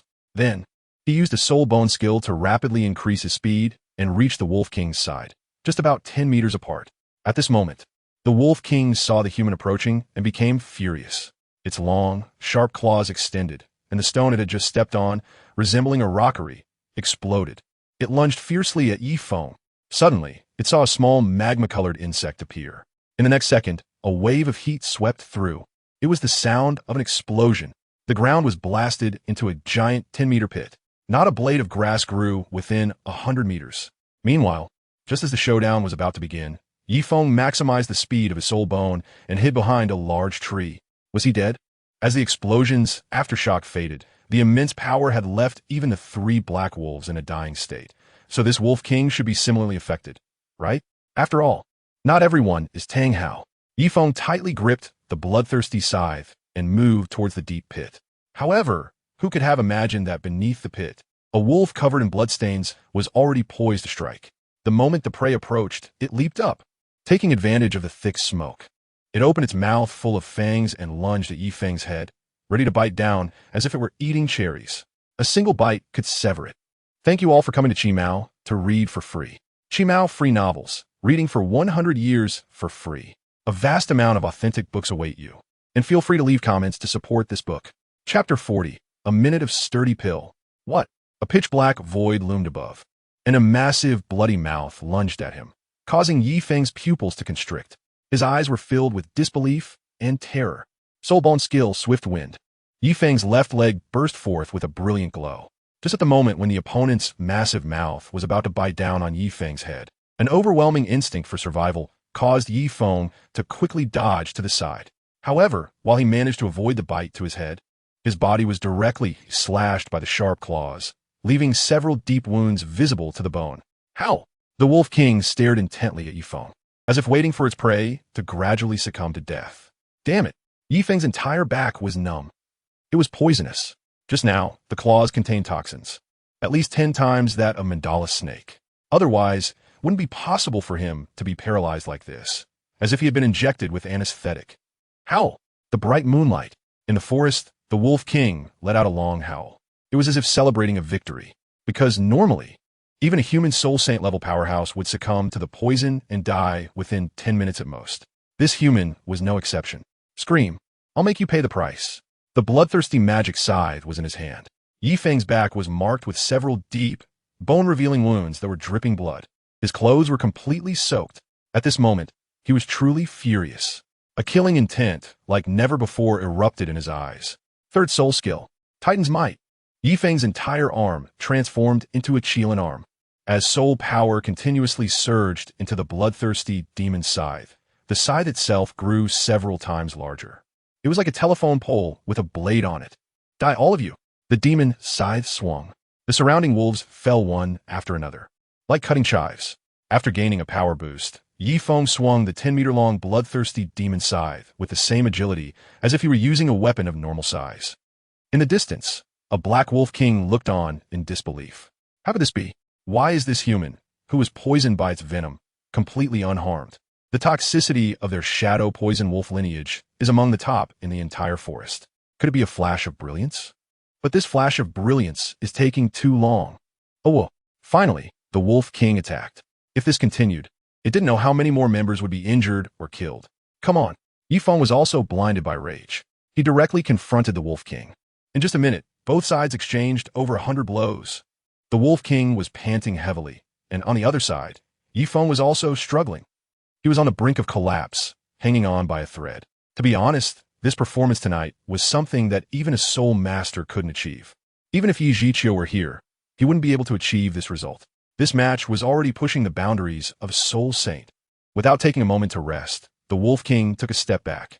The wolf soldiers charged forward once again. The pack of wolves tore at him. Yifeng is covered in wounds. There are even wolves trying to tear a piece of flesh from his exhausted body. All of you go to hell. Yifeng used the last bit of power from his clean third soul skill. He spun directly in place, in a 10-meter radius. Wherever the bloodthirsty demon Scythe touched, not a blade of grass grew. Blood mist filled the sky. Everything settled. The wolves that had just been frightened were now glaring fiercely at Yifeng, who was in the center area. The Wolf King in the distance was also watching him, and Yifeng's martial soul had disappeared. This meant that he was exhausted. Is he really going to die here? Yifeng looked at the dense pack of wolves around him, almost unable to see the end, but he really had no strength left. Waiting for the people from Songhui Academy to come rescue him? That was basically unrealistic.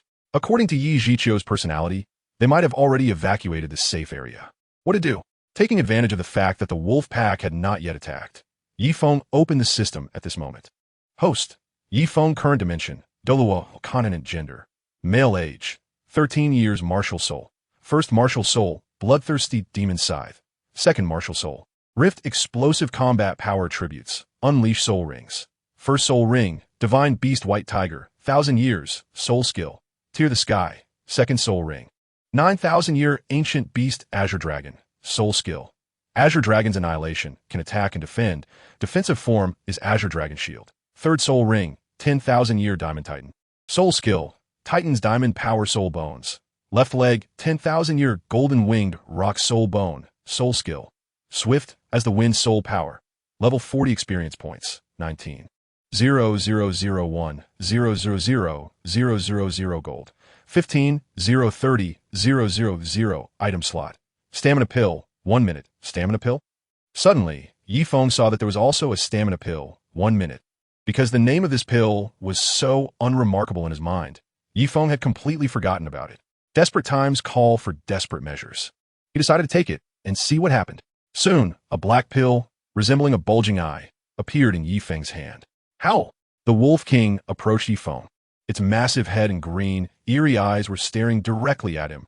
It got closer and closer, and Yifeng could even feel the opponent's breath. He dared not delay for even a moment. Yifeng directly consumed the stamina pill. Congratulations to the host for successfully using the stamina pill. This pill can provide unlimited soul power for 1 minute and increase attack power by 10 times, granting an invincible golden body for 60 seconds. After Yifeng took the pill, a message appeared in his sea of consciousness. Power. Tremendous power. On the other side, the Wolf King saw the magma-colored bug in Yifeng's palm. A look of fear and confusion appeared in his eyes. Boom! Explosion. In a radius of 100 meters, not a blade of grass grew. The Wolf King's face was completely shattered from a blast. Howl! It roared. Its bloodshot eyes stared fiercely at Yifeng. However, Yifeng was ecstatic. Invincible golden body for 60 seconds. This means he couldn't die no matter what he did in those 60 seconds. This thing was simply a treasure. Run? You think the Wolf King can run? Yifeng revealed a smile as if the Dragon King had returned. He immediately activated his Speed Soul Bone and then firmly held onto the Wolf King's head. Boom! Another explosion. Boom! Another blast. In just 10 seconds, with infinite soul power support, Yifeng exploded 10 times in a row. Even Tang couldn't help but exclaim that it was too much. As for the wolves around, they were left in shock and were also scared silly. More. However, Yifeng did not stop. This group of wolves witnessed the harsh realities of the world, especially the Wolf King, who was continuously blasted while being held by Yifeng, had its skull nearly blown off. Chapter 41. The Furious Snake Lady. This child must be killed. 60 seconds later, Everything settled down, and the ground was already in ruins. Any wolf that could run had already escaped from here. In their eyes, this human was simply a freak, a devil. And the Wolf King was now done for. Completely finished. A black soul ring floated around Yifeng. How could there be such a deep wound? Suddenly, Yifeng noticed that there was actually a wound on the underside of the wolf's belly. Deep enough to see the bone. He could be sure that it was definitely not caused by him, because the wounds from the explosion or the magic sickle would not look like the one before him. But never mind that for now. Absorbing the soul ring is the priority. Yifeng sat cross-legged. Immediately afterwards, he began to absorb the spirit ring. After an unknown amount of time, suddenly a group of 3 people appeared in the forest. What is going on here? The ground was littered with corpses, and blood flowed like a river. The 2 elders and 1 young person were all dumbfounded. It's the shadow poison wolf. The snake lady exclaimed, "Damn it, it's him." Meng Yiran walked up to the person covered in blood. She gasped. It turned out to be a familiar face. Who is it? The snake lady exploded. Her granddaughter's 2 spirit rings were stolen today. Now her own spirit ring was also taken. It should be known that this shadow poison wolf was a prey that Long Gong had been chasing in the forest for 2 whole days and nights. After finally injuring the opponent, it was stolen by someone. Previously, her husband was not there, so she had to endure it. Now that her husband was here, he had to get his breath back no matter what. Bastard. It's this kid. Just wait and see if I don't take him down now. The snake lady clearly saw Yifeng's face and instantly turned cold. He repeatedly ruined her good plans. This person must die. Wait, Iran, do you know him? Suddenly, Long Gong, who was investigating nearby, stopped the snake lady and then looked at Meng Yiran. This is the person who let us lose our first hunted spirit beast to others, and he even bullied me. Meng Yiran recalled what happened back then, and her fists clenched unconsciously. How could he do that with so many people around? How will she face others in the future? Yiran, you still don't have a spirit ring, right? There's a wounded 1,000-year shadow poison wolf here. Hurry up and kill it to absorb its spirit ring. Long Gong, who had just been on the ground, surprisingly discovered that there were still some living wolves. There were even those of 1,000-year level. Huh, there are still living ones? Upon hearing this, Meng Yiran was filled with disbelief. Hurry up and act. It won't hold on much longer. Long Gong said, 4 spirit masters. Spirit rings are the most important. Having had her spirit rings stolen twice in a row made her very frustrated. And now there was an opportunity right in front of her. She instantly became energized. She saw a dagger stab down. In the next second, a 1,000-year spirit ring floated beside Meng Yiran. She sat cross-legged and directly began to absorb it. She was now thinking about absorbing the spirit ring and then fighting that bastard. She couldn't believe that a spirit ancestor could still be at a disadvantage against her. Because just now, Yifeng was sitting cross-legged there covered in blood, looking as if he was healing, and Meng Yiran, who didn't observe carefully, didn't know that he was absorbing a spirit ring. If she knew that Yifeng was absorbing his 4th spirit ring, she probably wouldn't have such thoughts. What are you planning to do with this kid? The snake lady stared at Long Gong. Didn't you notice he is absorbing a spirit ring? And it's the spirit ring of the shadow poison wolf. Long Gong approached Yifeng. He sensed a faint wave of spirit power. Absorbing a spirit ring? How is that possible? He's clearly younger than Iran. The snake lady was instantly surprised upon hearing this. Could it be that what he said last time was true? He is at level 40? His way of absorbing spirit rings is very strange, but I can assure you that he is indeed absorbing a spirit ring. Who is this kid? Long Gong, who had seen a lot, asked the snake lady at this moment. I only know that this kid is an assistant teacher at Sanghui Academy. The snake lady said coldly. She had no good impression of this kid. An assistant teacher at Sanghui Academy? He is indeed a genius that is rare in 100 years. Long Gong's gaze became somewhat profound. To survive amidst so many wolf attacks, even an average spirit emperor would find it difficult to do so. At first, he thought someone was helping this kid, but there was only one kind of spirit power aura present. This means that there is only this kid here. It's truly shocking. Moreover, this shadow poison wolf king is a 30,000-year spirit beast. He actually dared to absorb it, and it seems to be merging. Incredible. You don't want to keep this stinky kid who let your granddaughter be seen by others, do you? Yiran won't agree. The snake lady caught on to Long Gong's meaning and snorted coldly. This issue isn't big. Since Yiran was wronged, let him compensate. Long Gong's eyes showed a bit of appreciation. Let me tell you, old man, you are playing with fire. If it were me, I would just kill him and be done with it. The snake lady approached Yifeng, and the cane in her hand was already filled with spirit power. Chapter 42. It's over. Has he been backlashed by the resentment of the spirit beast? First update. I have my own ideas when doing things, so you don't need to worry about this. Long Gong said meaningfully. He had his eye on this kid. As for Iran, a little girl like her is not hard to deal with. Oof. Then do as you wish. The snake lady snorted coldly, very dissatisfied. In her opinion, she should take advantage of his illness to take his life. Leaving him like this might cause trouble for them in the future. Time passed, and so it was the next morning. Iran woke up. The morning sun shone down, and she saw the spirit light on her body gradually retracting into her body. Grandma, I've successfully advanced to level 31. Meng Iran was very happy. She didn't expect that after 2 hard days of chasing spirit beasts, she would ultimately get a big bargain. The Shadow Poison Wolf Spirit Beast is indeed very compatible with your martial soul. I wonder how your third spirit skill is? Long Gong stroked his beard and asked with a smile. My third spirit skill is Snake Shadow, which not only gained the poison of the Shadow Poison Wolf, but also obtained its speed. If I encounter that Tang San again now, I will definitely be able to beat him to the ground. And that bastard Yifeng, I can also give him a good beating. Mentioning Yifeng, Meng Iran's fist suddenly hardened. She looked like she was gritting her teeth. Yes, beat him up hard. Long Gong laughed heartily in agreement. The snake lady beside them was rolling her eyes, not knowing what this old man was up to. Grandpa, that Yifeng hasn't left, right? I'm going to find him to settle the score. At that time, Long Gong and the snake lady let Yifeng absorb the spirit ring on the other side to avoid affecting Meng Iran. He hasn't left. Long Gong had a very doting posture. Who doesn't know that in the Meng family, Meng Iran is the apple of the eye of these 2 elders, pampered to the extreme. Why is he still in this posture? Is he seriously injured? As she walked over, Meng Iran found that Yifeng was still in the same position she had seen a few hours ago. And because it was dawn and the darkness of the night was gone, the blood on Yifeng's body looked even more shocking, especially the 3 blood streaks on his back, which were simply horrifying. She originally wanted to come over and have a good fight with Yifeng, but how could she take revenge like this? Cough, cough. At that moment, Yifeng suddenly coughed. A mouthful of black blood was spat out. Grandpa, Meng Iran exclaimed in shock. How could this guy suddenly spit blood? She hadn't even fought back yet. This bastard absolutely couldn't die.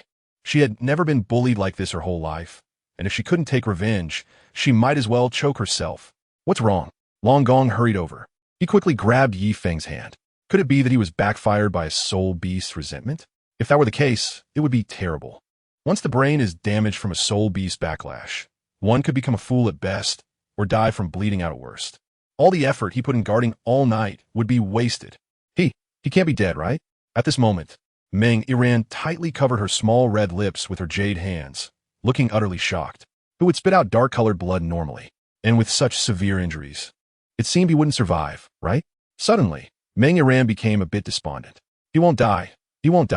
This kid really surprises me. Long Gong withdrew his soul power, his entire being filled with astonishment. He actually absorbed a 10,000-year soul ring. What a genius! The best soul ring configuration for a normal soul master is yellow, purple. Why is it called the best?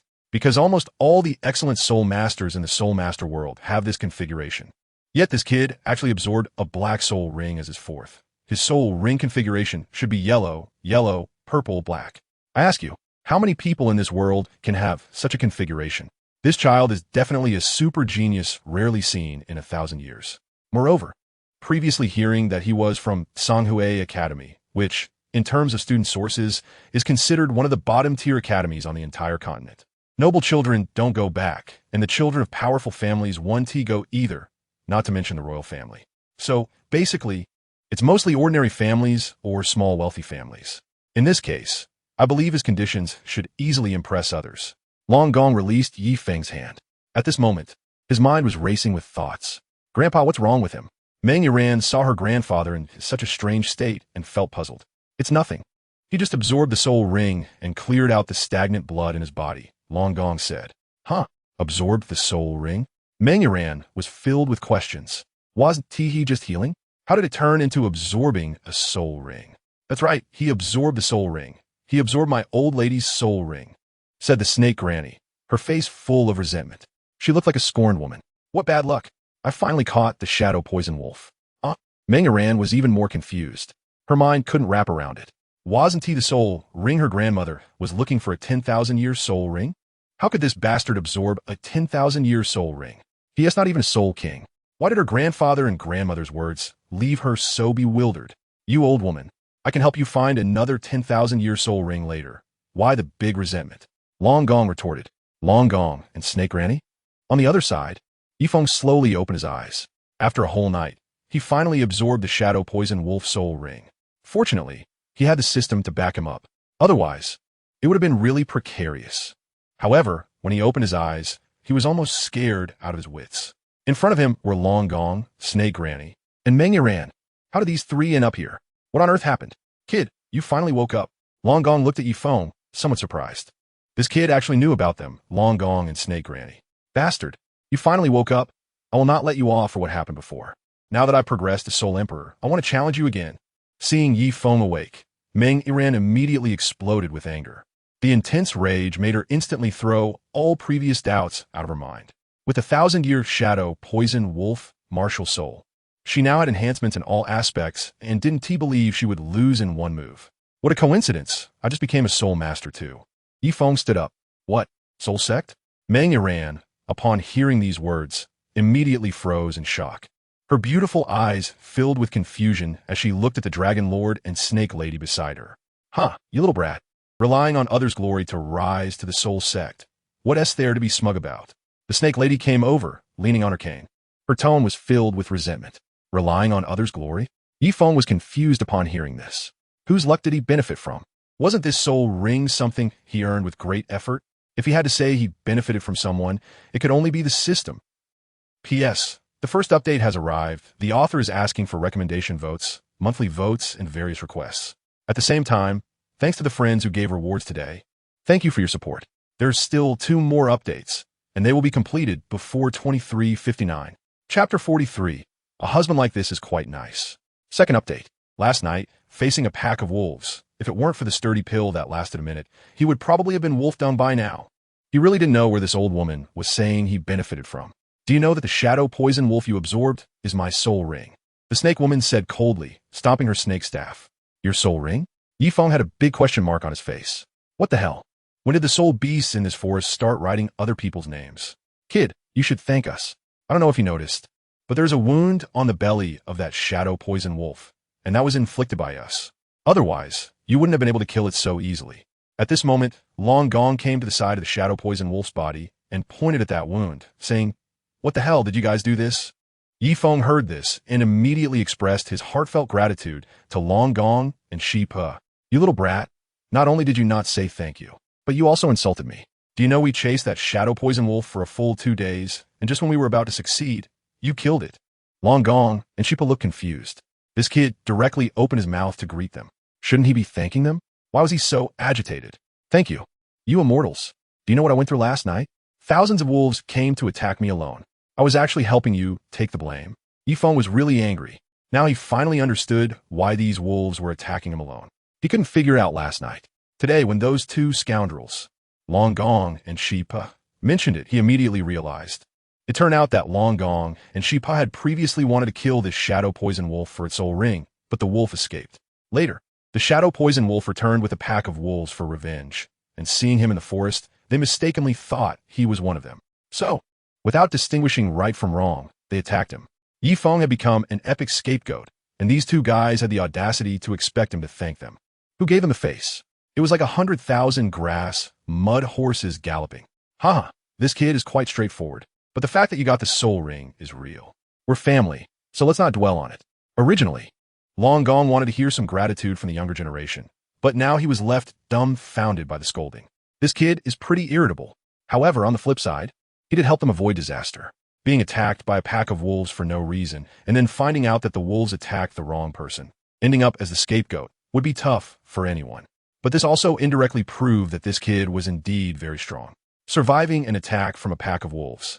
He really found a treasure. Family doesn't talk about family matters? Yifeng was stunned when he heard this. What the hell? Grandpa, what are you talking about?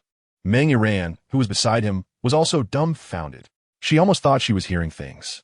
Only the snake grandma looked as if she understood.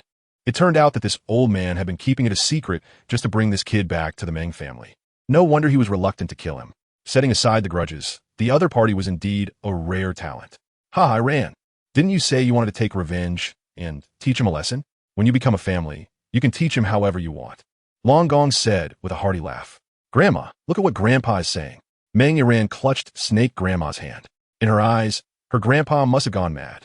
This bastard had just bullied her and even let some perverted men see her body.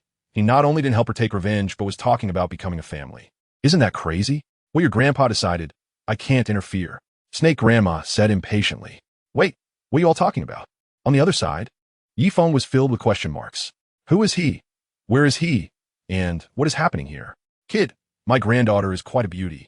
I see you two are quite a match. So as an elder, I allow you to be together. Long Gong said, looking at Yifeng with a smile. Grandpa, who wants to be with him? He bullied me in front of many people before and made my body seen by others. You should help me take revenge and teach him a lesson. Meng Yiran stomped her feet, looking frantic. Yiran, don't make a fuss. How can normal contact between men and women be called bullying? Besides, isn't it trendy these days to be a bit more revealing? I think this is just a signal that Xiao Feng wants to have a deeper communication with you. Long Gong glared at Meng Yiran and then suddenly pulled out a bunch of nonsense. On the side, Snake Grandma couldn't bear to watch. To find a grandson-in-law, her husband had lost all shame to this extent. It was simply unimaginable. Next to them, Yifeng looked as if he was about to turn into a question mark, which I saw them as a perfect match and a signal for deeper communication. He just wanted to ask, what kind of wolfish words are these? Grandma, you quickly tell Grandpa. How can he ignore his granddaughter being bullied and even sell her to a bastard like this? Meng Yiran was on the verge of collapse, immediately seeking help from Snake Grandma. Yiran, when a boy is of age to marry and a girl is of age to marry, you are already 16. It's time to find a husband. This kid, although he has many flaws, is actually a good talent. I believe you two will definitely be happy together in the future. Snake Grandma spoke up. Grandma, you? Seeing that both her grandparents agreed to marry her off to this kid, Meng Yiran was completely stunned. You girl, Grandpa, and Grandma one team misjudge people. As your grandpa said, you two are indeed a good match.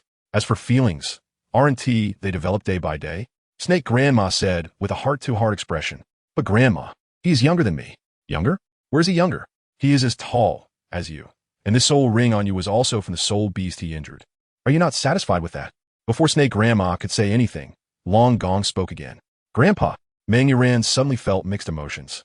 How did she end up being sold out just for a soul ring? Setting aside the previous matters, this person does indeed have strength. He was able to kill so many wolves by himself. Even a soul king might find it difficult, right? He is really too strong. If he is such a husband, practicing together in the future doesn't sound bad. Hey, what are you all talking about? Who said they want to join your Meng family? On the other side, Yifeng was confused. What the hell was he experiencing today? Did these people ever ask for his consent? Was this one-man show a bit too much? P.S. The second update is here. Please support, ask for recommendation tickets and monthly tickets. There will be a third update. Chapter 44, Uncle Ju. Third update. Kid, don't take advantage and act innocent. My granddaughter is such a beauty. How could she not be worthy of you? Upon hearing this, Long Gong's tone immediately turned cold. It's not a matter of being worthy. It's that I have no such intention. Yifeng said to him, Meng Yiran is indeed quite pretty, but damn. He's only 13 years old. Isn't it too early to talk about this? Why don't you have this thought, kid? I'm also someone who has been through this. And facing such a beautiful girl, I understand what you're thinking. There's nothing to be ashamed of. Whatever you want to do, old man will allow it. Long Gong said to Yifeng with a different expression. He even raised his eyebrows at him in the end. Ah, this? Yifeng was stunned. This old guy really would go to any lengths to trick himself into the Meng family. His granddaughter said to sell, and he sold without a hint of hesitation. But he really wasn't interested in such things at all. Grandpa, what are you talking about? Meng Yiran's face turned red immediately upon hearing her grandfather say such embarrassing things. Haha, it's fine, Meng Shu laughed shamelessly. In fact, in this continent, it's quite common for people to marry in their teens. Swift as the wind. The best strategy of the 36 stratagems is to run. Flee. Taking advantage of Long Gong's hearty laughter, Yifeng knew that if he didn't run now, it would be impossible to explain himself later. Kid, what are you doing? Long Gong was confused. The snake lady was also confused. This kid was not following the script at all. He just ran off without a word. Thank you, Senior Long Gong, for helping to protect me last night, but unfortunately, I'm not interested in marrying and having children right now. So please let Meng Yiran seek someone else. Yifeng left the sentence. Kid, stop right there. Long Gong is going to chase. He really didn't expect that this man could resist the temptation of a beautiful woman. He had already said so much. As long as he wanted, he could do anything. But the other party just ran away. What is going on? Old man, I advise you to stir up less trouble. Their heart is not with Iran at all. At this moment, the snake lady spoke up. Scythe, if I had known, I would have been more cautious. Who would have thought he would run away without a word? So many wolves have died here. Long Gone wanted to chase. But the other party had already run far away, and he remembered that Iran and his wife were still here. If another ancient shadow poison wolf led the wolf clan over, it would be a problem. At this moment, he could only sigh repeatedly, feeling regretful. Last night was truly a waste of effort. Grandpa, I guess they look down on me, and besides, where is there such a direct matchmaking? Meng Iran glared at her grandfather unhappily. Just now, Grandpa was almost saying he wanted to hold his great-grandson. This is enough to scare anyone away. At this moment, Meng Iran looked in the direction Yifeng had just left, feeling a bit excited yet a bit disappointed. In short, it was very complicated. On the other side, Yifeng was directly sprinting for 100 miles. Damn, this is really too scary. I almost had my handsome body taken over by someone. Luckily, he ran fast. Now let's find a way out. Once he confirmed it was safe, Yifeng started looking for a way out. You kid have quite a life. You didn't die like this. I'm here to take you back. Suddenly, at that moment, Yifeng heard a sound coming from behind. Who? Yifeng looked towards the source of the sound and immediately became alert. Who else could be so kind as to search for you in this starry forest and take you out? A charming figure stepped out, with heavy makeup and fiery red lips. It turned out to be Uncle Ju. I thought it was someone else. Yifeng saw the visitor and immediately felt relieved. The person in front of him was none other than Yuguan, the title Douluo of the Spirit Hall, also known as the Chrysanthemum Douluo. This guy looked even more effeminate than the character in the anime. He was completely like a human demon and even like bright red lips. Let's go. Come back to the Spirit Hall with me to heal your wounds, Chrysanthemum Guan said, glancing at Yifeng and then waving his hand, signaling him to come closer. 2 years ago, Qianren had secretly confessed her identity to Yifeng and specifically arranged for him to have interactions with the Spirit Hall. Therefore, some of the elders of the Spirit Hall also recognized Yifeng. Moreover, his astonishing talent had greatly shocked them, and they had treated him as an important part of the Spirit Hall's future. Thank you, Uncle Ju, but really, there's no need for that. I'm not dead yet. I just need to take care of my injuries. Yifeng opened his mouth and said, with the system helping him, his self-healing ability was now several times stronger than before. It's just that he looked a bit miserable at the moment. In reality, he was already on the path to recovery. It was only a matter of time before he fully recovered. Of course, the most crucial thing was that Uncle Ju's embrace felt a bit intimidating. He couldn't shake the feeling that it was a bit unsettling. He felt so weak. What if? This, he didn't even dare to think about. Since that's the case, then I won't care about you anymore. Ju Douluo looked at Yifeng. If it weren't for receiving the secret order from young Master Qianren, he wouldn't have come all the way to this Stardew forest. And now, after coming here, he had to go back empty-handed. What was he even doing? Please let Uncle Ju know that I'm safe. I estimate I won't be able to return for a while. Yifeng said, since we are here, we should definitely take a walk in Soto City. Let's go back and kick the Shrek restaurant. I believe when Xiaojiang sees me, his expression will be quite interesting. It's up to you, but I need to tell you something. The Empire wants you to go to the Heavenly Dough Royal Academy. At this moment, Ju Douluo said, Huh? Go to the Heavenly Dough Royal Academy? Why? Yifeng was a bit confused upon hearing this.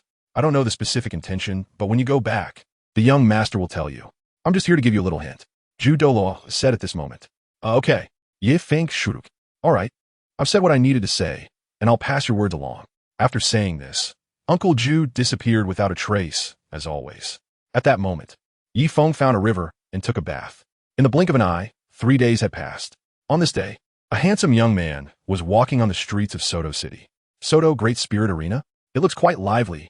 Yifeng walked and soon arrived near the Great Soul Arena in Soto City. Previously, he had only looked at it from a distance, but now standing here in person, he felt an inexplicable sense of shock. He planned to find a time to go in and have some fun in the evening. Yifeng thought to himself, kicking some ass here isn't bad either. By then, I can also take down some Shrek competitors. Chapter 45, The Return of Yu Xiaojiang. First update. At this moment, Yifeng was calculating in his heart. After all, coming to the Douluo continent, how could one not check in at the Soto Great Soul Arena? But for now, there's no rush. I'll first check in at the Rose Hotel. If I happen to run into the charming and wealthy Dai Xiao, I might even get a few hits in. They should have returned by now anyway. After all, I have been stuck in the Stardow Forest for so many days due to the attack by the Shadow Poison Wolf. As for those who had nothing to do, they should have slipped away by now. With that, Yifeng headed toward the Rose Hotel. It was a romantic white building, quite eye-catching. At this moment, in the north of Soto City, a carriage was slowly approaching. As it entered the city gate, the curtain of the carriage window was slowly drawn open. A man in black clothing with a stubbly face appeared, looking to be in his 40s or 50s. He seemed somewhat nostalgic about the scenery of the city, as if he had visited many times before. The carriage continued to move slowly until it reached the outskirts of the city. There was a shabby wooden sign with the words Shrek Academy carved on it. Inside the academy, on a small balcony outside the dean's office, a burly man and a glasses-wearing man who looked like a shady businessman were sitting there drinking tea. I didn't expect you guys to encounter the Titan Great Ape this time. Even though the two of us went together, we couldn't escape it. The one speaking was a middle-aged man wearing glasses. This was Flinder, the dean of Shrek Academy, and he had a sigh of emotion on his face. Well, that's the truth. The Titan Great Ape appearing at the outer edge of the Stardow Forest was probably just a coincidence. But I'm still puzzled about what that cow Roar Xiao Wu mentioned was. Zhao Wujie took a sip of tea, looking confused. He had been pondering this question since they left the forest and still had no answer. He had never heard the cow roar that scared the Titan Great Ape.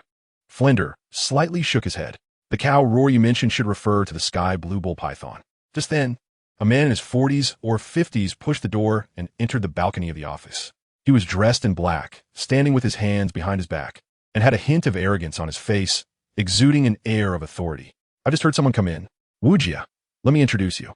This is my old partner Yu Xiaojiang, who is also Tang San's teacher. Others call him the master. Flinder stood up directly to introduce Zhao Wujia.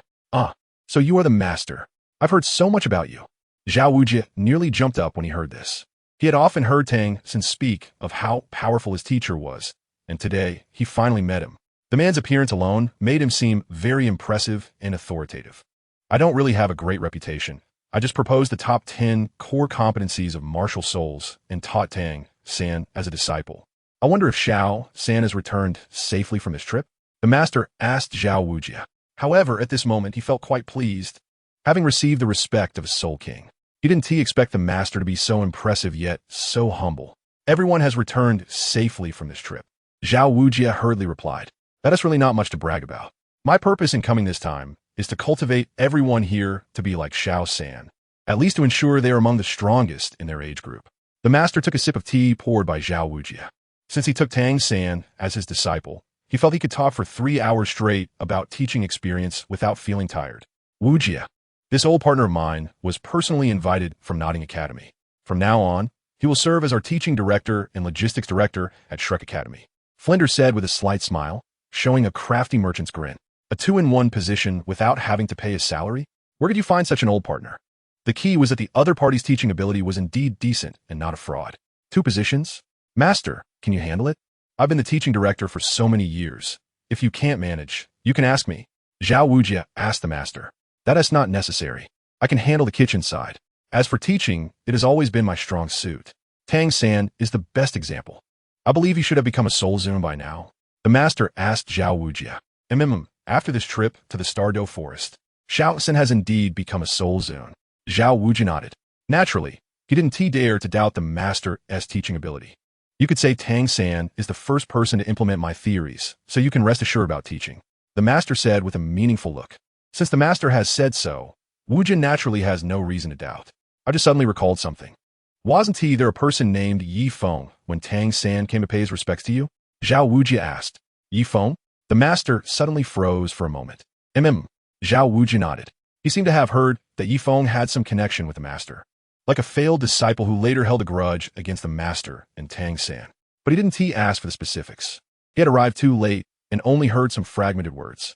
So today, since the master was here, he wanted to ask and clear up his confusion. Did Tang San tell you about this? I do know this person, Yifeng. Back then, he cried and begged on his knees at my place all night long to take him as a disciple. Unfortunately, I, Yu Xiaojiang, only want to take one disciple in my life. If Wujia hadn't brought him up today, I would forgotten what he looked like. The master said with a faint smile, as if in his memory, this person only existed 5 years ago. Huh? But master, if you only took one disciple, why didn't you take him and instead took Tang San? Zhao Wujia was perplexed. If only taking one disciple, Yi Feng would have been the most suitable. Clearly much stronger than Tang San. Xiao San had only just been promoted to Soul Zun not long ago. I estimate Yi Feng would soon be promoted to Soul Sect, right? He initially thought that the master took Tang San as a disciple because of Prince Haoyan. After all, he was the son of Prince Haoyan. Take Yi Feng as a disciple? With his poor talent, would I be crazy to take him as a disciple? The master said directly, sounding annoyed. Yi Feng has poor talent? Zhao Wujia was full of question marks. He reached level 39 at 13, and when gathering in the town outside the Stardow Forest, he defeated Dai Mubai and also defeated Tang San single-handedly. You actually say he has poor talent? Chapter 46. The miserable Ma Hongjun, amputation below the waist. The second update is here. Let's not bring up the past anymore. I don't want to hear it. At this moment, the master directly terminated the topic. There is nothing much to say about a dead person. He remembered that he had told Tang San it would be best not to mention this matter. So why couldn't the other party control their mouth? It seemed he needed to have a good talk with him later. Yes, Xiaojing. You just mentioned the Azure Sky Bull Python. What is that? On the other side, Flander quickly changed the subject. As a savvy businessman, he had already sensed the other party's impatience. Continuing to talk about it would only backfire. Master, what exactly is the Azure Sky Bull Python? Why haven't we heard of it? Zhao Wujin naturally caught Flander's signal and immediately stopped discussing the topic. This scene further convinced him that the master must have experienced something. Otherwise, he wouldn't be so impatient about the matter. He guessed it might be because of Prince Haoyan that the master took Tang San between the two geniuses but did not take Yi Feng. This may have become a pain in his heart. So, bringing it up would make the other party wary. At this moment, Zhao Wujia had imagined a whole process in his mind. As an adult, he also had the emotional intelligence of an adult, which meant that since the other party didn't want to mention it, he wouldn't either. Now that the other party is the new director of teaching, offending him would bring no benefit to himself as the vice president. The Azure Sky Bull Python is a soul beast more powerful than the Titan giant ape in the Stardow Forest. Flander, as expected, is a good partner of the master. He fully understood the other party's preferences. As soon as the question was raised, Yu Xiaojing immediately became interested and explained to the two. What? More powerful than the Titan giant ape? Hearing this, the two were shocked. Yes. If the Titan giant ape is the king of the forest, then the Azure Sky Bull Python is the emperor of the forest.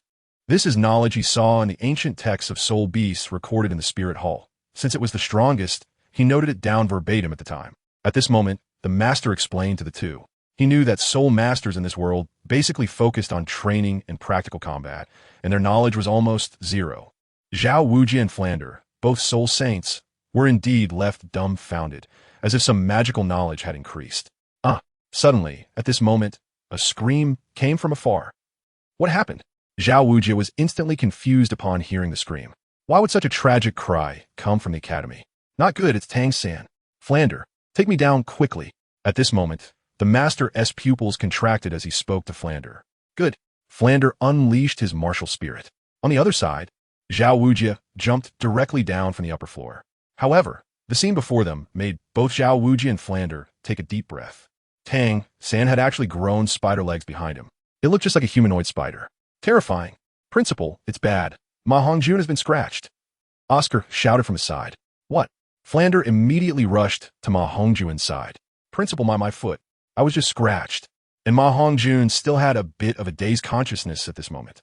Don't worry, it's not a big problem, just a little injury. If we amputate below the waist, he'll be fine.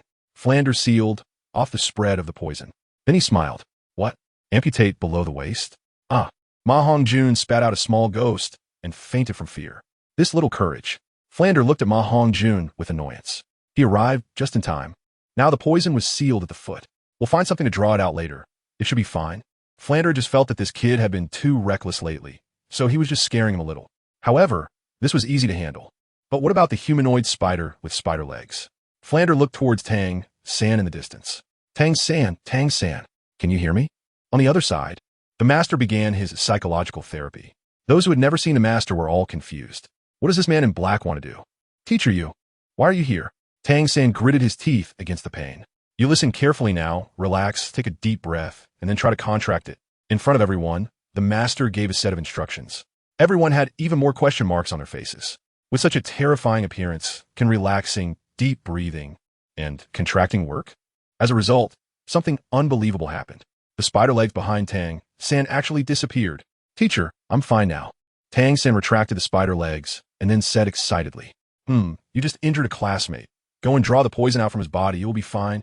I'll guide you on how to draw it. In a small room, Tang San released the spider legs and absorbed the poison. After doing all this, the master glanced at Tang San. Then the two went out. Teacher, how did you come here? Just so happens I have something I want to talk to you about. In a forest behind the campus, Tang San spoke up. He had originally thought about finding a time to look for his teacher later. What exactly did the teacher do back then? Why is Yi Feng still alive now? Everything seems so strange. Oh, that is really a coincidence. I have something I want to talk to you about too. The master stopped and looked very seriously at Tang San. The teacher also wants to talk to me? What is it? Upon hearing this from the master, Tang San immediately felt curious, mixed with a bit of doubt. It's about Yi Feng. The master looked at Tang San and said, he knew as soon as he heard Zhao Wuji mention Yi Feng that it was Tang San who brought it up. Ah, teacher, you already know? Hearing his teacher say this, Tang San was somewhat astonished, because what he wanted to say was also about Yi Feng. This person not only is still alive, but has also become stronger. He even joined that Sanghui Academy. It's simply unbelievable. Of course, the most incredible thing is that he easily defeated me. But that was the old me. Now he has the toxic spider legs granted by the faceless spider. And winning is a breeze. I've already told you about Yi Feng. The past is the past, so don't mention it from now on. No matter what happened before, just treat it as if it never happened, understand? At this moment, Yu Xiaojing directly spoke to Tang San, his tone even more serious, as if it were a command. P.S. The second update has arrived, and there's a third one coming. The author will try to get it out before 1 o'clock. Let's show some support for such a hard-working author. Chapter 47. Defeat him. Stand up for the teacher. Third update. I understand, teacher. Tang San nodded. It's possible that the teacher indeed made some kind of agreement with Yi Feng back then. Or perhaps the teacher simply doesn't want to bring it up anymore. Yes, right. Let the past be the past. There's no need to get tangled up in it.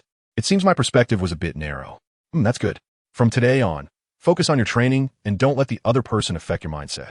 Although he had intentionally avoided letting Tang San see Yi Feng's corpse at the time, he didn't expect it would still leave him with psychological trauma.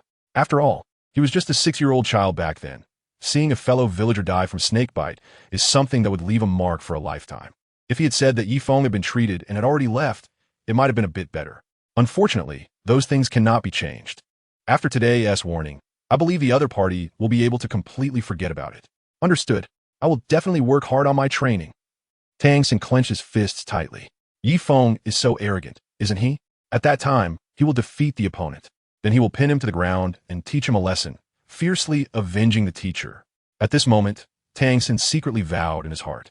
He felt that the reason the teacher was so sensitive, even not allowing the mention of Yi Feng's name, was probably because this person he had given up on back then had now become such a powerful existence, even defeating him during the gathering in the town. So the teacher was hit hard, but that was in the past. He believes that the next time they meet, he will definitely be able to take the opponent down. Let him experience what it feels like to have his face ground into the dirt. All right, let's rest for today. In a couple of days, I will personally take you to class, said the master at this moment. Tang San nodded. Soon night fell. Soto City truly deserves its reputation as the city that never sleeps. The night was even more lively than the day, especially the Soto City Grand Seoul Arena. It was simply bustling with activity. Yi Feng, while kidding, since he didn't see the wealthy Dai Xiao at the Rose Hotel, he naturally had to come to the Soto City Great Spirit Arena to clock in. Confirm registration for the name Bloodthirsty Demon. A payment of 10 gold coins is required. Yi Feng submitted the information, and at that moment, he saw a waitress asking him. Yi Feng nodded and handed over 10 gold coins. This is your Iron Dual Soul badge. If you're scheduled to compete later, there will be a notification on it. The young lady handed the badge to Yi Feng. Yi Feng took the Iron Soul badge. To be honest, it felt quite substantial. If he remembered correctly, graduating from Shrek Academy required reaching the Silver Soul badge, right? He wondered what level he could achieve here. Yi Feng played with the badge in his hand for a while. 10 minutes later, it was his turn to go on stage. The dazzling lights were shining. The match was about to begin. Welcome everyone to the Soto Great Soul Arena on this beautiful night. At this moment, a blonde beauty with a pair of invisible wings on her back was flying in midair. She was the host of the event. As soon as she spoke, the crowd erupted in excitement. Today's first match in Venue 18 is between Fat Tiger and Bloodthirsty Demon. Let's welcome the two contestants. First to enter was a burly fat man. Following him was a man wearing a bright red mask. That man was, of course, Yifeng. He didn't want to reveal his true identity. Moreover, he didn't want to use his fourth soul ring. So he signed up for the Soul Master level event while hiding his strength. Having known Shui for so many years, he knew the techniques to hide soul rings. And the opponent also had the technique to hide soul power. So, this was not a problem. As for why he wanted to do this, he actually just wanted to have some fun and see how long it would take him to reach the Silver Soul Badge while hiding his strength at the Soul Master level. He also wanted to test the martial arts he usually practiced. Fight! Fight! The host's voice fell, and instantly the audience around the arena was like they had been injected with adrenaline. One by one, they shouted at the top of their lungs. However, in the next breath, the entire venue fell silent. Everyone seemed like lifelike sculptures. What did they see? The one called Bloodthirsty Demon defeated his opponent with just one strike. Fat Tiger fell directly. With a thud. The Soul Master Arena is really garbage. This is too weak, Yifeng said irritably. This was an unprecedented simplicity. Thus, that night, a super newcomer appeared in the Soul Arena. After finishing the regular matches, the opponent actually went to compete in challenge matches and death matches, winning 10 consecutive matches in the Soul Master Arena, and 5 consecutive victories in the Soul King Arena, a total of 15 consecutive wins tonight, at 11 o'clock at night. Scythe, these Soul Masters are too weak. I'll continue to fight in the death matches and level up matches tomorrow. Yifeng has just walked out of the Great Soul Arena and is currently walking alone on the street, heading towards the Rose Hotel. Suddenly, a woman's scream came from a distant alley. P.S. It's a few minutes late, but the third update is here. Please support me, Chapter 48. Young people play so extravagantly? First update. This. Yifeng was taken aback by the sound. Are young people nowadays so open-minded, playing so flamboyantly in the streets like this? Yifeng walked through the deep and dark alley, shrugging helplessly. It seemed like he could encounter anything. Oh, his pure little heart. Help! He didn't know if the girl inside felt someone passing by, but she instantly yelled at the top of her lungs. Bang! My little beauty, do you think you can escape? No one dares to save you even if you scream your lungs out. The creepy man was a tall, skinny guy, wearing a black leather hat and a leather jacket. His twisted, wrinkled face, paired with 2 buck teeth, truly defined what it meant to be ugly to the depths of one's soul. He slapped the girl hard. With a sinister smile, he said, No, please don't. I'm only 12, uncle, please let me go. The girl's delicate face, with her beautiful eyes filled with tearful pity. Let you go? What am I supposed to do tonight if I let you go? The creepy man's smile grew even more wicked. His luck tonight was just too good. He had actually found such a pretty little beauty. It looked like it would be another enjoyable night. Uncle, I beg you, I have a sick mother at home. Please let me go, I'll kneel for you. The creepy man moved closer, his disgusting hands wandering. The girl was terrified, desperately pleading. She knew there was a pervert in the city recently, but her sick mother needed medicine, so she took the risk to go out to buy it, never expecting to encounter this great villain, cornered in such a small alley. It was said that 9 out of 10 people captured by evil men never returned. They would first violate the young girls and then kill them. What would happen to her sick mother if she died? Kneel? I do prefer that action. The man was unmoved. He had heard such reasons many times before. Besides, what did someone else's sick mother have to do with him? All he wanted was to have a pleasant night. Help! Help! The girl knew this man wouldn't let her go today. Ignoring the pain from being hit, she shouted desperately. Scythe, why can't you learn your lesson? I told you no one dares to save you even if you scream your lungs out. The man touched his forehead, expressing a very helpless posture. Hey, are you not happy? Suddenly, a figure walked into the alley. He was wearing a red top and loose black pants. Kid, do you know me? The creepy man, ugly to the depths of his soul, looked at Yifeng with some confusion. Bang! The next second, Yifeng raised his fist and smashed the creepy man against the wall with one punch. Thanks to the system enhancement and the rewards from his cultivation system, the Diamond Sutra and the Chaos Decision, his physical strength was over 20 times that of an average soul master, and his speed had reached unprecedented levels. If he didn't use soul power now, it would be easy for him to take down a great soul master. And with such a sudden attack, even someone like the creepy man, who was a soul master, couldn't avoid dislocating his jaw. Come with me, I'll take you home, Yifeng said to the little girl. She's only 12 years old. How can someone in their 40s or 50s be so cruel? Doesn't he have children? Oh, he is heartless. Just a moment ago, Yifeng had intended to walk away. After all, he disliked meddling in other people's affairs the most. But when he heard the girl say she was only 12 and had a sick mother at home, kneeling down to beg this person to let her go, Didn't he expect this guy to continue spewing filthy words? In the end, he couldn't hold back anymore. He couldn't care less about the evil deeds one usually commits. But he couldn't stand someone doing harm to such a poor child. The girl was first taken aback, then nodded. What happened tonight terrified her. Damn it, you little brat. You must be out of your mind to dare hit Uncle Douluo. Suddenly, a strong wind swept through.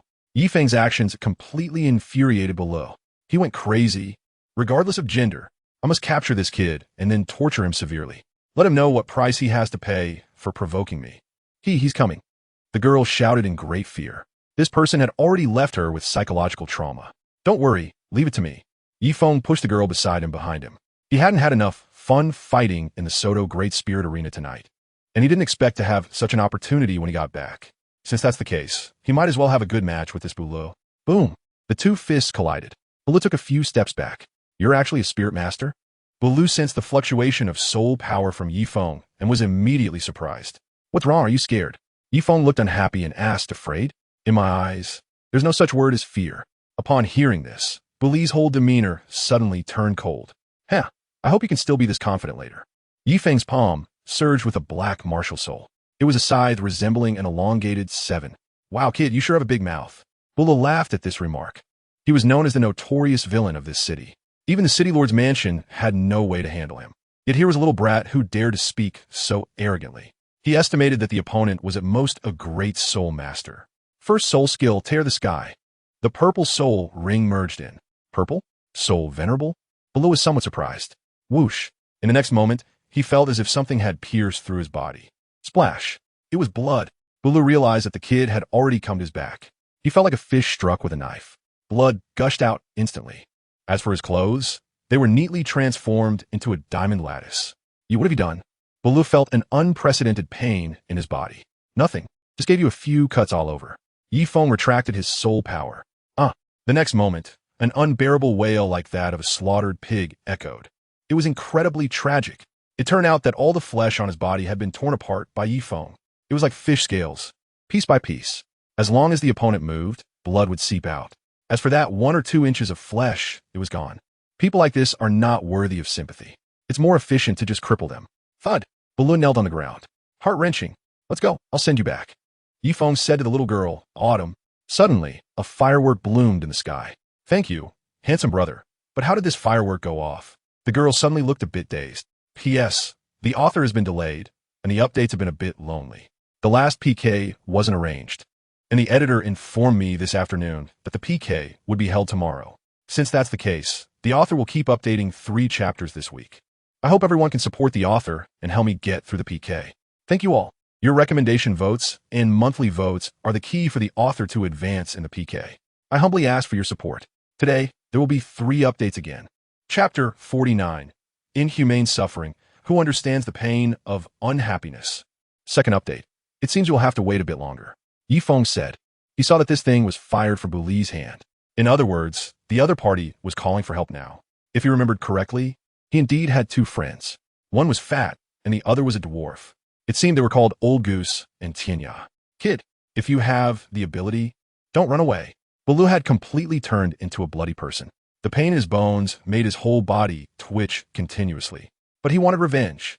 Revenge. In the distance, one tall and one short figure. Didn't Douluo say he would bring us some fun tonight? What's going on? We can't find him anywhere. Could it be that he went to enjoy himself alone? The short man said, his eyes full of confusion. Who knows? He's been eating alone for a day or 2. The slightly chubby man shrugged. Hey, Old Goose, look quickly. Suddenly, a firework shot up in the center of Soto City.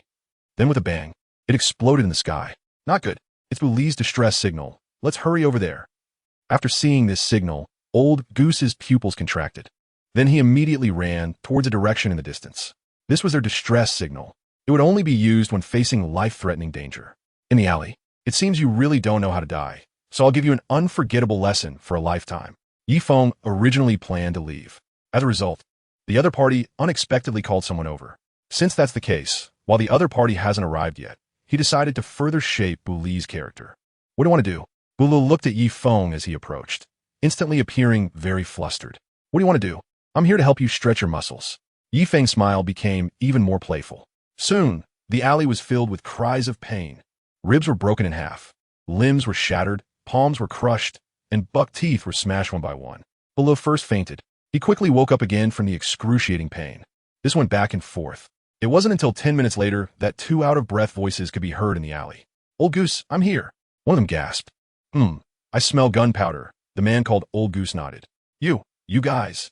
After being tortured for 10 minutes, Douluo was now on the verge of collapse. If they were any later, they would have missed the feast. How could these two be so unreliable? "Bule, what's wrong with you?" Although there was no light in the alley, the moonlight allowed them to see the people clearly. They saw the two, one fat and one short, looking very surprised. They had never seen Douluo like this. "Are you his partners?" Yifeng looked at the two men and asked, "Who exactly are you?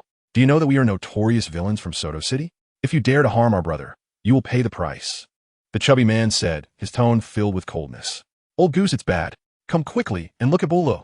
The short man said as he helped Douluo up. When he observed closely, he was completely stunned. "What happened?" The burly man, hearing this, curiously walked over. This? Douluo, how did you end up like this? You little brat. You really went too far?" Bully's entire body had no good skin left. His limbs had multiple fractures, his ribs were broken in half, and even some of his teeth had been knocked out. Of course, the most critical issue was that he had lost an inch or two. "This can't be blamed on me. Who would have thought you would only arrive 10 minutes later?" Yifeng shrugged. He originally wanted to break the other party's bones, but he didn't expect reinforcements to arrive 10 minutes later. Out of boredom, he crushed his palm, shattered the limbs, and knocked out all of the opponent's teeth. This makes sense, right? After all, it's boring. "Damn it, I'm going to fight you. For my brother's revenge." Tianya directly released his soul rings. White, yellow, purple, purple. Level 53, Soul King. "I also want to avenge my brother Douluo. Today, even if you are the king of heaven, I will make you pay the price." Old Goose also released his own soul rings. White, yellow, purple, black. Level 52, Soul King. Rings of light flickered on the ground. "Since there are two Soul Kings, I will give him my all as well." Yifeng smiled slightly at the corners of his mouth. It seemed like he had never gone all out since he obtained the fourth soul ring, right? Today, he would practice with these two. Going all out? "Even if two of you come at me with everything you've got today, it won't help. We will make you feel the pain of losing an inch or two." Tianya said fiercely. "That's right. I want to avenge my brother. I will cover you in wounds and make you wish you were dead." The fat man roared as well. "Then come on. Purple, black. For soul rings swirled around Yifeng's body. Thud. In the next second, the two who had just been extremely arrogant felt their legs go weak. Master, we were blind and unintentionally offended you. Please let us off this time." Tianya directly knelt in front of Yifeng. "What a joke. What kind of soul ring configuration is this? How old is the other party? They look like they're only 13 or 14, with 4 soul rings, and they're all purple and black. Just asking, what kind of background could someone like this have? They are villains, but they are also villains with brains.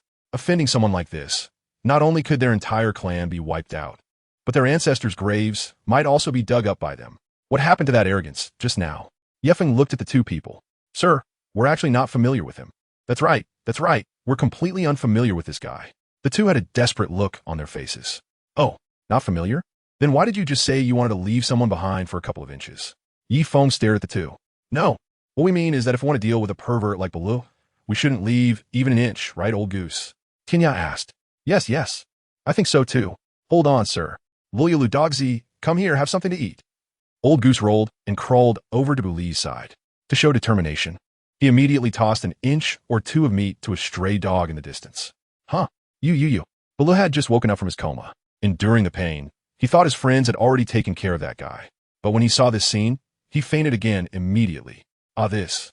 Yifeng never expected that these two people would be so violent. As expected, they come from a bad background. "Sir, do you think we can leave now?" P.S. The second update has been delivered, and the author will strive to update the next one around 1 o'clock. Please support with votes. Praying Chapter 50. That damned gays met. Third update. At this moment, I can only see the two of them with pleading expressions. "I've heard that you both were involved in this matter. Do you think I would let you off so easily?" Yifeng stared coldly at the two. "Sir, this is a misunderstanding. We just arrived in Soto City a few days ago after being summoned by Douluo. Otherwise, it wouldn't have taken us 10 minutes to find our way here. The truth is, we are not familiar with this place." Lao E and Tianya spoke simultaneously. They had been called over by Douluo for pleasure. Who would have thought that just a couple of days after arriving, they would encounter such incidents? Do you really think I'm a child? Just now, you were calling yourselves the notorious villains of Soto City. Yifeng's soul light became even brighter. Sir, that's not what Liz said. The two of U.S. brothers can swear by our martial souls that we just arrived here 2 days ago.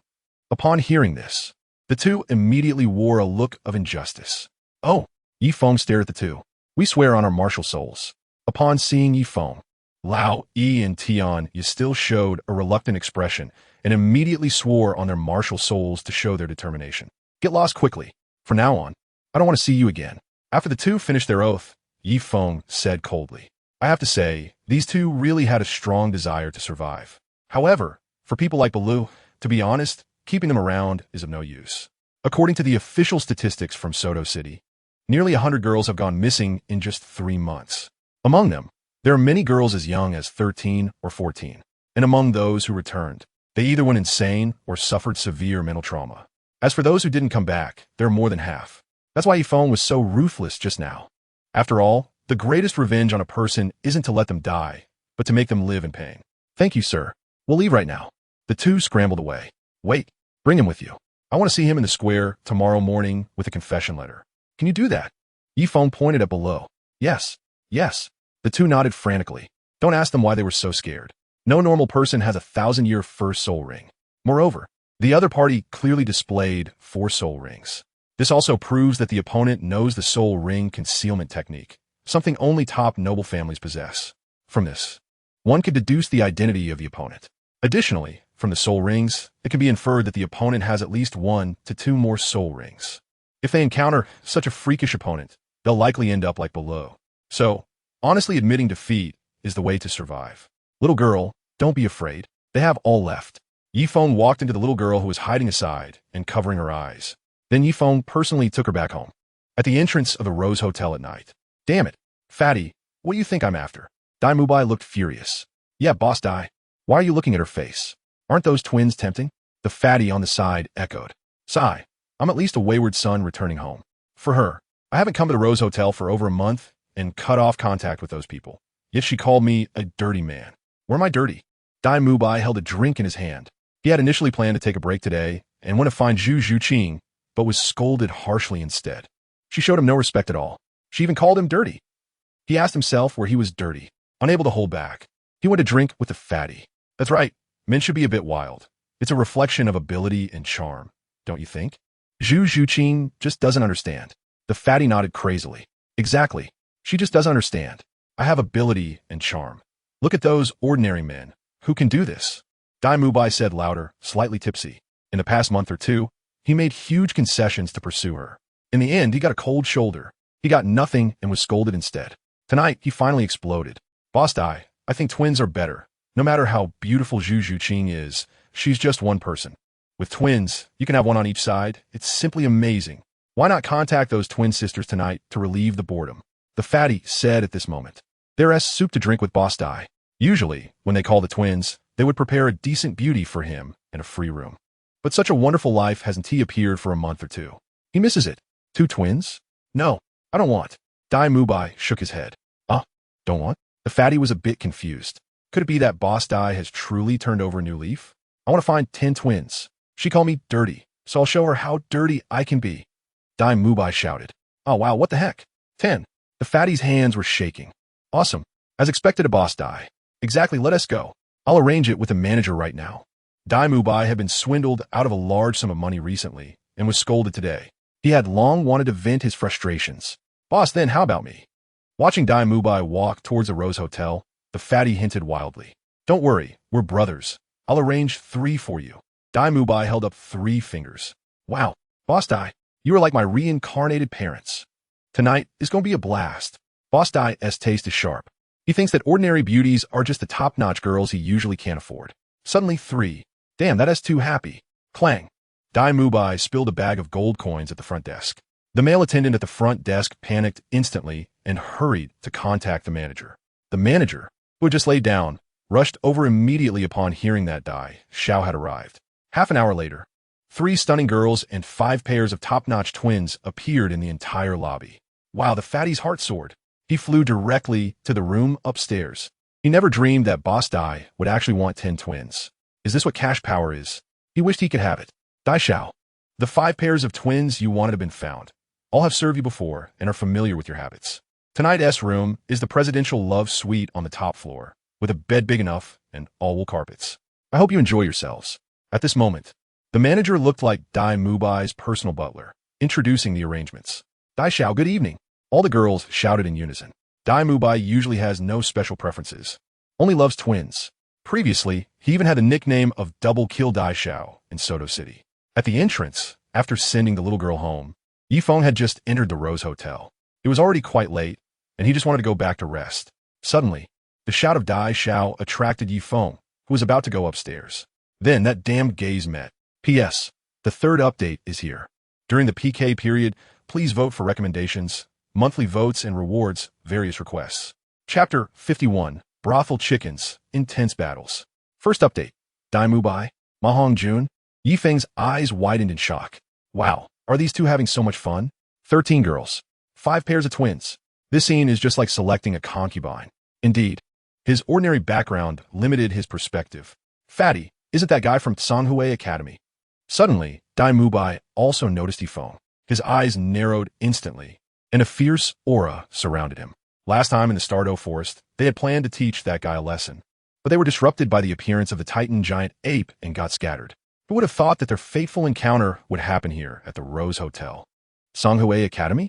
Dai Xiao, are you mistaken? Fatty's mind is now on the 3 girls. He doesn't care about some guy from Sanghui Academy, even if he were the enemy who killed his father. Live in the moment, deal with the present. Oh, so it's Dai Xiao, huh? What's the matter? Planning to take on 10 phoenixes tonight? Yifeng walked over, smiling as he looked at Dai Mubai. Young master, are you also planning to have a great time tonight? Our Rose Hotel can arrange everything. Seeing Yifeng at this moment, a manager thought that the other party had need as well, and immediately stepped forward to engage him. Since I know young Master Dai, the tip will definitely not be small. Forget it. I'm not as charitable as young Master Dai, who usually supports the twin sisters. Yifeng had a look of cold sarcasm on his face. Damn it, it's really you little brat. Upon hearing the voice, the fat man finally shifted his gaze from the beauty to Yifeng. The moment he saw Yifeng, he stiffened, his fist immediately clenched. Oh, I thought it was someone else. Isn't this the brothel rooster who can't control his lower body? Yifeng turned his gaze to Ma Hongjun. When it comes to harming others, Yifeng has never truly lost to anyone. What did you say? In an instant, the fatty exploded. Damn it, brothel. These are the words he least wanted to hear. Forget it. Seeing how unconvinced you all are, just come over together. Yifeng waved his hand, as if calling a dog. Dai Mubai trembled with anger. On the other side, the fat guy also looked like he wanted to rush over and tear Yifeng's mouth apart. Dai Xiao, don't be angry. Let's go back to the room and relax. It's not worth ruining your health because of someone like this. The hotel manager immediately noticed that this was a feud. He subtly hinted to the 10 pairs of twins. Suddenly, one of the more perceptive ones clung to Dai Mubai, adopting a spoiled posture, and said, Yes, Dai Xiao, if you get too angry, what will these delicate sisters do? Instantly, they all clung to Dai Mubai, holding hands, kissing his face, hugging him, acting cute and playful, almost covering him from all angles. Oh, I almost forgot about this. Dai Xiao still has to enjoy himself tonight. We can't ruin his elegance and leave the sisters lonely, right? No worries, I'm in room 333. Just come find me tomorrow morning. I'm always here to accompany you. And that little chicken from the brothel. Yifeng said to Dai Mubai, then glanced at Ma Hongjun. To be honest, Yifeng felt quite sorry for Zhu Zhuqing. How could someone like Dai Mubai, who lived a debauched lifestyle without any sense of propriety, be her official match? Especially tonight, he was actually planning to engage with 10 girls at once. And they were all pairs of twins. He was truly dumbfounded. And as for that fat guy Ma Hongjun, he was an old client. Damn it, I can't stand it. Get the hell away from me. White tiger possession. Dai Mubai was already feeling frustrated tonight, and this bastard kept provoking him. At this moment, he directly unleashed his martial soul. Instantly, the white tiger was summoned. Martial soul, evil fire phoenix. He had initially planned to comfortably snuggle with 3 beautiful girls tonight, but he never expected this bastard to jump out and cause trouble. And he even insulted him as a hooker. No one could tolerate that. In an instant, a phoenix appeared behind the fat guy. When the girls saw both of them unleash their martial souls, they were immediately startled. Dai Xiao, tonight is such a wonderful night. It's not worth ruining the mood. The manager quickly stepped forward to advise. Get lost. Dai Mubai pushed the manager aside. Tonight, Even if the king of heaven came, he would still beat this kid up to relieve his pin-up resentment. Wait, I want to ask something. Yifeng made a gesture to pause. What's wrong? Are you scared? Ma Hongjun stared at Yifeng. Dai Mubai also had a posture radiating coldness. Scared? I just want to ask if it's all or nothing. Dai Xiao? Yifeng looked at Dai Mubai, a playful smile curling at the corners of his mouth. This fat guy glanced over at Dai Mubai. After all, he was out of money. Compensate. I have plenty of money. Dai Mubai boasted. I just love making friends with someone like young Master Dai. Yifeng moved. Figures intertwined in the hall. The battle was extremely fierce. First soul skill, White Tiger Shield. Block. Second soul skill, White Tiger Radiant Wave. Die for me. Third soul skill, White Tiger Diamond Transformation. In an instant, the floor of the hall flew up. Yifeng and Dai Mubai are engaged in close combat. Both sides are exchanging blows. Second soul skill, Blazing Phoenix. First soul skill, Phoenix Fireline. Boss Dai, get out of the way. Let me burn him to death. The jumps into the air, spewing flames from his mouth. Seeking Death. Second soul skill, Sanglong Destruction of the World. Yifeng held the bloodthirsty demon scythe and then waved it towards the fat man. In the next second, the blade transformed into a blue dragon, charging directly at the fat man. The fat man was hit in the chest, breaking through the roof and crashing down from a height of 100 meters. Fat man. Dai Mubai's pupils constricted. Dai Xiao, take care of yourself first. A left hook, then another hook landed directly on Dai Mubai's face. Immediately after, Yifeng unleashed a series of attacks like he was playing as Iori Yagami. The first soul ring lit up. The bloodthirsty demon Scythe executed a tearing sky attack, followed by the second soul skill, Dragon of Destruction. The blade transformed into a blue dragon that sent Dai Mubai flying. But was that the end? No. As Dai Mubai landed, he saw a small red bug, fiery like flames. Boom! A violent explosion shockwave obliterated the entire front hall of the Rose Hotel. Only a guest room in the back remained in disarray. As for Dai Mubai and the fat man, their faces were bruised and swollen, their bodies covered in soot from the explosion, with dazed expressions and white smoke coming from their mouths. A look of bewilderment, as if asking who they were, where they were, and what had happened. Truly boring. Time to sleep. After finishing the fight, Yifeng returned to his room. After all, Dai Xiao was responsible. The next morning, Shrek Academy dormitory. Dai Lauda, fat man. What happened to you? Seeing the two returning with canes, their clothes tattered and looking more miserable than the beggars of the village entrance, Tang San, who had woken up early, was stunned. You two didn't go out to do that and end up getting beaten for not paying, did you? Oscar was also awakened, looking incredulous. Usually, only the fat man would get into such trouble, so how could Dai Lauda also? P.S. Author requests votes. Chapter 52, Revenge. Second update, Psy, don't mention it. My brother got into trouble. At this moment, Dai Mubai covered his face and spoke, looking extremely haggard. Trouble, trouble. On the other side, the fat man, beaten into a pig's head, spoke with a strange lisp. Upon closer inspection, he had lost a few teeth. How tragic. Dai Lauda, fat man. What on earth happened? You can't just keep it to yourselves. Speak up, and we'll face it together. Tang Sen asked with a very puzzled expression. What on earth happened to beat Dai Lauda and the fat man into this state? It was that Yifeng, the fat man said fiercely. I was supposed to have 3 beautiful women tonight, but Yifeng messed up my plans. I'm so mad. Yifeng, the one from Songhui Academy? Oscar was already panicking. On the other side, Tang Sen also wore a deep-seated expression. Yeah, it was supposed to be a rare day off. Dai Lauda and I were going out to catch up with some girls, but who knew we suddenly ran into Yifeng, and then we got beaten up. The fat man said, tears and snot flowing. So miserable. What, there's this too. Could it be that this Yifeng really thinks there's no one in Shrek? Oscar reacted with indignation. Are you still at the Rose Hotel? Tang Sen asked Dai Mubai and the fat man, his tone growing colder. Seeing his companions beaten like this, he naturally couldn't hold back any longer. This grudge must be avenged. Moreover, he had lost to this jerk before when he didn't have the external soul bone. And now that he had it, he had long wanted to settle the score. I remember he said last night that he was in room 333. The fat man replied, then what are we waiting for? Cinco, let's go. We have to avenge Dai Lauda and the fat man. Oscar said at this moment. At that time, Tang Sen would attack while he assisted, and they would definitely beat that guy named Yifeng to a pulp. Okay, let's go. We should catch him while it's still early. Tang Sen nodded, agreeing with Oscar's plan. Wait, we want to go too, Dai Mubai said. Although his face was swollen beyond recognition, since Xiao San and the others were going to seek revenge, he and the fat man couldn't just wait here. As long as it was to fight Yifeng, they could still battle. Isn't this a bit inappropriate? You two are like this. It's better to rest first. Tang Sin said at this moment. Yeah, I could just go with Sangge. You guys wait for our triumphant return in the dorm. Oscar said. Stop talking nonsense. We must follow to take revenge. Xiao Ao restore the sausages. Dai Mubai directly tossed away the cane he had used to support himself back. That's right. Revenge. Sausages. The fat man also regained his spirit. He looked energetic. All right, then let's all four of us unite and go confront that arrogant brat from Tsanghue Academy. Oscar immediately used his martial soul to create 2 restorative sausages. After Dai Mubai and the fat man ate the sausages, they instantly felt their waist no longer ached and their legs no longer hurt, feeling much better. 10 minutes later, in the male dormitory, the 4 of them quietly tiptoed toward the exit, because at the end of the corridor was the female dormitory. They were afraid of disturbing the girls, especially Dai Mubai and the fat man.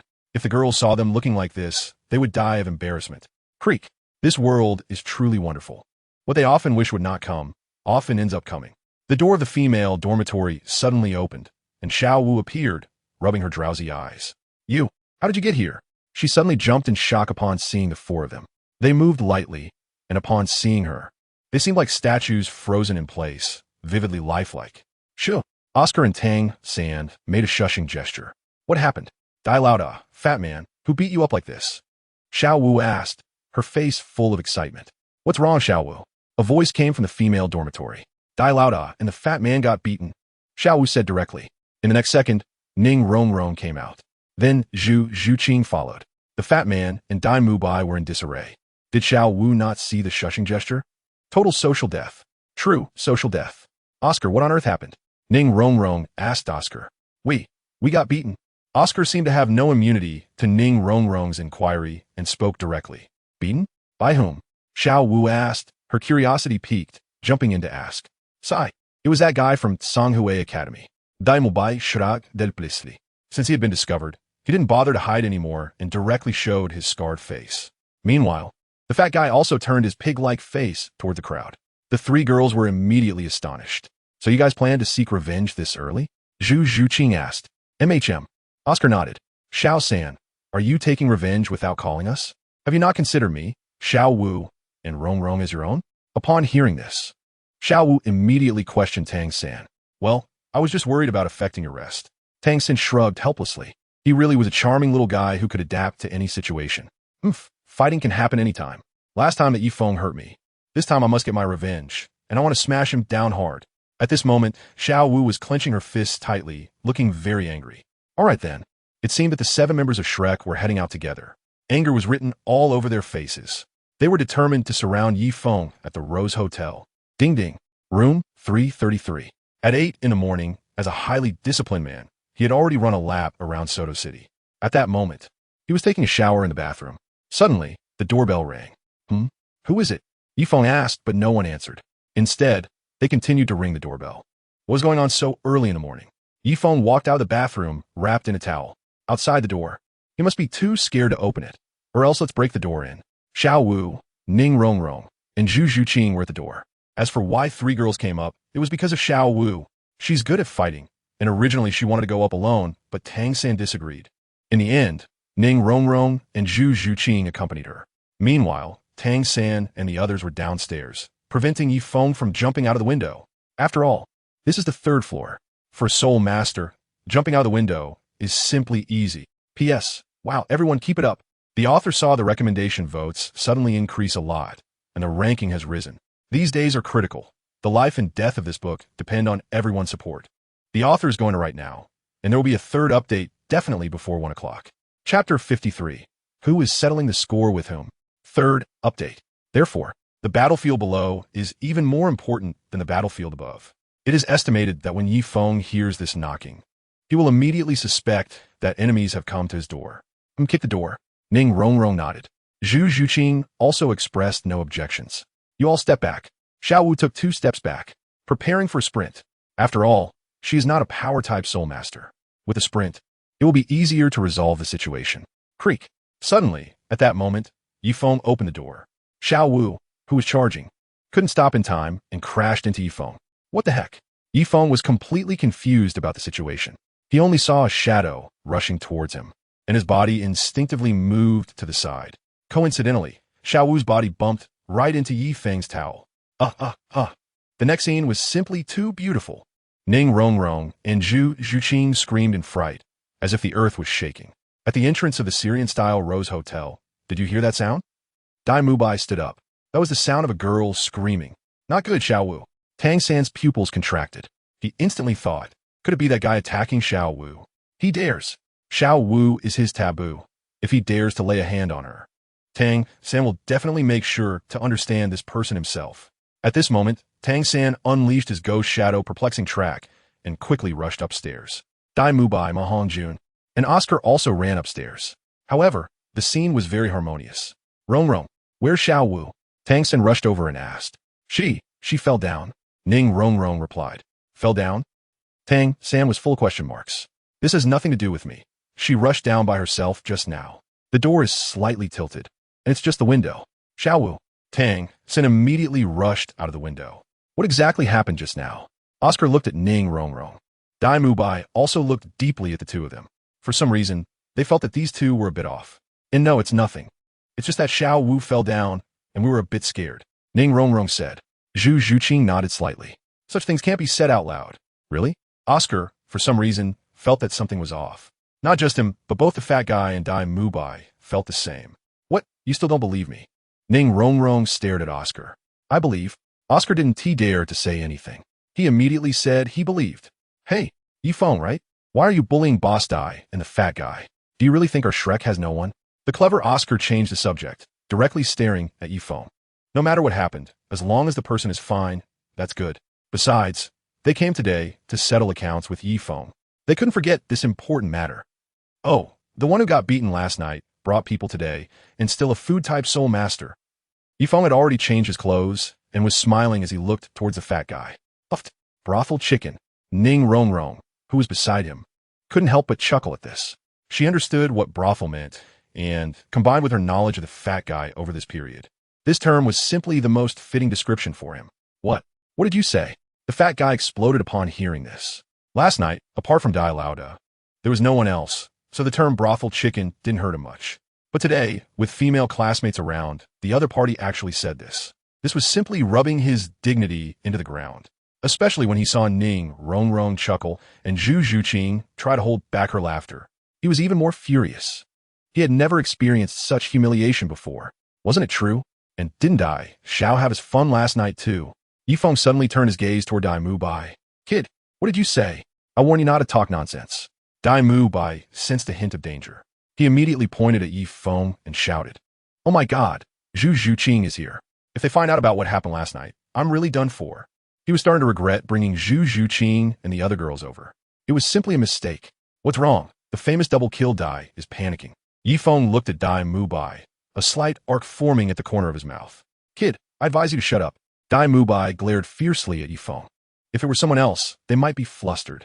Unfortunately, the person opposite him was Yifeng. He wasn't the least bit flustered by Dai Mubai. In fact, he maintained a fearless demeanor. After all, the other party couldn't beat him, and their influence was in the Star Luo Empire. So what was there to be afraid of? What does double kill mean? Zhu Zhuqing asked from the side. She had never heard this term before. It doesn't mean anything. It just means I'm strong in combat. Able to take on two at once. Dai Mubai immediately explained to Zhu Zhuqing, filled with a sense of urgency.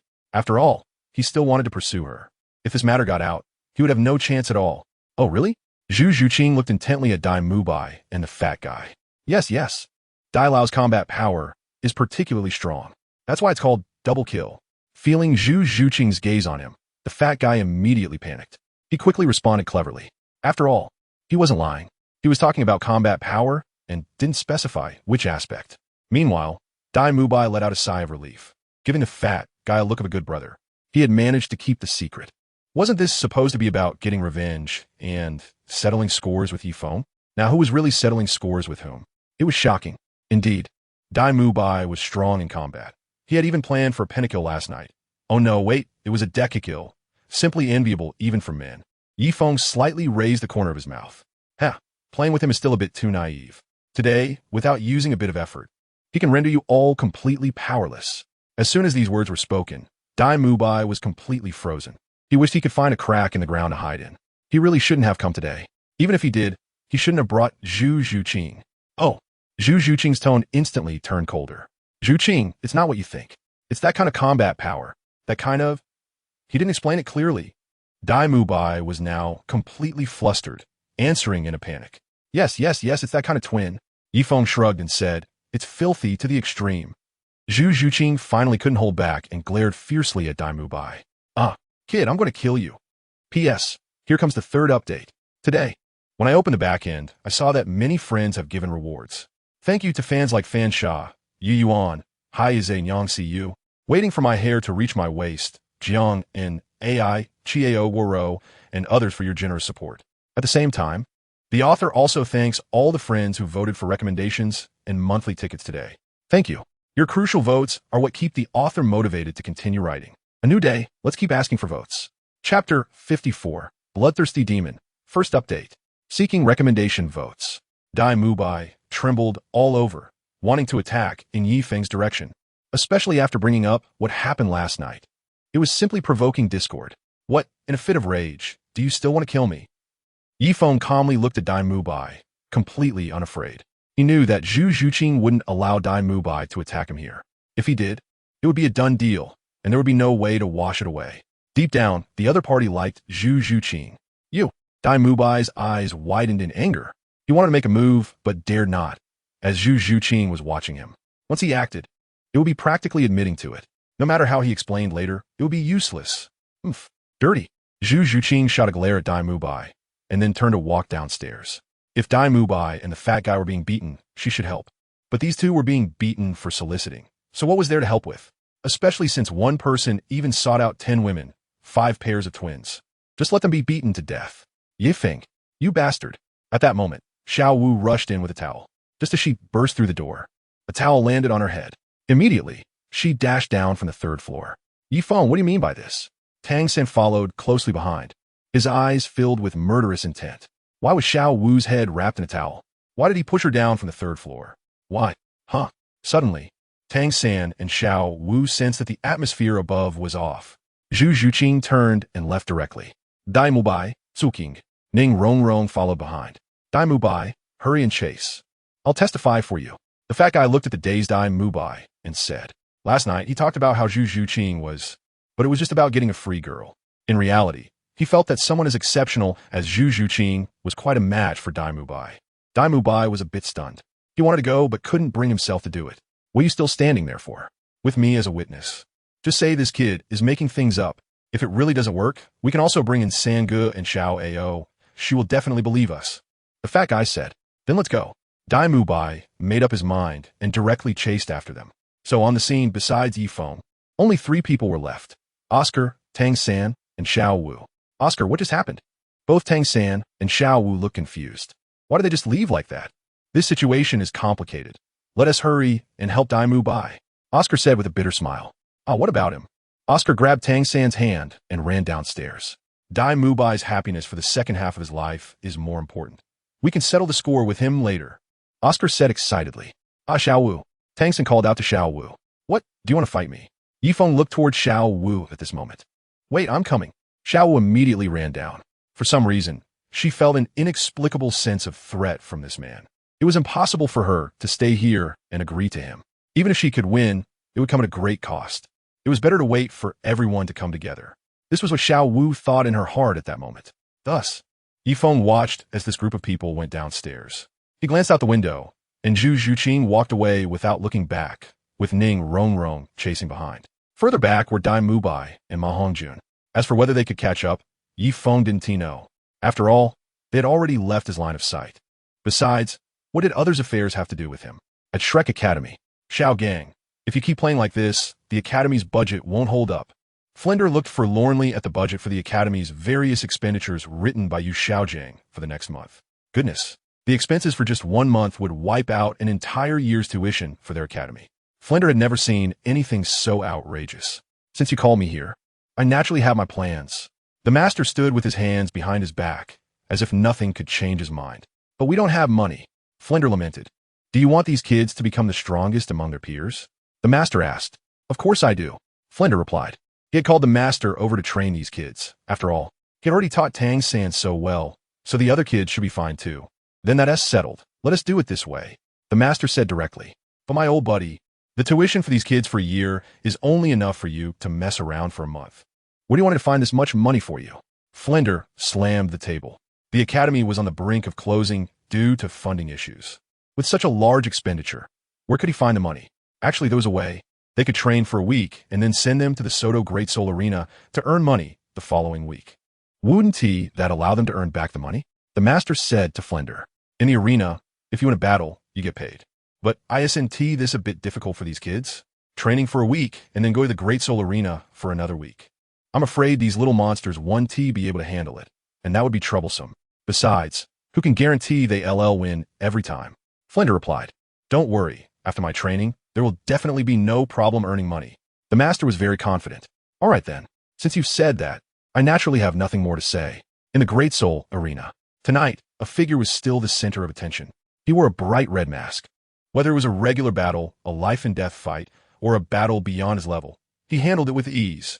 Moreover, he always only used one soul skill at most. Yet no opponent could withstand it. Bloodthirsty Demon. Victory. Another match. Bloodthirsty Demon wins again. The second match. After that, the third and fourth. He continued fighting until 11 o'clock. In a VIP room of the arena, a man dressed in black stared intently at the man with the red mask.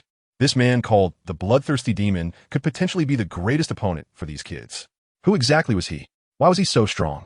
The person in the VIP box above was none other than Master Yu Xiaojang. After all, Shrek students were coming here for practical training next week. As their teacher, he naturally had to come over first to scout the situation and see what kind of events were suitable for these kids. At 11:30, Yu Xiaojang walked out of the VIP box. He was pondering how these kids should deal with the Bloodthirsty Demon if they encountered him. Suddenly, a boy in a red top and black pants caught his attention. P.S. Wow. Today the author was busy during the day and didn't update, oh my. The recommendation ticket ranking dropped 12 places. Come on everyone, let's be strong. Chapter 55, Yu Xiaojang comes knocking, second update. Yu Xiaojang didn't have many talents, but his memory was still quite good. Just now, in the VIP box, he saw the record-breaking Bloodthirsty Demon wearing a red top and black pants, almost identical to the boy in front of him. But how could the other party be so young? The silhouette looked to be about the same age as Tang San and the others. It was simply unbelievable. The master didn't dare to approach too closely, fearing to raise the other's suspicion. He planned to observe for a few days before deciding. After all, the kids would only come over in a week. In the following days, the Great Soul Arena remained lively. The Bloodthirsty Demon broke records again, becoming the fastest Copper Soul Master in the entire arena. Moreover, the Silver Soul Master badge was within reach. One day, Yifeng came out of the arena. It was really boring. His current score had already reached over 900 points. This was achieved without him going all out. According to the rules of the arena, 100 points for a Copper Soul Master and 1,000 points for a Silver Soul Master. Tomorrow, he would be able to attain the Silver Soul Master badge. The graduation requirements for Shrek Academy were no more than this. He had casually played for a week and reached this point. Yifeng is now considering whether to wait until tomorrow to obtain the Silver Soul badge, and then play for a while to level up to the Gold Soul badge, or to return to the Tiando Palace first to see what Shui Air wants from him. He remembers that Uncle Ju had notified him before to return whenever he had time. Suddenly, at this moment, a cough was heard. Of course, with so many people on the streets suffering from throat inflammation, Yifeng couldn't possibly have the leisure to pay attention to every single one. He didn't even stop and just walked on. Yu Xiaojang. Shouldn't he have heard his own cough? After a few days of following, Yu Xiaojang confirmed that this person was indeed the Bloodthirsty Demon. Don't ask him why he is so sure. The reason is that although he hasn't seen that person's face, he can clearly remember the other's clothing. Moreover, over the past few days, he has been sitting close by, carefully noting the Bloodthirsty Demon's clothes, pants, and shoes. The other only has two outfits, either red clothes with black pants and black shoes, or white clothes with black pants and black shoes. So as long as he pays a little attention and remembers the unique patterns on the clothing, it's quite easy to find the person outside. Cough, cough. With that, Yu Xiaojang followed closely behind Yifeng, coughing loudly. However, the figure in front showed no reaction. Is it the Bloodthirsty Demon? Suddenly, Yu Xiaojang quickly walked up to Yifeng's side and then spoke. He was observing this person's expression. If there was any hesitation, it would prove that this person is the Bloodthirsty Demon. If the other party ignored him or looked at him with confusion, then perhaps he had mistaken the identity. But the possibility of being wrong was small. Yifeng turned around.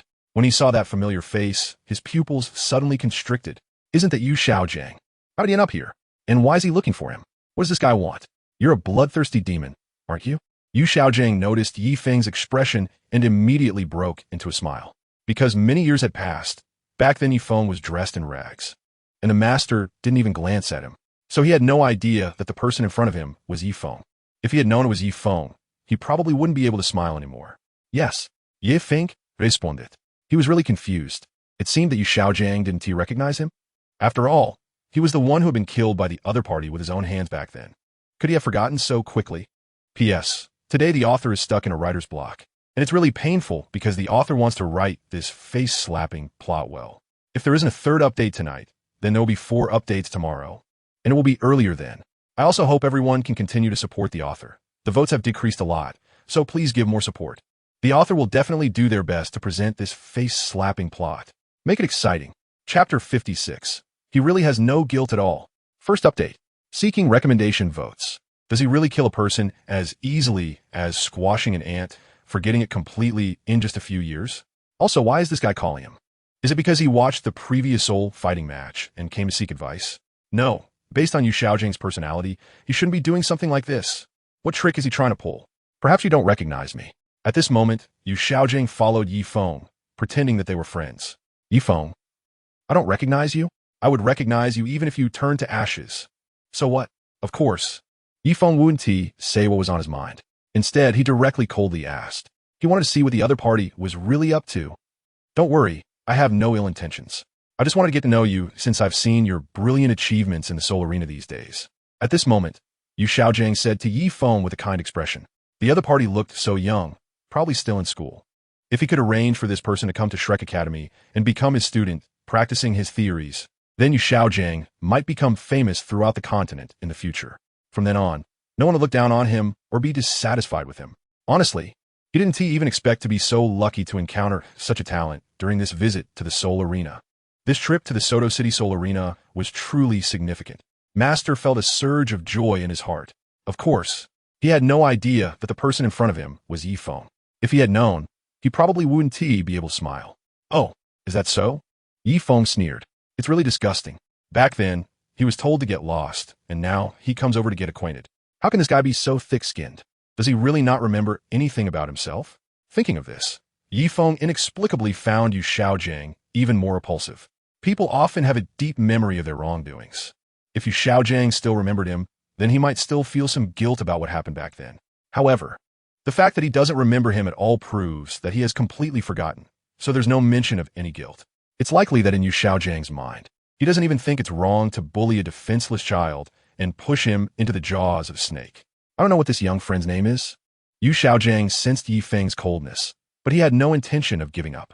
After all, a talent like this is hard to find. Nameless. Yifeng retorted directly. When did Yu Xiaojiang become so clingy? I see you should be around 13 or 14, still in school, right? I didn't expect you to reach Soul Master at such a young age. Truly a genius. Despite Yifeng's indifference, Yu Xiaojiang continued to stick to him, being overly enthusiastic. Did you come over just to flatter me? I'm not like some people who enjoy hearing others praise them and take others' opinions of themselves as their lifelong pursuit. Yifeng still maintained an extremely cold demeanor, secretly mocking Yu Xiaojiang. Of course not. I want to be with geniuses, he said. Yu Xiaojiang seemed oblivious to the underlying meaning of Yifeng's words and continued enthusiastically. His goal was simple. First, to trick Yifeng into entering Shrek Academy, and then to take him as his own disciple. This way, not only would Tang San and the others not encounter Yifeng on the competition field, but Yifeng could also earn money for Shrek Academy. It was simply perfect. Oh, Yifeng looked at Yu Xiaojiang with great interest. Goodness, does this guy think his combat ability is impressive enough to invite him to Shrek Academy? What a ridiculous notion. Just ask, what can you, Yu Xiaojiang, teach?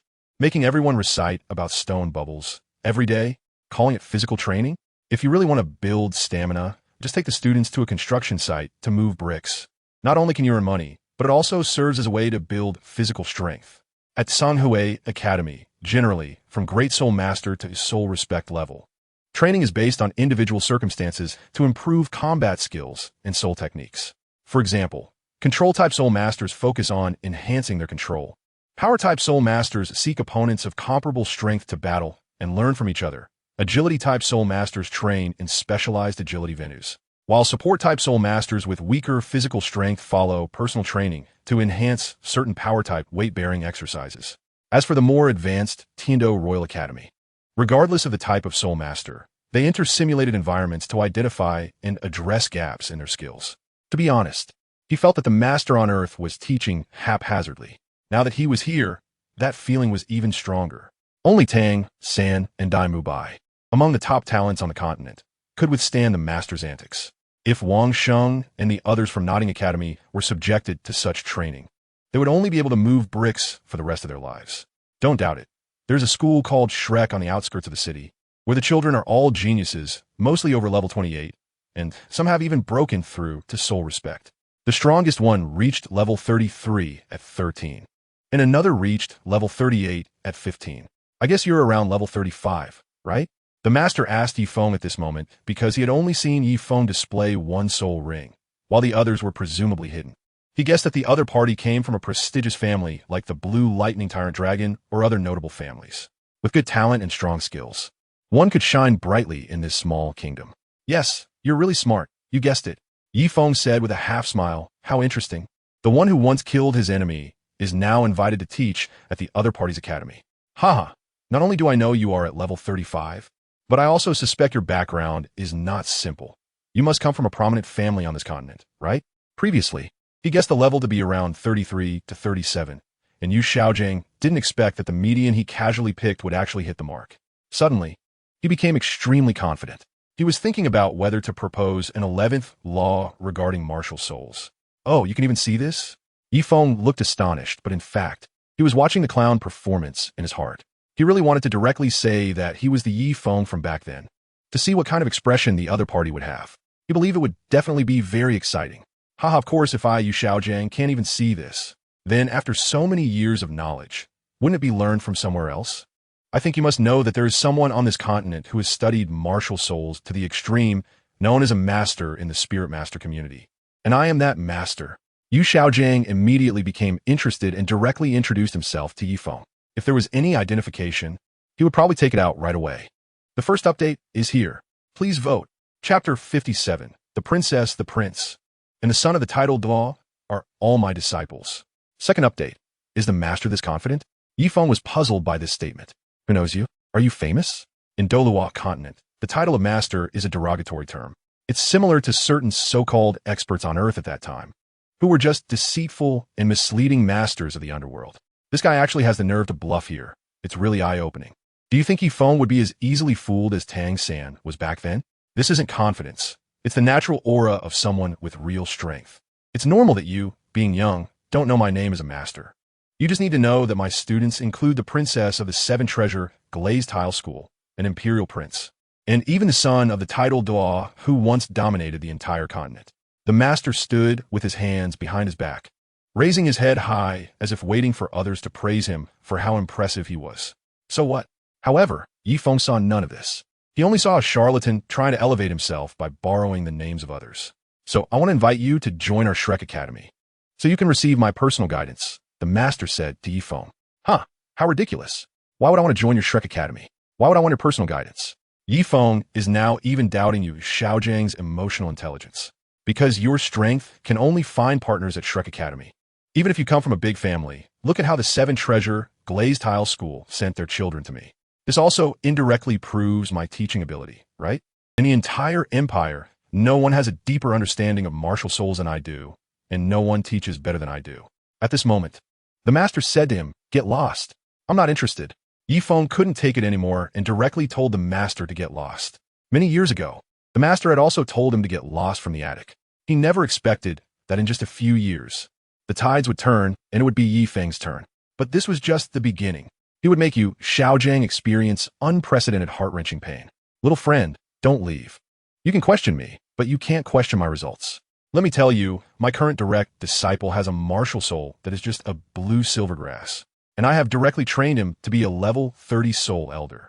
The master chased after Yifeng, saying this was simply the best seedling he had ever seen. He wanted to take him as a disciple right now. Just think about it. A 14 or 15-year-old at level 35 and with such strong combat power. Where could he find such a talent? The key was that the other party had only used one martial soul in all competitions.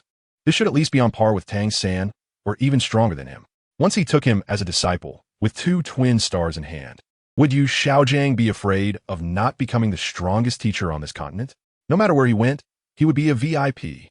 Oh, I didn't expect you could train such a useless martial soul like Blue Silvergrass to be a level 30 soul elder. You are really impressive. Yifeng looked at Yu Xiaojiang chasing after him with a hint of sarcasm and said, if he knew that the person he was chasing now was the same child who had his head smashed by the book he threw back then, and was bitten to death by the mandala snake, I wonder what his expression would be. Moreover, this guy really used all means to fool him. If he were truly just a simple Blue Silvergrass, he would respect Yifeng for being able to challenge and become a level 30 soul master. But the key point is, doesn't Yu Xiaojiang know that Tang San isn't just a simple Blue Silvergrass martial soul? He really didn't see it. This guy is actually so shameless. Of course, if I didn't have this bit of skill, how could I call myself a master? Young friend, since you are unwilling to reveal your real name, I will temporarily call you Bloodthirsty. To be honest, I've been observing you for several days and sincerely want to take you as my disciple. As the top researcher of martial souls on the continent, I will definitely train you to become a titled Douluo in the fastest way. At this moment, the master's expression was extremely sincere. Of course, beneath that sincerity, he was thinking of all sorts of chaotic ideas. If you really have sincerity, come meet me at Rose Hotel Room 332 tomorrow morning. Yifeng said lightly. Then he left directly. Yu Xiaojiang should be kept in suspense. When he sees him tomorrow morning, he will humiliate him fiercely. From now on, whenever he sees a Shrek person, he will mercilessly torment them. Gradually, he will shatter everything about Yu Xiaojiang. That's right, Yifeng holds grudges like this. He believes that there aren't many people in this world who can be magnanimous towards those who have killed their enemies. Yu Xiaojiang looked at Yifeng's fleeing figure, suddenly filled with reluctance. But it doesn't matter, tomorrow he will be at Rose Hotel Room 332. Because not long ago, Xiao Wu rushed out and smashed the glass. Yifeng moved to room 332. He originally thought that the people from Shrek would come looking for him. Surprisingly, it was very quiet. However, what Yifeng didn't know was that during this time, Tang San and the others had been required by the master to run laps carrying stones every day, or do various physical exercises. They were exhausted and naturally had no time to find Yifeng. Xiao Gang, why are you back now? At Shrek Academy. Flinder and Zhao Wujin were having a late-night snack on the balcony of the dean's office. After all, they had handed over the day's work to the master. They were much freer now. Sigh, the master stepped onto the balcony and sighed deeply. What's wrong? Is it that the people from the Soul Arena are too perverted? Is the path of making money through this not feasible? Flinder noticed that ever since Yu Xiaojiang entered this door, he seemed very off, as if he had received a heavy blow. That's not it. I believe these kids can manage in the Soul Arena, but I encountered a variable today, Yu Xiaojiang said with some melancholy. Variable. Hearing this, Flinder and Zhao Wujin were both stunned. What do you mean? That's right. I went for a week and saw that person for a week. He is a level 35 soul ancestor, the fastest player to obtain a copper soul badge in the entire Soul Arena. He is likely to get the silver soul badge tomorrow. The master was filled with thoughts of that bloodthirsty devil, as if he were lovesick. What a week for a silver soul badge. Xiao Gang, are you sure you're not lying to us? Upon hearing this, Flinder and Zhao Wujin's eyes widened in disbelief, as if they had heard something incredible. They knew that the Silver Soul Badge was a graduation requirement for their academy. This person achieved it in a week? Isn't that too exaggerated? Why would I lie to you? The main point isn't this. After memorizing his clothing characteristics for a few days, I discovered that this person is actually a 14 or 15-year-old child. The master said, 14 or 15 years old. Flinder was shocked. Isn't that about the same age as Mu Bai in the academy? It seems Mu Bai doesn't even have a copper soul badge yet, right? Is there really such a genius in this world? So what does this have to do with you? Zhao Wujin, on the other hand, was somewhat confused. He was a straightforward man. If the opponent is strong, then let him be strong. What does it have to do with his group of little monsters? He was very puzzled at this moment. Yes, what does Xiao Gang have to do with our group of little monsters in Shrek? Even if the other party promotes to a silver soul badge, it shouldn't be a match for us. Flinder also reacted and asked, you can't feel my breathless heartache. Just imagine, if such a genius goes astray in the future and gradually fades away, wouldn't that be a tragedy for the entire Soul Master world? The master said to both of them, this. Flinder was stunned. His old buddy's sense of responsibility had risen to the level of the entire Soul Master world. On the other side, Zhao Wujin also had a bewildered expression. Indeed, It's the master. The perspective is different. Ultimately, he realized he had been narrow-minded. So I want to take him as my disciple and guide him well at our Shrek Academy. The master spoke again. Master, didn't you say you vowed to take only one disciple in this life, and that Tang San is your only disciple? What about now? Zhao Wujin's face was filled with confusion. Just a few days ago, when he first met the master, the latter had declared that he would only have one disciple, which was Tang San. Good heavens, just a few days later, and you've changed your mind? Are you saying your words were nonsense? This is ridiculous. The unmoving king. That was in the past. Before I found a suitable one, naturally, there was only Tang San. Now that I have found a suitable one, it's different. Once he is cultivated, he will become a being more powerful than Tang San, and the brilliance of the entire Shrek Academy will shine across the continent. The master was now full of enthusiasm. It seemed like he was fighting for a great cause, moving forward. Only he knew in his heart that once he took the bloodthirsty devil as his disciple, he would have two strong disciples. Their growth would surely surpass the entire continent. The blue lightning tyrant dragon family once looked down on him, but now he would make a strong comeback. And Bibi Dong, that woman who betrayed him because of her low soul power. Aren't you from the Spirit Hall? With these two strong disciples in hand, what could the Spirit Hall do? In the end, his brilliance would shine across the continent. His name would be inscribed on the immortal monument, immortal for all eternity. That makes some sense. Zhao Wujin could hardly counter the master, a self-serving scholar. In just a few words, he felt it seemed reasonable. Then Xiao Gang, did this person agree in the end?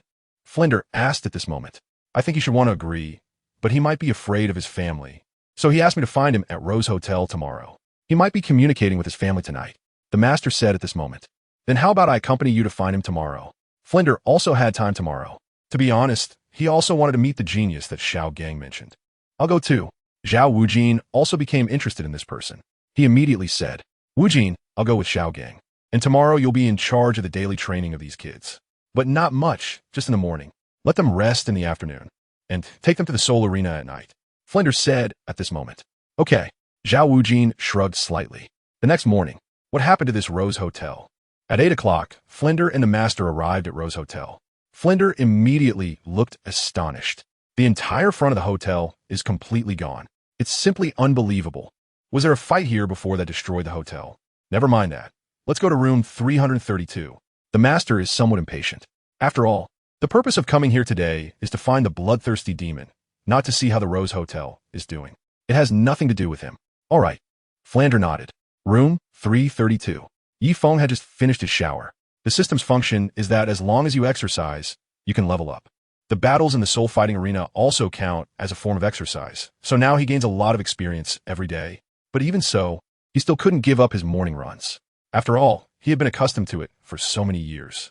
Just as he finished putting on his clothes, Yifeng suddenly heard a noise outside the door. Oh, are they coming so soon? After the last experience, Yifeng had changed to a presidential suite this time. Simply put, the outside is like a living room meeting space, and the bedroom is inside. It is more than twice the size of the previous room, 333, and very luxurious. As for how much it costs, no money. Now he doesn't have to pay for any room. Not only does he not have to pay, but he even received a hefty compensation, earning hundreds of thousands of gold coins. He could already imagine that young Master Dai was roaring. At this moment, Yifeng leisurely wiped his hair. As for you, Xiaojiang. Lim, wait. Xiao Gang, did you remember the wrong place? Why have we been knocking for a full 5 minutes and no one is answering? Outside, Flender had a puzzled expression. It's been 5 minutes. He seriously suspected that his old buddy had remembered the wrong place. This shouldn't be. He clearly told me last night that it was room 332 at the Rose Hotel. Yu Xiaojiang was also confused. What's going on? Did he get stood up? Come in. Yifeng opened the door. He continued to wipe his head with a towel, not looking at them at all. It was only when he sat down on the soft leather sofa that he noticed Yu Xiaojiang and Flander. It was quite surprising. He didn't expect Flander to be there as well. Little friend, we almost thought we had come to the wrong place. Why didn't you open the door for 5 minutes? Yu Xiaojiang asked Yifeng at that moment. However, he didn't dare to speak loudly and instead adopted a humble posture. I was taking a shower. Yifeng repeated, and then did not say another word. That's right. I am indeed this proud. How you treated him back then. He will return the favor now. Flander was stunned on the side. This kid is too arrogant. Can Xiaojing tolerate this? The other party really can tolerate it.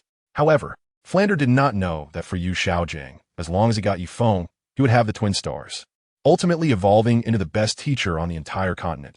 What could he not tolerate? The fourth update will be delivered to everyone before 1 o'clock. Please support with votes.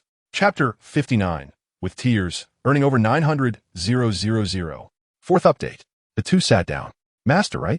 Just tell me what advantages you have to make me choose you. And also a Shrek Academy that is about to close? Yifeng sat cross-legged in the main seat. As for the situation at Shrek Academy, it is estimated that Flander knows a little more about it than anyone else in this world.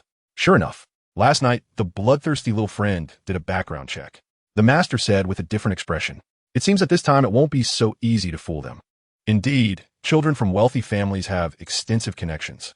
They're not as easy to deceive as Tang, San was back in the day. However, this doesn't stump him. After all, 8 parts truth and 2 parts falsehood is not a lie. Soon, the manager of the Rose Hotel walked in. "Boss, here are the drinks you requested." The hotel manager looked at Yifeng with great respect. That's right, Yifeng casually bought the Syrian-style Rose Hotel that day. Not much. It only cost about 200,000 to 300,000 gold coins. After that, he sent manager Wang from the lobby to demand compensation. Of course, he initially stated 3 million. After some bargaining, considering that Dai Mubai had stayed at the Rose Hotel a total of 839 times and had sponsored 53 impoverished girls, they settled on 1,200,000. Upon hearing this result, Dai Mubai was extremely grateful. Yifeng struggled with tears to earn over 900,000. Although completing system tasks brought in money and his total assets have now reached over 10 million gold coins, who wouldn't want more money? Besides, he was quite happy to have tricked Dai Xiao. Boss? Upon hearing this, Flander's keen eagle eyes instantly lit up. This person should not be a native of Soto City. So this guy came here to participate in a week of battle spirit matches and casually bought a hotel? This guy is definitely wealthy. The academy happens to be short on funds right now. If we can bring this wealthy individual into the academy, then money won't be an issue later on. However, he remained calm. After all, it's better to let Xiao Gang take the lead for now. He only checked Shrek. Looking at the humble Yu Xiaojiang, who seemed like a grandson, Yifeng replied lightly. At this moment, manager Wang quietly closed the door after delivering the drinks and left. In fact, what I want to say is, when you choose Shrek, you're not just choosing Shrek, but the people of Shrek. The master is truly a master of persuasion. At this moment, he suddenly shifted the topic and said, "Oh, choosing people? What is so special about Shrek Academy? Just tell me." Yifeng smiled at the master. From the very beginning, he had taken control of the situation. "Let me introduce you," the master said. "This is Flander, the Dean of Shrek Academy, a rank 78 soul sage with a martial soul 4-eyed cat eagle. And he is also the strongest presence in Shrek Academy." The master looked at Flander and then introduced him to Yifeng. "Hello." Flander greeted Yifeng with a nod. "Currently, our Shrek Academy also has a soul sage, who is at rank 76. Wait, I'm not interested in them. I just want to hear about you." Yifeng gestured for the master to stop. "Do you want to hear me?" The master looked at Yifeng. In fact, he was quite self-conscious about his own level. "Well, since you say that entering Shrek Academy is about selecting people, and you have trained so many outstanding students, even titled Douluos have entrusted their children to you for training, then of course I am very interested." Yifeng said, "I was once the young master of the blue electric Tyrannosaurus family, the proposer of the top 10 core competencies of martial souls in today's continent, and I am honored by the world as a master." Yu Xiaojiang spoke up. Flander, who was beside him, was somewhat surprised. Xiaojiang really went all out. "I never expected that the master was once the young master of the blue electric Tyrannosaurus." Yifeng feigned a look of surprise. "This is natural. Without this foundation, how could one teach others to succeed? So, young friend, are you planning to join our Shrek Academy? I currently have only one spot for my direct disciple, and the competition is extremely fierce." Speaking of the blue lightning tyrant dragon family, Yu Xiaojiang felt confident. "Oh, is it going to happen?"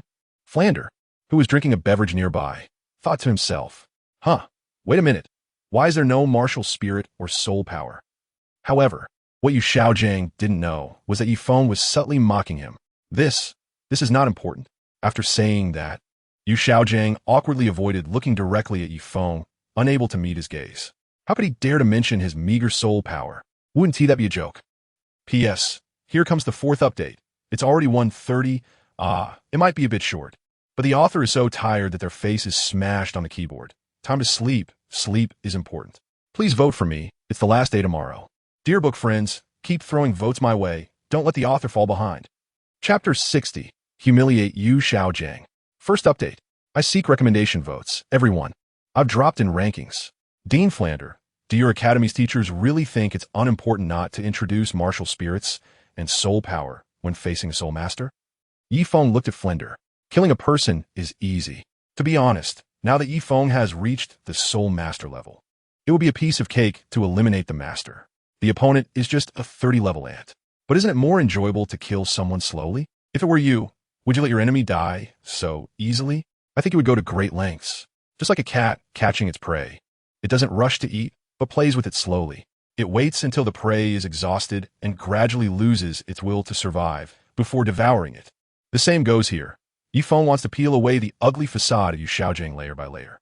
Then he will make him lose all reputation and die in agony. Any game requires time, and this grand play is no different.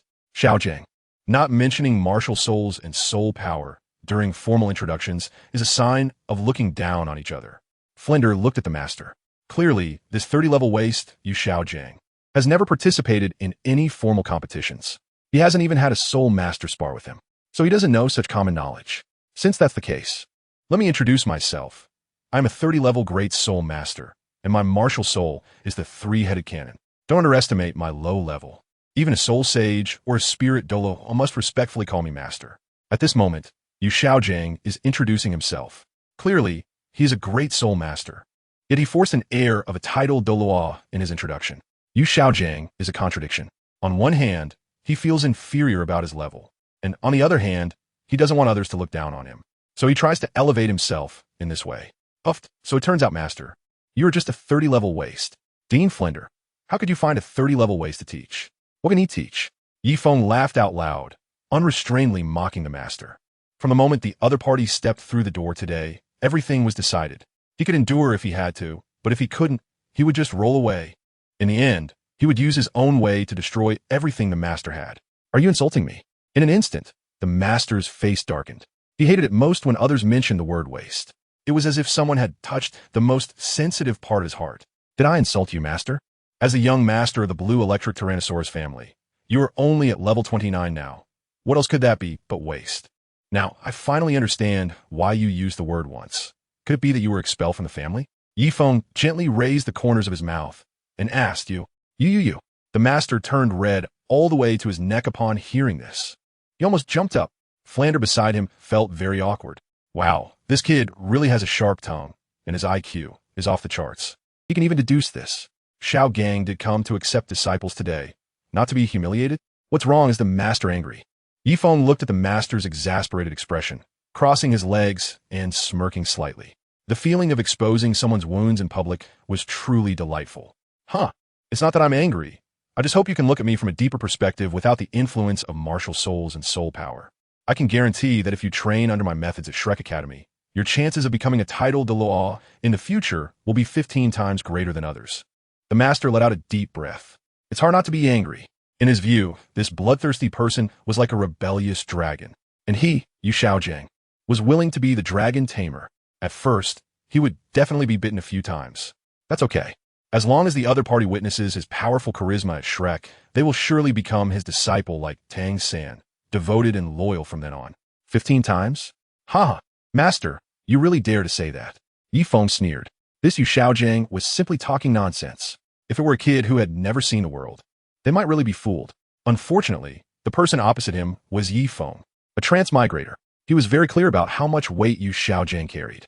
This data was absolutely accurate. If you are willing to take me as your master, I can guide you to take a shortcut and become a titled Douluo, the master said earnestly. Come on, with the admission requirements of your Shrek Academy, even a pig could succeed. Do you really think it's your own achievement? Yifeng sneered. It seems like there is no Yang Jingru in this world. Where does the master get his courage? Even a pig can take off with some teaching? Shrek Academy had already recruited 3 people before I arrived, personally taught by the 76th level soul saint, the unmoving king. What happened to them afterwards? Can they compare to my disciple Tang San? In terms of combat power, even that 38th level student can't match my student. This is the difference. Yu Xiaojiang looked at Yifeng and snorted coldly. Flinder, who was beside them, felt very awkward. He had become a stepping stone. However, Tang San should be considered an exception, right? Who is his father? It's the titled Douluo, His Highness Hao Yin. How could the son be lacking? You must understand. I came here personally today because I am eager for talent. worried that you might go down the wrong path and cause a loss of a pillar of talent for the Soul Master world. That's why I lower myself to seek you out. As for your current achievements in the battle arena, they may seem impressive, but this is just a small city under a kingdom. My students can achieve the same results once they take the stage, or even completely crush you. Yu Xiaojiang stood up, looking out the window with a stern expression, standing with his hands behind his back. Even the Pope once knelt before him, obedient to his every wish. This kid actually dares to mock him repeatedly. He does have a temper. Moreover, in his eyes, Tang San, after his guidance, might not be worse than this person, a useless teacher producing a genius, and yet he still has a sense of superiority. How interesting, Yifeng said lightly. Yu Xiaojiang stared at Yifeng, his eyes nearly popping out. Dean Flander, aren't you afraid that your students will be led astray by him? Yifeng looked towards Flander. Whether to teach bad or not is a matter for our Shrek Academy. Xiaogang, let's leave. Flander stood up. It was obvious that this person did not seem interested in joining Shrek, as Xiaogang said. Rather than letting Xiaogang be humiliated here, it'd be better to go back to the academy where it's comfortable. Since you're so arrogant, do you dare to make a bet with me? Yu Xiaogang was really furious. He pointed at Yifeng. Oh, what do you want to bet on? Yifeng looked at the hysterical Yu Xiaojiang, the corners of his mouth slightly raised. I bet there are people beyond the heavens. And tomorrow my students will go to the soul fighting arena for a week of training. If even one of them scores higher than you, then you will join my sect. He doesn't know about Dai Mubai, but he has confidence in Master Tang San. The first update is here. Please support with your votes. Everyone, the author has dropped in rankings. Oh. And I want to thank Xiongo, Huanchuan99, Jiufeng, Kinyu, and other cute reader for their awards, as well as the many other book friends for their votes. Today is the last day of the 3 updates PK. If I can rise one more rank, the author will be stable. I humbly ask for your support. Chapter 61. The Bet. Flander is full of questions. Second update. What if you lose in a world where there are people beyond the heavens? Yifeng looked at the master. I lost. So I admit I'm worthless and can't teach you. The master said, waving his sleeve. He could never lose. There are 2 good talents in Shrek Academy. One is Dai Mubai and the other is Tang San. Coincidentally, both of them are soul sages. I believe dealing with this person shouldn't be a problem. What kind of condition is this? You're already worthless and still need to admit it? Yifeng shrugged. He didn't just look down on the master. He had always looked down on him. What do you want then? The master suppressed his anger. This wild dragon, Yu Xiaojiang vowed to tame. When the time comes, he would make the other party completely submit to his personal charm and extensive knowledge. The bet needs to be relatively equal. If I lose, you want me to join your sect, then if I win, you also have to offer something in return. Only then is the bet valid. If there is nothing in return, why should I bet with you? Yifeng said lightly to Yu Xiaojiang. Do I have to admit defeat and become your apprentice? Yu Xiaojiang snorted coldly. Let's forget about that. I can't take any useless disciple who is 50 years old, but only at level 29. Yifeng shrugged his shoulders. Then what do you want? I am just the director of the Shrek teaching department now. I have nothing but a title. Yu Xiaojiang has nothing on him right now. Even the most valuable soul guide has been given to Tang San. Shrek? Yifeng murmured softly. What's wrong? Are you interested in Shrek? How about this? If you win, I'll give you my position as the teaching director. He only saw Yu Xiaojiang speaking to him. To fulfill this bet, he was also giving it his all. No. I'm not interested in that teaching director position. Let's make a direct bet on Shrek. If I win, you have to give Shrek to me. Yifeng suddenly wanted to take a big gamble. You really dare to bet? I, Yu Xiaojiang, will accompany you. The master had just been provoked by Yifeng. At this moment, he directly agreed. Then let's sign. Yifeng immediately wrote a note. Flander? Xiao Gong, isn't Shrek Academy mine? Flander was directly confused on the side. How did the 2 of them bet and involve his Shrek Academy? It's like 2 neighbors betting on your house. As the homeowner, you will be left with a question mark on your face. Flander, didn't you say last night that you were going to let me be the vice president? You also said that now Shrek Academy was going to share half with me. The master pulled Flander aside. It's half, but there's still half that belongs to me, right? Flander said with a confused expression. Although Zhao Wujia is the vice president, whether the academy is divided with him is actually irrelevant, as long as he can have enough to eat. Moreover, what he said last night was to encourage Xiaogang to participate more in the academy's teaching, not to use the academy as a bet the next day. Flander, have you forgotten? Back in the day, our Golden Iron Triangle Brotherhood was like this. What's yours is mine, and what's mine is still yours, right? And if we bring this person into Shrek Academy, won't our academy have enough money in the future? The master worked on Flander's mindset. He was 100% confident he could win this bloodthirsty demon, but I still don't want to bet the academy. After all, this is my hard work. Flinder shook his head. Brotherhood is real. What's yours is mine, and what's mine is yours. Let's just leave it at that. To take on this disciple, Flinder felt like he was becoming a bit obsessed. Flinder, do you still not trust me? I'm doing this to take Shrek Academy to the next level. Think about it. What does Shrek Academy have now? Just a pile of accounts. Your rent has been overdue for a month. As long as we win, the Academy will have someone like Dai Mubai. Wouldn't that be great? Yu Xiaojang continued with his silver tongue. The main issue is that the bet is about Shrek Academy. If Flinder is unwilling, the bet cannot proceed. This is his only chance. He absolutely cannot miss it. Moreover, once this disciple is accepted, Shrek Academy will surely shine even brighter. He was now a bit regretful. How could Flinder's vision be so short-sighted? Such things need to be considered. Thinking ahead and behind. Well, okay, but I'm only willing to give up your part. That's my bottom line. Flinder said to Yu Xiaojang. This is his bottom line. At least he would still have some initiative left. He wouldn't have to explain to the brothers who followed him. Flinder, you're confused. The master had a look of disappointment. Go ask him. If it's only half, then sign it. If we lose, I won't let those brothers who have fought alongside me be homeless. Flinder's attitude was resolute. Being able to give up half is already the maximum limit he could offer for Xiaogang's sake. He still has a group of brothers following him. If they lose and this person wants to drive them away, how will he explain to everyone? And what about those little monsters in the school? What should they do? As the principal, he must consider multiple aspects. He can't let his emotions take over and do something so extravagant. Confused. Extremely confused. Flinder, after so many years of brotherhood, Yu Xiaojang, can guarantee with my life that we will definitely not lose. Besides, what does your Shrek Academy have? Just a few broken accounts. A pile of shabby wooden houses. The master said this with great excitement to Flinder. Has the brotherhood faded after all these years? How can you not trust me? Xiaogang, although my Shrek Academy is shabby and has no savings, it is still a place I love. Half of it is my principal and bottom line. And I only offered half because I consider you my brother. Flinder spoke. The bottom line and principles will not change. Fine. Half is acceptable.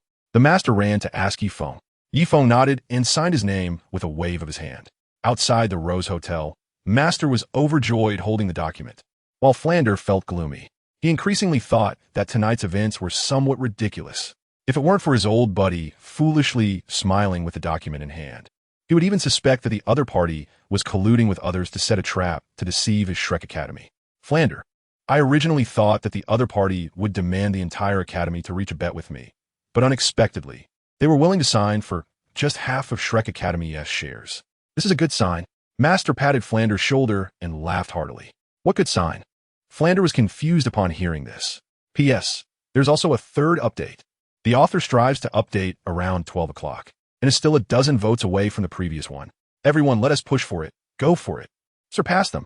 Maybe your crucial vote is the key for the author to advance. Readers from other websites, please come and support the author on QQ Reading. Chapter 62, Master's Divine Reasoning. Third update. Betting half the academy with others. Is this a good sign? What on earth is going on in the mind of my old buddy? Shit, it seems you still don't understand. Master carefully tucked the document into his clothing, with a mysterious smile on his lips. I don't understand. Flinder admitted he didn't understand. He was ignorant, and didn't know how this could be a good sign.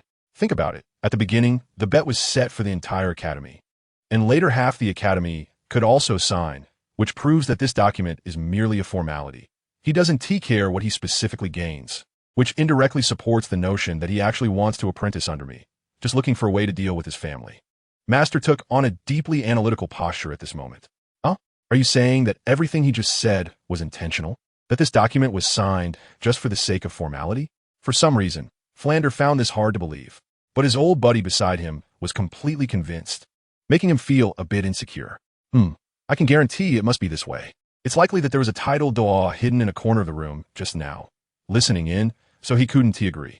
But once this document is owed, as long as he loses, he can use this document to apprentice under me, and even his family can't stop it after all. It's in black and white. Yu Xiaojang explained. But Xiaojang, why would he do that? Flinder was confused. He felt there was some logic in this, but upon reflection, it seemed illogical. Why do that? It's simple. His family probably doesn't want him to apprentice under a rank 29 teacher. Those big families value soul power, martial souls, and the like the most, so he needs a compelling reason that cannot be refused to apprentice under me. Master elucidated. But why would he want to apprentice under you? Flinder asked again. Flinder believed that birds of a feather flock together. My disciple Tang San, a blue-silver grass martial soul user, has been trained to become a rank 30 soul master, the strongest among today's Shrek students. I think he must be interested. Master replied. If he were to announce that he is taking in students now, probably most of Shrek would want to apprentice under him, because Tang San has set a benchmark. All right, but I still think we should be cautious since we owe half the academy, Flanders said to Master. For some reason, he felt uneasy in his heart, somewhat lost. You, after hiding in such a small place for so many years, don't dare to fight with someone like him. I reckon even Mu Bai can surpass him, not to mention Tang San, this secret weapon. So we are bound to win. Just wait and see, Master said to Flander. A confident smile plastered on his stubbled face. Master, boss, you're finally back.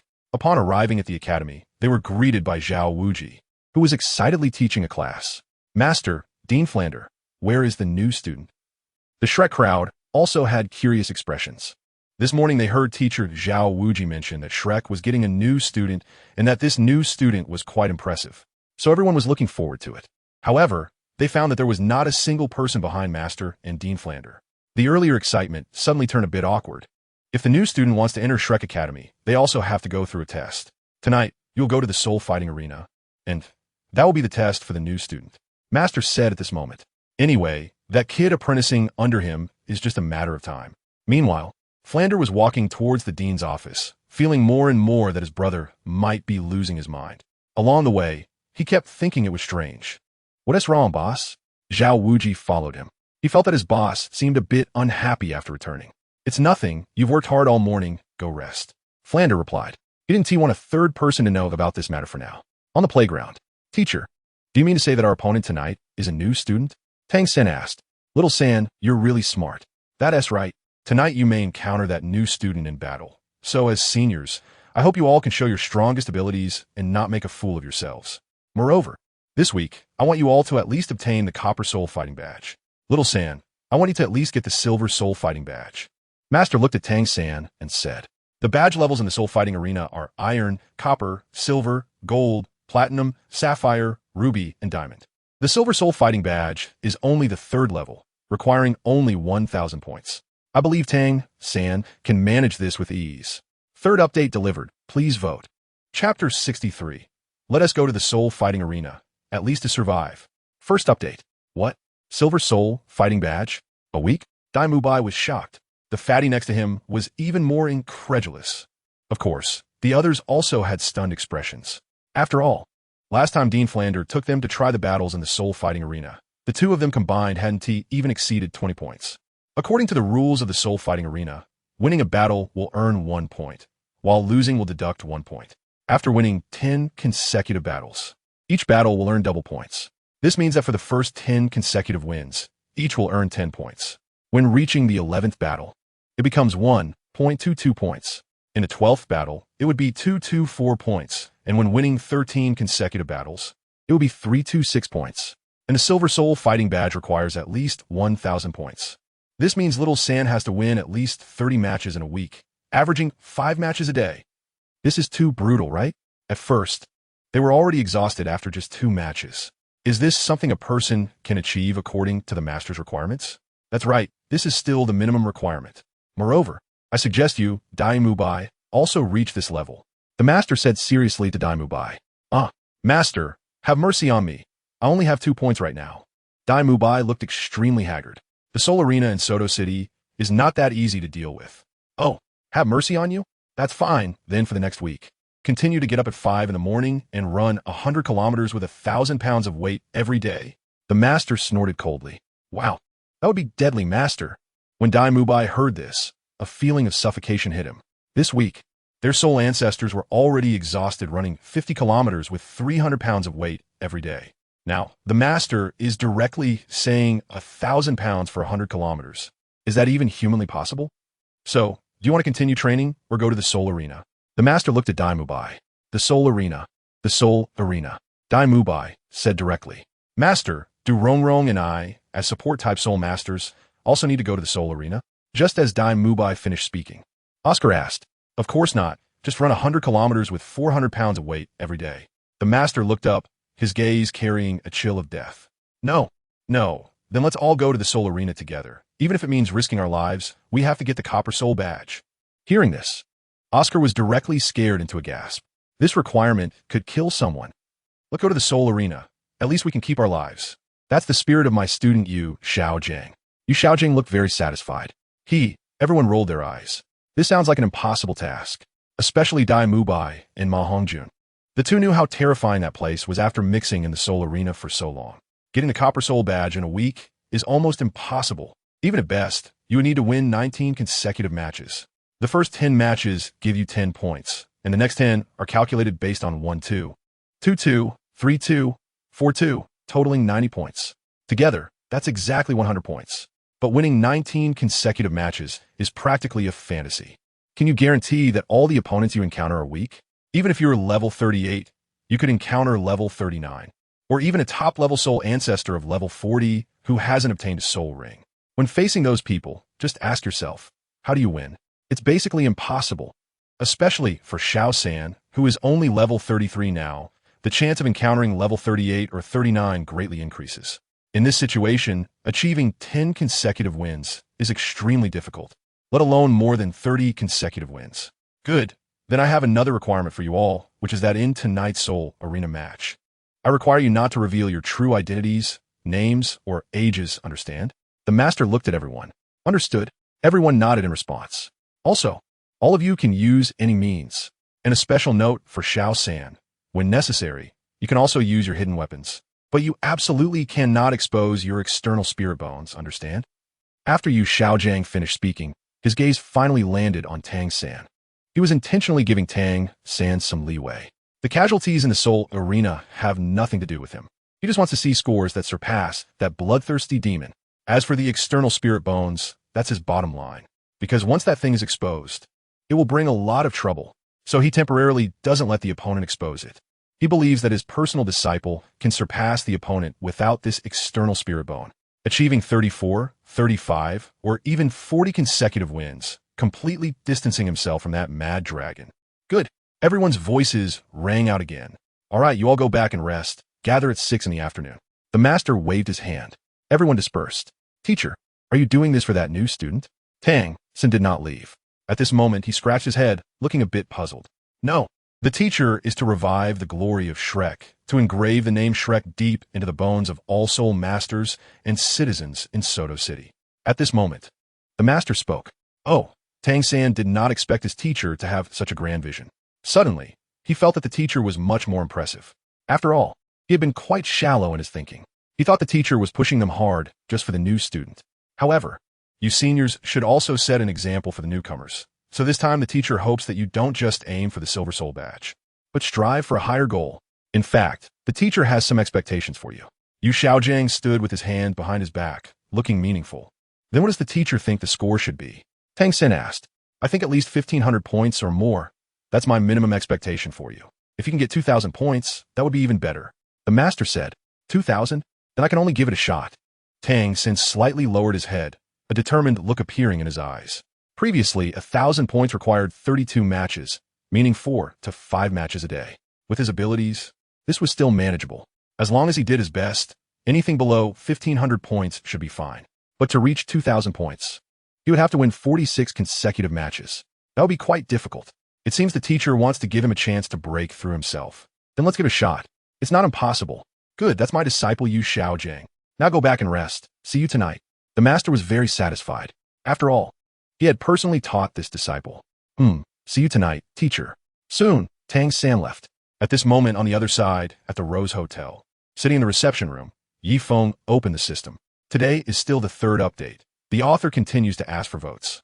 Everyone, please maintain this until next Monday and see if we can advance. Don't let the author drop in ranking.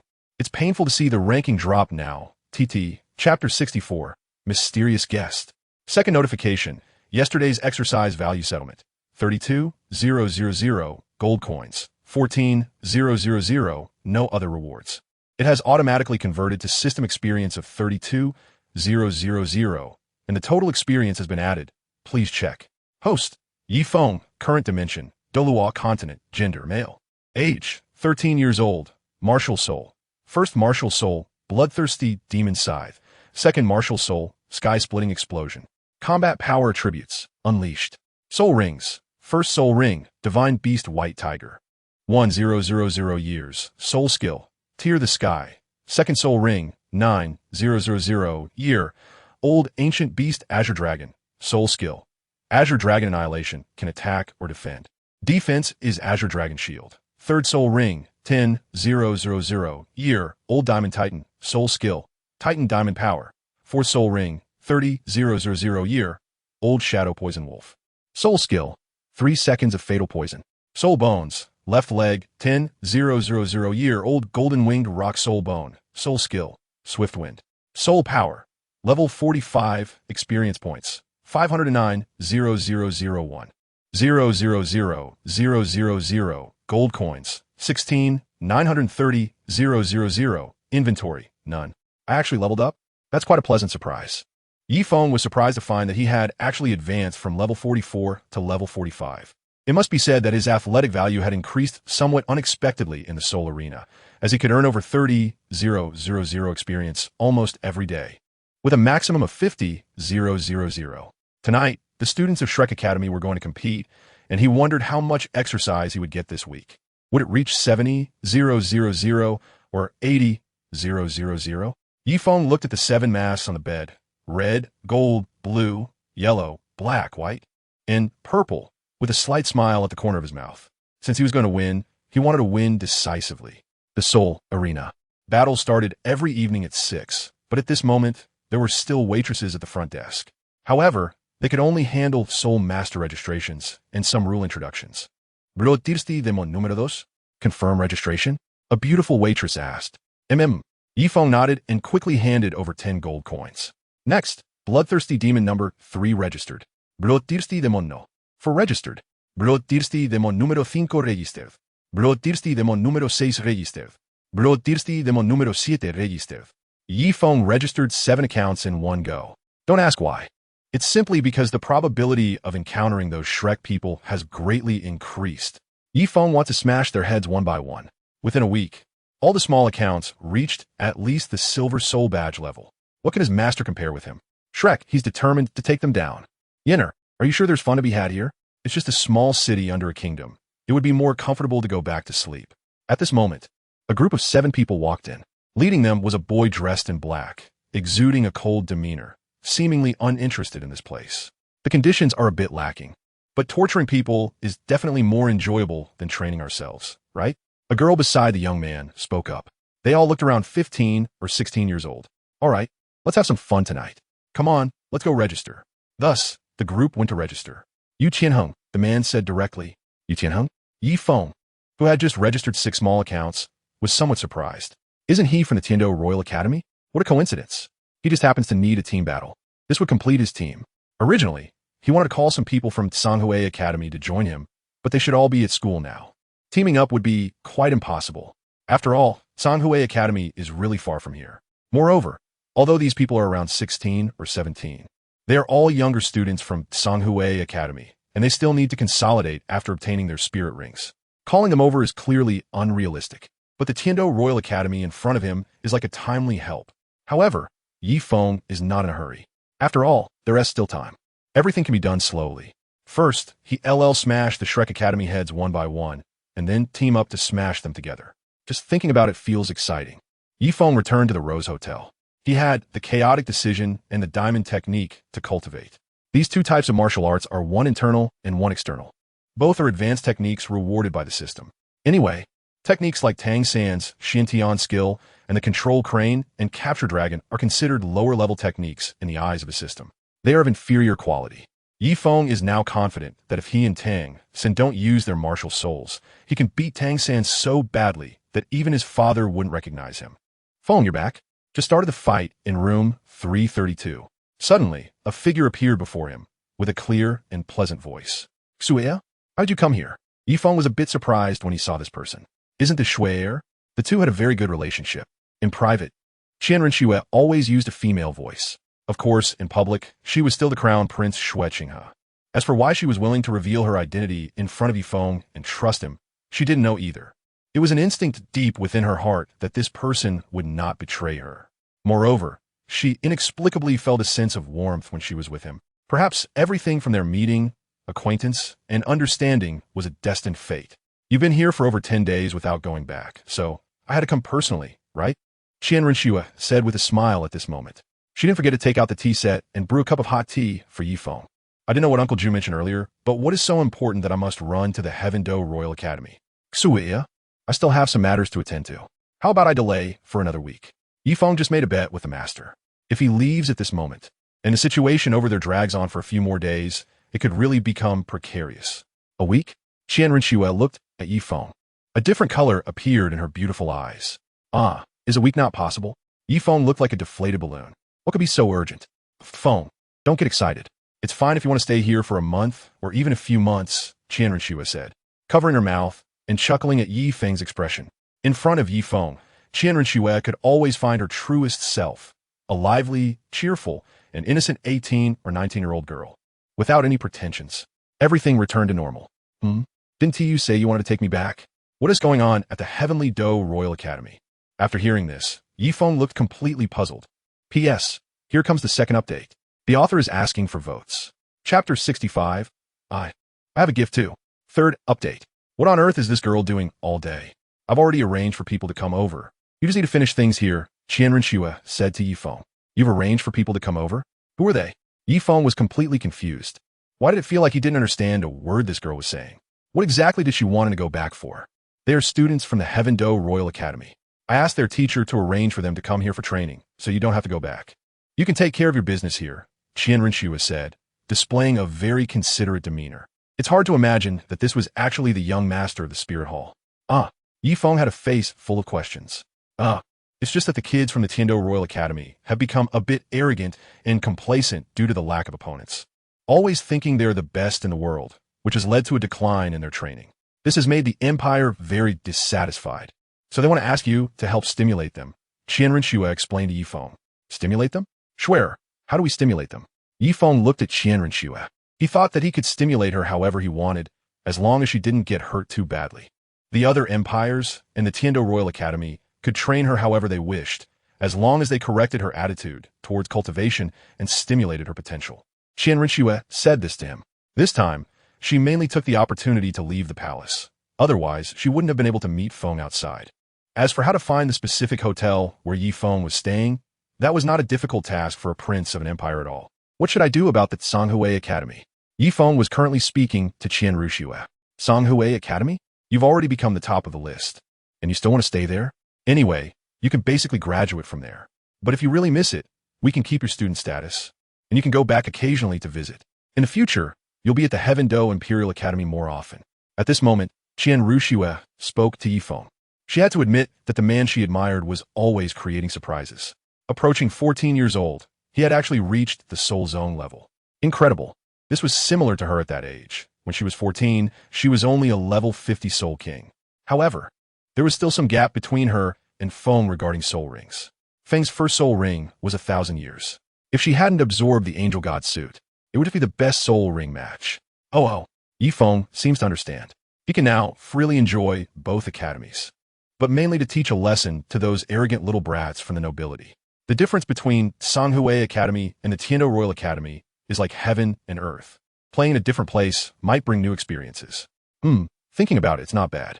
The key point is that he can stay here, torment Tang San and the others, and completely crush the so-called excellent teaching methods of the master.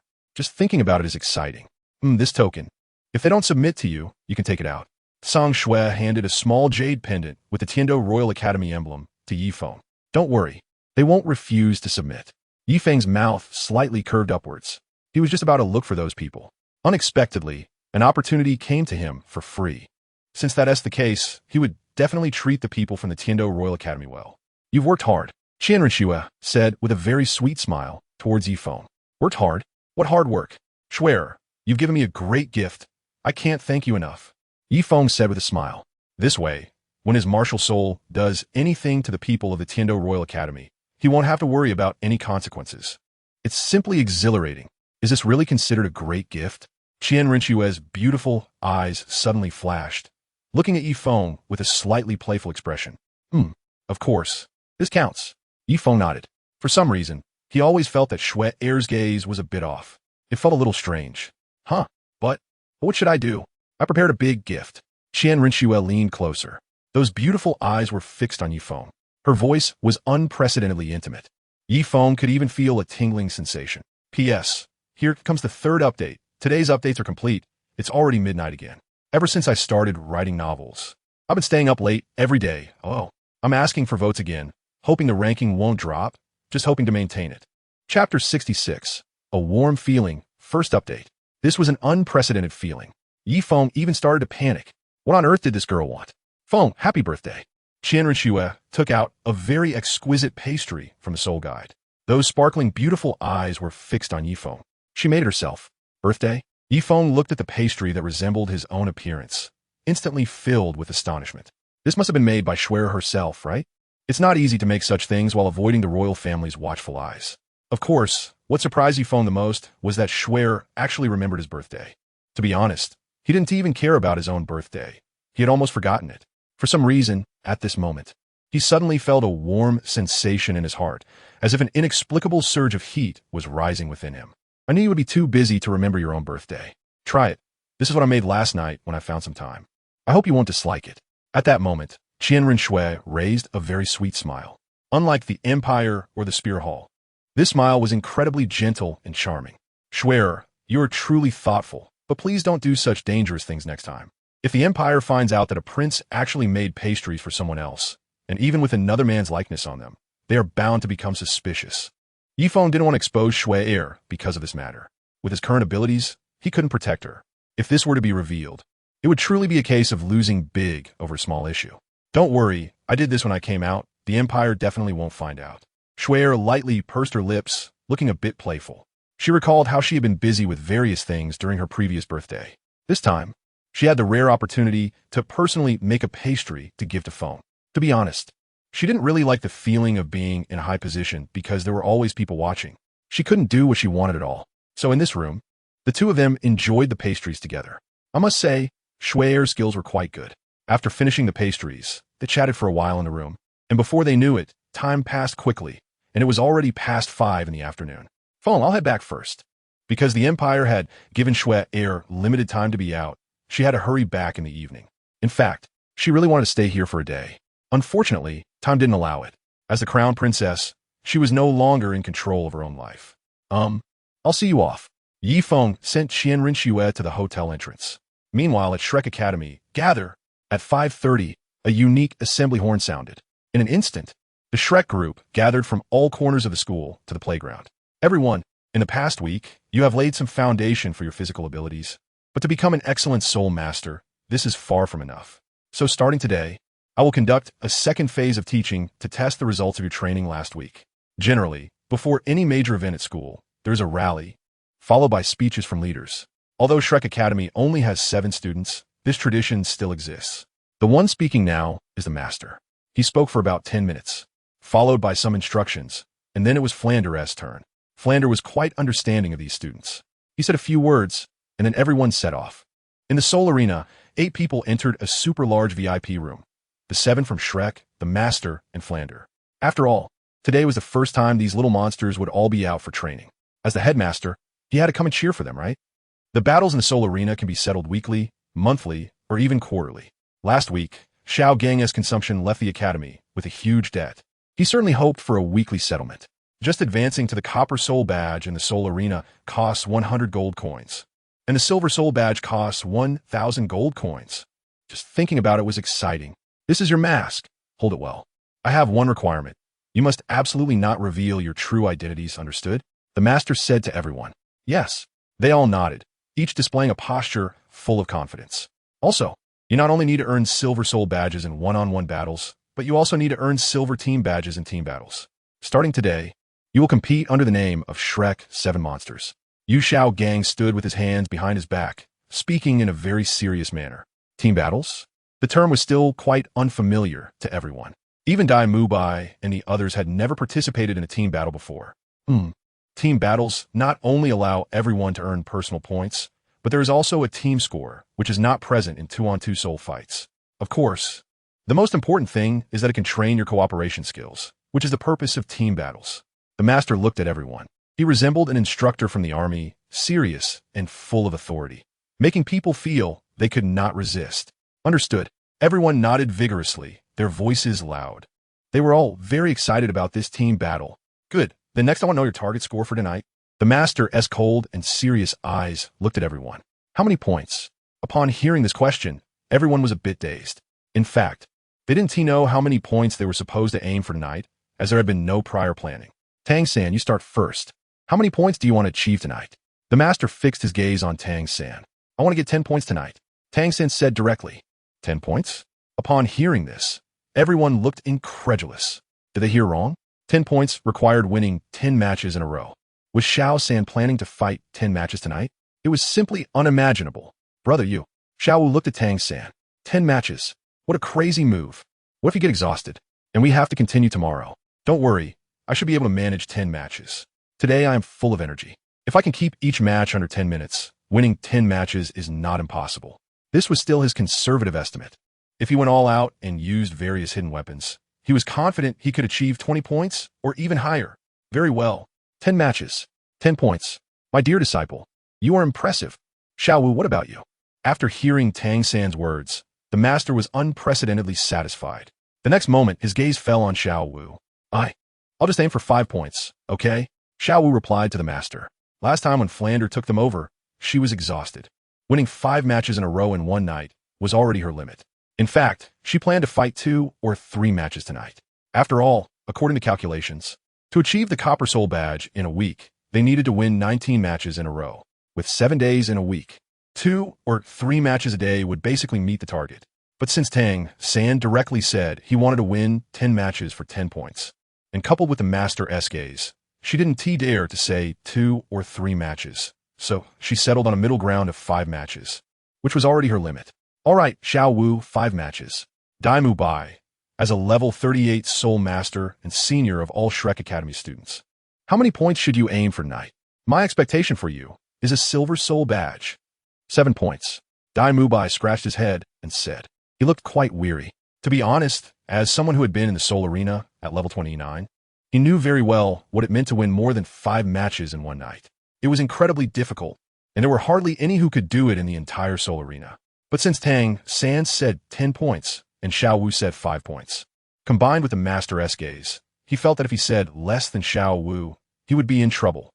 Ultimately, he said 7 points. Then Ma Hongjun said 4 points. Zhu Zhuqin said 4 points. Ning Rongrong said 3 points. Oscar said 3 points. After completing this, everyone began to go downstairs to register. At this moment, on the other side, Yifeng had already arrived at the waiting hall. That's right, he had created 6 small accounts tonight. As the saying goes, a chaotic punch can hit the Master. With so many accounts, he could definitely smash Shrek members' heads several times. He intended to play to an unprecedented limit tonight, which meant fighting from 7 to 11. This nearly insane devil-like training would allow him to refine himself in every aspect. Soon, the battles in the Soul Arena began. In the VIP box above, the Shrek kids were long gone. Only Flander and Yu Xiaogang remained. Xiaogang, there is something I'm not sure whether I should say. Flander spoke up at this moment, looking as if he wanted to say something but hesitated. What is it? If you want to say it, just say it directly. Being coy is not your style. The Master said irritably upon hearing Flander's words. I mean, can we really set such high-point targets for these little monsters? Flander was just about to say this. While it's good to have goals, they should at least be realistic, right? To know that Dai Mubai fought here over 100 battles and only earned 2 points in the end. And Ma Hongjun also fought over 40 battles, ending up with 9 points. But seeing his old buddy's exuberant and spirited demeanor, he couldn't bear to interrupt. So he waited until the person left before asking. It's all about giving face, especially for someone like his old buddy who has a strong sense of pride. I don't know about others, but my direct disciple Tang-san definitely has this ability. In fact, I even think 10 matches might be a bit too few. With his strength, winning 15 in a row wouldn't be a problem at all. The Master stood with his hands behind his back, slightly raising his head and speaking. He had absolute confidence in his direct disciple. Is Xiao-san really that amazing? Flinder asked in surprise. Winning 15 matches in a row in the Fighting Soul Arena in one night is extremely rare throughout the history of the arena. Do you think I don't understand my own students? The Master said coldly. Then Xiaogang, what do you think about the others? Flinder looked at the Master, full of interest. Xiao Wu was brought out from the Nodding Academy by me, so she can be considered a Soul Master influenced by me. The probability of her succeeding is probably over 90%, so I think she should be fine. As for Dai Mubai, it might be a bit difficult. The other few, the two support-type Soul Masters should be fine with the Battle Soul Masters backing them up. As for Zhu Zhuqing and Ma Hongjun, it will probably be quite challenging for them. Overall, I'd say it's about 50-50. The Master analyzed seriously, expressing the likelihood of completing the objective. In his view, only his disciple Tang San and Xiao Wu, along with the two support-type Soul Masters, could complete the task. Although Dai Mubai is a Soul Master at level 38, he lacks proper guidance and training like Yu Xiaojing, having grown wildly, making it very difficult for him to win 7 matches in a row. As for Zhu Zhuqing and Ma Hongjun, they are even further behind in terms of combat quality and other aspects. So there are still 4 who can complete the task. Upon hearing his old buddy's estimate, Flinder immediately smiled with relief. He thought that none of them would be able to complete it. It seems he underestimated everyone's level. Huh, you're already so happy with just 4? Since I've come to Shrek Academy, I'm going to train them to be as excellent as my disciple Tang San. The master looked at Flinder's easily satisfied demeanor and shot him a glare. Flinder smiled awkwardly. Please prepare for Thousand Hand Azura and Bloodthirsty Demon number 3 at the 18th arena. Suddenly, a broadcast echoed from below. Thousand Hand Azura, Xiao Gang. It's Xiao San's turn to start the match. Let's switch to Arena 18. There was a huge screen in the VIP box where they could see the live broadcast of any arena. Bloodthirsty Demon number 3? Suddenly, Yu Xiaojang felt a bit puzzled. Why does that name feel so familiar? In the waiting room downstairs, brother, it's your turn. The Shrek team was waiting. Suddenly, they heard the broadcast. MHM, Tang San nodded. He didn't expect to be the first to go on stage tonight. Go for it, Xiao San. Dai Mubai said to Tang San. Everyone, do your best. Tang San put on his mask and then headed towards the arena at number 18. Meanwhile, in another waiting area, Thousand Hand Azura? Is he really that lucky? Yi Feng smiled increasingly maniacally upon hearing this name. It was Tang San's name. He never expected to actually run into him, and it seemed to be in the first match. How could he not give his fellow townsmen a profound lesson in the first round? At this moment, Yi Feng put on his mask and walked towards the arena through a special passage. He was in the VIP waiting area, a single room. Don't ask why. Just know it's because he has money. Ladies and gentlemen, welcome to the Soto City Soul Arena, where the intense competition is about to begin. At this moment, a beautiful host with wings on her back was flying in midair over the arena. The second update is here. Today, the author is really too sleepy to continue writing, so I'll go to sleep first. Tomorrow, I'll have more time to update earlier. I mainly woke up too early today, up at 6, and staying awake until now is truly exhausting. Chapter 68, Ghostly Shadows? Like a turtle's crawl. First update. The crowd erupted in cheers. This is tonight's beautiful host. Yeah, the prettiest host in the entire Soul Arena. Next, let us welcome the protagonists of tonight's number 18 arena, Qinshou Shilua and Bloodthirsty Demon number 3 to the stage. The beautiful host Ye's voice was very pleasant to hear. At the left entrance of the arena, Tang San walked onto the stage with a blank expression. He was somewhat looking forward to tonight's opponent. He really didn't know who would be the first stepping stone for him to obtain the Silver Soul Badge. Xiao Gang. Xiao San is on stage. In the distant VIP box, Flinder spoke. It shouldn't be possible. Definitely not. That's a blue mask. Beside him, the master murmured. What is wrong, Xiao Gang? Suddenly, Flinder noticed that the master was ignoring him, lost in thought, muttering about impossible things and blue masks, leaving him confused. He almost thought his old buddy had lost his mind. It's nothing. I was just considering how long it would take Xiao San to defeat his opponent. The master replied. So that is how it is. Xiao Gang, you haven't changed at all. Flinder said. As expected, my old buddy has a big perspective. He watches his student go on stage while the other side is already thinking about how to win, how long it will take. This is the difference in perspective. Handing the kids over to him makes me feel much more at ease as the dean. Below, the audience was ecstatic, cheering continuously. Bloodthirsty Demon número 3? Could it be a fanatical fan of that person?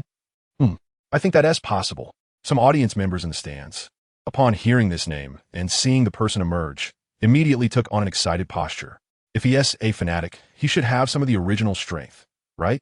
Last week, someone named Bloodthirsty Demon swept through the entire arena, creating a myth of nearly reaching the Silver Soul Badge in a week. Bloodthirsty Demon number 3? On the other side, Tang San found this name quite strange. Why is he called Bloodthirsty Demon number 3? Is this some kind of organization? But no matter what, he must quickly defeat this guy in the blue mask. The personal matches in the arena end at 11 o'clock, and it's already 7 o'clock now. At this time, he must fight 9 matches. This first match is also when he feels the most energetic. He cannot consume more than 5 minutes. Below, let us introduce the 2 contestants. Qinsho Shilao, a level 36 control system soul master. Martial soul, blue silvergrass. The beautiful host flew in midair, introducing them with great enthusiasm. Blue silvergrass? The audience below, upon hearing this, was filled with question marks. This blue silvergrass can also be a soul master, and a soul elder at that? Has the world changed? In the eyes of the audience below, blue silvergrass was a completely useless martial soul. It should be impossible to cultivate. If someone awakens blue silvergrass, they would be laughed at.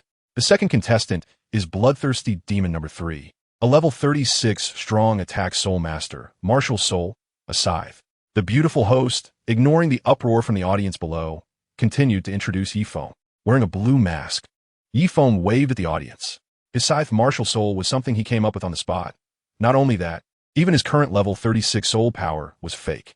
He was using the soul power concealment technique taught by Shui-Er. Over the years, Shui-Er had never been discovered at the Tianou Palace, and this small soul arena was even easier to hide in. With just a little trick, it could be done. To make this alternate identity more realistic, he had set each one with different martial soul and soul power levels.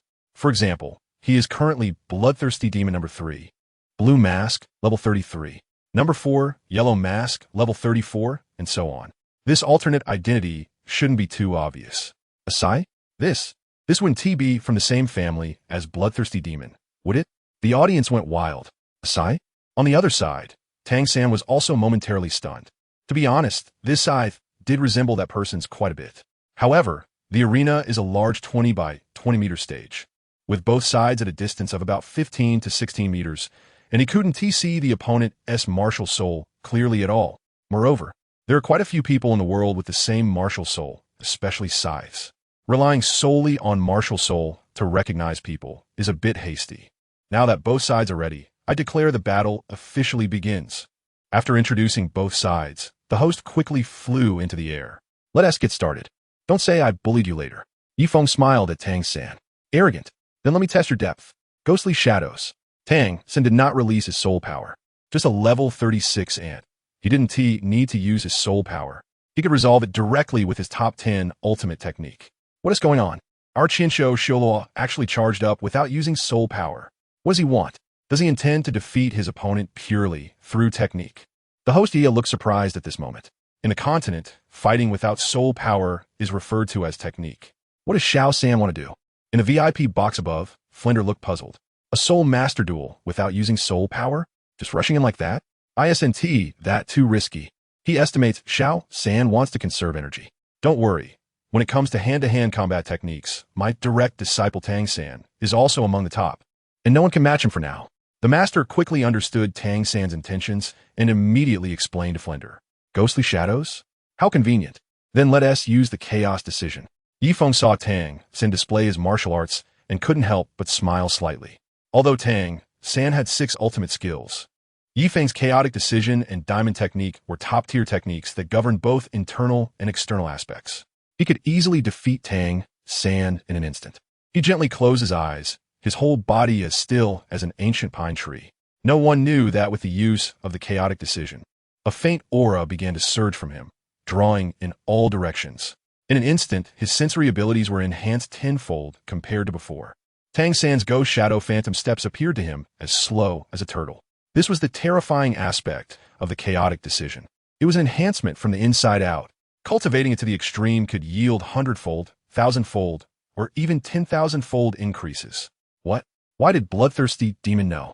3 close his eyes? Has he given up? Above, the host, was even more bewildered. What kind of bizarre competition was she hosting tonight?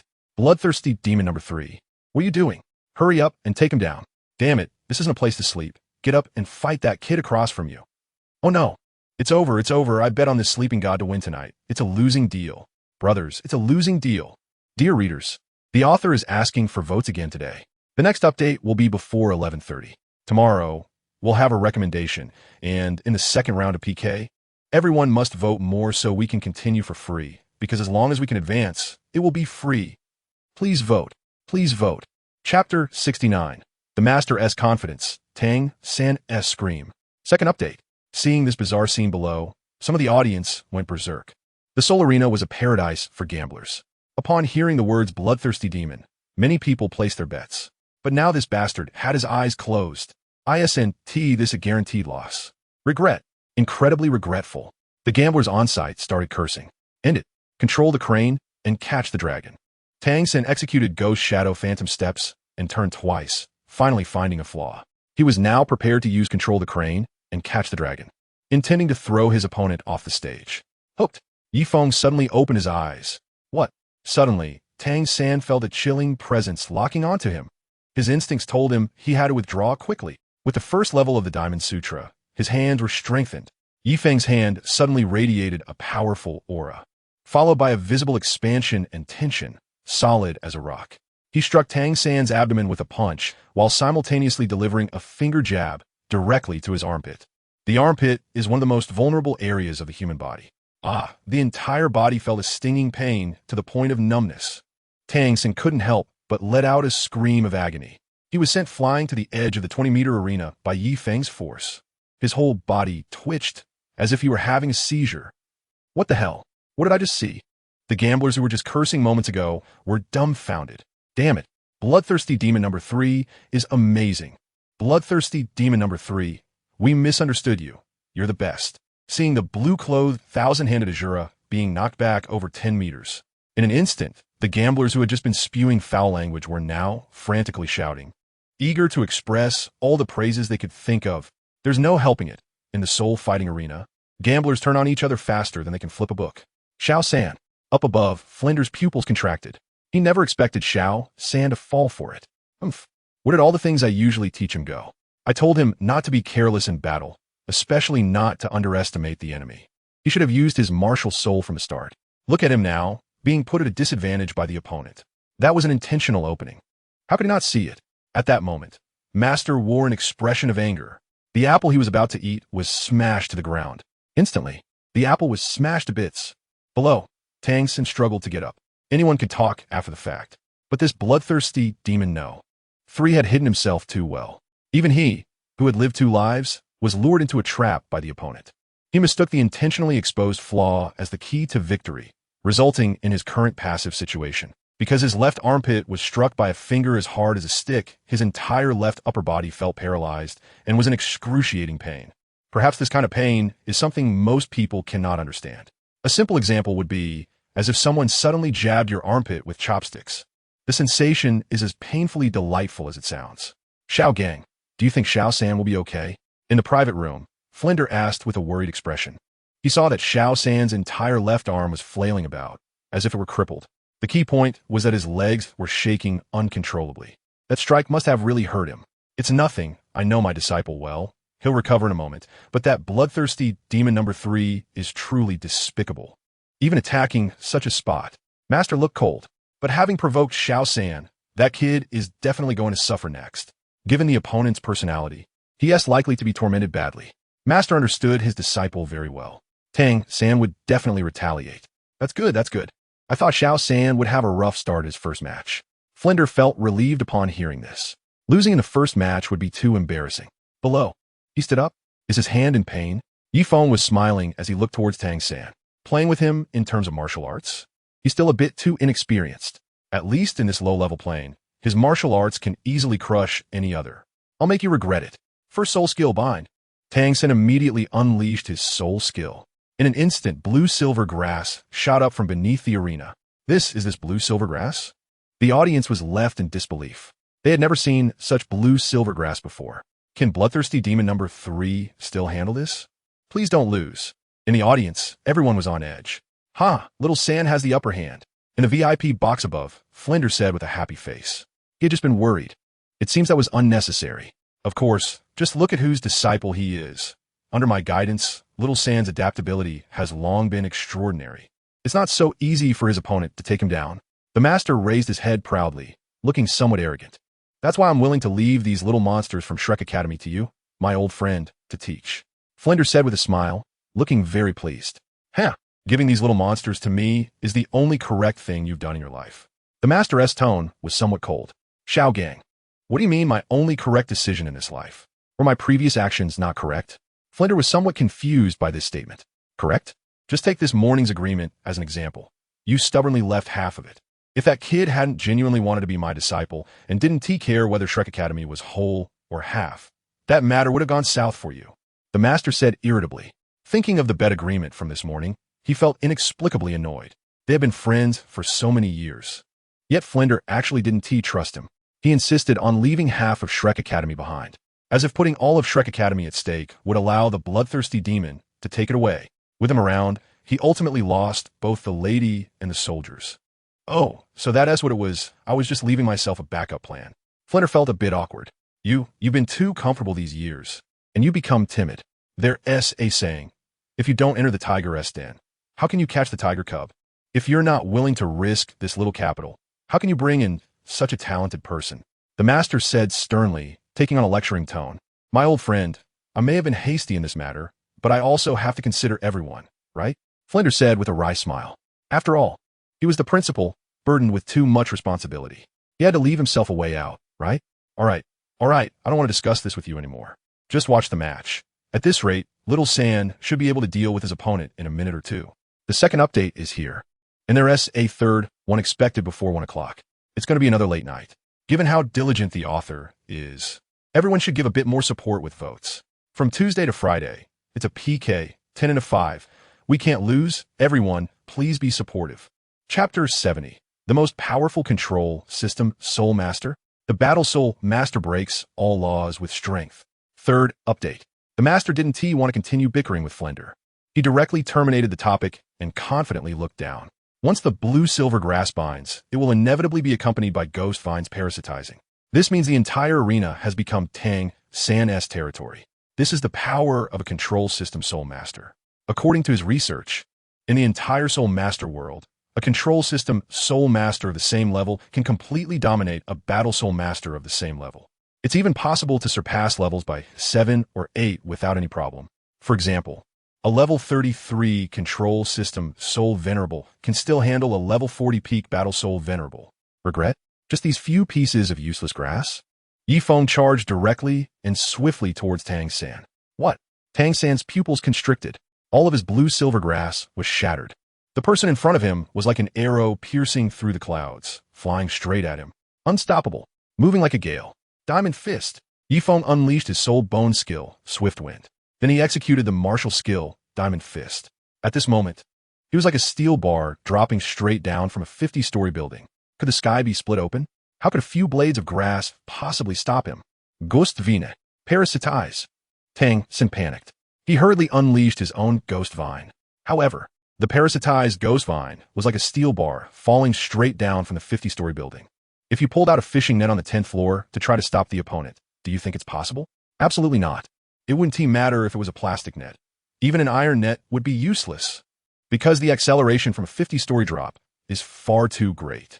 Seeing that his Ghost Vine parasitism was completely ineffective, Tang San's face was filled with disbelief. However, he had lived 2 lives. His ability to respond was not something an ordinary person could compare to. Third soul skill, Spider Web Binding. I advise you not to come any closer. My blue-silver grass is poisonous. The third purple soul ring appeared, thick and filled with toxins. Boom! A punch. Yifeng directly broke through Tang San's defense and then heavily knocked him off the stage. The reason why Control-type Soul Masters can become the strongest existence at the same level is that no Battle Soul Master can break their control methods. But Battle Soul Masters can break through all techniques with sheer force. Control-type Soul Masters are nothing. Just like Tang San now, what he relies on for control is the blue-silver grass. Once it's broken, he will be in a flurry. As for the poison behind, does that have any use for him? Usually, the Shadow Poison Wolf treats the Face Demon Spider as a small insect, and if it tasted good, it would have eaten it long ago. It's the terrible smell from the Face Demon Spider that made the Shadow Poison Wolf give up on this bizarre creature. Now I announce that Bloodthirsty Demon number 3 wins. 1 point added. The beautiful host comes down to raise Yifeng's hand. Only now did the people present react from their stunned state. They never expected that Bloodthirsty Demon number 3 would be so powerful. They thought the opponent was finished, but it turned out to be a huge reversal. Bloodthirsty Demon número 3. Awesome. Breaking voice. Awesome. Hysterically. The audience stood up and cheered, especially the gamblers, because they won money, so they naturally cheered joyfully. How is this possible? Upstairs, the master felt his face hurt. It felt like being slapped several times. Honestly, it's simply unbelievable. How could Xiao Xin lose? This is simply unrealistic. Could this bloodthirsty demon number 3 be the real bloodthirsty demon? But that doesn't make sense either. He spent some money to buy the list of participants for tonight, which included more than 200 soul masters. And bloodthirsty demon was among them. In addition, there are number 2, 4, 5, 6, and 7. Thus, it can be inferred that this 3 cannot possibly be the real bloodthirsty demon. It's likely a member of their family or a crazy fan of bloodthirsty demon. Hence, they have the same name, but with a number added. Ultimately, the master concluded that Xiao San was careless. Meanwhile, Tang Xin did not go back to the stage, but walked off the stage with his head down. In fact, he had a bit of intention behind his loss.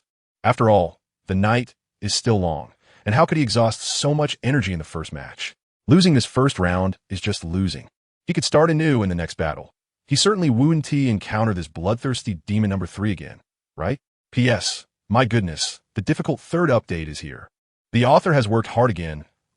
So tired. Oh, dear readers, please give the author a vote. Today is on a recommendation list. And the author wants to reach the top 3 to ensure a smooth promotion. Otherwise, it will be troublesome. For those with monthly tickets, please give a monthly ticket. For those with recommendation tickets, please give a recommendation ticket. And if you can tip, please tip. 100 book coins is not too little. And then the author will strive for 4 updates tomorrow. Sincere efforts. I'm going for it. Chapter 71. A crazy night, deafening. First update. Happy Mid-Autumn Festival. Seeking votes. As long as he doesn't encounter this freak, he will definitely achieve the small goal of winning 10 consecutive matches. Thus, he left the venue. The next match is in 30 minutes. He needs to adjust himself well. The Soto Great Soul Arena has a more humane feature. Contestants can choose their battle time. There are options for no interval, 5-minute intervals, 15-minute intervals, 30-minute intervals, 60-minute intervals, and 120-minute intervals. The so-called no interval means that you can immediately go to another stage to fight after stepping down from one. This is no interval. A 5-minute interval means you just came down from one stage, rested for 5 minutes, and then went up to another stage to fight. The same applies to 15 minutes. Step down, wait 15 minutes, and then go back up. 30 minutes means resting for 30 minutes before going up again. However, generally, no one chooses no interval or a time within 30 minutes. Most people choose to have an interval of 1 hour or 2 hours. And some even choose a 3-hour interval. Yifeng went off the stage and returned to his exclusive personal VIP lounge, directly sitting on the soft leather sofa. Yifeng, was not a miser.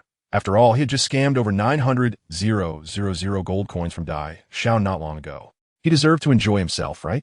Moreover, he needed to manage 7 accounts tonight, so it wouldn't be convenient to operate in the public lounge. Please be ready, bloodthirsty demon. We will participate in the battle at arena number 11. At that moment, a sweet broadcast voice rang out. Oh, so soon? Yifeng chose a 5-minute match with 7 numbers. To avoid collisions, he always signed up for the next match after finishing the previous one. Unexpectedly, just 2 minutes in, the broadcast began. At that moment, Yifeng had changed into a new outfit and was wearing a red mask. With 5 minutes per match, there would be 12 matches in an hour. By 11 o'clock, that would be 5 hours and a total of 60 matches. With 7 numbers, that averages to less than 9 matches each. He still felt it was a bit too few. Next time, he would try for several matches without breaks. He had been thinking about doing at least 70 matches in one night. After a brief pause, Yifeng entered the arena wearing the red mask. The bloodthirsty demon appeared, and the entire Soul Arena erupted with unprecedented cheers. Upstairs, Xiao San, tell me, what on earth is going on? Tang Xin had just entered the VIP viewing room when a master stood up with a pale face. He had thought his disciple would win easily, but instead, he lost the match unexpectedly. This was simply unforgivable. Xiao San was also careless. It's fine if he wins the next match. You don't have to blame him too much. Seeing his old partner slam the table, Flender awkwardly tried to persuade him. After all, nobody is perfect, and it was just that he had too high expectations of Xiao San. Yes, master, Brother San might not have encountered such a strange opponent before, Ma Hongjun added. At this moment, Ma Hongjun, Zhu Zhuqing, and Dai Mubai had returned to the room. They had faced relatively simple opponents and successfully earned their first points. I know he can win the next match, but as teachers, we need to point out problems. We absolutely cannot let such careless mistakes happen again. especially that kind of negligence just now. The master spoke sternly. He had just told Flinder that Tang San would definitely win. And what happened? Tang San lost directly, and it was a crushing defeat. Most importantly, he had just predicted that Dai Mu Bai, Ma Hongjun, and Zhu Zhuqing were in danger. Yet all three of them earned their first points. This was not just slapping Xiao Gang's face. It was like a barrage of slaps. It hurt. Teacher, I was indeed a bit careless just now, Tang San admitted, looking apologetic. Losing is losing.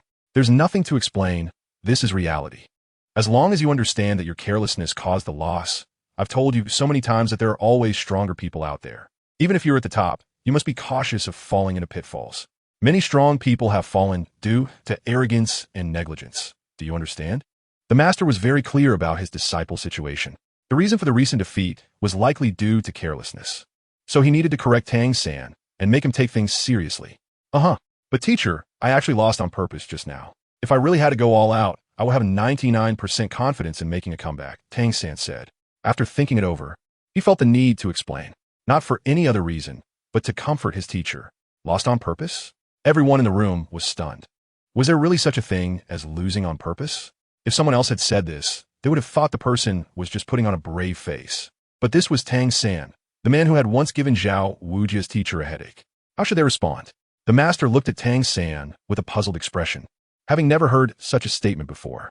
Think about it. That bloodthirsty demon number 3 should be roughly on par with me, maybe just a little weaker. He might only fight once or twice tonight, and it's fine for him to go all out. But I need to complete 10 matches or even more tonight. I don't need to waste so much energy on him, right? So I lost on purpose, Tang San explained to everyone. After hearing this, everyone looked enlightened. So that was it. This was indeed a good strategy. The master nodded. This kid can sometimes come up with unexpected ideas. Winning this match, but being unable to fight in the following ones is not as good as cutting this match short and then winning consecutively. Please welcome the 2 contestants from match 11 to enter the arena. Exit Zone 1, the Gentle Bone Charm Rabbit. Exit Zone 2, the Bloodthirsty Demon. The announcement echoed. The Bloodthirsty Demon? How is that possible? Yu Xiaojiang's pupils constricted upon hearing the broadcast, as if he had heard something incredible. What's wrong, teacher? Seeing his teacher's face turn dark immediately, Tang San was puzzled. What organization is this Bloodthirsty Demon? To be honest, the Bloodthirsty Demon no. 3 he just faced was one of the strongest opponents he had encountered in this tournament. Xiao Wu, we might be in trouble this time. This Bloodthirsty Demon is not simple. Yu Xiaojiang exhaled deeply, his brow furrowed. In the arena, even outside, the audience's cheers were deafening. Bloodthirsty Demon! Bloodthirsty Demon! They shouted excitedly, especially those who had placed bets. They were happier than when they got married. This gambler's fortune, the undefeated legend of the Seoul Arena, was appearing again tonight. A crazy night. Gamblers could feast again. The Seoul Arena was booming. P.S. Dear readers, the first update is here. The author is in a PK from Tuesday to Friday, and if I lose, the website will abandon me. Please come and support me on QQ Reading. Help me advance. My ranking is lagging behind. I'm asking for recommendation votes. Monthly votes. Rewards. Today is the Mid-Autumn Festival for updates. For updates. I'm going all out. Chapter 72. Do what you have to do. Second update, what happened? Xiao Wu looked around at the seemingly crazy audience, feeling a bit dazed. Who is this person in front of her? Is he really strong? What a narrow path for enemies. Yi Feng, exiting from Zone 2, smirked slightly. He didn't expect to run into Xiao Wu. Then today, let's have some fun with this rabbit. Good evening, everyone. I am your host for tonight, Yu. A beautiful woman, resembling an angel, floated in the air. She was responsible for hosting 3 arenas tonight, 18, 11, and 15. Yu. Some single guys below shouted. Wherever Yu appeared, it was always filled with hormones. There's no helping it. She was just too beautiful. She was becoming a trademark of the Seoul Arena. Now, please welcome the 2 Soul Master level contestants to showcase their martial souls. The host's voice rang out. Martial Soul, Gentlebone Charm Rabbit, level 31. At this moment, Xiao Wu quickly revealed her martial soul. Although her opponents seemed quite popular, high popularity does not necessarily mean strength. Exactly, she also enjoys beating up these so-called popular players. Martial Soul, Demon Scythe, level 35. At this moment, Yi Feng spoke up. The title of Bloodthirsty Demon was hidden at the 35th level during his soul power test when he registered. His martial soul is the Demon Scythe. If he were to say the words Bloodthirsty Scythe, Tang San would likely associate it with himself. He currently did not want to reveal his identity. It was like playing a spy game, deep behind enemy lines, slowly playing and ultimately defeating them one by one. That was where the fun was. Now, I declare the competition officially started. The host flew directly into the air. Swish! Xiao Wu showed no signs of hesitation either. She accelerated and dashed to Yifeng's side. Close combat was her specialty, so she needed to gain the upper hand from the very beginning. As the battle commenced, it immediately entered the most intense phase, with our soft-bone charm rabbit launching the first attack. Where will the bloodthirsty demon go from here? The host, yeah, explained from above. Where will he go? Of course, to kill her. The audience shouted below. That's right, kill her, kill her. The audience was in a frenzy. The fans waved their fists, ready to cheer for the soft-bone charm rabbit. Soul skill, waist bow. A yellow soul ring lit up, and after the power merged into her body, Xiao Wu instantly felt her waist strength multiply several times. The waist bow, her first soul skill, enhanced her waist strength by 100% and increased her flexibility by 50%. After reaching level 10 soul power, each additional level would increase the effect of the waist bow by 1%. Not good. No, Xiao Wu. In the VIP box above, Tang Xin clenched his fists tightly as he watched this scene. He had just heard the teacher introduce the bloodthirsty demon. The opponent had won 31 consecutive matches in the Soul Arena. Just one more match to complete a 32 consecutive win streak and earn the Silver Soul Badge. Such an opponent was definitely formidable. Moreover, he had just fought against bloodthirsty demon number 3, who should be a soul master of the same lineage. Considering both martial souls were scythes, the opponent's close combat skills were incredibly strong. If he got trapped, he would be countered by the other party. Xiao San, don't get excited. Using softness to overcome hardness might give Xiao Wu an unexpected advantage. Dai Mubai comforted him from the side. However, both Master and Flander looked heavy-hearted. They had seen the bloodthirsty demon in person, and there was an inexplicable sense of oppression about him. Xiao Wu facing him was likely very precarious. On the arena below, Xiao Wu used the waist bow, with her legs already hanging around Yifeng's neck. This posture was quite captivating. Yifeng stood with Xiao Wu hanging on his neck, planning to flip Yifeng over. Diamond technique, triple golden bell shock to the world. On Yifeng, a surge of energy swirled around him. He now stood like an ancient bell in a temple. Though still upright, he remained unyielding. What was going on? Xiao Wu discovered that her waist could not shake this person in front of her at all. It felt as if her legs were clamped around a giant tree. Her perfectly arched waist had turned into a bizarre version of a sit-up. Useless. Yifeng pressed down with his whole body. Not good. Xiao Wu, who had her legs wrapped around Yifeng's neck, felt his body tipping down and wanted to get away. However, she suddenly realized that her legs were tightly gripped by two inexplicable hands. She couldn't escape at all. Xiao Wu, in the private room above, Tang San's pupils contracted. He swore that if this bastard dared to harm Xiao Wu, the next time he encountered him, he would definitely beat him up badly. Make him wish he were dead. Tang Xin clenched his fists tightly. Bang! Xiao Wu was on Yifeng's neck. Yifeng then slammed backward. As a cushion, Xiao Wu absorbed all the force, naturally crashing down onto the incredibly firm ground. The worst part was her, but which almost felt like it was going to burst. What a tragedy. Xiao Wu felt her, but going numb. Can't this guy show some mercy? Why attack such a beautiful girl with such a lewd method? Fortunately, she managed to break free when she fell. Otherwise, if he had raised his elbow to hit her in the middle, she would need to fight tonight. She'd just wait for someone to carry her out. At that moment, Xiao Wu stood up while enduring the intense pain. Her legs were inexplicably trembling. After all, that fall was just too painful. Bloodthirsty demon, unstoppable. Seeing the girl on the opposite side being brutally slammed down like that, the audience below, who admired violence, immediately cheered. Indeed, it's the bloodthirsty demon. It looks exhilarating. Xiao Wu, be careful. He has coming. Tang Xin saw that the bloodthirsty demon showed no sign of stopping and attacked again. Moreover, a purple soul ring lit up. This was an extremely dangerous signal. If Xiao Wu let her guard down, she might get hurt. Although it was just a competition, as long as it didn't endanger lives, it wouldn't be against the rules, and serious injuries or disabilities were within the rules. He wished he could go help Xiao Wu right now. Ha ha ha, awesome. Bloodthirsty demon. Go for it. That's right, give it to her hard. Don't hold back, just because she is a girl, crush her heart and soul. She only sees you as a backup. Bro, I support you, do it hard. You can't be soft. A few pathetic losers who ended up with nothing huddled together, And at this moment, seeing Yifeng unleash the purple soul ring ignited a raging fire within them. It was as if they were venting all their resentment for not being able to get the goddess. Chapter 73. Is Yifeng cruel? Double standards of Shrek. Third update. Not good. Third soul skill, teleportation. Seeing her opponent directly unleash a soul skill and attack, Xiaowu couldn't care less about her sword, but she hurriedly activated her third soul skill, instantly teleporting within 5 meters. Swift as the wind, Yifeng saw that Xiaowu actually wanted to dodge and immediately used his left leg soul bone skill to catch up. He couldn't match her teleportation speed. His swift movement was only 100 times faster. Xiaowu estimated that within 5 meters, she could reach 200 or even 500 times the speed to teleport. However, the distance was short for her, while he had endurance. Breaking her move was just a matter of time. Oh my! Our two contestants are actually competing in speed on the field. I have to say, the speed of the soft bone charm rabbit is indeed fast. But the bloodthirsty demon is not falling behind at all. They are chasing each other, and the ultimate victory will be determined soon. So stay tuned. In midair, Yu began to comment again. The speed of the two made her a flying-type martial soul user gasp in amazement. It was simply too fast. This won't do. It's not a solution. What should I do? In just 1 minute, Xiaowu teleported hundreds of times. She was now completely exhausted. Looking at that guy, he seemed to still have some strength left.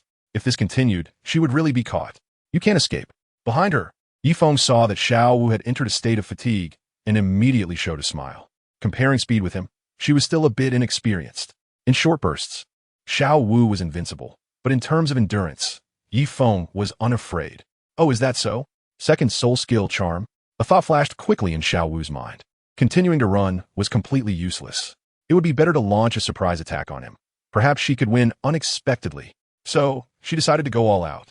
She turned around and merged with a yellow soul ring. The second soul skill, charm, was activated instantly. Yifeng clearly saw that Xiaowu's eyes turned pink. However, he was not lost in thought. The chaotic decision had directly awakened his consciousness, allowing him to remain unaffected.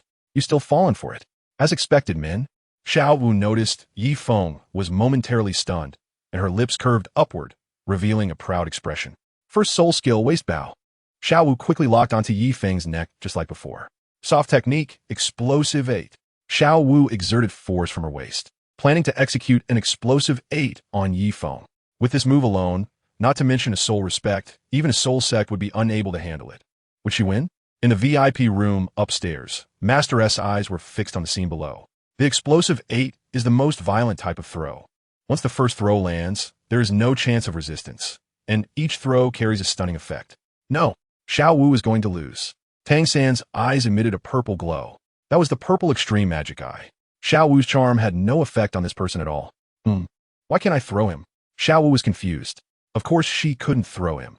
Now I will show you what true soft techniques are. Yifeng slightly raised the corner of his mouth. Then, like the uncle and king of fighters who wears wooden clogs, Daimon Goro, he directly grabbed Xiaowu and slammed her heavily to the ground. Was that the end? Not all. Next, Yifeng's moves were like Daimon Goro's ultimate techniques. He grabbed Xiaowu's feet. A 180-degree throw to the left. A 180-degree throw to the right. Slamming back and forth. The entire arena was filled with screams of agony. Boom! A shoulder throw while hugging her. The stone arena cracked directly. The people on site were stunned. Incredible. The next moment, the sound of thunder erupted. Everyone shouted madly. Xiaowu. Tang San rushed down directly. He held Xiaowu in his arms. His eyes fiercely fixed on Yifeng. Brother, Xiaowu looked very weak. Xiaowu, if you have anything to say, just tell me. I'm here. Tang San held Xiaowu tightly. Be gentle, I can't breathe. Xiaowu's face turned red. Huh? Tang San then realized that he was too worried about Xiaowu and was tightly covering her face. Hoo-hoo. Xiaowu finally breathed in fresh air. Are you okay? Xiaowu. Tang San asked. I'm fine, it just hurts a lot, like it's about to explode. Xiaowu's eyes were filled with tears. She had never suffered such humiliation in her life. But that person is really strong. As long as you're okay. As long as you're okay. Tang San breathed a sigh of relief. Congratulations to our bloodthirsty demon for completing 32 consecutive wins tonight and advancing to the Silver Soul Badge. The host, Yu, shouted excitedly, Bloodthirsty demon, bloodthirsty demon. The audience on site was like they had been injected with adrenaline. They all shouted madly. On the other side, Tang San was leaving with Xiao Wu amidst everyone's shouts. Meanwhile, Yifeng returned to his exclusive VIP lounge. Previously back on Earth, King of Fighters was one of his favorite games. Daimon Goro was also one of his favorite characters to use. What a coincidence! When he was fighting Xiao Wu, he found that her attacks just happened to restrain her soft skills. So, he simply copied it and used it directly. To his surprise, the effect was surprisingly good. If at the moment Xiao Wu hit the ground, he could do an elbow dive, as long as he targeted a few key areas on Xiao Wu's body. The Red Soul Ring would probably appear. Xiao Wu. In the VIP room upstairs, everyone was gathered. When they saw Tang Sin bringing Xiao Wu up, they all rushed over. Their faces were filled with concern, because they saw that Xiao Wu was covered in injuries. It was simply too pitiful. This bloodthirsty demon was really inhumane. How could he be so brutal to a beautiful girl? Everyone was filled with anger. However, they didn't know that Xiao Wu had once bullied a poor child and took away a blanket he could have borrowed, leaving him with nowhere to sleep on a cold night and nearly freezing to death. Of course, some might say these are old matters. What's the point of bringing them up? Let's talk about the recent events. The earlier soft skill, Exploding 8. If Yifeng were an ordinary soul master and couldn't he break the move, once hit by this soft skill, it would be worse than Xiao Wu's current state. For details, refer to the earlier incidents with Douluo. Of course, this world's Douluo was beaten up by Yifeng. But when Yifeng watched anime on Earth, Douluo's situation with this move was truly tragic. Now, Yifeng's use of Daimon Goro's throw could at most be considered an eye for an eye. Yet, despite this, the people from Shrek actually said he was cruel, inhumane. It must be said this is truly a double standard. Of course, Yifeng couldn't hear these words, because at this moment, he had changed into another set of clothes and was ready to go on stage. 5 minutes per match, it's that thrilling. The third update is here, and it will be a fourth. The author is striving to finish it before 1 o'clock, mainly because tonight's Mid-Autumn Festival Gala on Hunan TV distracted me. Oh, it was just too good to watch. I couldn't help but watch for a long time. So for the fourth update, I'll burn the midnight oil. The diligent author seeks votes. Chapter 74 comparable to the 3 Great Sects. Fourth update at this moment. He appeared in the competition as Bloodthirsty Demon number 2. Coincidentally, he encountered a familiar opponent. The opponent was Du Guyan from the Tiando Royal Academy, also the vice-captain of the Do Huang team. As for the result, Yifeng naturally taught the other party a severe lesson. Of course, those are stories for later. Upstairs. Master, I'm sorry, I may not be able to complete today's task. At this moment, Xiao Wu said apologetically to the master. She looked very haggard. She originally wanted to finish quickly to proceed to the next battle. Who would have thought she would encounter such a strong opponent? Not only did she lose, but she was also beaten up like this. The next fight would basically be impossible to participate in. The so-called team battle might not even happen. Scythe, it's not your fault. Who told you to encounter him? The master sighed slightly. If Xiao Wu had half the intelligence of her disciple Tang San, she probably wouldn't have ended up like this. Ultimately, it still lacks some guidance. Master, what organization is this bloodthirsty demon from? These people seem very strong. At this moment, Dai Mubai asked. Not only did Tang Sin admit defeat, but Xiao Wu had also ended up like this. It was truly hard to comprehend. Earlier, the master had introduced the bloodthirsty demon, saying how strong they were, but did not provide much information about the entire organization. Dai Mubai now really wanted to know. The bloodthirsty demon with a number suffix. I guess it should belong to the same family. And I reckon it can rival even the blue lightning tyrant dragon and the Haotian sect. The master spoke. If they weren't from the same family, they couldn't possibly have the same martial soul. So he speculated that they might be from the same family. Comparable to the 3 Great Sects? Master, there shouldn't be such a family across the entire continent. Ning Rongrong, who was nearby, found this statement somewhat unbelievable. Just because you say there isn't, doesn't mean there isn't. Douluo continent is vast and rich in resources. Right now, humans have only entered 1/10 of the Star Do Great Forest. There are still many hidden families in this world, but because you're a girl, the Ning clan master didn't tell you. After hearing Ning Rongrong's words, the master replied irritably. Among the more than 10 sons of Ning Fengji from the 7 Treasure Glazed Tile School, Ning Rongrong is the only daughter. He has doted on her since she was young, and the 2 elders also treat her like a precious treasure. Therefore, she has only known how to be willful and has no idea how power is distributed in this world. The reason he knows these things is that he, Yu Xiaojiang, was once the young master of the Blue Lightning Tyrant Dragon clan. That is to say, he was the future heir of the family. At that time, he learned from the clan elders that there are still many, many secrets in this world. On the other side, Dai Mubai also nodded slightly. He also knows some secrets. To be honest, their Evil Eye White Tiger clan is not weaker than any of the top 3 sections. They just look down on fighting outside. So next time you encounter this bloodthirsty demon, if you can fight, just fight. If you can't, admit defeat. Understand? The master said to everyone. Yes. Everyone nodded. Even Tang San agreed at this moment. After all, he no longer wants to encounter an opponent with the prefix bloodthirsty demon. Otherwise, he would truly be slapped in the face today, because it is impossible to complete the task. Wow, bloodthirsty demon number 2 is amazing. Below, the venue erupted in cheers. The words bloodthirsty demon seem to be a wealth password. Whenever they appear, they are guaranteed to win. Congratulations to bloodthirsty demon no. 2 for winning. The host lifted Yi Feng's left hand high. However, at this moment, Yi Feng felt a bit disappointed. The 4th update is a bit short, but it's still here. The author is exhausted, coding while fishing, and even fell asleep on the keyboard. Scythe, asking for a ticket. I will continue with 4 updates tomorrow, striving to complete the task before midnight. Staying up late is really exciting. If I had known, I wouldn't have played tonight. Woo woo woo. Chapter 75, The Life-Doubting Douluo Yan. First update. The reason for the disappointment is that Yi Feng never expected that Douluo Yan from the Tiando Royal Academy would be so weak. No wonder Schwer looked for him. It seems that the Empire has also realized this problem. These so-called pride of the heavens have never experienced the harshness of society, always thinking they are strong. But in reality, they are nothing when they come out. If this continues, they will be crushed by Shrek in the later stages. At this moment, Yi Feng lay in the waiting room. I have to say, 5 minutes per battle is quite thrilling. Fortunately, I didn't choose to have no breaks for the whole night. Otherwise, I would be exhausted. Vice Captain, are you okay? After Douluo Yan returned to the VIP room above, the members of the Do Huang battle team surrounded her. They never expected that after just 5 minutes of combat, their vice captain would actually lose. This kind of situation didn't even happen in the battle arena of Tiando City. Losing in such a small Soto city? It's simply unbelievable. Yinner, did you not rest well last night? Yu Tianheng approached and asked Douluo Yan. He knew very well about Douluo Yan's strength. Even he would have to exert a lot of effort to defeat her. But just now, she suffered a crushing defeat. Unbelievable. No. Douluo Yan shook her head slightly. She never expected that her level 39 self would lose to a level 32 soul master. The key point is that the opponent only used 1 soul skill throughout the match. How could she have been defeated like that? What is that? Did she underestimate her opponent? Hearing this, Yu Tianheng was a bit confused. That person is very strange. I don't know why.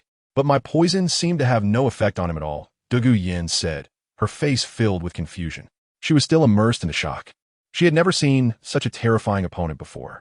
It felt as if all her attacks were nothing in his eyes. Can he be immune to your poison?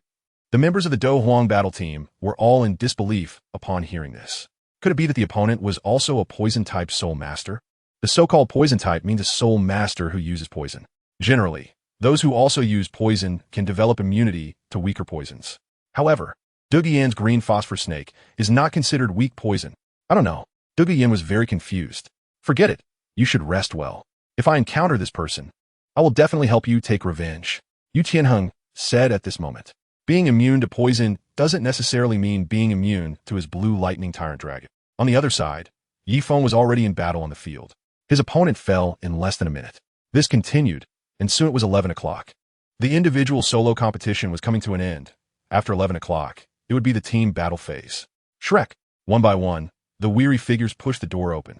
Their youthful faces showed excitement and unprecedented fatigue. All right, except for Mubai and Tang San, everyone else should take a good rest. The task is basically complete.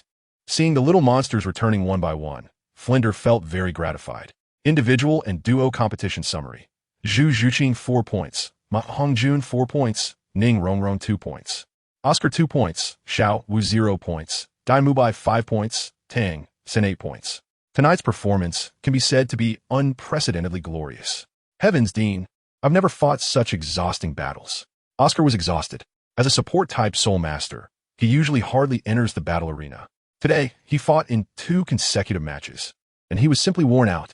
Who said the task is complete? Also, you say you're tired after 2 consecutive battles? The food-type soul master should be the one who exercises the most. The master stood with his hands behind his back, finally focusing his gaze on Oscar. Oscar was so frightened that he immediately held his breath and covered his mouth. Trouble comes from the mouth. He didn't want to be punished for arguing with the master. Xiao Gang, there's still half an hour until 11 o'clock. You can't let everyone continue fighting, right? If we lose this match, all the previous victories will be for nothing. Flender looked astonished when he heard the master say this. It's fine to push oneself to break through, but it shouldn't be to the point of exhaustion. Don't worry.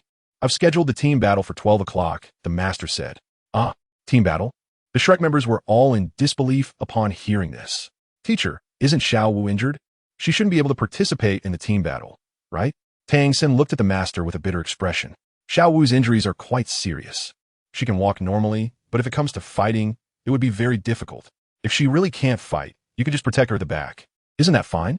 Besides, except for you and Mubai, everyone else needs team battle points. The master said, Xiao Gang, some things are as fine as they are. There's no need to be so serious.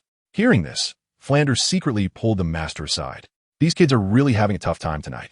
If we keep pushing them like this, they'll break down and Xiao Wu is injured, which makes it hard to fight. What if someone takes advantage of the situation? Flander, come with me, the master said as he walked into a small private room.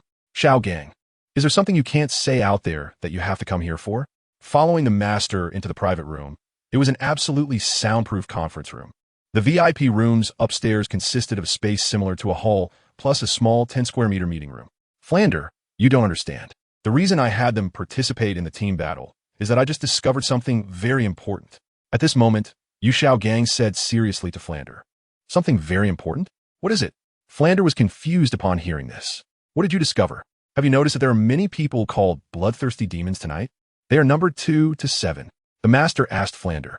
Didn't you say these are members of the bloodthirsty demon family? Xiao Gang, what did you find? Flander looked at his old buddy with a puzzled expression. Why wasn't there any before, but suddenly tonight? And just after we signed the contract? The master asked with a serious tone. Are you saying that guy intentionally created several small accounts to provoke us? Flander's temper flared instantly upon hearing this. Ugh, how could I have such a foolish brother? The master rolled his eyes at this remark, looking at Flander as if he were an idiot. Isn't it? Flander asked, looking at his old buddy with confusion. Of course not. You're a typical case of someone who focuses only on cultivation and neglects theoretical study, so you lack logical thinking. The master said impatiently. P.S. The first update is here. I'm home a bit late tonight, so the update is also late, but it's okay. There will still be 4 updates tonight. Please vote. Please give rewards. The ranking has dropped 3 places. Has climbed back up, fellow readers. Or it'll be over. The author needs to be in the top 3 to advance. Chapter 76. The Master's Divine Reasoning. Second update. Please vote. Oh, what is that? My old buddy, stop keeping me in suspense. Flander asked anxiously. Let me ask you, have you noticed that the matches featuring bloodthirsty demons have decreased tonight? There were only 6 matches in total, the master asked. It does seem like there were only 5 or 6 matches, Flander nodded. What about those with the bloodthirsty demon prefix? Do you know how many matches they participated in? The master asked again. Flander shook his head slightly. What serious old master would remember that? They are not his students. I knew you wouldn't remember. Which is why Shrek Academy has developed to the brink of closure. It's because you, as the principal, don't understand data. The master laid a piece of paper on the table and immediately started writing. Bloodthirsty Demon number 2, won 7 matches in a row, 7 points. Bloodthirsty Demon number 3, won 7 matches in a row, 7 points. Bloodthirsty Demon number 4, won 8 matches in a row, 8 points. Bloodthirsty Demon number 5, won 7 matches in a row, 7 points. Bloodthirsty Demon number 6, won 8 matches in a row, 8 points. Bloodthirsty Demon number 7, won 9 matches in a row, 9 points. Wow, Xiao Gang. You managed to remember all this? Flander exclaimed, almost kneeling in awe. What does this mean? Let me ask you, have you found any patterns in this? Although participating in Soul Master battles was not possible, Yu Xiao Gang had enough experience from years of study to handle such small matters with ease. The master asked Flander, patterns? Is there any pattern? Could it be that the people behind the bloodthirsty demons are very strong? Flander asked, puzzled. Add up the matches won by the bloodthirsty demons and see if there's any difference, the master said as he calculated the bloodthirsty demons data. Xiao Gong, you're making me anxious. Just say it directly. Stop keeping me in suspense. Flander looked around, unable to see anything. He suddenly appeared very desperate. His old buddy was good at everything, but he was too slow and liked to show off in his areas of expertise. You could have just said it directly. The fact that Flander couldn't figure it out after so long proves he didn't notice. Scythe, it's all laid out in front of you, and you still can't see it. Let me tell you, The data clearly shows that the main bloodthirsty demon is participating less, while those with the bloodthirsty demon prefix are participating more, and they generally scored above 7 points, with the highest scoring 9 points. The master analyzed seriously. Is that it? Flander was full of questions. Anyone can see that. The bloodthirsty demon only has 6 points, while others either have 7 or 8 points, with the highest being 9 points. What does this signify? Anyway, you didn't know. Flander, you were once the leader of the Golden Iron Triangle. How come I feel that after being with the Muscle King, you become simple-minded? The master said disdainfully. How have I become simple-minded? Flander was in a state of confusion. This clearly proves it's a test. The master said, exasperated with Flander. A test? You mean this is a test from the family behind the bloodthirsty demons for us? Flander's eyes widened in surprise as he looked at the master. You finally got 1 point right.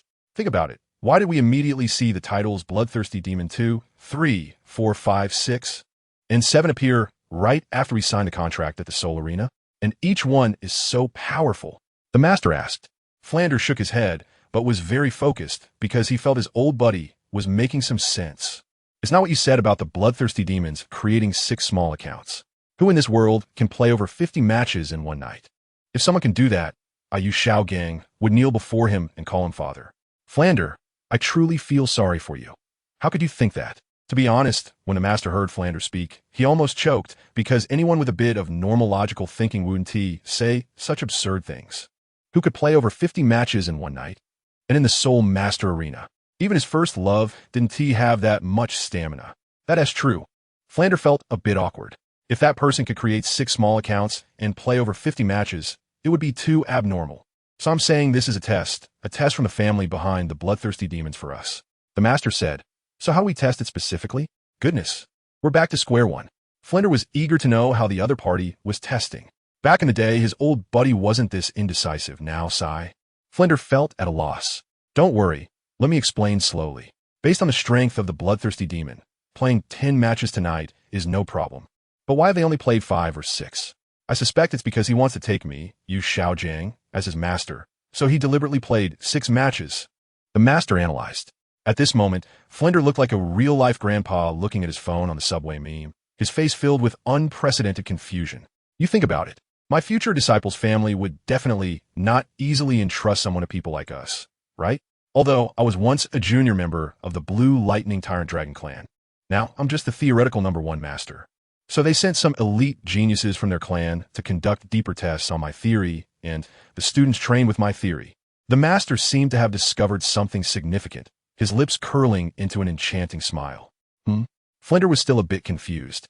He seemed to understand, but also seemed not to understand. In simple terms, the agreement we signed before had loopholes. It only stated that if the score was higher than the bloodthirsty demon within a week, the other party would enter Shrek Academy to take me, Yu Shao Jiang, as their master, but it did not specify that the bloodthirsty demon with prefixes and suffixes would not count. The master said, are you saying that these with suffixes might also be counted by the other party's family? Flander felt as if he had been enlightened, clearing away the clouds. He understood. Although my prospective disciple has been letting loose to seek apprenticeship, the other family does not acknowledge it, so they sent these people.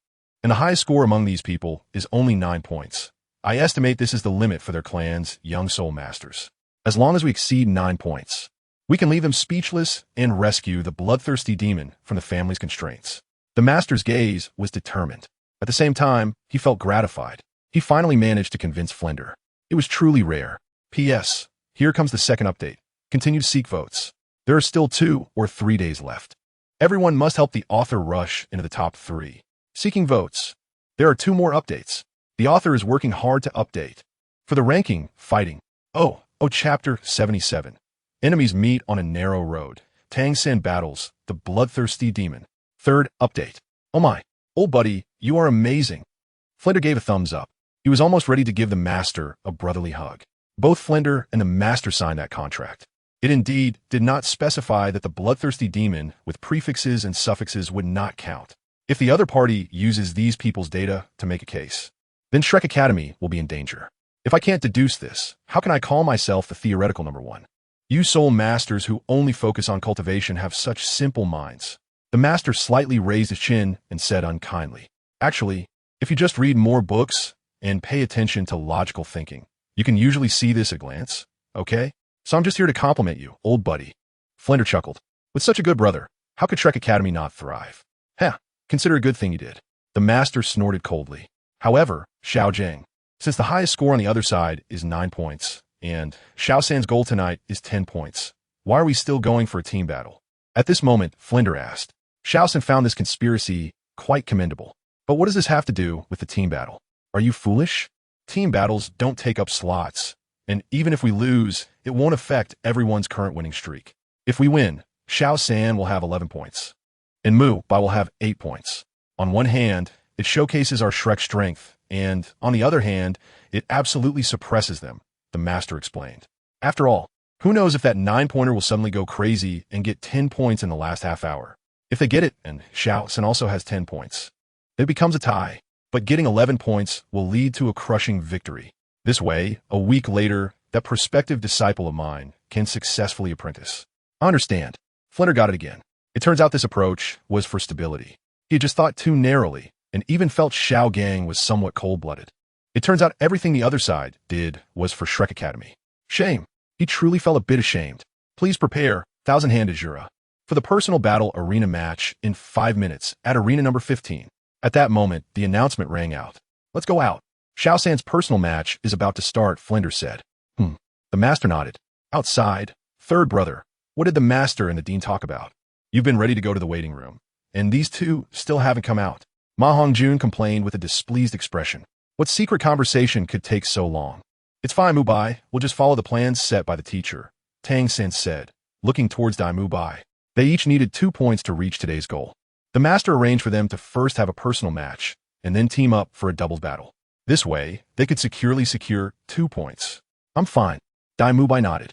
Then let's agree to resolve the battle within 10 minutes. Tang San spoke. Okay. Mu Bai nodded. Xiao San, has your opponent come out? At this moment, the master and Flinder walked out of the conference room and asked. Not yet. I guess we have to wait for the person to arrive at the waiting area before it could be announced, Tang San said. Then hurry up. The teacher has only one piece of advice for you. As my disciple, you Xiao Zhang, you must always strive for brilliance, including tonight's performance, understand? The master's tone was stern, but more importantly, he hoped for his disciple to become a dragon. After all, this was his first disciple. Understood. Tang San's eyes were filled with fighting spirit. Tonight, if Buddha blocks, kill Buddha. If God blocks, kill God. He must achieve the myth of 10 consecutive victories. In another waiting VIP lounge. Damn, this is just inhuman.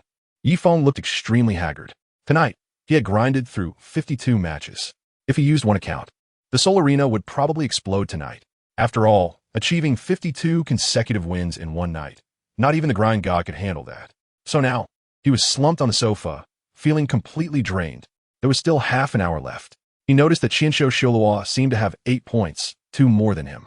Although one account had 9 points, his main account, Bloodthirsty Demon, only had 6 points. Surely he should be stronger than Tang San, right? So in the remaining half hour, Yifeng planned to practice on his main account. He registered using the Bloodthirsty Demon alias. Contestants Qianshou, Xiluo, and Bloodthirsty Demon on Arena 15, please prepare. The battle will begin in 3 minutes. At that moment, a broadcast echoed through the Soul Arena. What? The private box upstairs. The Shrek team's pupils constricted. Bloodthirsty Demon. ISNT that the one who injured Xiao Wu. How could they run into him? The master also had a grave expression. His disciple was great at everything, but he was too emotional. Running into the person who injured Xiao Wu, he was bound to rush for revenge without holding back. Brother. Xiao Wu looked out the window. Arena 15 was the best spot to observe through the glass. But she had no mind for the battle. Her eyes filled with deep worry. In the waiting area, what narrow path for enemies. I finally ran into you. Tang San's tone was cold. Just a moment ago, he had been somewhat fatigued, but he instantly felt energized. Xiao San, remember to save some strength. Dai Mu Bai was also in the public waiting area. He figured he had heard who Tang San's opponent was. Don't worry, I might not even need to use any strength. Tang San's eyes were filled with murderous intent. In his eyes, this bloodthirsty demon was already a cold corpse. Dai Mu Bai let out a bitter smile. He knew what Xiao San was planning. He must be using those terrifying hidden weapons. What could he do? He could only silently feel pity for this bloodthirsty demon. Why did you have to hurt Xiao Wu? Now look, you've sent yourself to your death. Injuring one person cost you a life. How tragic. But who told you to mess with Tang San? On the other side, interesting. In the lounge, Yifeng put on a red mask. He was feeling quite energetic now. Why? Because he might get off work early. The reason he was planning to grind for another 30 minutes was to let his main account surpass Tang San, since the opponent had 8 points. Now, he was going directly against him. As long as he defeated him, the opponent would lose a point, dropping to 7 points. Plus, the winning streak would be interrupted. P.S. Dear readers, the third update has arrived, and there will be a fourth update, slightly later, but it will definitely be out before 1 o'clock. Please vote, the already extremely exhausted author. But thinking of the rankings, I still gathered my spirit. No matter how tired, keep grinding. Seeking recommendation votes. Seeking monthly votes. Seeking rewards. Thank you, everyone. Chapter 78. Life and Death Bet. Fourth update. This means that the opponent has to start over and win 10 consecutive matches to double their points. If he defeats the opponent, it would be equivalent to winning 7 consecutive matches tonight. Of course, he was no longer just on a 7-win streak. This was the agreement he signed with the master. The Soul Arena has its own calculations. They have their own algorithms. Starting this week, regardless of how many points one had previously earned in the Soul Arena, it would be calculated as a newcomer according to the agreement. Winning 7 consecutive matches today means that as long as he wins 3 more tomorrow, starting from the 11th match, in accordance with the Soul Arena's rules for newcomer participants, his points would be doubled. To put it simply, for example, after winning 10 consecutive matches tomorrow, in the first match of the reset, he would earn 2 points, in the second match 4 points, and in the third match 6 points. Tang San would be left in the dust. Just think, he could finish work early. Ladies and gentlemen, Arena 15 is now open. I am tonight's host, yeah. The 2 contestants coming up are Qinsho Xiaoluo and Bloodthirsty Demon. Arena 15 was shining brilliantly, looking very cool. A beautiful woman with wings was flying in midair, holding a microphone, her posture elegant. Bloodthirsty Demon. Bloodthirsty Demon.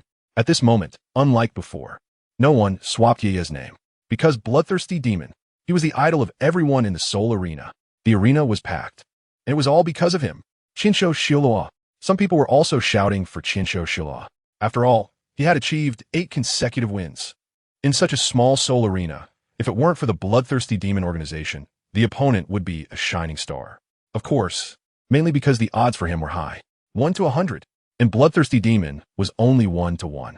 This world always has some gamblers looking to get rich quick. Take a chance, and a bicycle turns into a motorcycle. Ladies and gentlemen, as the organizers of the Soul Arena, we must remind you that Bloodthirsty Demon is a Silver Soul Master level contestant, but our Soto City Grand Soul Arena. Due to a lack of Silver Soul Master level contestants, he can still participate in events below the Silver Soul Master badge level, which is not against the rules. The host Yeya explained, the Soto City Grand Soul Arena is a relatively grassroots arena, so there aren't so many rules. Iron, Bronze, and Silver Soul Masters can all compete against each other. Fight, fight, fight. After the host Yeya said this, the audience erupted again, because they witnessed the birth of a Silver Soul Master. Below, let us welcome the 2 Soul Master level contestants to the stage. The host Yeya's voice rang out again. The cheers in the venue reached a new height. Now entering from the right side is Qinsho Xiaoluo with a martial spirit blue silvergrass, who is also the one with 8 consecutive wins tonight. Watching the contestant enter, Yeya showcased her powerful hosting and commentary skills. Xiaoluo, Xiaoluo. Supporters of Tang San erupted in cheers. But in the vast sea of people, they still seemed weak. Entering from the left side is our old acquaintance, Bloodthirsty Demon. Demon, Demon, Demon. Voice breaking. As Yifeng stepped out, the atmosphere in the venue reached its peak. It felt as if the sky was collapsing and the earth was splitting. All right, now let's have the 2 contestants get ready. The battle is about to begin. Yu was also startled by this momentum. She immediately spoke up. To be honest, she had never seen a contestant with such popularity. This might also be related to the Bloodthirsty Demon being the key to wealth. Wait. Suddenly, at this moment, a voice rang out. It was Qinsho Xiaoluo. In an instant, the entire venue fell silent. Everyone stared blankly at Tang San. What was Qinsho Xiaoluo going to do? Was he going to admit defeat? On the other side, Yifeng was also a bit confused. What trick was the opponent playing? Qinsho Xiaoluo, what do you want? At this moment, Yu flew to the center of the arena, her beautiful eyes filled with confusion. I want to upgrade this game of chance into a life and death gamble. Tang San spoke. He had already developed a killing intent. The Bloodthirsty Demon must be eliminated. A gamble? The entire venue was in shock. Has he gone mad? He plans to gamble with the Bloodthirsty Demon. What do you want to bet on? Moreover, I need to ask the bloodthirsty demon if the opponent agrees. Then it can be upgraded to a life and death gamble, the host asked. A gamble is a type of duel in the soul fighting arena. Life and death can be disregarded. Even if you kill your opponent, it's not against the rules. I want to bet that whoever loses will have their points reset to 0. How about that? Tang Sen asked. What to bet on is not important. His focus is on killing, as long as it is upgraded to a gamble. Even betting a single gold coin allows him to justifiably kill his opponent. Resetting points to 0? You look towards Yifeng. Qinsho Shilua only had 8 points. The bloodthirsty demon already had over 1,000 points and had achieved 38 consecutive wins, belonging to the Silver Soul badge holders. This was clearly an unfair betting agreement. In her view, it was unlikely that the bloodthirsty demon would agree. All right, Yifeng similet faintly. He sensed a surge of killing intent. Let's see who kills whom. I agree. Brothers, the bloodthirsty demon has agreed. Upon hearing Yifeng's agreement, the whole arena was first taken aback. Gamble, gamble. Then came a deafening roar that seemed to shake the entire Soul arena. P.S. The 4th update has arrived, seeking votes and rewards. It's already 1:30 a.m., and the author is so tired that they can barely type. Really sleepy, oh. Chapter 79. Intense clash, hormones explode. First update, the scene was filled with an unprecedented surge of hormones. Ignite, explode. After reporting, the organizing committee of the Soto City Soul Arena has just agreed to upgrade this match to a life and death gamble. The rules of the gambling arena will no longer be binding, and the 2 contestants will sign a contract where life and death are at stake. 2 contracts fell from the sky. This is the contract to be signed in the life and death arena. No matter what happens, even death, it will be legal and compliant and will not be pursued. No, brother. Xiao Wu was pressed against the glass wall. Her eyes were filled with panic. She knew that Xiao San was strong, but this bloodthirsty demon was also formidable. When he dealt with her before, he defeated her with just 1 soul skill. Once the 2 faced off, what would happen if something went wrong with Xiao San? She really didn't want Xiao San to risk his life for the so-called revenge. Xiao San was simply being reckless. Flinder's eagle-like eyes were serious. The atmosphere around him was tense. How could this be casually upgraded to a life and death gamble? Those who come down from the life and death arena are basically either dead or severely injured. How could he act so impulsively? This bloodthirsty demon only injured Xiao Wu. In a gambling arena, injuring the opponent was completely enough. Even if it was a serious injury, it did not violate the rules. It was clear to anyone with eyes that he wanted to put this bloodthirsty demon to death. Nonsense. Nonsense. The master held a bunch of grapes. Just as he was about to leisurely enjoy watching his disciple brutally defeat his opponent, he was stunned. He heard that the bloodthirsty demon was battling Tang San. What made him the angriest was that this battle had escalated to a life and death gamble. Furious, he smashed the grapes to the ground. His feet crushed them into pieces. Yi Xiaojiang was very angry, very furious. The bloodthirsty demon was his prospective disciple. This foolish disciple was going to eliminate the opponent for a woman. If he could, he really wanted to slap Tang San right now, no matter who got injured. Wasn't that a loss for him, Yu Xiaojiang? Moreover, if they exhausted all their energy in this match, what would happen in the subsequent combination battles with Dai Mubai and the team battles? Winning would only yield 9 points at most. The bloodthirsty demon's family already had someone with 9 points. How could Xiao San be so oblivious to the bigger picture, wasting all the time Yu Xiaojiang spent teaching him? Master in the box. Watching Master violently crush the grapes, everyone was dumbfounded. They had never seen such a violent scene from Master. He was probably worried about Tang San. After all, Xiao San was Master's direct disciple. It was normal to worry about the safety of someone he cared about in a life and death gamble.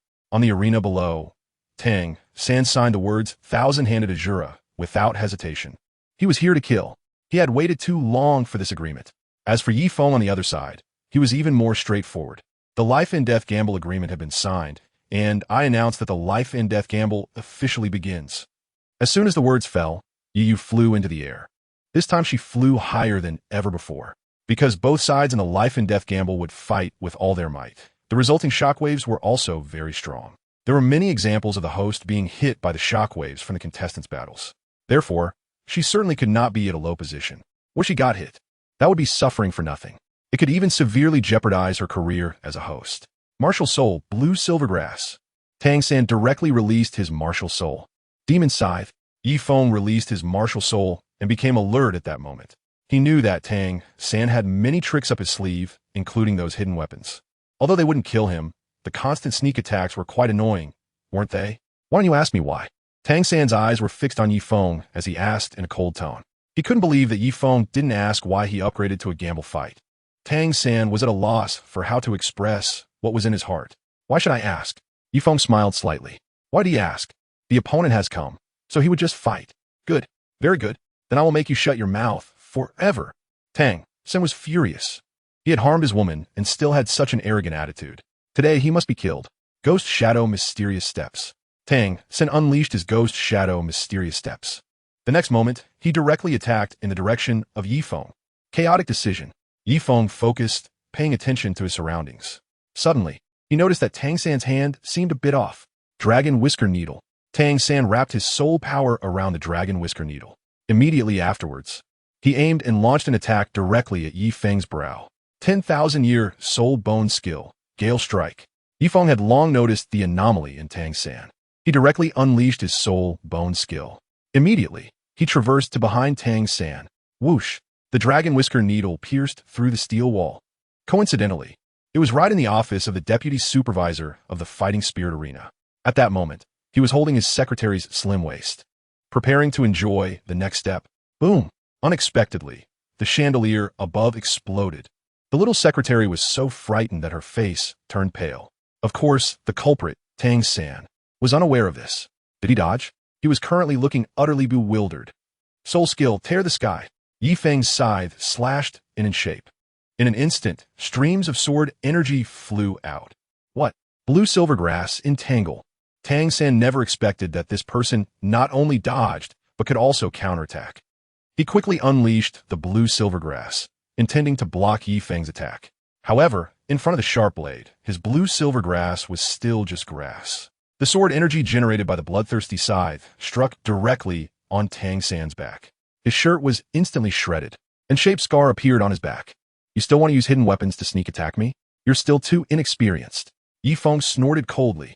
Tang San, typical of trying to steal a chicken, but losing the rice instead. Third brother. The VIP room above. Everyone gasped in surprise. This bloodthirsty demon is really too cunning. On the arena downstairs. Oh, is that so? Let's see who is a bit tender. A smile appeared at the corner of Tang San's mouth. It's so crazy. Like a devil after slaughtering a city. Fierce and terrifying. Yi Feng suddenly felt that his body seemed to be a bit sluggish. Second soul skill, Ghost Vine Parasitism. Yi Feng looked like a tree man. Blue silver grass sprouted all over his body. But is this the end? Of course not. Third soul skill, Web Binding. The blue silver grass wove into a net, each strand carrying unprecedented venom. That poison comes from the face spider. Thousand Hand Azura. Thousand Hand Azura. Seeing this scene, the gambler's eyes turned red. The scent of money is in the air. The bloodthirsty demon is going to lose. Once the opponent loses, they will receive 100 times their bet. P.S. Here's the first update. No lunch break today. Still 4 updates today. Please vote. Chapter 80. 1,000 hidden weapons strike simultaneously, surely to put you to death. Second update. Please vote. Above, the expressions of the other Shrek members shifted from gloomy to bright. Finally, third brother had the upper hand. Flinder also appeared to breathe a sigh of relief. Only the master suddenly slammed the glass. That frustration in his heart. This was his designated apprentice, for sure. What would he do if the opponent died? Oh, it seems that the Soto City Great Soul Arena really has hidden talents. In another VIP box were the people from the Tiendo Royal Academy. This battle undoubtedly attracted their attention as well. At this moment, they all wore expressions of disbelief. They thought the bloodthirsty demon was strong enough. Yet this thousand-hand Azura could actually trap the bloodthirsty demon. They had 2 people face him tonight. The first was Dugian, the second was Shimo, both of whom were defeated. It could be said he was extremely powerful. The battle continued. Just when everyone thought the bloodthirsty demon was doomed, a scythe pierced through. Drops of liquid fell to the ground, instantly reacting with the surface, causing burns. This poison actually has a burning sensation. Everyone was stunned. What kind of terrifying poison could burn the ground? Is the bloodthirsty demon really doomed? Is this his last flicker of life? Hiss, a tearing sound. That was a figure wearing a red mask, holding a magic scythe, like the Grim Reaper appearing in the world. He came out, not a scratch on him. The bloodthirsty demon didn't die. The audience present was dumbfounded. In an instant, Unprecedented cheers erupted. The bloodthirsty demon is the key to wealth. Many people bet on his win tonight and even took out their savings. If the myth is broken, they would lose everything. Seeing the scene, those who were feeling down just moments ago seemed to have found hope in life. One by one, they were shouting wildly as if they had been injected with chicken blood. How is this possible? Tang San's expression was a bit serious. How could the toxin from his face spider be ineffective against him? Is he immune to poison? Surprised? There's even more to be surprised about. Yi Feng stared at Tang San. He actually trapped him in those stinky blue silvergrass. He was going to make Tang San pay the price. Oomph. What a coincidence. I also have something to surprise you even more. Ghost shadow mysterious steps. Tang San snorted coldly. Look quickly. The speed of the thousand-handed Azura is so fast. Everyone present was in shock. The opponent clearly did not unleash a soul skill, yet they saw after images. What kind of speed is this? Is this really something one person can achieve? Faster? What do you call this? The left leg soul bone is activated. Tear the sky. Yi Feng unleashed the soul skill Tear the Sky. In an instant, hundreds of blades transformed into energy and attacked in the direction of Tang San. Xian Yu hand. Tang San turned around and stopped. Because those hundreds of attacks couldn't be avoided at all, he could only brace himself with the Xian Yu hand. Zizi. The Xian Yu hand collided with Yi Feng's blades, and a sound of weapons clashing was heard. What kind of skill is this? Everyone was bewildered. They had never seen anything like it. However, at that moment, they suddenly heard a scream. It was the bloodthirsty demon. The opponent had appeared behind the thousand-hand Azura without them noticing. With a speed that was faster than the eye could see, a shadowless kick was aimed at the thousand-hand Azura. The thousand-hand Azura, who was focused on dealing with those blade-like sword energies, never expected the opponent to suddenly appear. He was kicked away directly. Originally, his back had just received an X-shaped cut from the demon's Scythe's attack. Now it was covered with countless footprints. I want you dead. Tang Min Secret Manual, Hidden Weapons 100 Solutions. Tang San was completely furious. He glanced back. In his hand were hundreds of dragon whisker needles, and his specially made 1,000 hidden weapons. Whoosh. He suddenly swung them, and they shot out with a whoosh. If nothing went wrong, the next second would reveal this bastard riddled with holes. Is that all? Yi Feng fully utilized the chaos decision. In an instant, his senses were heightened 100-fold. At this moment, the hidden weapons seemed to freeze in front of Yi Feng. Immediately afterward, a black light burst forth from his left leg. The soul bone of the eternal golden winged Dapeng. His speed increased 100-fold. With the dual-phase coordination, he effortlessly dodged in the most skillful manner. He suffered no harm at all. However, while Yi Feng managed to evade, some others were not so lucky. Behind a steel wall in Arena 15 was the office of the deputy manager of the Soto City Soul Arena. The deputy manager's office was large. The front was for work, and there was a hidden door on the bookshelf. Pushing it in led to a room. It was said that the deputy manager worked hard and had specially designed a room for napping. As for why there were bathing facilities and an oversized round bed, that was easy to explain. When he was tired, it was reasonable to take a shower, right? And as for the bed, it was even easier to explain. He was tired of the square bed at home, so he used a round bed here for a change of pace, which made perfect sense, right? Don't worry. My little darling, no one can disturb us here. The deputy manager Wong held the hand of his secretary and entered the room meant for napping. Manager Wong, is it really okay?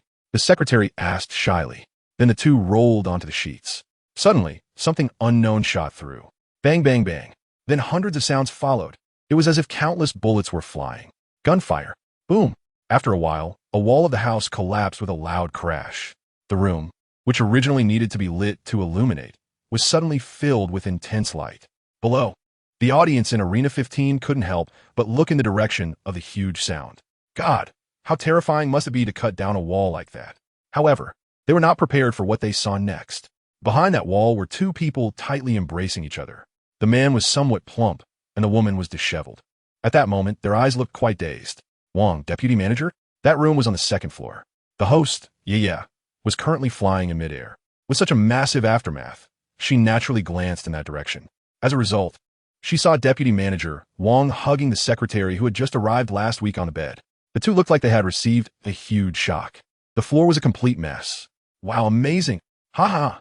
Manager Wong is really aging like fine wine. This must be a pay-per-view segment, right? We can afford this. Yeah held the microphone, and her voice instantly spread throughout the venue like a loudspeaker, causing everyone to burst into laughter. Wong the fatty, Suddenly, a roar echoed. In Arena 15, a Soul King leaped up directly. It was a woman. Wife. I didn't do anything wrong. Just now Xiao Feng said she wanted to help me change the sheets, so I brought her to have a look. It was well known that Deputy Manager Wang's wife was extremely fierce. He desperately explained. Whether they believed him or not was uncertain. In any case, the backstage was intense. Just like Arena 15, it was equally fierce. The bloodthirsty demon and the thousand-handed Azura first engaged in close combat, followed by soul skills bombarding each other. The hard arena was marked with numerous knife scars. P.S. The second update is here. After dinner, there will be 2 more. Please vote for recommendations. Please vote for the monthly ticket. Please tip. In a weak little statement, the author is not lewd, it's for the plot. Chapter 81. The true life and death battle. No life, no rest. Third update. The arena was battered and bruised, looking utterly disheveled. Just from this point, it was evident how intense the battle between the two sides was. It could be said to be an unprecedented existence at the soul master level of the entire soul arena. Brother, don't continue really, please don't continue. Xiao Wu pressed tightly against the glass. She really couldn't bear to see Tang San fight so hard for her. Actually, she was fine. Really fine. If Xiao San were to get hurt or lose his life because of her, she wouldn't know what to do. Plus, her heart ached terribly. It felt as if something was choking her. Go hold on. The Shrek team members, including Ma Hongjun and Oscar, all wore expressions of prayer. The battle was truly bloody. The ground was soaked with blood.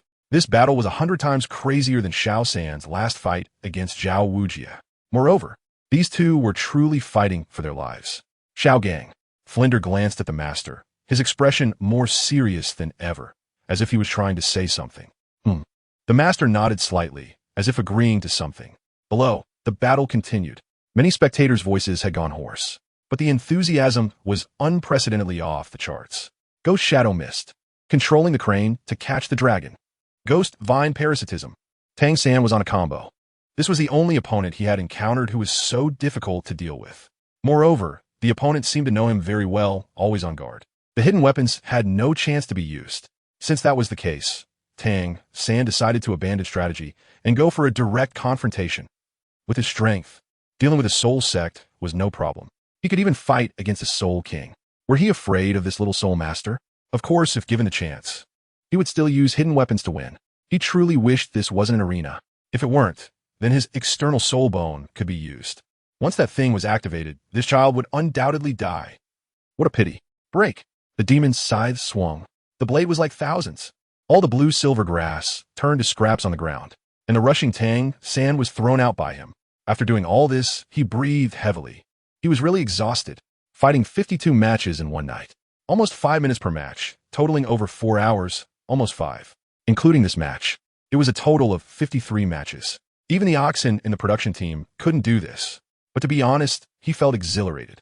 He hadn't experienced such intense battles in a long time. Break? I don't know if you can break this move. Blood dripped from Tang San's corner of his mouth. His back was covered in scars. He looked utterly miserable, but his eyes were filled with endless fighting spirit, extremely fierce. Oh, then I want to see. Yifeng smiled slightly upon hearing this sentence. When soldiers come, block them. When water comes, damn it. Your tricks, Tang San. Yifeng will take them all. Then let's see how you handle this. Third soul skill, spiderweb binding. The entire arena was instantly engulfed as blue-silver grass, towering like giant trees, shot up. The soul fighting arena was quickly wrapped up. It was like an egg, but this egg wasn't empty. It had countless partitions inside. Is that all? Although Yifeng's line of sight was directly blocked by the tall blue-silver grass. He was confident that he could reduce Tang San's grass nest to nothing in 3 seconds. You're quite the genius, but unfortunately, you've provoked my woman. In your next life, if you see me, Tang San, just walk around. At the same time, Tang San unleashed his secret weapon. San Shooting Shadow. This was his latest crafted mechanism type hidden weapon. It released flying needles from a syringe, which were highly poisonous and could also spray toxic mist. He had tested it once before, and its power could directly penetrate steel plates. This shot contained a total of 20 needles, enough to fill this kid's body with holes, leading to his immediate death. Whoosh!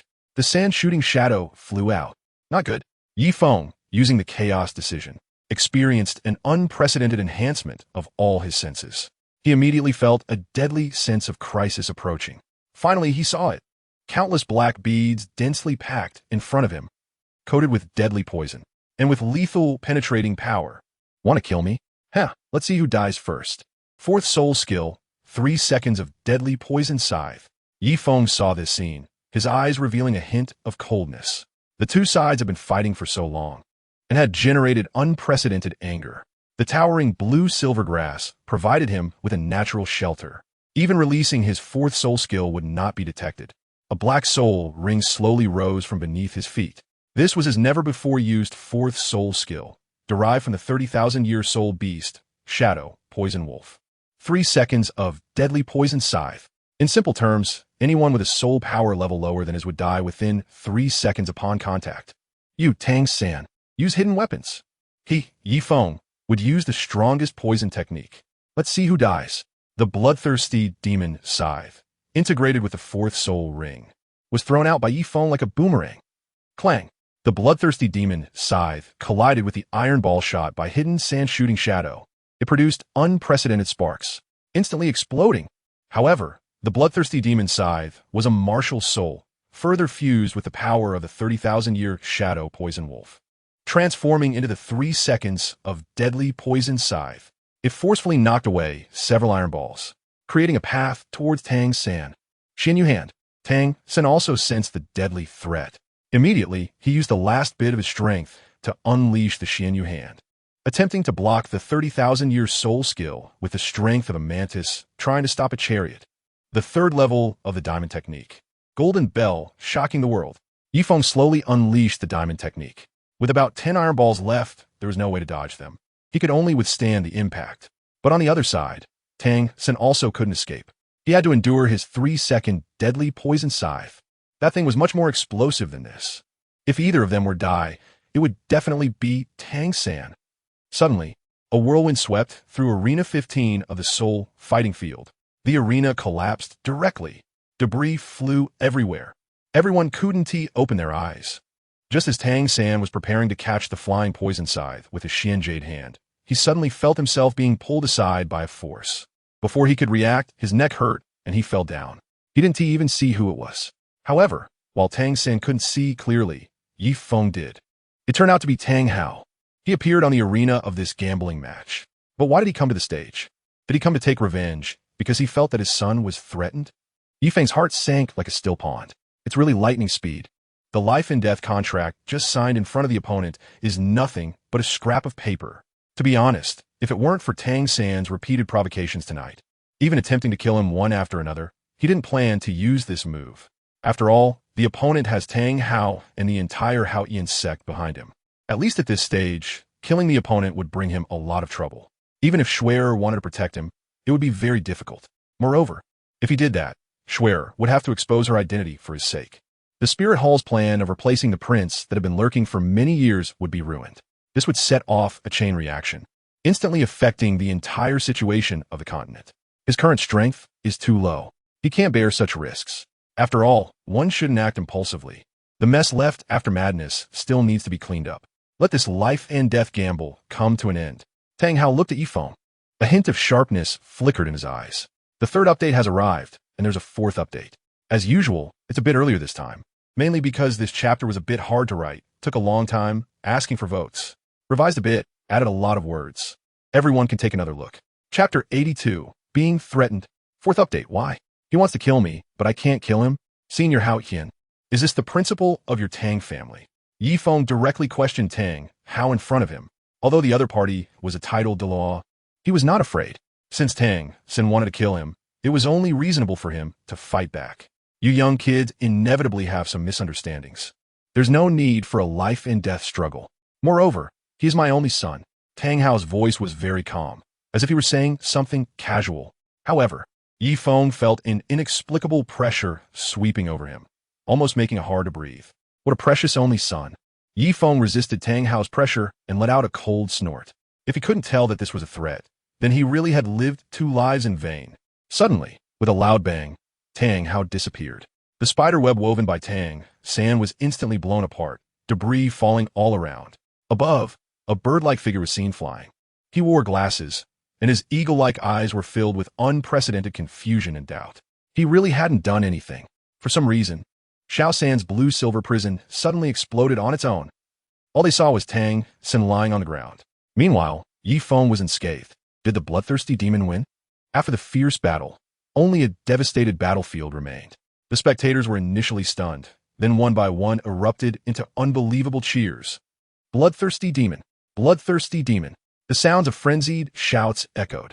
This was an excitement never before seen in the entire Seoul arena, because this battle was simply too thrilling. Even the central arena could hardly host such an exciting match. Xiao San, seizing the opportunity while everyone was cheering, Flinder swooped down from above. He directly picked up Tang San. He had originally intended to step in and stop the fight.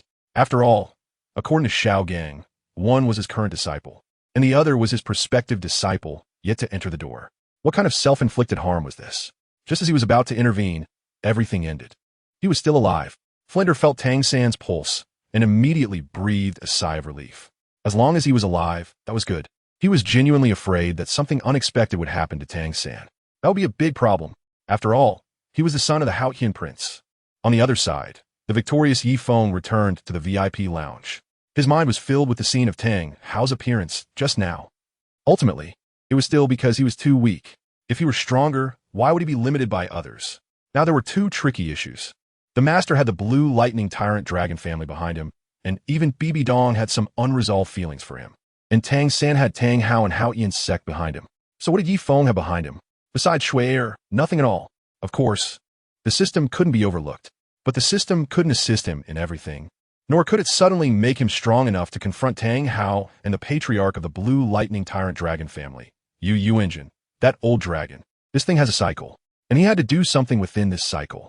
After thinking it over, while improving himself, it was time to cultivate some of his own forces. In the future, whether to assist himself, help Shui Air, or intimidate others, all could be done. This battle left Yi Feng deeply moved. Continuing to play in Soto City was meaningless. After this week, he would directly reveal his cards. He is Yi Feng, the kid that Yu Xiaojiang once looked down upon. He didn't die. He came back to life. Moreover, if it weren't for his father appearing, the disciple you are currently cultivating would have died. He believed that the expression on the master's face would be quite interesting at that time. At this moment, Yi Feng tidied up some things. He then left the Seoul arena. He needed to go back and make a plan. After finishing this matter, should he go to deceive for the immortal herb or steal the immortal herb? P.S. The fourth update is here. Sigh. I really didn't expect that I accidentally stayed up until 1:30. Oh my, so tired, but I apologize to everyone for being half an hour late. Mainly because I felt dissatisfied and revised the previous chapter, adding a lot of words. Everyone can take another look at these two chapters in the end. Please vote. Friday is the last day, so please throw the tickets over here. Chapter 83. A reliable answer. First update. Tang Hao's appearance was known only to Yi Feng. The lights in the lounge dimmed at this moment, as if everything returned to silence.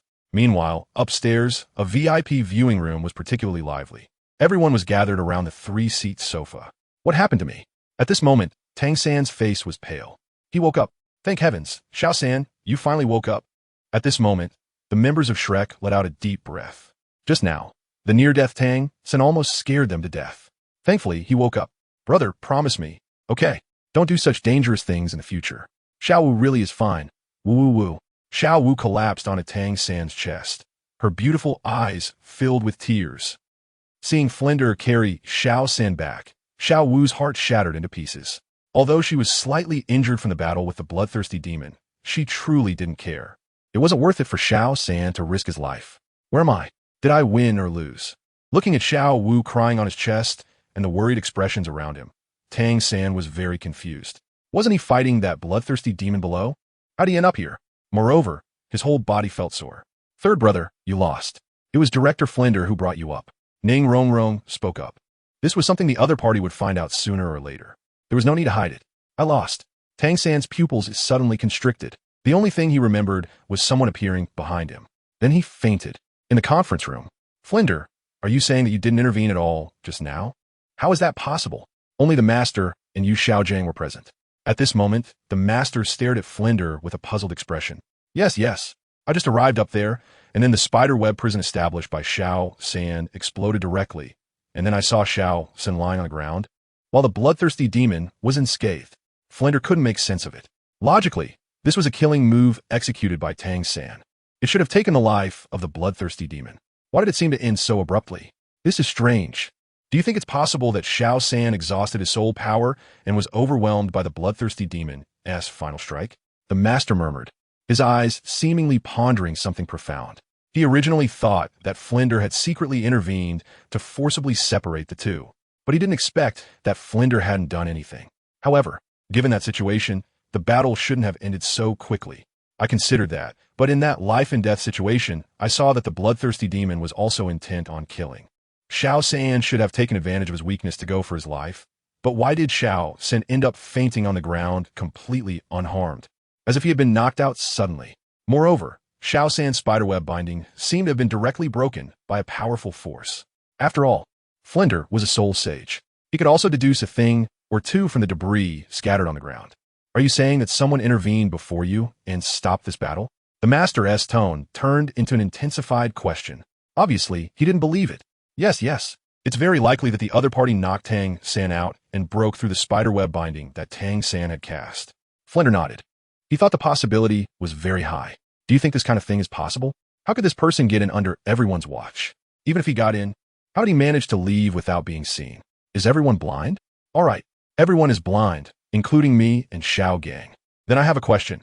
If someone really knocked out Tang San and triggered Tang San's third spear ability, what was the bloodthirsty demon doing? Didn't you say he was full of killing intent and wanted to kill? With such a good opportunity, he just sat there watching? Master directly confronted Flinder with 3 questions. His expression was as if he were looking at an idiot. Perhaps the bloodthirsty demon was threatened? Flinder blurted out. However, he regretted saying it. There are so many powerful individuals in the bloodthirsty demon family, especially the soul sage, so they must come from a hidden family. Who could threaten such a person? Is there something wrong with your reasoning? What family is behind him? Who could threaten him? Sure enough, Master directly seized on the most contradictory point. Then he made a gesture pointing to his head, as if to say, "Brother, has your brain flooded? What is his status? Wealthy, powerful, with talent and strength. Who in the small Soto city could threaten him? Would he listen to you?" Master said irritably. "What kind of brain circuit does Flinder have?" "Sigh, that does sound absurd." Flinder sighed softly. "But Xiao Gang, there's something I've been wondering whether I should mention." Flinder spoke up. "Say it." Master replied with one word. "Do you know who Xiao San's father is? If it's him taking action, then it's indeed possible." Flinder leaned in closer and whispered, afraid of being overheard. If there is anyone in this world who could accomplish what just happened, it would be that person. Of course, he didn't know whether his old partner knew that Tang San was that person's son. "You recognize this token, right? He has long since gone into seclusion and is not around." Master took out a token. He actually even gave you this thing?" Flinder looked panic-stricken. "From a day Xiao San became my disciple, I knew who this person was. Later, even his father personally came to find me to ask me to guide him well." Master said, standing with his hands behind his back. That person, Yu Xiaojing has long known that Tang San's father is Tang Hao. That person who once dominated the entire continent as a super genius. He admitted that the other party could indeed do it. But would he come here? Obviously not. So this is an option that can be excluded based on experience combined with reality. So what's going on? Sigh. It seems we can only wait for Xiao San to wake up to find out. Flinder shook his head slightly. It's better to ask the person involved than to guess blindly here. You don't need to ask him. I've already sorted out a reliable answer based on the actual situation. Master raised his jaw slightly, looking out the window lost in thought. A reliable answer? What is that? Hearing this, Flinder was full of interest. P.S. Dear book friends, the first update has arrived. I was a bit busy today, so the update is later than usual, but don't worry, I can still fulfill the promise of 4 updates. After dinner, I will continue to update the next 3 chapters.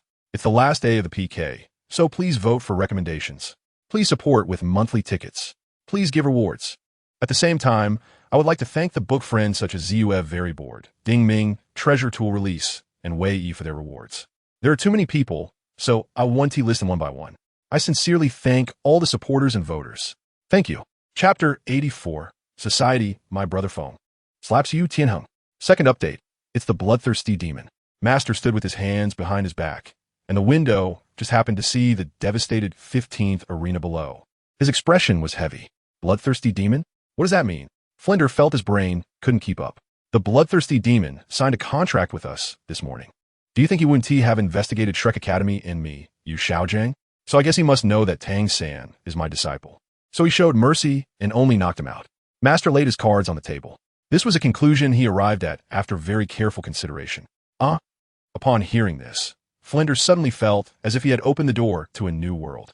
I know you might not agree with this answer, but the truth is often so absurd. Let us start from your previous guess. If everyone at the scene was blind, allowing someone to sneak into the 15th arena, then what was the other party's purpose? First, was it to stop this battle and save Xiao San? Then why did Xiao San end up fainting? Normally, shouldn't it have been to knock out the bloodthirsty demon to let Xiao San win? Master asked Flinder. His thinking was clear and his logic rigorous. This Flinder's expression was bitter. He was truly stumped.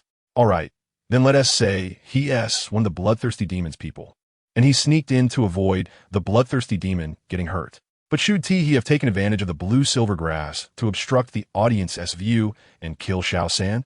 After all, Xiao San has committed heinous crimes and forced the bloodthirsty demon to take action against a titled Douluo-level powerhouse. But what was the result? Tang San fainted on the ground, and aside from the previous injuries, he had no other wounds. Is this reasonable? Master's voice rang out again. Unreasonable. Flinder shook his head slightly. His expression was becoming increasingly confused. That's exactly right. It's obvious that the bloodthirsty demon never intended to truly kill Xiao San because he understood that he had invested a lot of effort into Xiao San. If he killed him, wouldn't there be a gap between him and his teacher? But tonight Xiao San was too arrogant and had to be taught a lesson. So he chose a middle ground, knocking him out to win. Master was full of energy because his reasoning logic had successfully closed the loop, meaning it made sense and was very reasonable. To be honest, he really didn't expect that his prospective disciple's thoughts were so meticulous. Truly teachable. Impressive, Xiao Gang. Flinder was thoroughly convinced this time, because what the other party said was simply reasonable and flawless. The reasoning wasn't difficult. What was hard was arranging all of this. The bloodthirsty demon really put in a lot of thought, Master said with a look of appreciation. However, Xiao Gang, I have another question. Aren't the soul skills of the bloodthirsty demon's Scythe all cutting type? But the semicircular cage that Xiao San created was directly blown apart. How we explain this? This was one of Flinder's doubts. At that time, he was in the air. That thing exploded like a bomb, instantly detonated. The effect was simply shocking. It didn't seem like something a soul master could achieve. Flinder, I really don't know what to say to you. Have you seen him use other soul skills? Who says that in that situation, he can't instantaneously explode other soul skills? Master countered Flinder. This Flinder was left speechless. On the way to the Rose Hotel. A sneeze. Yifeng sneezed. What the hell? The weather doesn't seem cold. So why did he just sneeze 7 or 8 times in a row? Yifeng rubbed his nose. How strange. Make way. Everyone, make way for me.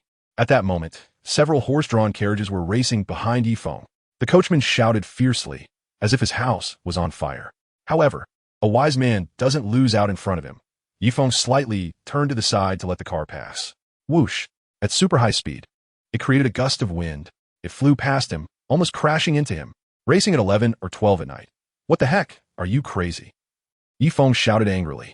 If it weren't for the fact that he had exhausted all his energy at the Seoul Duel Arena today, making him not want to cause too much trouble, he would have chased after the carriage to teach the driver a lesson. Get out of the way. Everyone get out of the way.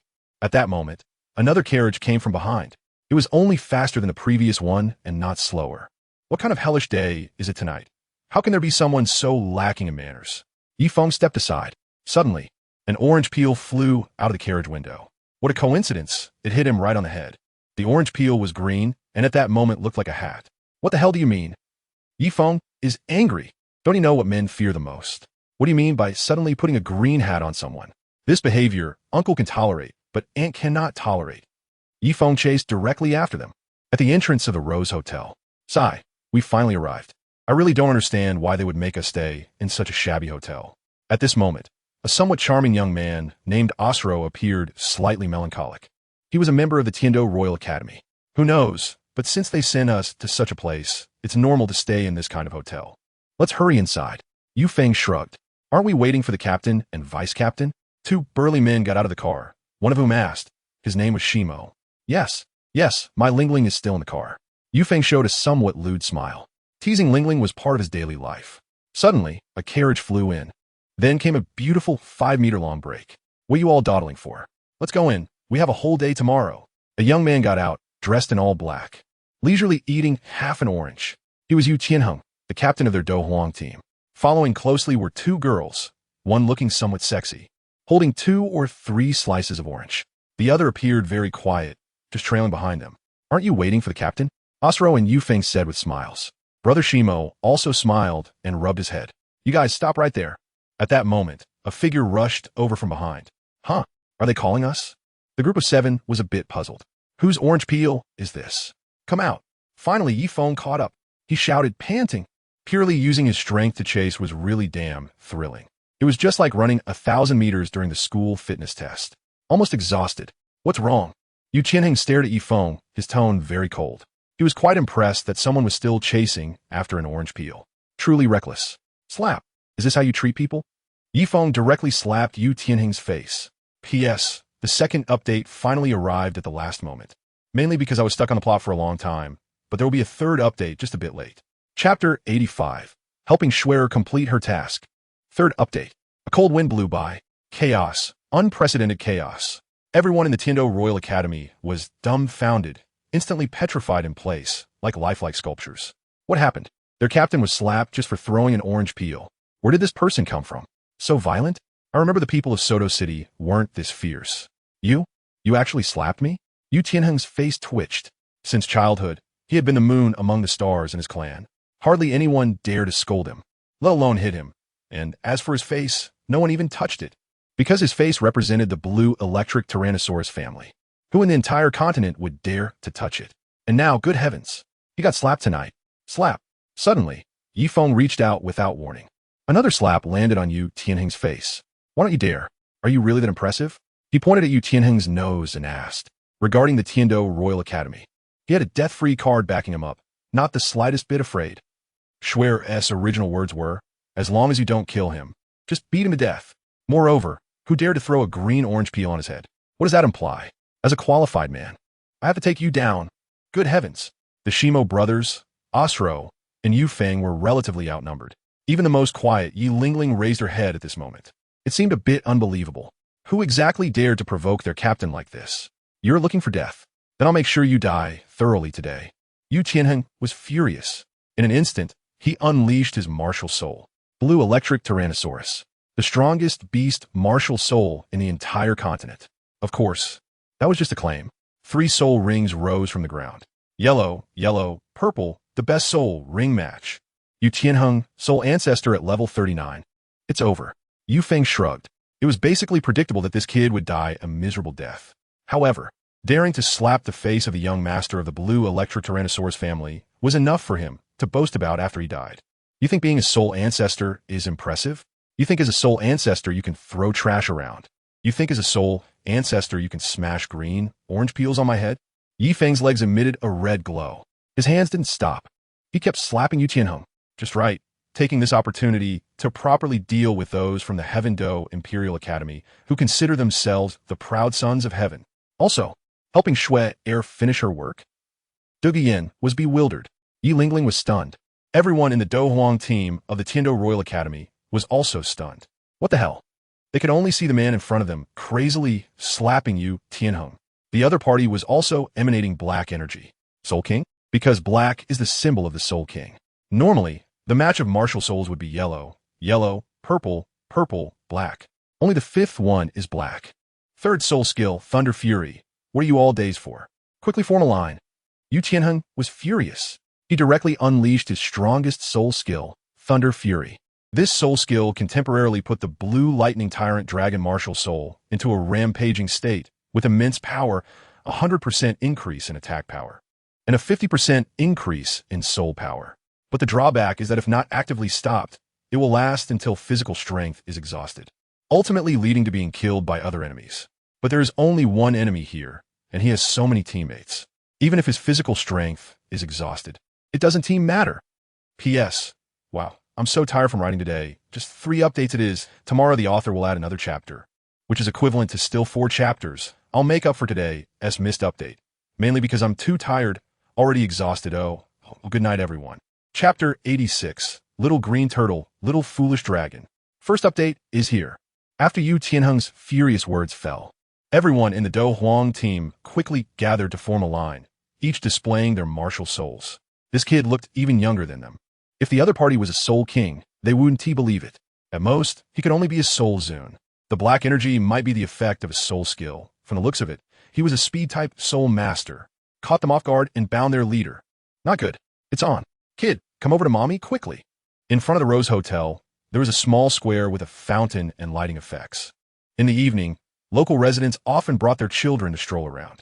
At this moment, although it was past 11, the fountain's lighting effects continued until midnight, and there were still some energetic children playing. After a loud noise, the suddenly illuminated soul ring frightened those who were just having fun, and they immediately took their children to the side. Soul Masters fighting means trouble for ordinary people. In Soto City, where Soul Masters only make up 10% of the population, it's even more true. Ordinary people see Soul Masters fighting and will hide as far away as possible. Because once you get hurt by a Soul Master, you can only blame yourself for your bad luck. As for asking a Soul Master for compensation, dream on. If you get hurt or die, you deserve it. Kid, you shouldn't have messed with our boss. A burly man beside them was emitting green light. This was a stone mill, martial soul, Xuanwu Turtle, 37th level battle soul master. Oh no, wait. Yifeng suddenly called to a stop and then walked towards the stone mill. Huh? What do you want to do? The stone mill was full of question marks. The people from the Tiando Royal Academy also looked confused. Come on, put on properly, don't tilt it. Yifeng seriously placed the green-orange peel on the stone mill. Although the other party was quite strong, he wasn't very tall. The stone mill had a confused expression. Green light goes better with a green hat. Yifeng smiled slightly and said, "Uft." The people from the Tiando Royal Academy couldn't hold back and burst out laughing. How could someone be so serious about doing such a thing? Even the most demure Yi Lingling couldn't help but stifle a laugh. Covering her mouth, she chuckled softly. Are you looking for death? The orange peel is green, wearing it on his head, and still saying not to tilt it. Isn't that implying he is wearing a green hat? Just tell me, which guy can tolerate this? Of course, the most important thing was that Shimo realized that the goddess he was pursuing was actually laughing at him. And in that instant, he exploded. He swung his fist and charged at Yifeng. But after all, he was like a turtle. His defense was decent, but as for his speed, well, that was another story. Yifeng easily dodged. Little green turtle and that little foolish dragon. If you want to fight, go ahead. But fighting here might hurt people or damage buildings. Go to the back mountain where you can let loose a bit. Come with me. Damn it. The Rose Hotel is mine now. Although Yu Tianheng is the young master of the Blue Lightning Tyrant Dragon clan, he is not on the same level as Dai Mubai at all. If the building is destroyed, the other side can't afford to compensate. Are we supposed to let him go find that old dragon Yu engine to collect debts? Are you tired of living? It's better to go to the back mountain for some peace. No matter how we fight, it won't be a problem. Yifeng glanced at the stone mill and then walked straight past Yu Tianheng, even bumping his shoulder. Little foolish dragon? Who was he just calling? Anyone can tell that bumping shoulders is a provocation. And that phrase, little foolish dragon. Yu Tianheng was stunned. Boss, it seems like he is calling you. Yifeng said, I'll smash him to pieces. Crack, crack. Yu Tianheng clenched his fists tightly. One punch directly knocked down the nearby 10-year-old camphor tree, slapping his face, and now he is bumping shoulders to provoke him. He has endured all this. What is this little foolish dragon? Is it an insult to him or to their Blue Lightning Tyrant Dragon family? Can he endure this? If he lets us go, he might as well change his name to Blue Lightning Tyrant Turtle Tianheng. Little green turtle? The stone mill beside him was in a mess. His fists, as big as sandbags, were shaking even more violently. Go, everyone follow me. I'll show him what a little foolish dragon is. Yu Tianheng was furious. Fighting in the city really can't be done. Plus, destroying residential buildings or structures will be troublesome later. Go to the mountains and forests. Whether it's to beat this kid or kill him, it won't cause panic. Go. The stone mill was furious. Wearing a green hat, little green turtle. These are all forbidden words in his life dictionary. He must use his sandbag-sized fist to smash that kid's head. In the distance, Yifeng was walking towards the back mountain. Although he was exhausted tonight, with almost no stamina left, he was still confident in dealing with a few Soul Kings. Moreover, it was in a deserted forest, which made him even more confident. Tianheng. Suddenly, the voice of Dugu Yin rang out. What? If it were anyone else calling him, Yu Tianheng would probably have exploded right away. But it was Dugu Yin on the other side. He barely held back his anger and replied with 2 words. His eyes still glowed red. Do you think there might be a trap in this? Dugu Yin looked at Yu Tianheng and said. She felt a bit uneasy. Yes, I also think there is something wrong. The other side seems to be deliberately provoking you, boss, and then leading us into the forest. Looking at Yifeng's back, Osro from the Fighting Emperor team also said, who cares if there is a trap? Can anyone in Little Soto City kill us? Plus, that slap, I just took 1 TB for nothing. Whoever is afraid of dying can stay here. Those who aren't afraid of dying, follow me. Yu Tianheng's voice was almost squeezed out from between his teeth. Then he directly chased after Yifeng. Little foolish dragon. At this moment, it felt like a needle was stabbing Yu Tianheng's heart.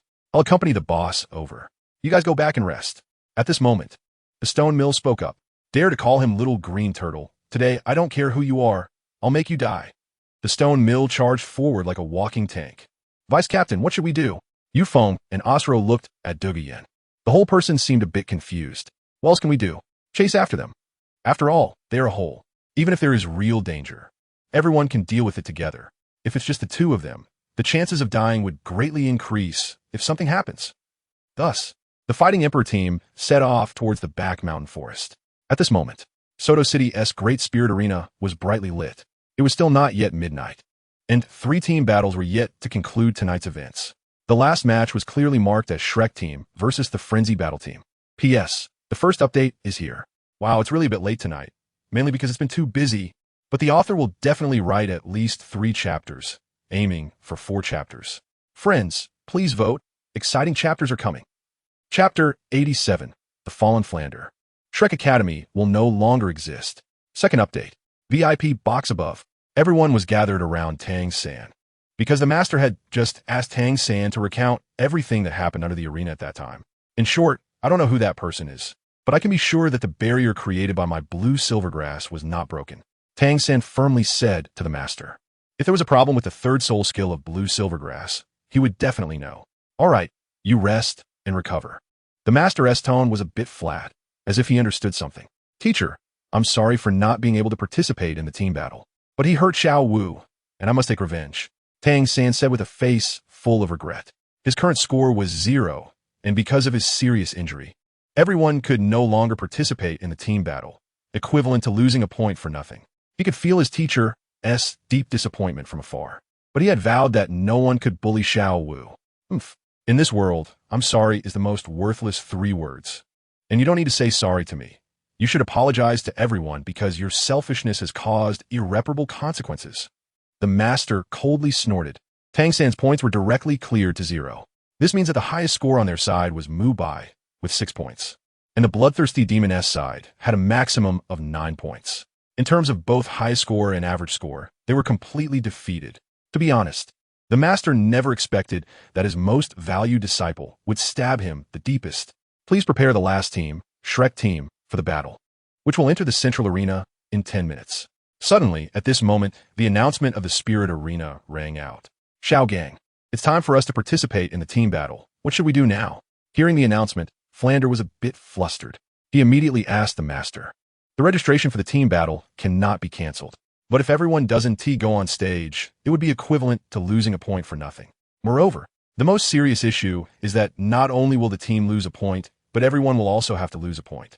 Tonight's performance can be described as disastrous. Dai Mubai 6 points.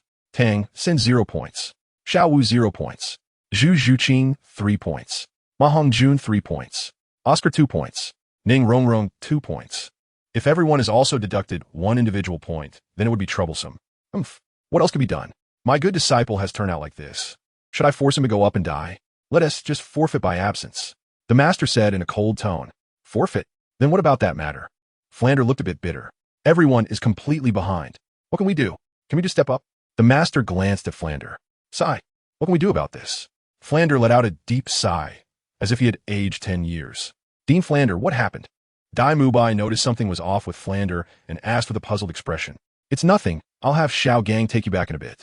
I need to go out for a while, Flander said, walking dejectedly towards the door, looking like a gambler who had lost everything. Master, what's going on? Dai Mubai was confused. Yeah, what happened? Ma Hongjun was also bewildered. Flander was his teacher, and he had never seen him like this. Shrek Academy is gone. The master spoke. The room fell silent. Everyone was filled with questions. Perhaps you don't know, but your Dean Flander signed a bet with someone. If you can't reach the goal this week, Shrek Academy will cease to exist, the master said seriously. Acting? He was familiar with it. If he didn't scare these people, they would continue to act recklessly. The game had already gone wrong. If it continued, they would be in danger. How would he take on disciples then? Shrek Academy will cease to exist? Master, what does that mean? Upon hearing this, everyone showed an expression of disbelief. Even the injured Tang San sat up straight. All right, it's not worth talking about. I don't want to discuss this anymore. Everyone go back. It's getting late. The master didn't explain. His tone was very cold. He was filled with a sense of despair. Master, don't. What happened to the academy? Yeah, master. What exactly happened? Is it because of money? As soon as Ma Hongjun finished speaking, Dai Mubai's voice rang out again. The crowd surrounded the master tightly. Even though they hadn't been at Shrek Academy for long, they all had developed feelings for it. If the academy disappeared, they couldn't accept it. Sigh, since you all asked, I'll tell you. Dean Flanders signed a bet with a certain family heir. Why I asked you to achieve before was part of that bet. If you fail, it means losing, and the academy will become the other party's possession, the master explained. What? Upon hearing this, everyone exploded. So don't blame Dean Flanders for ignoring you just now. Mainly, Xiao San was too impulsive tonight, disrupting his plans. Sigh, enough of this. Let's not talk about it, just go back. The master said with a hint of helplessness. Brother, Xiao Wu glanced at Tang San. Tang San's mood was also very complicated. No, teacher, I think I can still fight. We must win this team battle tonight. At this moment, Tang San propped himself up, completely disregarding his earlier injuries. He never expected to make such an unforgivable mistake. He should always prioritize the bigger picture. But he never thought this would happen. No, your team tonight is the Berserk team, a very strong team. You won't win. Going up would just mean losing. The master shook his head slightly. Slap. Suddenly, Tang San slapped himself hard. Xiao San, what are you doing? Dai Mubai rushed forward to grab him upon seeing this. Don't stop me, teacher. I was too impulsive tonight. I'm really sorry. Tang San felt immense regret. Because of a moment of anger, he had put the entire academy in jeopardy. What had he done? Brother, you were avenging Xiao Wu. You should be hitting Xiao Wu. Xiao Wu raised her hand. Wanted to slap herself. Enough. That's enough. Suddenly, the master shouted. In an instant, the room fell silent. P.S. I didn't realize it was already 2:30. This chapter was really hard to write. I haven't stayed up this long in a while. Since I said I would complete 3 chapters today, there's still the 3rd chapter. So everyone please wait a moment. The author requests votes. Chapter 88. Yu Tianheng. Infuriated 3rd update. Am I watching you two perform? If you really want to apologize sincerely, you must meet my goal tomorrow night. Follow my orders. And absolutely do not mix in any personal feelings. Tonight is just the first night. We still have hope. The master said coldly. Understood.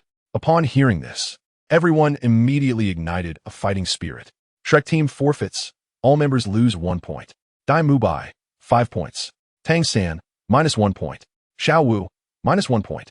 Zhu Zhuqing, 2 points. Mao Zhen, 2 points. Oscar, 1 point. Ning Rongrong, 1 point. Suddenly, at that moment, the broadcast sounded. Several avatars appeared on the big screen. Those were the masked faces of Shrek members. The scores also changed. The VIP room was turned off at that moment. The Shrek members left, heading toward the academy on the outskirts of the city. Meanwhile, on the outskirts of Soto City, in the forest at the back mountain, they looked like an army of defeated soldiers, their morale low. The 7 members of the Tindo Royal Academy surrounded Yi Feng tightly. I never thought you would be all alone here. I really don't know who gave you the courage. Sure, Mo coldly stared at Yi Feng. Meanwhile, Du Guyan carefully checked the surroundings, finding that indeed no one was there. It was simply unbelievable. Just you guys, and I still need to find someone? Yi Feng smiled slightly and spread his hands, saying that he originally planned to go back and have a good sleep tonight, but ended up encountering such a situation. Tonight, they would definitely pay the price for that orange peel. What's your name? Yu Qianing asked. 7 against 1, and he confirmed that there were no ambushes around. He now had plenty of time to torment this guy, so he patiently asked. Of course, he wasn't foolish. He wanted to confirm whether this person was from a prominent family or a noble lineage. After all, it would be a big trouble if he accidentally killed someone important. What does it have to do with you? Little stupid dragon and little green turtle. If you want to come, then come together. Your grandpa still needs to go back to sleep later. Yi Feng curled his finger, his posture resembling someone teasing a dog. Since you want to die, I will fulfill your wish. Hearing such arrogant words, Yu Qianheng was so furious that he could hardly breathe. He exploded with rage. He had never seen someone so arrogant in his life. If you dare to say those 3 words again, I will tear your mouth apart. Stone Mill's martial soul is the Xuanwu turtle, and when he manifests his martial soul, he emits a green light. The thing he hates the most is being called Little Green Turtle. All right, Little Green Turtle. Yi Feng shrugged and smiled at Mo bro. I want to tear him apart. Mo's fist, as big as a sandbag, trembled. This is an insult. Who can stand this? Let's go together, brothers. Sure, Mo directly unleashed his martial soul. Good. The Xian turtle possesses him. Martial soul summoned. The killing intent around the two sword. Just you two turtles are not worthy. Even with the little foolish dragon, the self-destructing snake, the birdman, the black leopard, and the 9-heart begonia, it still wouldn't be enough. Yifeng spoke up. Self-destructing snake? Are you talking about me? Douluo was confused upon hearing this. When did the phosphor snake become the self-destructing snake? Where did this guy come up with these strange names? Be more confident. Drop the question mark tone. There's a flaw in cultivating the phosphor snake. The snake venom spreads to the soul master themselves. Generally, one doesn't live past 20. If that's not called a self-destructing snake, then what is it called? If it weren't for these people being under Schwerer's management, he wouldn't waste his breath with them. Birdman, black leopard? Yifeng and Astro were also bewildered. Of course, the most shocked was Yi Lingling. She had never revealed her true self to this person. Yet he knew her martial spirit was the 9-heart begonia. Was his background? Little silly dragon. You call me little silly dragon again. I swear if I don't kill you today, I'll write you backward from now on. The others were just shocked. Yu Qianheng, provoked repeatedly, was directly enraged. He immediately unleashed his third soul skill, Transforming Dragon, and attacked Yifeng. He wanted Yifeng to see who the real little silly dragon was. The third update is here. It's 3 in the morning. Life is precious. Life is precious. Time to sleep. Sleep. It's the first time staying up so late. Mainly because I felt stuck while writing tonight, always feeling unsatisfied, revising and reworking, but I promised at least 3 updates. Definitely can't break my promise. And here we are at this hour. Chapter 89. Crushing the Battle Emperor Team. First update. Oh, then from now on, you can write you backwards. In that instant, a magical sickle appeared before Yifeng. This sickle? Douluo in the distance had his pupils constrict. So familiar. Tonight, he had been utterly defenseless against this sickle. In the distance, Shimo was also momentarily stunned. He recognized that knife too. However, that was not the most critical part. The next scene nearly dropped their jaws to the ground. A purple soul ring appeared, then another purple, followed by a black one, and finally, another black one. Purple, black. The previously spirited members of the Tiando Royal Academy were now dumbfounded. What the hell? Did I see wrong? Yifeng rubbed his eyes. It must be fake. It can't be real. How could such a soul ring configuration exist in this world? With a sharp sound, Yu Qianheng was directly blown apart. The magical sickle had merely swung lightly, and then the blade transformed into a green dragon. Their leader was sent flying 100 meters. Trees in the forest crashed down one by one. Everyone attack. Douluo initially thought this person was a bloodthirsty demon, but those 4 soul rings completely dispelled that notion. At this moment, an unprecedented sense of crisis emerged in her heart. No wonder he dared to come here. He is actually a super soul master. Yes, everyone gathered. The Shimo brothers were at the forefront. Yi Lingling also came out of her shock. Martial soul, 9 hearts begonia, accompanied by a faint fragrance. A beam of white light descended from the sky. The white light looked extremely peculiar, taking the shape of petals, gently floating down and landing directly on Yu Qianheng. The petals effortlessly merged into Yu Qianheng's body. Miraculously, the wounds that had been exposed and covered in scars began to heal at an astonishing speed. His entire complexion also appeared to have improved significantly. In just a second, he stood up directly. Yi Lingling, the only support-type soul master in the entire Do Huang battle team. Her martial soul is the extremely rare 9-heart begonia. The opponent's ability is also quite abnormal. It is a wide-range healing for the entire team, as long as her teammates have a breath left. The soul master with the 9-heart begonia martial soul can bring them back to life. Of course, she also has a flaw. That is, she can heal, but not restore soul power. In simple terms, she can recover injuries, but cannot replenish soul energy. But this is still considered extremely powerful. The speed is really slow. Suddenly, Yi Lingling felt a sound beside her ear. What? Her heart trembled. Whoosh! Yi Lingling felt her hand being grabbed by something. Then, her whole body floated up. Lingling. Douluo saw that this man actually pulled Yi Lingling away. Immediately, she unleashed the green phosphor snake. It seemed like she was going to chase after Yifeng. Lingling. Shimo immediately stopped worrying about the outside. The 2 brothers quickly chased after them. Of course, Shimo was the more reckless one, because he had been chasing Yi Lingling all along. This time, the opponent was in danger. and his heroic act of saving the beauty might not have increased her affection for him. It's not impossible for her to pledge herself to him in the future. You are already dead, but because you are a support-type soul master, I didn't T-attack you. Now stand under this tree and don't leave the circle. Yi Feng pulled Yi Lingling to a tree and quickly drew a circle on the ground. Huh? Yi Lingling was quite confused. This man is so handsome, ugh. I mean so strange. He just drew a circle and told himself to stay here, saying he was already dead. Third soul skill, Phosphor Purple Poison. Give our teammate back to us. Douluo shouted angrily. How dare you abduct a teammate right in front of us? What does being a soul sovereign matter? Sure, Mo also raised his huge fist to attack Yi Feng. And you call yourself the pride of the Heaven Do Royal Academy. This formation didn't even protect the support-type soul master. If I had made a move just now, she would have been dead already. Yi Feng's fist slammed down on the stone mill. In the next second, the stone mill flew even farther away like a volleyball hit by a fist. As for the green turtle shell, it was directly dented. The little green turtle really can't take a hit. Yi Feng clapped his hands. Is this really that strong? Yi Feng left Yi Lingling dumbfounded behind him. He actually sent the level 37 stone mill flying with a single punch. It's worth noting that the martial souls of the Stone Mill and Stone Graphite brothers are known as the best in defense, the Xuanwu turtle. Then I'll make sure you have no place to be buried. On the other side, Douluo commanded the Bai Lin snake to open its massive mouth. Immediately after, it sprayed out purple snake venom. Come on, this self-destructive snake is more likely to kill your own family than to harm me. Yi Feng directly placed his hand in front of the mouth of the Bai Lin snake. No, it's poisonous. Behind him, Yi Lingling almost shouted when she saw Yi Feng blocking the snake's mouth with his hand. The Bai Lin purple poison is an extremely terrifying toxin, known as the king of snake poisons.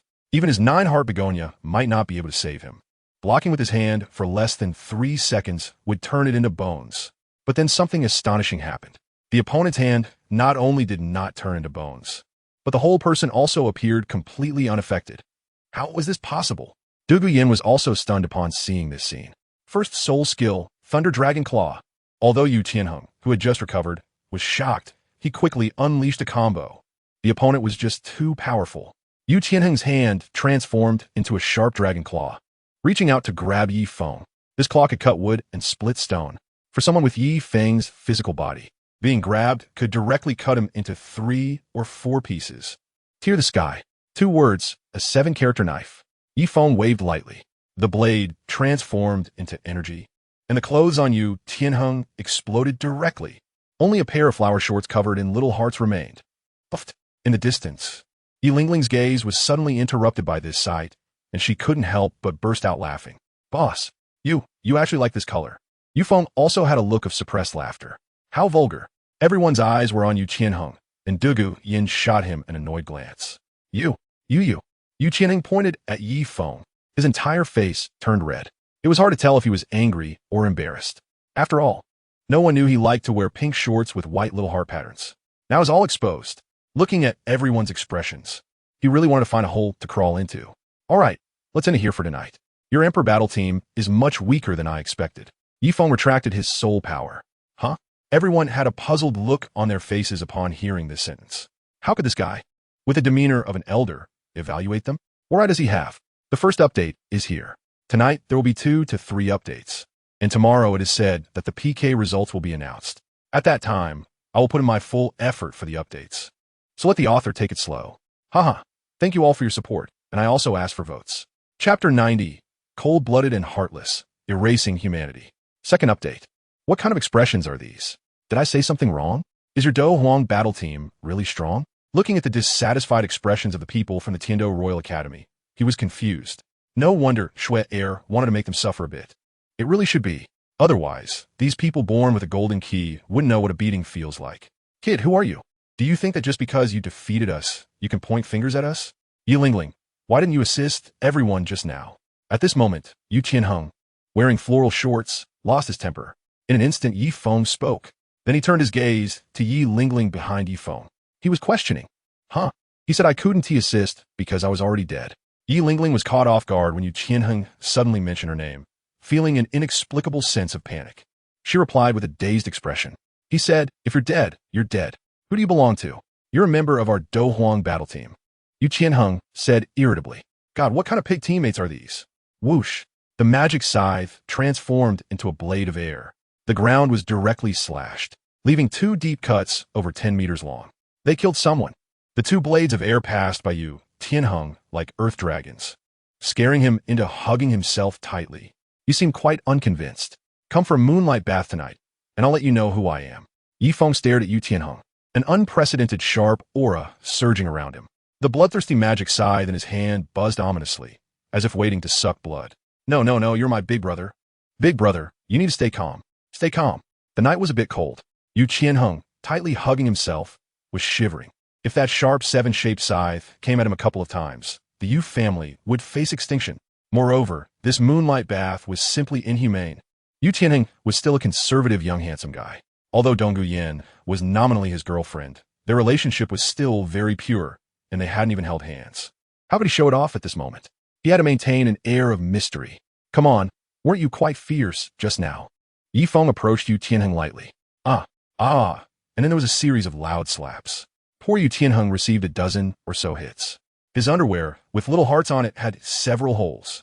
For some reason, from a distance, Yi Lingling watched this scene and surprisingly felt little pity for her captain.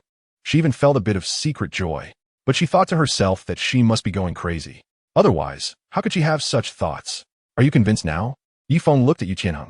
He was defeated. Yu Tianheng's face was full of humiliation. What a sin. Why did he provoke such a pervert tonight? When facing him, not to mention the power to resist, even the will to resist couldn't arise. Yu Tianheng really wanted to travel back to half an hour ago, when he was sitting in the carriage and carelessly threw away an orange peel, and then give himself a hard slap. I shouldn't have let you throw the orange peel. I shouldn't have let you provoke such a pervert. Unfortunately, there's no remedy for regrets in this world. Actually, what Yu Tianheng said just now was not wrong. If Lingling had assisted us tonight, you definitely wouldn't have broken through us so easily. At this moment, Douluo Yin spoke up. She was a bit unconvinced tonight. Hey, assist? Do you think she could still assist you?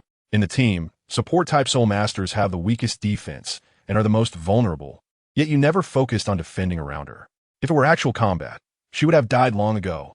Hearing this, Yifeng snorted coldly.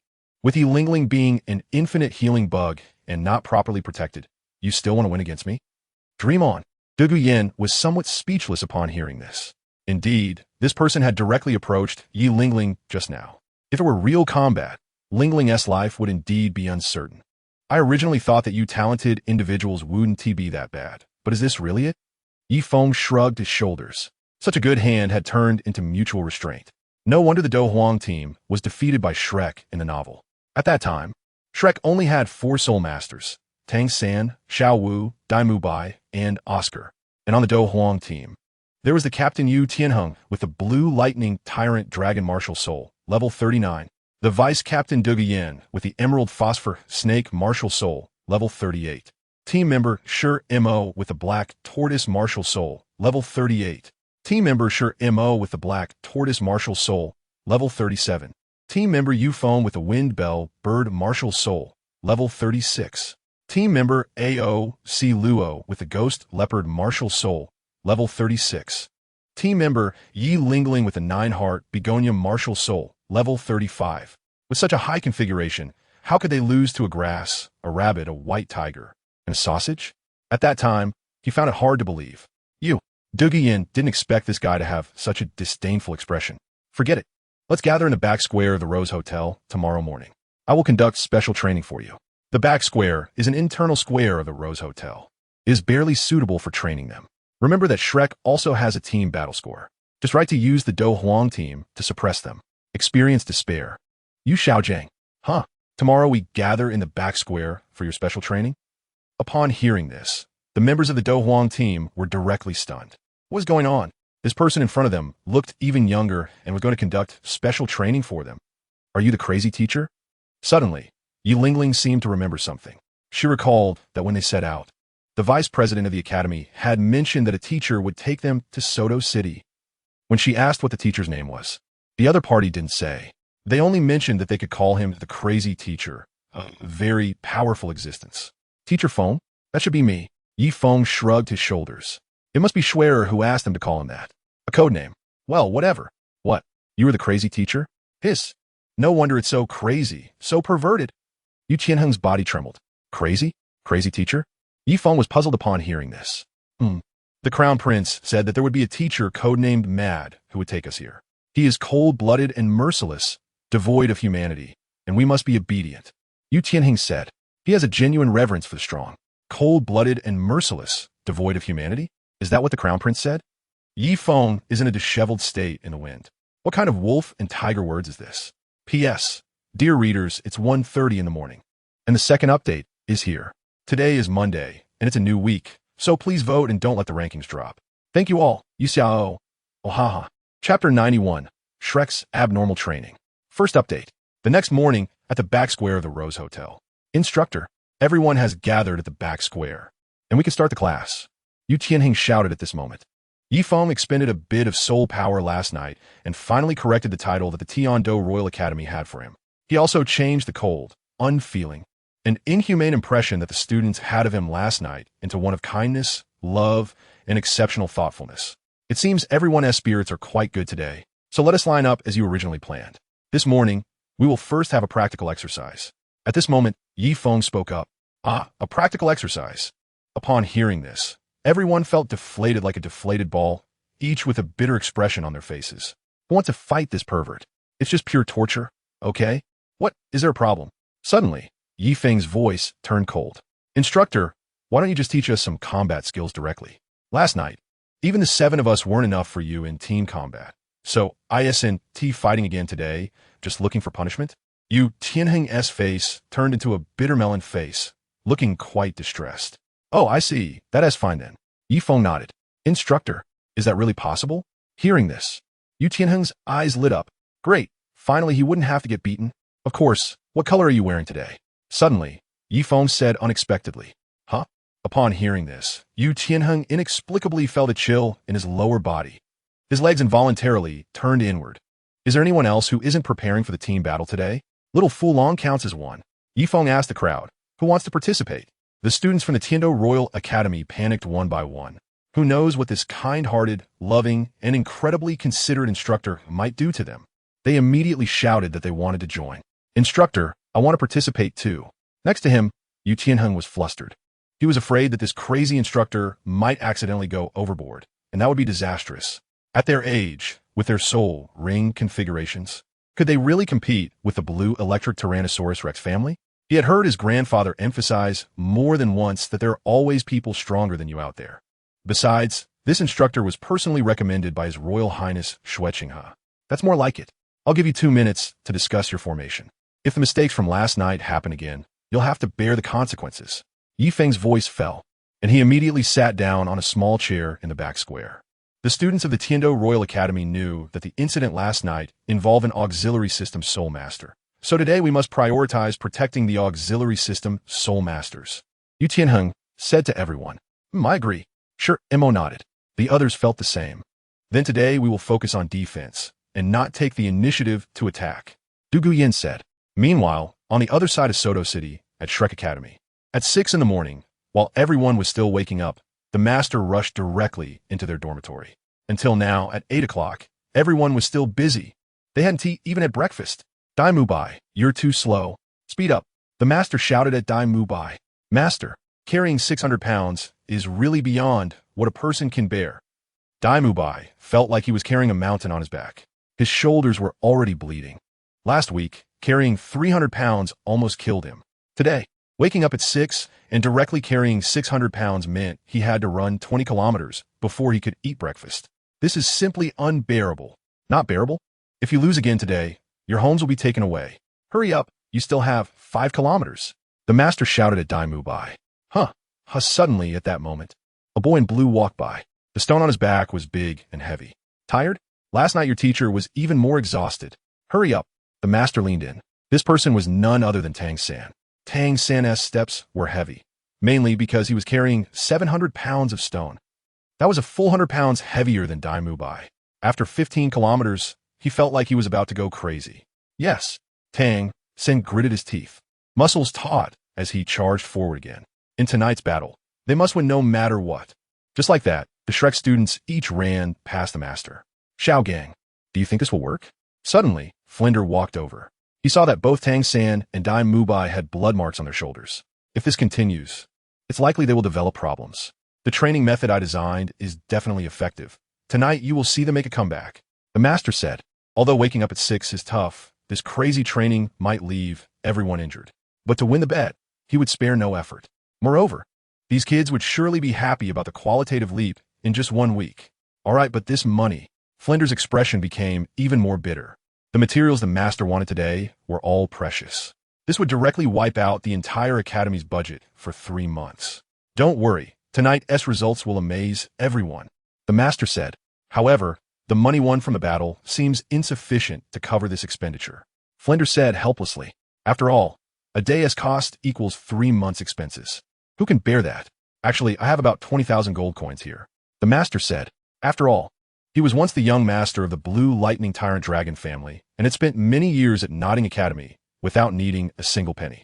So he had saved quite a bit of wealth. What? You have so much money. Then what are you waiting for? Hurry up and invest in these kids. If I keep going like this, the academy won't last until the day after tomorrow. Flinder's eyes lit up upon hearing the master mention having 20,000 in wealth. Don't rush. You'll use up this money anyway. Tonight I'll operate a little and make the money grow, the master said, standing with his hands behind his back. You want to buy? Flinder was somewhat surprised. Naturally, tonight I'll bet on my students to win. I believe this 20,000 will at least quadruple, which will alleviate the academy's urgent needs. The master revealed a very confident smile. Impressive. Xiao Gang, how come I didn't notice you had such a good business mind before? 20,000 to bet on our own people, that's not just a small profit. It's impossible for all of Shrek to lose.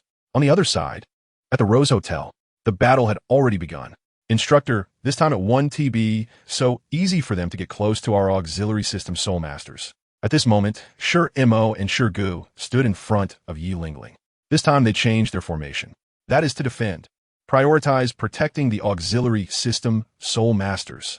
As long as the auxiliary system soul master is not stolen, they can keep healing. P.S. The first update is here. Our book PK has passed, starting the 3rd round tomorrow, and we will resume 4 updates. Everyone, please vote more. Let us push into the top 5. Chapter 92. 2 prompts from a system. The first update.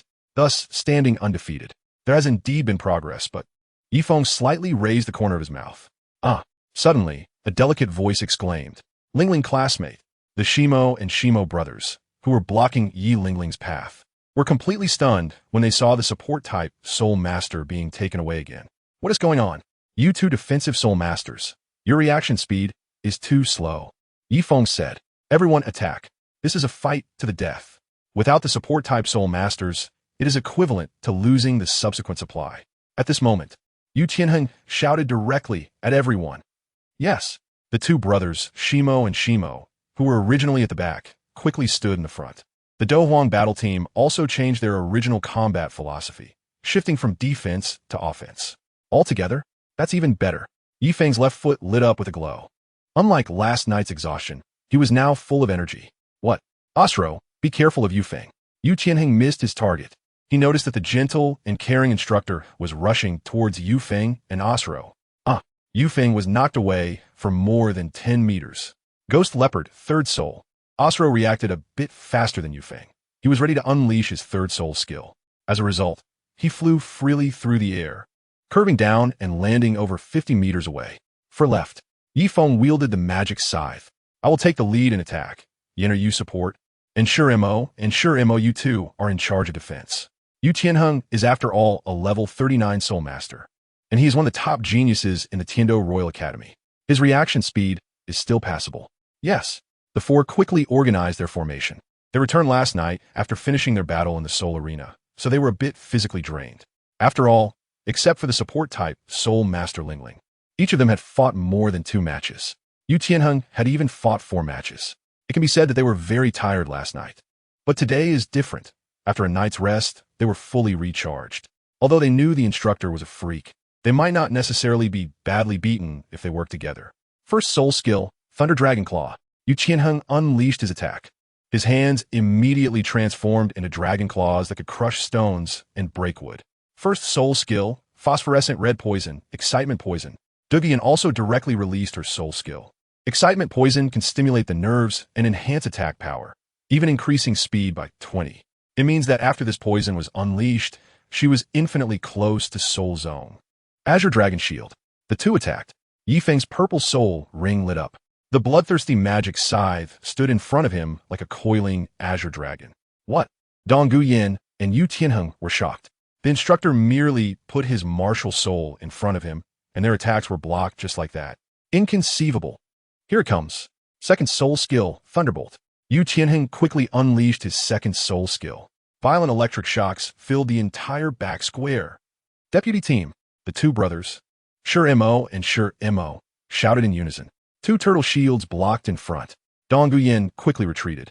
Because she had witnessed this attack before, the destructive power was extremely strong. Zizi.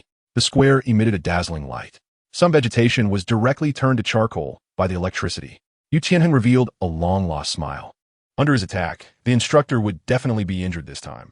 However, as the light dissipated, he was shocked. That man was completely unharmed. That's right, completely unharmed. The only change was his posture. He stood straight, one hand behind his back, and the other holding the martial soul, horizontally blocking in front like the character. In the next moment, Yifeng moved. Yu Tianheng saw the instructor's hand muscles instantly tense up, like a stretched rubber band. The scene crackled. In the brief span of half a breath, Yu Tianheng was directly hit over 50 times. Protect me. Yu Tianheng cried out in agony. His stomach and face were continuously assaulted, and he felt like he was going to vomit his overnight meal. As for that originally somewhat handsome face, it had now swelled up like a pig's head. He seriously suspected that the instructor was reminded of last night's orange peel. Otherwise, he wouldn't have been so ruthless. This was simply a crime. Why was he so arrogant last night? Asking for trouble. Now he had become the instructor's special training target. Boss, we're coming. Soul skill, Black Turtle Shield. The two brothers, Sure Mo and Sure Mo, quickly took action. Third soul skill, Phosphorus Purple Poison. Donggu Yan also quickly unleashed her third soul skill. All right, then let's all do it. Third soul skill, Titan Diamond Strength. Yifeng threw Yu Tianheng aside, and in an instant, the black soul ring lit up. 10,000-year soul skill. Yu Tianheng's pupils constricted upon witnessing this scene. The black 10,000-year soul skill was unleashed. This is too extravagant. Is this instructor trying to push them to their limits? Shimo, use the method we trained before. Yu Tianheng quickly rolled and crawled behind the Stone Brothers, Shimo and Shimo. Boom! The two Xian Turtle Shield was directly shattered by Yifeng. By Phosphor Purple Poison. Just as the Stone Brothers were knocked back, a cloud of purple mist erupted. Huh? Yifeng was momentarily stunned. The third soul skill, Thunder Fury. Suddenly, he saw Yu Tianheng unleashing his third soul skill and charging at him. Boom! If Yifeng had used his second or first soul skill, he would definitely have dodged. But he was currently using his third soul skill.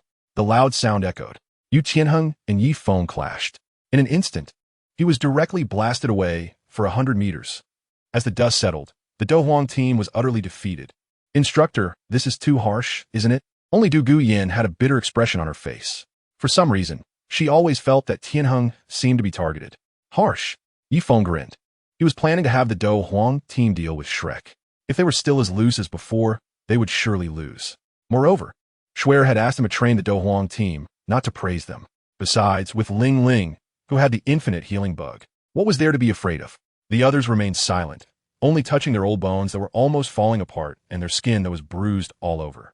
All right, let's take a 5-minute break, and Ling Ling can heal them. Yifeng looked at Yi Lingling. Yi Lingling nodded. Then she began the treatment. At this moment, Yifeng walked aside. Ding! You have 2 new messages unread. Yifeng's system automatically popped up a notification. It is estimated that the exercise data from yesterday has been settled. Yifeng felt a surge of joy in his heart. Yesterday's exercise value settlement resulted in 74,000 points, which has automatically converted into experience points. 74,000 experience. Goodness. Host. Yifeng Dimension. Douluo. Continent. Gender. Male age. 14 years experience points. 598,001,000,000. After advancing to Soul Master, every 100,000 experience points allows him to level up. He was so close to leveling up yesterday. It's simply incredible. After this week ends, is it possible for him to advance to Soul King? Thinking of this, Yifeng was filled with anticipation. A 14-year-old Soul King. That would be an existence unparalleled at the pinnacle of the entire Douluo continent. right? And what was that other piece of news? Yifeng suddenly discovered that the system had sent 2 messages today. P.S. HHHH, thanks for everyone's support. The author has successfully advanced to the 3rd round of the PK, asking for recommendation tickets, asking for monthly tickets, asking for rewards. Here's the first update. There will be a total of 4 updates today. Let's continue the glory and aim for the top 5 on the new book list tomorrow. Book Friends. Chapter 93. Intense Training. Second update. Ding. Congratulations to the host for breaking the record for exercise value yesterday and receiving a reward of 100,000 gold coins, a 1-minute stamina pill, and 2 stamina potions formula. The system panel opened automatically. Gold coins, 17.04 million. Inventory. Mysterious pill 1, stamina potion 2.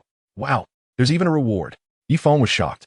Moreover, he was rewarded with a 1-minute stamina pill. This pill is a great item. Last time, he relied on the 1-minute stamina pill to save his life in the battle against the Shadow Poison Wolf. He didn't expect to receive another 1-minute stamina pill. Now, even when facing the old poisoner, Douluo, he at least has a way to preserve his life. What about the stamina pill? Yifeng quickly discovered another item, a stamina pill he had never seen before, along with its recipe. He clicked on the description. The stamina pill is a common elixir that can rapidly restore stamina instantly for those below the Soul King level, with a daily limit of 2 pills. Additionally, the recipe allows the host to create it themselves, and the quality can be detected with the help of the system. Yifeng just opened the stamina pill and saw a line of text appear in front of him. Wow, there are such magical pills, and they even provided the recipe? Yifeng was stunned. At the same time, he was very excited. This system really knows how to get things done. With this creation, those little brats from the Heavenly Do Royal Academy could really practice hard, right? He was quite satisfied as he put the system away. It seemed like he had more work to do today. Instructor Feng, everyone's injuries have been treated. Ling Ling walked over. Last night, Yifeng corrected them on how to address him. He specifically stated that he was called Feng, as in the peak of a mountain, not the mad and madman. During the teaching period, they could call him instructor or add the character Feng. At this moment, she reported to Yifeng. Everyone only had some minor injuries, so the toll on her wasn't too great. They would recover quickly. All right, everyone gather around. Yifeng retracted the system and stood up from the stone bench. Soon, all the members of the Do Huang battle team gathered in front of Yifeng. Each of them had an expression full of anticipation. What would this mysterious and powerful instructor teach them? Today's training content is team battles. Yifeng spoke directly. Team battle? Upon hearing this, everyone showed a look of confusion. How do we train for team battles? That's right. Your individual combat abilities have been tested and deemed satisfactory. So now I want to specially train your coordination with each other, and team battles are the best way to achieve that. Yifeng said to everyone, Instructor, I actually think our individual combat abilities have a lot of room for improvement. Instructor, there's an organization called Bloodthirsty Demon in this Soul Arena, and their members are extremely terrifying. Yesterday, the vice captain was beaten by them. At this moment, Shimo spoke up. The members of the Heaven Do Royal Academy all nodded in agreement. Oh, Bloodthirsty Demon? Yifeng's lips curled slightly. That person, like the instructor, wields a Scythe martial soul, but it's at the Soul Zune level. I want to learn the techniques to defeat him. Du Guyan spoke up. She really wanted to defeat that guy called Bloodthirsty Demon number 2. This week, all of you should focus on team battles first. Try to participate as little as possible in individual or team competitions. And as for Bloodthirsty Demon, let's set that aside for now. There will be opportunities. Yifeng opened his mouth. Teaching others how to defeat themselves is a skill he cannot impart. Understood. Although the crowd was somewhat puzzled. They thought that since the instructor arranged it this way, there must be a reason behind it. It was likely intended to start from the overall picture and gradually improve. Very well, let me first explain today's training plan, which is divided into 2 parts. The first is formations, and the second is combat techniques. I will help you maximize your abilities in the shortest time possible. Suddenly, Yifeng's tone became serious. First, regarding formations, you will completely discard your previous formations. I will arrange the best formation for you, starting with the weakest support-type Soul Master.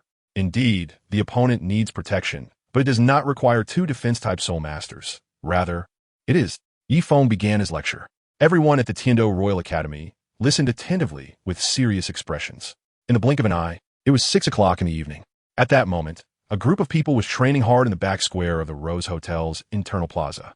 They were sweating profusely. Suddenly, a loud explosion came from the 332 presidential suite. A crack appeared on the luxurious wooden long table. Ding! The system announced. detected that the host has successfully refined a low-quality stamina pill, which can restore full stamina for a Soul Master level, with a maximum of 1 use per day. Low quality? Soul Master? 1? Fine, just 1 it is. Ye feng sitirichet lazili. Alchemy is truly not something for humans to do, especially when it comes to these physical strength pills. It's simply exhausting. He failed several times before finally producing a batch. The total cost reached hundreds of thousands of gold coins. However, it's getting late now, so he might as well use this batch of inferior product for the time being. A full 100 pills. Yifeng put away the Soul Guide. In this world, the Soul Guide is essentially just a storage ring, just a different name. Back at the square, oh my god, I can't take it anymore. I saw Yifeng slumped on the ground. The two brothers, Sure Mo and Sure Mo, were also exhausted. With the instructor playing like this, are we sure we will have the energy to go to the Spirit Arena tonight? Sure Mo spoke up. This training method is even more extreme than what we experienced with teacher Qinming at the Tiando Royal Academy. It's not very clear. Instructor Feng's intention might also be to have us directly participate in the final team battle. Yi Lingling replied. She was also sweating profusely. How was today's training? Suddenly, a figure appeared in the square. Instructor. Everyone from the Battle Emperor team, who had just been slumped on the ground, quickly stood up. We will gather at the entrance at 8 tonight for a team battle. As for some individual competitions, or teaming up, anyone who wants to participate can do so, but the condition is that no one can exceed 2 matches. Yifeng spoke directly to everyone. Instructor, everyone is exhausted like this. The team battle tonight is in jeopardy. Yu Qianhing's clothes are completely soaked, covered in stinky sweat. Here are some stamina pills. You can take them to recover your energy, but remember, you can only take 1 a day. Yifeng gave each person a small bag containing 5 pills. Hiss, I feel powerful now. Sure Mo was the first to take the pill. In an instant, he felt filled with strength, and the fatigue disappeared in a flash. Following that, the Do Huang battle team took the pills one after another, instantly replenishing their stamina. They all looked spirited. At this moment, they were filled with anticipation for tonight's Duhan Arena. The second update is here, asking for recommendation votes, tips, and monthly votes. There will be 2 more updates tonight. Chapter 94. Who is the first? Third update. Soto City, Great Duhan Arena. The audience today was particularly excited. Xiao Gang, you won again. The personal competition arena at 8 o'clock. In a VIP box above, Flander was extremely excited because Xiao Gang won again. Wow, today Xiao San is simply like a war god. It seems I need to work harder too. Dai Mubai was staring down below. Everyone had set their goals for today. Tang San aimed for 10 points tonight. Dai Mubai's own score was 8 points. Xiao Wu had 7 points. Ma Hongjun and Zhu Zhuqing both aimed to get 5 points today. As for the 2 support-type Soul Masters, they also had to complete a task of 4 points today. It was past 6, now it's 8. 2 hours had passed in total. Each match lasted 15 minutes, and Tang San had fought continuously for 8 matches. He had achieved 8 consecutive wins. In the entire Duhan Arena, he could be said to be at the pinnacle, and Master had directly won over 100,000 gold coins tonight. Flander next to him almost laughed out loud. 100,000 gold coins. Now with Master S spending guidelines, Shrek Academy could last for another 3 years without any issues. Winning some money was expected, but he never thought the results of his special training would be so remarkable. It seems that Matter no longer needs to be worried about. At this speed, not to mention a silver Dahan badge, even getting 2 a week is possible. Master slightly raised the corners of his mouth. The bloodthirsty demon will definitely lose this week. Haha, my good brother, thank goodness for you. Flander had a smiling expression. Below, in a VIP waiting room, Tang San was operating the Xiantian skill. After 8 consecutive matches, he was feeling extremely fatigued. But in order to help the academy win, he was giving it his all. He planned to fight 12 matches tonight, and then have the final team battle. Then he could achieve 13 consecutive wins today, earning over 20 points, because after winning 10 matches in a row, the points would be doubled. He was just 2 matches away from 10 wins. Xiao San, can you still do it? At this moment, Xiao Wu came to Tang San's side. Don't worry, I'm fine. Let's prepare to go to the double competition arena. Tang San quickly stood up. On the other side, Yifeng and his group arrived at the battle arena. Instructor, aren't you coming up to the VIP room to supervise us? At this moment, Dugi Yin asked Yifeng. No, I have some things to take care of. However, I will go up to find you during your team battles. Whether you participate in individual matches or team matches, it's best to save some energy for me. Understand?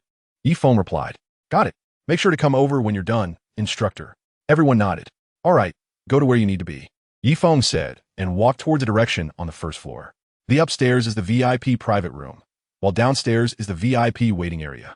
He booked the most luxurious VIP presidential waiting room for a week. Did you notice that the instructor seems to be heading towards the waiting room? Suddenly, Douluo said with some confusion. Waiting room? I guess the instructor is just going for a stroll, Yu Qianheng replied. Probably, they said as they arrived at the newly opened private room, the most luxurious waiting room. Yifeng sat on the soft sofa. The room was spacious, measuring over 100 square meters. There were various tools inside, and of course his mask was among them. Access to this place required a special door card. No one could enter except for him. This was the supreme presidential waiting room, specially designed for private use. Oh, personal consecutive victory list? Thousand-hand Azura? Yifeng sat on the soft sofa, watching Tang San, who had already achieved 9 consecutive victories, with a slight smile at the corner of his mouth. It seemed that during the more than 2 hours he was away, the other party had indeed been working hard to climb. In just 2 short hours, he had won 9 games in a row, and his score had changed from -1 to the current 8 points. It seemed like it was time for him to take the stage. Yifeng put on his mask. Look, the name of the bloodthirsty demon has appeared. In an instant, the entire Seoul arena was in an uproar. The people from the Tiando Royal Academy nearby were also closely watching outside, because that figure with the red mask was simply too dazzling here. Especially after yesterday's betting match, it had left a deep impression. Xiao Gang, the bloodthirsty demon has come out. Flinder looked at the master. Tell them not to participate in the battle for now. I will calculate the opponent's entry patterns to avoid encountering the bloodthirsty demon organization. The master's expression was grave. His excellent disciple lost to this person yesterday. If it were someone else, it would only be more troublesome. All right, Xiao Gang, I will go tell them right now. At this moment, Flinder spoke. There were 2 regular VIP waiting rooms open below. One was for Tang San alone, and the other was for everyone else. The Dohuang team, S-Box. Speaking of which, I'm feeling a bit restless. I didn't expect this small Swatawa city to have such characters. Is there anyone who wants to participate in individual or team betting matches? Yu Qianheng asked, looking at the fierce battles below, and noticing several unfamiliar faces on the daily rankings, all of whom were stronger than him. He felt a bit restless. I've already signed up. Douluo spoke up. 1-1. 5 out of the 7 had signed up in advance. You guys. Yu Qianheng looked confused. This is ridiculous. With a coach, do we not need the original captain? However, he did not delay either and quickly signed up. Time passed quietly. 2 hours went by in the blink of an eye. In these 2 hours, the number of spectators in the Seoul arena doubled. Word spread quickly. Everyone wanted to see this mysterious bloodthirsty demon and the organization behind it. Of course, tonight's new star was also very eye-catching. That was Chinsho Shura, the Seoul arena, which had a keen business sense, even opened a betting pool for the bloodthirsty demon and Chinsho Shura. Simply put, it was to bet on who would rank first on the daily list today. Chinsho Shura was 10-1, while the bloodthirsty demon was even odds. Everyone scrambled to place their bets. The bloodthirsty demon has caught up. Chinsho Shura has won 11 consecutive matches. The bloodthirsty demon has won 10 consecutive matches. Those who placed their bets were all excited. After all, this was the rhythm of catching up. They really didn't know who the opponent would be next. Upstairs. Xiao Gang, I didn't expect that according to your calculations tonight, everyone really avoided the bloodthirsty demon. Flinder was in a very excited posture. The others also returned to the box. Even Tang San was the same, because they only had one last battle left before they could wait for the team battle. Of course, with their tricks, I had already figured them out long ago. Those who haven't completed their task should continue to sign up as I said. The master still had that very confident smile. P.S. The 3rd update is here, and there will be a 4th update. The author aims to update around 1 o'clock. Chapter 95, The Proud Master, 4th update. The Shrek group started signing up according to the master's method. They all signed up for the 5-minute expedited matches. Because through the master's research, the bloodthirsty demon organization avoids overlaps in matches, with the shortest interval being 5 minutes and the longest being 15 minutes. So, as long as they sign up right after the opponent wins, they definitely wouldn't encounter them. Sure enough, tonight everyone didn't encounter the bloodthirsty demon, and the results were unprecedentedly bountiful. Tang Sen has now won 11 matches in a row, earning 13 points. Dai Mubai has won 7 matches in a row, plus yesterday's points. Now he also has 13. As for Xiao Wu and Zhu Zhuqing, they were basically very close to today's goal. If this continues, the academy basically doesn't have to worry about being overtaken by others. Xiao San, remember to save some strength for later. As long as we complete today's final team battle, Then we're set. The master looked at everyone who had signed up and immediately said to them, Don't worry, teacher. Tang Sen nodded. On the other side, Yi Feng, who had just won, walked back to the lounge. In these 2 hours, didn't he encounter anyone from Shrek Academy? Could it be that you, this data organizer, has integrated some data again? He felt a bit frustrated. According to last night's chaotic method of signing up, he should have at least encountered 1 or 2 people from Shrek Academy. But he never expected that tonight he wouldn't encounter any at all. This was truly unbelievable. If that's the case, then let us try signing up for a match without any intervals and play a counter strategy. Yi Feng's mouth slightly curled up as he directly registered his name. Soon, his name appeared on the big screen. He didn't switch to another account, because today he was focused on racking up points with the Bloodthirsty Demon account. The other small accounts would just play 3 or 4 matches each. After all, he had arrived 2 hours late today. It was impossible to play 53 matches like yesterday. Ladies and gentlemen, the 8 free arenas have already started rocking with contestants. Are you looking forward to seeing the Bloodthirsty Demon and the Thousand-Handed Azura face off again like yesterday? Come on, let's count down from 3, 2, 1 and stop. To attract viewers, the Seoul Arena changed the rules for tonight. The registered contestants' avatars were flashing, somewhat resembling a dynamic image for selecting a partner. The Bloodthirsty Demon versus the Thousand-Handed Azura? That's not going to happen. With me here, no one from Shrek Academy will match up against you. Hearing this, Master snorted coldly. Everything had been calculated meticulously by him. Bang, bang, bang. At this moment, a sound came from the entrance. Come in, Master said in a calm tone. Masters of Shrek Academy, here are the winnings from just now. A total of 100,000 gold coins. It turned out to be the beautiful manager from a casino, who came in holding a gold card and handed it to Master. Tonight, Master had blindly bet on the Shrek members. And tonight, all the Shrek members won. Thus, Master made a fortune. He actually earned 100,000 gold coins. Master, you're amazing. You're simply my idol, Ma Hongjun. Master stood with his hands behind his back at the front. Ma Hongjun looked at him as if he were gazing at a radiant giant, mainly because the number of gold coins was just too tempting. Continue to blindly bet 50,000 gold coins on the evil, a white tiger, and 50,000 gold coins on the Thousand-Handed Azura. Master said confidently without even taking the gold card.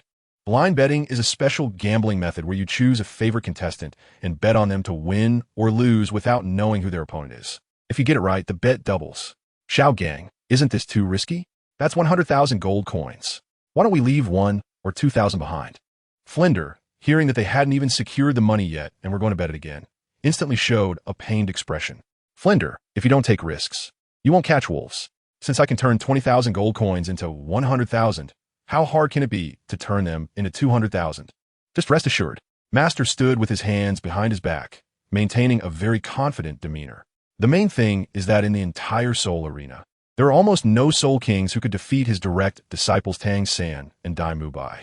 Of course, the Bloodthirsty Demon organization didn't count, but he had already studied the opponent's entry laws. There was no way they would match up. All right, but this money can't be gambled next time. I'm really afraid that if I'm not careful. Flinder looked as if he was in excruciating pain. Soon, a betting voucher was printed out. Stop! A voice came from afar. The Seoul Arena's massive crystal screen split into 8 sections. What? At the moment the screen froze, the Shrek members were stunned. This can't be real, right? Master calculated everything, and he confidently guaranteed that we would not match up with the Bloodthirsty Demon. Don't be so surprised. It's likely that the Bloodthirsty Demon organization disrupted the pattern, allowing Mubai to face the Bloodthirsty Demon. As everyone stared at him, Master said calmly, Xiao Gang, if Mubai faces the Bloodthirsty Demon, isn't he bound to lose? Flinder was like an ant on a hot pan. That's 50,000 gold coins. Thinking about losing, he felt suffocated, his mind going blank. You don't have to be too pessimistic. In fact, Mubai might not necessarily lose against the Bloodthirsty Demon. Master said mysteriously. Flinder was shocked. Did Xiao Gang discover the weakness of the Bloodthirsty Demon? After today's special training, Mubai's stamina has far surpassed that of the Bloodthirsty Demon. You can exert all your strength later. Master ignored Flinder's surprise and directly spoke to Dai Mubai. After a whole morning of training and an entire afternoon in the medicinal bath, the results of today's training are impressive. As seen from Xiao San's outstanding performance of winning 8 matches in 2 hours and 11 matches in 4 hours. I believe Mubai will be fine. I understand, Master. I will do my best. Dai Mubai's eyes sparkled with determination. Tang San faced the bloodthirsty demon, and Xiao Wu faced him. Dai Mubai had long been looking forward to this moment. Mubai wasn't just trying his best. He had to win. 50,000 gold coins. Dean, I specially approved it. No matter what method you use, you must achieve victory. Flinders said to Dai Mubai. Thinking about the 50,000 gold coins possibly falling into someone else's pocket made him feel suffocated. Yes, I will. Dai Mubai nodded. He absolutely couldn't lose. All right, let's proceed happily.